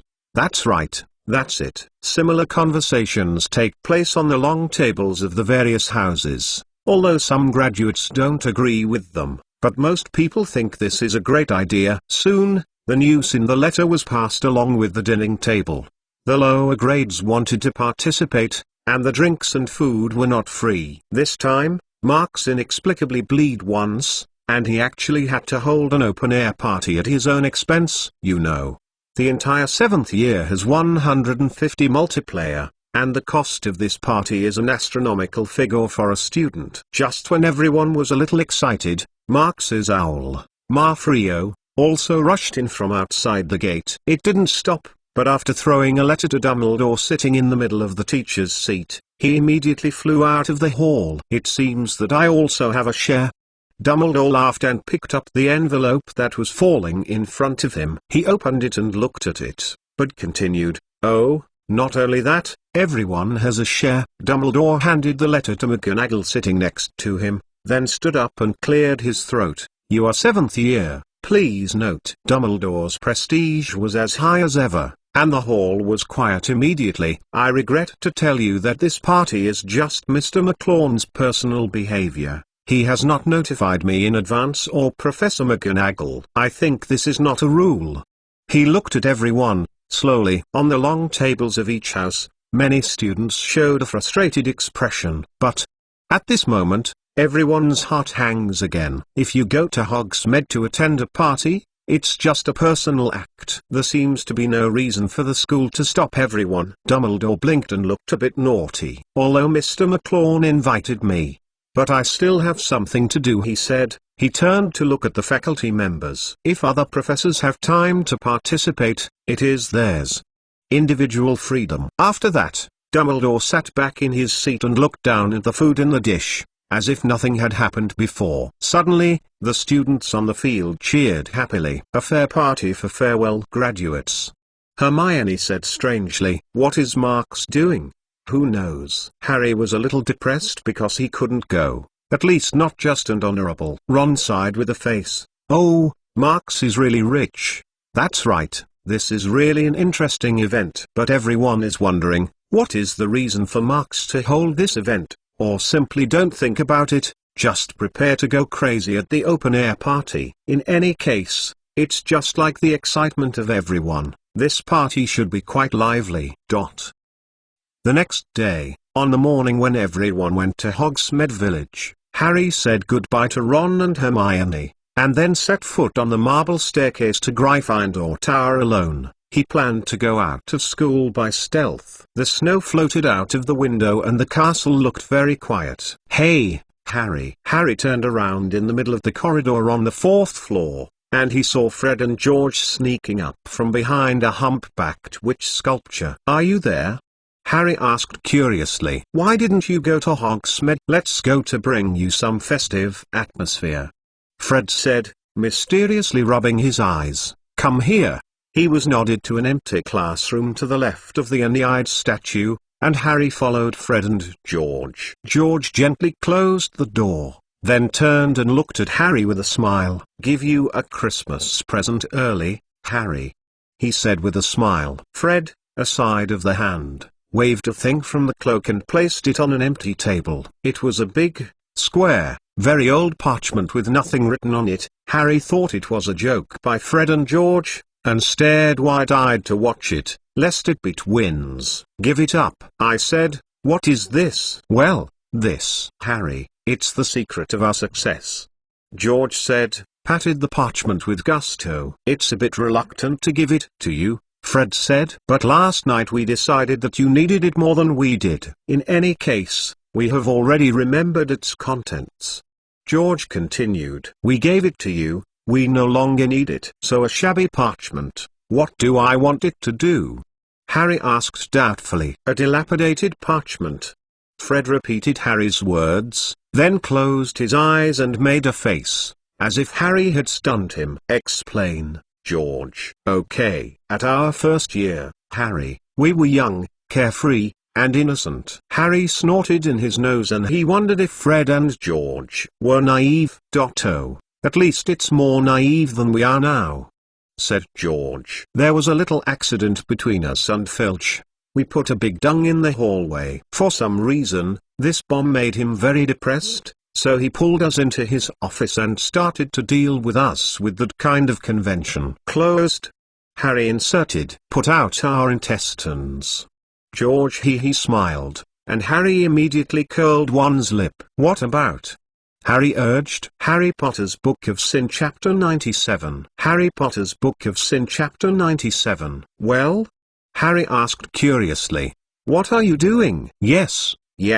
Then, we accidentally noticed Filch's filing cabinet drawers, one of which said, "Confiscation of supplies, high risk." "Don't tell me you," Harry said, unable to help but smile. "Hey, what did you do?" Fred Dear squeezed his eyes and said, "George threw a large dung bomb and distracted him. And I quickly pulled the drawer and grabbed it. This," he said, pointing to the old parchment on the table. "It's not as bad as it sounds, you have to know," said George. "We think that Filch never found out how to use this parchment. But he probably guessed what it was, or he wouldn't confiscate it. Do you know how to use it?" "Oh, yeah," Fred said with a smile. "This little thing teaches us more than the teacher taught at the school." "Are you jealous of me?" Harry looked at the tattered parchment, his face unbelief. "Oh, you said we lied to you." George exaggeratedly spread his hand, then took out wand and gently clicked on the parchment. "I solemnly swear that I am up to no good." Suddenly, the thin lines of ink immediately spread like a spider web, starting from where wand had just touched. These lines are interlaced and extend to every corner of the parchment, and then some curved ink green writing begins to appear above the parchment. "Purveyors of aids to magical mischief makers, Moony, Wormtail, Padfoot, and Prongs, Mr. are proud to present Marauder's map." This map draws in detail all the details of Hogwarts. However, what is really worth noting is the small ink dots that move along the map, and each ink dot is marked with a very small letter. Harry was so surprised that he leaned over and looked at it. A small ink dot in the upper left corner shows that Professor Dumbledore is pacing in study, Filch's cat Mrs. Norris is on the 3rd floor, and the ghost Peeves who love to tease people are jumping around in the prize room. Harry's eyes swept up and down in the corridor he was familiar with. "Hey!" Harry suddenly looked up and looked at the Weasley family's twin brother. "Did you see Marks?" "Oh, I am. Oh. Maybe he has left school?" George shrugged. Don't care about that. Today it's mainly for you to see. With George's finger, Harry noticed something. This map shows a series of passages that he has never been to before. Many of these passages seem to be the gateway. It's the way to the village of Hogsmeade, Fred said, pointing his finger along a passage. There are 7. Hey, Filch knows these 4. He pointed out the 4 ones. But we are sure, only we know the other ones. Don't have to worry about the back of the mirror on the 5th floor. We used it until last winter, but it collapsed. Completely blocked living. We don't think anyone has ever passed this because the Humping Willow is planted at its entrance. But, this one, yes, hey, it has been passed to the cellar of Honeydukes. We have been there many times. You may have noticed that the entrance is just below this room. Through this and the eyed old woman, Humpback, Moony, Wormtail, Padfoot, Prongs, Joe sighed, and he patted the title of the map. We owe them a lot of love. Noble people, work tirelessly, to help a new generation of people who break the rules. Fred Dishuang is very authentic. Right, George said briskly. Don't forget to use it and wipe it off. Others will see it. Fred warned, just tap it and say mischief managed, it becomes a blank parchment again. So, little Harry, Fred said, strangely, learning Percy's tone. Remember to behave. See you at Honeydukes. George squinted. Then, both of them smirked and left with satisfaction. In fact, Marks is really not in school, and at the moment he is visiting the manager family of Hogsmeade Village with Tyrande. Mr. Horser, this event is also to commemorate the founder Hangis. Marks sat on the sofa and calmly said, you know, I am also a member of Hufflepuff House, and Mr. Hangis is also. This is the glory of our house. Opposite him, a fat old man with a brown beard is lying halfway in another larger sofa. If it is only about width, he is like a lost brother of Hagrid. Fat old man Horser looked at Marks lazily. Yes, this sounds like a good proposal. My great ancestor created the Hogsmeade village here, which is worth recording in Britain, a history major event in of magic. In fact, it was indeed recorded in the Britain a history of magic. Marks echoed. Yes, you are right. Hoser extended a fat finger and pointed at Marks. To be honest, I also want to go to this open-air party, but it is a pity that either body, you know. I don't care about people commenting on my body. It's not a big deal. But I have to say that it makes me feel a little tired. Hoser said, it's really not very active. Convenience. Behind Hoser, a nurse-like woman patted him on the shoulder. Sir, it's time to take the medicine, she said. Hoser blinked and shook his fat-filled head. Well, okay. Then I won't send you, he said to Marks. Child, I agree with this event. I have no reason to refuse. I will let my son go to take part in my participation. After that, Marks nodded towards Tyrande sitting next to him, and then politely got up and said goodbye. I said, cough cough, Mr. McLawn. When I got outside the house, Tyrande was always staring at Marks. I think, I still don't. Cough cough. I can't accept this fact. Businessmen first care about the benefits, Marks said faintly. But I am very happy. Sometimes, more humane cooperation is more conducive to continuity and development. But I can't see where you are happy at all. Tyrande couldn't help but secretly cursed. Just a few steps away, Tyrande could not help. Mr. Lawn, he asked again. I want to ask, your event. Cough cough. Although it's not much gold galleon, it's a cough. It's a sum of money. What do you want to ask? Marks turned his head. Cough cough. Yeah.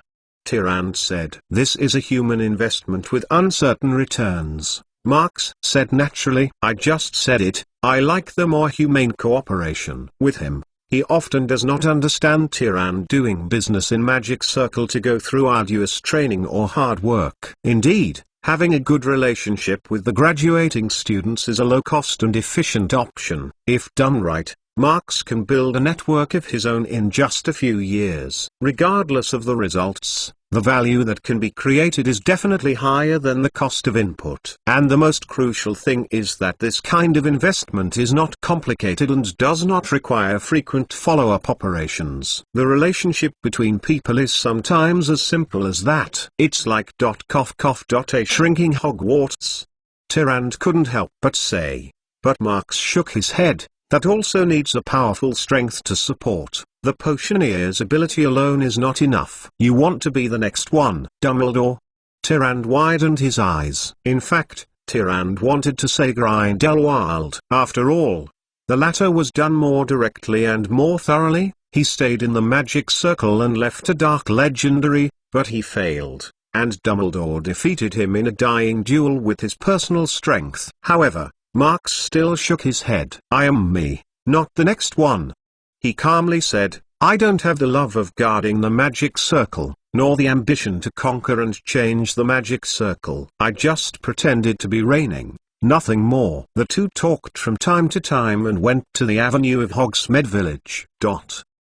On the other hand, Harry has followed the secret passage to the cellar of Honeydukes. It is filled with wooden chairs, boxes and drums, which are filled with a variety of stocks. Harry climbed out of the floor door and carefully closed it. The door was completely integrated with the dusty floor, and I really couldn't see a door on the floor. He slowly climbed to the wooden staircase leading upstairs. Now he is convinced that he has heard the voices of various people, not to mention the sound of ringing the bell and opening and closing the door. Harry didn't know what he was supposed to do. At this moment, he suddenly heard that there was a door open and someone was about to go downstairs. Get another box of jelly slug, dear. They are about to buy our stock. A woman's voice passed down. Immediately, a pair of feet stepped on the stairs. Harry quickly got to the back of a huge wooden crate and waited for the footsteps to go. He heard the man moving the box at the opposite wall. He thinks maybe there will be no more chances. Harry quickly and quietly came out of the hiding place and walked up the stairs as quickly as possible. He looked back and saw a wide back and a shiny head buried under a box. He walked to the door at the top of the stairs and slid out the door, and he found himself behind the counter at Honeydukes. Honeydukes is as full of Hogwarts students as ever, and no one will take a look at Harry. Harry walked among them and looked around. Harry Potter's Book of Sin Chapter 98. Harry Potter's Book of Sin Chapter 98. This is the first time Harry has come to Hogsmeade, and he feels that he is really excited. Honeydukes is worthy of the expert gas shop in the Young Wizard, which is full of people. Harry groaned around and squeezed through the crowd. Then, Harry was pleased to see that Ron and Hermione were standing under a signboard. They were carefully looking at a bloody lollipop. Harry sneaked behind them. Oh, no, Harry won't want it. I think it's for vampire. Hermione is talking to Ron. How about that? Ron said, stuffing a can of squeezing into the nose of Hermione's nose. Sure not. Harry couldn't help it. Ron heard Harry's voice and almost didn't drop the can in his hand. Harry. Hermione screamed. What are you doing here? How are you? How come? What? Ron's eyes lit up and he was pleasantly surprised. You learned to be latent. Of course I didn't. Harry lowered his voice so that other students couldn't hear it. Then he told them about Marauder's map in detail. How did Fred and George never give it to me? Ron was so angry that I am their younger brother. But Harry won't take it for a long time. Hermione hesitated. I think it's better to give it to Professor McGonagall. Hermione's dead brains are clearly committed again. No, I don't pay. Harry said. Are you crazy?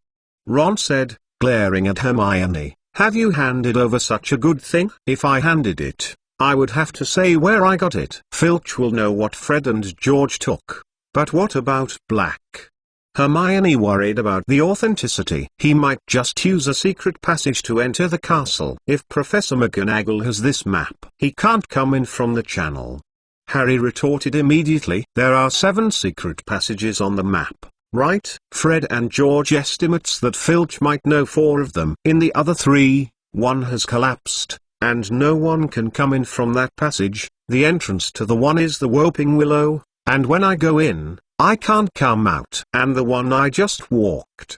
Oh, in the cellar it is really hard to see where its entrance is. So, unless he knows that there is this secret passage. As he spoke, Harry began to groan. If Black does know that there is this channel. However, Ron cleared the scorpion in a serious way, pointing to a notice posted inside the sweet shop gate. In the Ministry of Magic order, customers please note.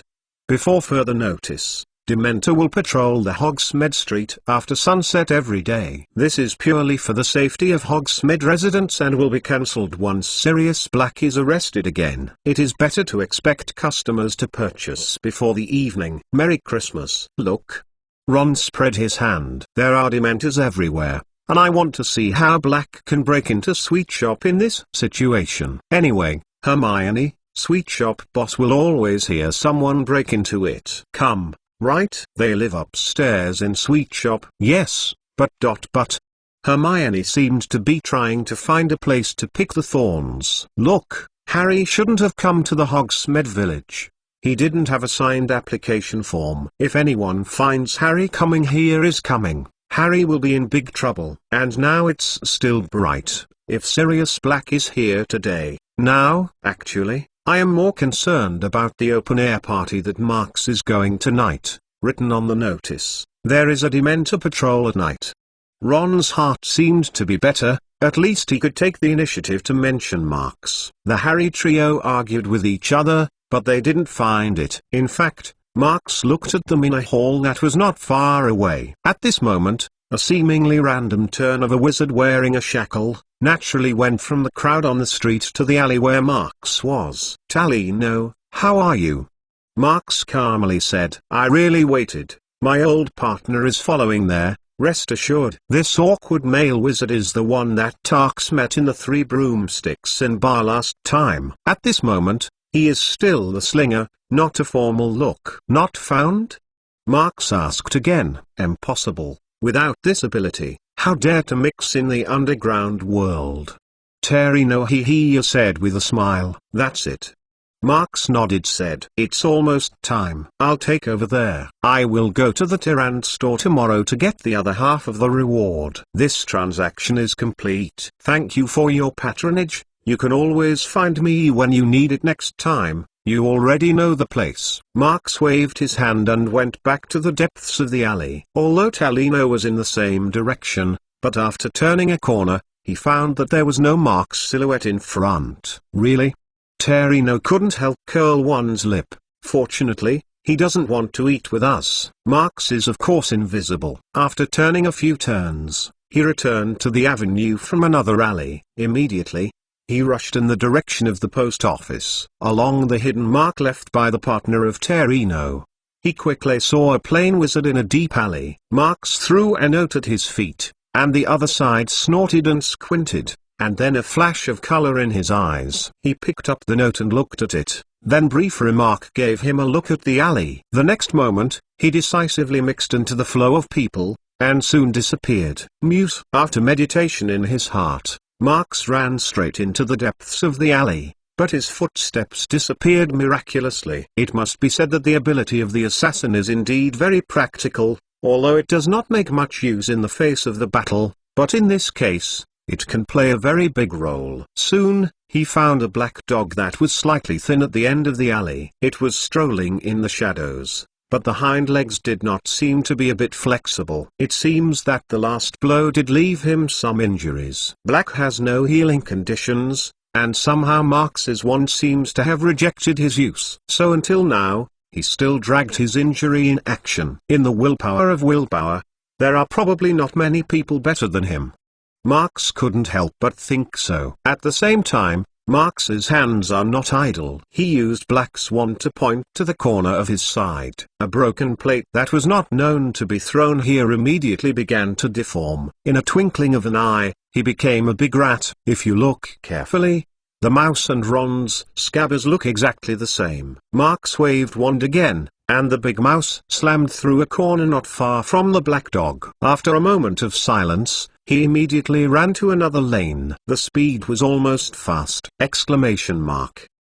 but Black's alertness was always in Marx's judgment. The black dog suddenly turned his head and immediately saw the silhouette of the big mouse flashing. Black can't use the word familiar to describe the mouse. It really only has a strong impression of hate into the bone marrow. At that moment, Black was like forgetting the injuries on his legs. When he spread his legs, he chased the old alley. When he passed by Marx in stealth, the pair of angry and crazy dog eyes left Marx with a deep impression. Is it too hateful? Marx quickly chased him up. He ran still and calmly pondered. I hope that I don't want to influence the plan for a while. Black's speed is very fast, and he is not hurt at all. The distance between him and the mouse that Marx has changed is constantly shortening. Fortunately, the destination is coming soon. When they turned a corner again, Marx controlled the mouse into one of the trash cans next to a window. He heard Harry's voice as Black tried to catch the mouse in the trash can. Although Black stunned, he didn't hesitate too much, but immediately overthrew the trash can and sprinkled the rubbish inside. But the mouse had disappeared. He certainly couldn't find it, because the mouse had already changed back to the broken plate as soon as he got into the trash can. Marx walked past the raging Black and glanced outside the alley, just glimpsing Harry and Hermione, Ron, and walked into the door of the Three Broomsticks Inn. It turns out that Black is now in the bottom of the side window of Three Broomsticks Inn. Marx glanced at Black and saw that he was standing up and squatting at the window and glaring at Harry's silhouette, which was safe to nodded. When you get here, the plan is equal to more than half of the success. The Three Broomsticks Inn is still so crowded and noisy. There are a lot of guests, the house is warm and smoky, and a mature woman with a graceful face and a face is looking after a bunch of noisy wizards at the bar. That's Madame Rosmeter. Ron's face floated a layer of flushed red. He added, I'm going to call wine. Okay. Harry and Hermione walked behind the room, where there was a small table between the window and the beautiful Christmas tree, and it was close to the fireplace. But Harry didn't know. Sirius Black looked at him secretly outside the window. After 5 points clock, Ron came back, holding a 3-cup hot bubble butter beer. Merry Christmas, he said happily, raising his big cup. Harry raised his toast and took a big sip. He felt that this was the best drink he had ever tasted, and that the wine seemed to warm him up from the inside out, and he immediately drank a big swig. Suddenly, a breeze ran over his hair, and the door of Three Broomsticks Inn opened again. Harry looked at the door from the side of the big cup, but he almost gave him the look. Harry Potter's Book of Sin Chapter 99. Harry Potter's Book of Sin Chapter 99. Just at the door of Three Broomsticks Inn, McGonagall and Flitwick walked in with a fluttering snowflake, followed by the big man Hagrid. He and a man wearing a dark yellow-green bowler hat, a cloak, and a dignified man are talking hotly. This person is the Ministry of Magic Long Cornelius Fudge. Ron and Hermione put their hands on Harry's head and pushed him down the table. Hermione made a curse and moved a Christmas tree by the side to their desk and covered them all. Harry looked out through the thick foliage of the lower part of the Christmas tree, only to see that the 4 chairs at the adjacent table were pulled open, and then he heard the teachers sitting down with Fudge, muttering and making a few sigh. Then, a dialogue rang. A small cup of canyon water, my. Professor McGonagall's voice. 4 pint of honey wine. Thank you, Rosmeter, Hagrid said. A sherry juice soda with ice and umbrella snails. Woo. Professor Flitwick said, still licking his lips. Then your Ed Current rum, Minister. Thank you, Rosmeter, dear, Fudge said. I must say, I am so happy to see you again. You have a cup too. Okay. Come and sit with us. Okay. Many thanks. Madame Rosmeter hadn't finished yet. The door of Three Broomsticks Inn was opened again, and a sound that made Harry startled from the door clearly passed from the door. Sorry, Madame Rosmeter. Before that, give me a cup. Butterbeer, thank you. The calm tone was apparently Marx was talking. Harry heard it all at once. Always listen. It's said that butterbeer is very popular with the students, but I haven't tasted it yet. Oh, Marx? Hagrid's voice sounded very cheerful. I haven't seen you for a long time, since the last time, you know. Yes, of course, Marx said. There are a lot of things to learn recently, and I can't spare time. Marx, listen to me. You don't have a signed application form. Professor McGonagall seems to be a bit disapproving. After all, she always values the rules. Okay, yes. But I don't think I can find anyone to sign my application. Marx's tone is still calm, like a statement about something that has nothing to do with him. The meaning contained in the discourse made Hagrid could not help but shed tears. Oh, I understand how you feel, Marx. Sorry, Hagrid, don't be too hard. Hagrid, who has always been so thin in appearance, seems to have kept Marx, and Harry can even imagine the feeling of suffocation that is stretched by the power of a powerful force. He also experienced the feeling. Well, maybe that's it, but, Professor McGonagall groaned. Oh, okay, Albus didn't care about going to the party. I mean, Professor Dumbledore. Don't worry, Professor McGonagall, Marx said. I will take care of myself. Oh, thank you, Madame Rosmerta. He took a large cup of butterbeer and took a shallow sip. At this point, Harry's heart had been jumping to the eyes of the blind man. He did not expect that not only the teachers came, but Marx also came. He didn't sign like himself, but he sat around the professor with a big sway. It was simply incredible. Should he go out? Say hello to the professors? No, he doesn't have this courage. Hermione also seemed a little uneasy, her legs twitching slightly next to Harry. What wind has blown you here, Minister? Rosmerta sat down beside Fudge. Harry saw Fudge's thick lower body twisting on the chair as if to see if anyone was eavesdropping around. Then he lowered his voice and said, "What else will happen besides Sirius Black? Dear, I dare say, you have heard what happened at school on Halloween." "I heard rumors," said Madame Rosmerta. "But I also heard that there is a student who wants to run a graduate farewell party. I don't know where to start getting angry."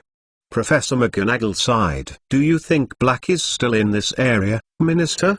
Madame Rosmerta whispered. "Sure," Fudge said shortly. "Do you know that Dementor has searched my little pub twice?" said Madame Rosmerta, with a bit of sharpness in his voice. "They scared my customers away. It's bad for doing business." "Minister Rosmerta, dear, I am like you, I don't like them either," Fudge said uneasily. "That's necessary defense.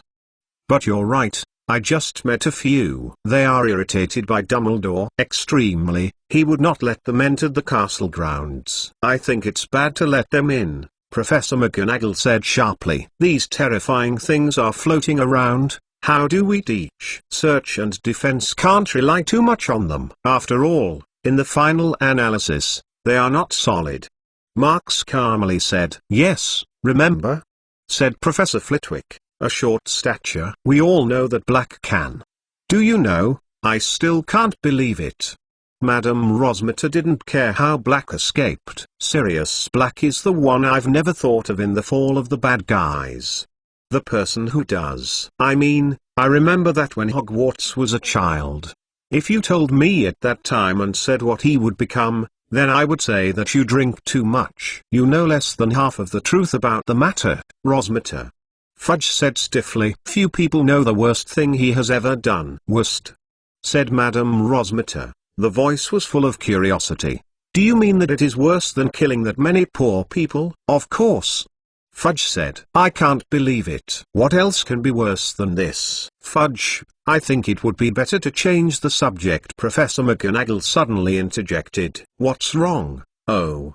Fudge snorted. He turned his head and saw the Marx, who was drinking butterbeer. "Sorry, this is really not suitable," he snorted. Marx put down the big glass in his hand and turned his head to them. "I didn't expect that butterbeer was so sweet," he said quietly. "I want to say that there is nothing wrong with this. In fact, I knew exactly what was going on." He paused, and then went on. "Red loyalty, betrayal and escape, the death of the 12-name mole. And of course, Pettigrew Peter." "Not because Black later formed a group with you-know-who?" Rosmerta whispered. "And what is the loyalty curse?" But for the time being, no one has the time to answer Madame Rosmerta. They were all shocked by Marx's understanding of the incident. although Marx only said a few key words, but the ones sitting here are all insiders, and they know that Marx knows the incident more than just his own. Said just know some. Oh, McLawn, how did you know? Professor McGonagall was surprised. Trust me, Professor, this is not so difficult to verify. Marx's upper lip still holds Butterbeer's white milk foam, which makes him look like a white beard, but no one can laugh at this moment. But Fudge also seems a bit difficult to relieve, because the case is blocked. There are not many people in the case. Mr. Minister, compared to this, in fact, I am more concerned about some details in the case. Marx calmly said, in fact, I analyzed the principle of the spell used to blow up that street at the time, but the result is let me startled. Although his expression is the opposite of the word startled, everyone is more concerned about what he wants to say. The professors here, of course, there are ministers. Marx followed. Everyone is an expert who has in-depth research on magic. It is true for me. But I don't know if you have noticed it. The nature of the curse? That should be a fairly dark magic that can ignite the magic power contained in the flesh. But what about it? Professor McGonagall wondered. Exactly, it is a dark magic of sacrifice, from an evil magic of ancient times. Marx analyzed, detonating the flesh, or detonating the soul. These evil magics were in history. It has appeared in the river, but they all have to be voluntary to take effect. He put his hands on his hook and put a quotation mark on the word voluntary. You want to say, is Pettigrew Peter voluntarily bombed? Hagrid loudly said, no, how is this possible? Poor Peter. Hey! Professor McGonagall apparently blamed Hagrid for being too big. Actually, I want to say that this kind of dark magic is usually a self-sacrifice. Marx whispers, of course, not all of them. At least, the power is the highest. Are you skeptical about Peter? Professor McGonagall frowned. We all know that Black is James' secret keeper. The loyalty of the loyalty is absolute. James Potter told Dumbledore that Black would rather die than tell where they are, and that Black is also going to hide it. Professor McGonagall added, this is what James said personally. Marx shook his head. The red loyalty curse is absolute, and that's definitely true. James. Well, James' uncle's words may not be. Marx said, it's like the Weasley brother. James' uncle and Black uncle are smart and cunning. Marx noticed that when he said this, a piece of glass in the side window of the pub shook slightly. Harry Potter's Book of Sin Chapter 100. Harry Potter's Book of Sin Chapter 100. Speaking of it, Marx remembers what happened to Sirius Black. Once you know the results, it is much easier to query the data and launch the event process. However, the professors almost did not believe in Marx's argument. Among them, Hagrid's reaction is the most intense. I met him. Hagrid said loudly. Before that happened, I must be the last person to see him. After those people were killed, I rescued Harry from the home of James and Lily. He was in the ruins of the house. A poor little thing, a long wound on the forehead, and his parents are dead. It was then that Sirius Black appeared, riding on his usual flying motorcycle. I couldn't figure out what he was doing there. I don't know. He was James and Lily's secret keeper. At the time I thought he heard about the news that you know who launched the attack. It was there to help his good friend. At that time he complexion pale and trembling. Having said that, Hagrid suddenly growled. Do you know what I did? I comforted the traitor who killed him. Hagrid, don't. Professor McGonagall said, the sound is lower. Oh, sorry, Marx, I am not angry with you. Hagrid rubbed his shoulder with Marx's shoulder. You are too young to understand that good and bad guys are sometimes difficult to distinguish. I was mistaken at the time. But at the time, how did I know that he was not sad for Lily and James? He was concerned about you-know-who.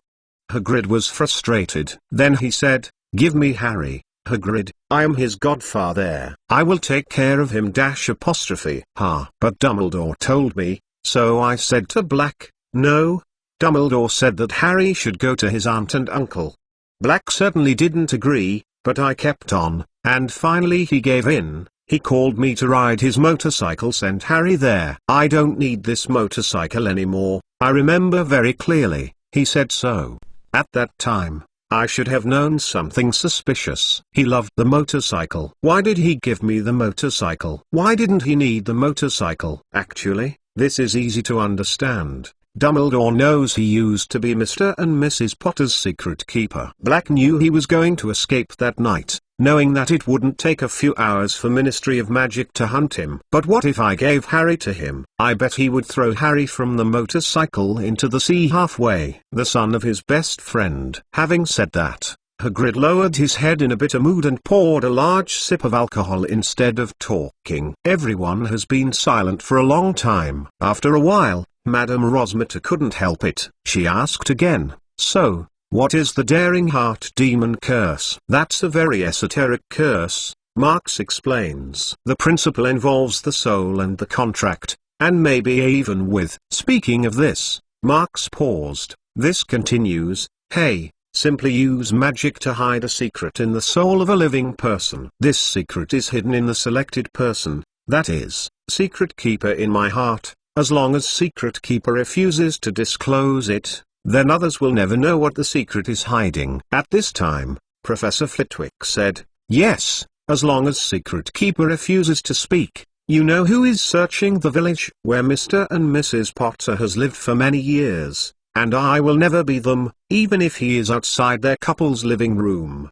The glass window squashed his nose and could not be found. Marx couldn't help but glance at Flitwick. "Can't see it. Flitwick might be able to be a divination professor or something." Voldemort's nose was actually flat now. Madame Rosmerta was very happy that she knew that many secrets. She could not help but open the door, but he did not find a way to hide, isn't it? The Ministry of Magic caught him the next day. It would be nice if we caught him," Fudge said painfully. "It's not us who found him. It's Pettigrew Peter. That's another friend of Potter. He must be sad. He knows Black. It used to be Mr. and Mrs. Potter's secret keeper, so he went to chase Black himself." Pettigrew Peter. The fat little boy, the one that Hogwarts has been following behind them? Rosmerta asked. "He used Potter and Black as heroes to worship," Professor McGonagall said. "If you are smart. He is never a group of them. I am always very fierce to him. You can imagine when I know." Her voice was awkward, as if she suddenly had a cold. "In fact, to say that he is secret keeper, he is the one who betrayed Mr. and Mrs. Potter." "I can't believe it," Professor McGonagall said with a red eye. "The little guy has always been so timid. How could he possibly?" "Yeah, he was brave once, but only once," Hagrid echoed and suddenly sobbed. "Well, Minerva," Fudge said comfortably, "Pettigrew Peter is a hero. The witnesses at the time, I mean the moles on the street, and afterwards we naturally erased their memories. They described it. How did Pettigrew Peter push Black to Dangerland?" Peter sobbed and said, "Lily and James." "Sirius, how can you do that?" Then he picked up the wand. "Of course, Black is much faster than him." Peter was blown into pieces. Professor McGonagall licked his nose and said with excitement, "Stupid child. Silly child. He was always bad when he was dueling. You should let the Ministry of Magic do it. I tell you, if I caught Black before Pettigrew Peter, I don't need any wand. I will break his limbs one by one." Hagrid growled. "You don't know what you are talking about, Hagrid," Fudge said sharply. "Only the trained legal striker of the magic law enforcement team may be able to defeat him when Black has not reached the desperate situation. At that time I was magic. The deputy minister of the disaster department. I also rushed to the scene after Black killed that many people. I will never forget the scene. Sometimes I dreamed of dreaming. A big pit in the middle of the street. It was so deep that the sewer pipe below was broken. There were dead bodies everywhere. The moles screamed, and Black stood there laughing. Pettigrew Peter's wreckage just in front of him. That bunch of blood-stained robes and not much. Oh, not many pieces." Fudge suddenly stopped, and the sound of snot was followed by 5 people. Marx looked at them. He blinked and didn't know what he needed or needed. In fact, his purpose has already been reached. Marx didn't intend to convince them. All of his words were spoken to Black outside the window. When he saw the window glass moving, he knew that today's plan had been completely completed. Now, he only needs to drink the sweet and slick butterbeer, and then leave here normally, nothing more. When the adults planned to get up and leave, Marx sent them an invitation to attend the open-air evening tonight, whether it is to bless the graduates or to protect the students from being disturbed by the Dementor. At least the professors are very willing to attend the party. Even the Ministry of Magic's Long Fudge promised Marx going to the party to show off his face. As the pub's door was opened, along with another snowflake being rolled into the room, they all walked out of Three Broomsticks Inn. After Marx said goodbye to them, they left in the other direction. As Marx passed by the alley next to him, Black was hiding in the shadows, his eyes fixed on Marx, not knowing what he was thinking. Harry was not very clear about how he returned to the cellar of Honeydukes and how he got into the tunnel again. He knew that the return journey didn't seem to take any time, and he barely noticed what he was doing because he was filled with the things he had just heard. Why didn't anyone tell him? Dumbledore, Hagrid, Mr. Weasley, Cornelius Fudge, and even Marx. They all know that his parents were actually betrayed by their best friends and died. But why hasn't anyone told him about this? Ron and Hermione went back to Hogwarts because they were worried about Harry. They watched Harry uncomfortably, but didn't know what to say. At dinner, Ron and Hermione discovered that the students who were dining in the hall today were a bit sparse. Many went to the open-air evening at Marx. After the meal, Harry sneaked into the empty dormitory and walked to his bedside table. He pushed the book aside and quickly found what he was looking for. It was a leather photo album that Hagrid gave him 2 years ago, with his parents' magic photos. He sat on the bed, pulled the bed all around, began to flip the album page by page, until he stopped at the photo of his parents' wedding day. His father beckoned to him. His face was a smile. His messy black hair, inherited by Harry, stood up to all directions. There is also Mother on the photo, and the red light on the cheeks is filled with joy. She stood side by side with Father, and it must be him, their best man. Harry never thought of him before. If he doesn't know that it is the same person, he will never guess that the person in this old photo is Black. His face is not as sallow as the Ministry of Magic announcement. He is handsome and laughs. Was he already working for Voldemort when he took this photo? Is he already planning to kill 2 people around him? He knows that he has to face Azkaban's life in 12 years. Is it the 12 year that will make him unbelievable? Harry Parklow's album, reaching out and stuffing it into the bedside table.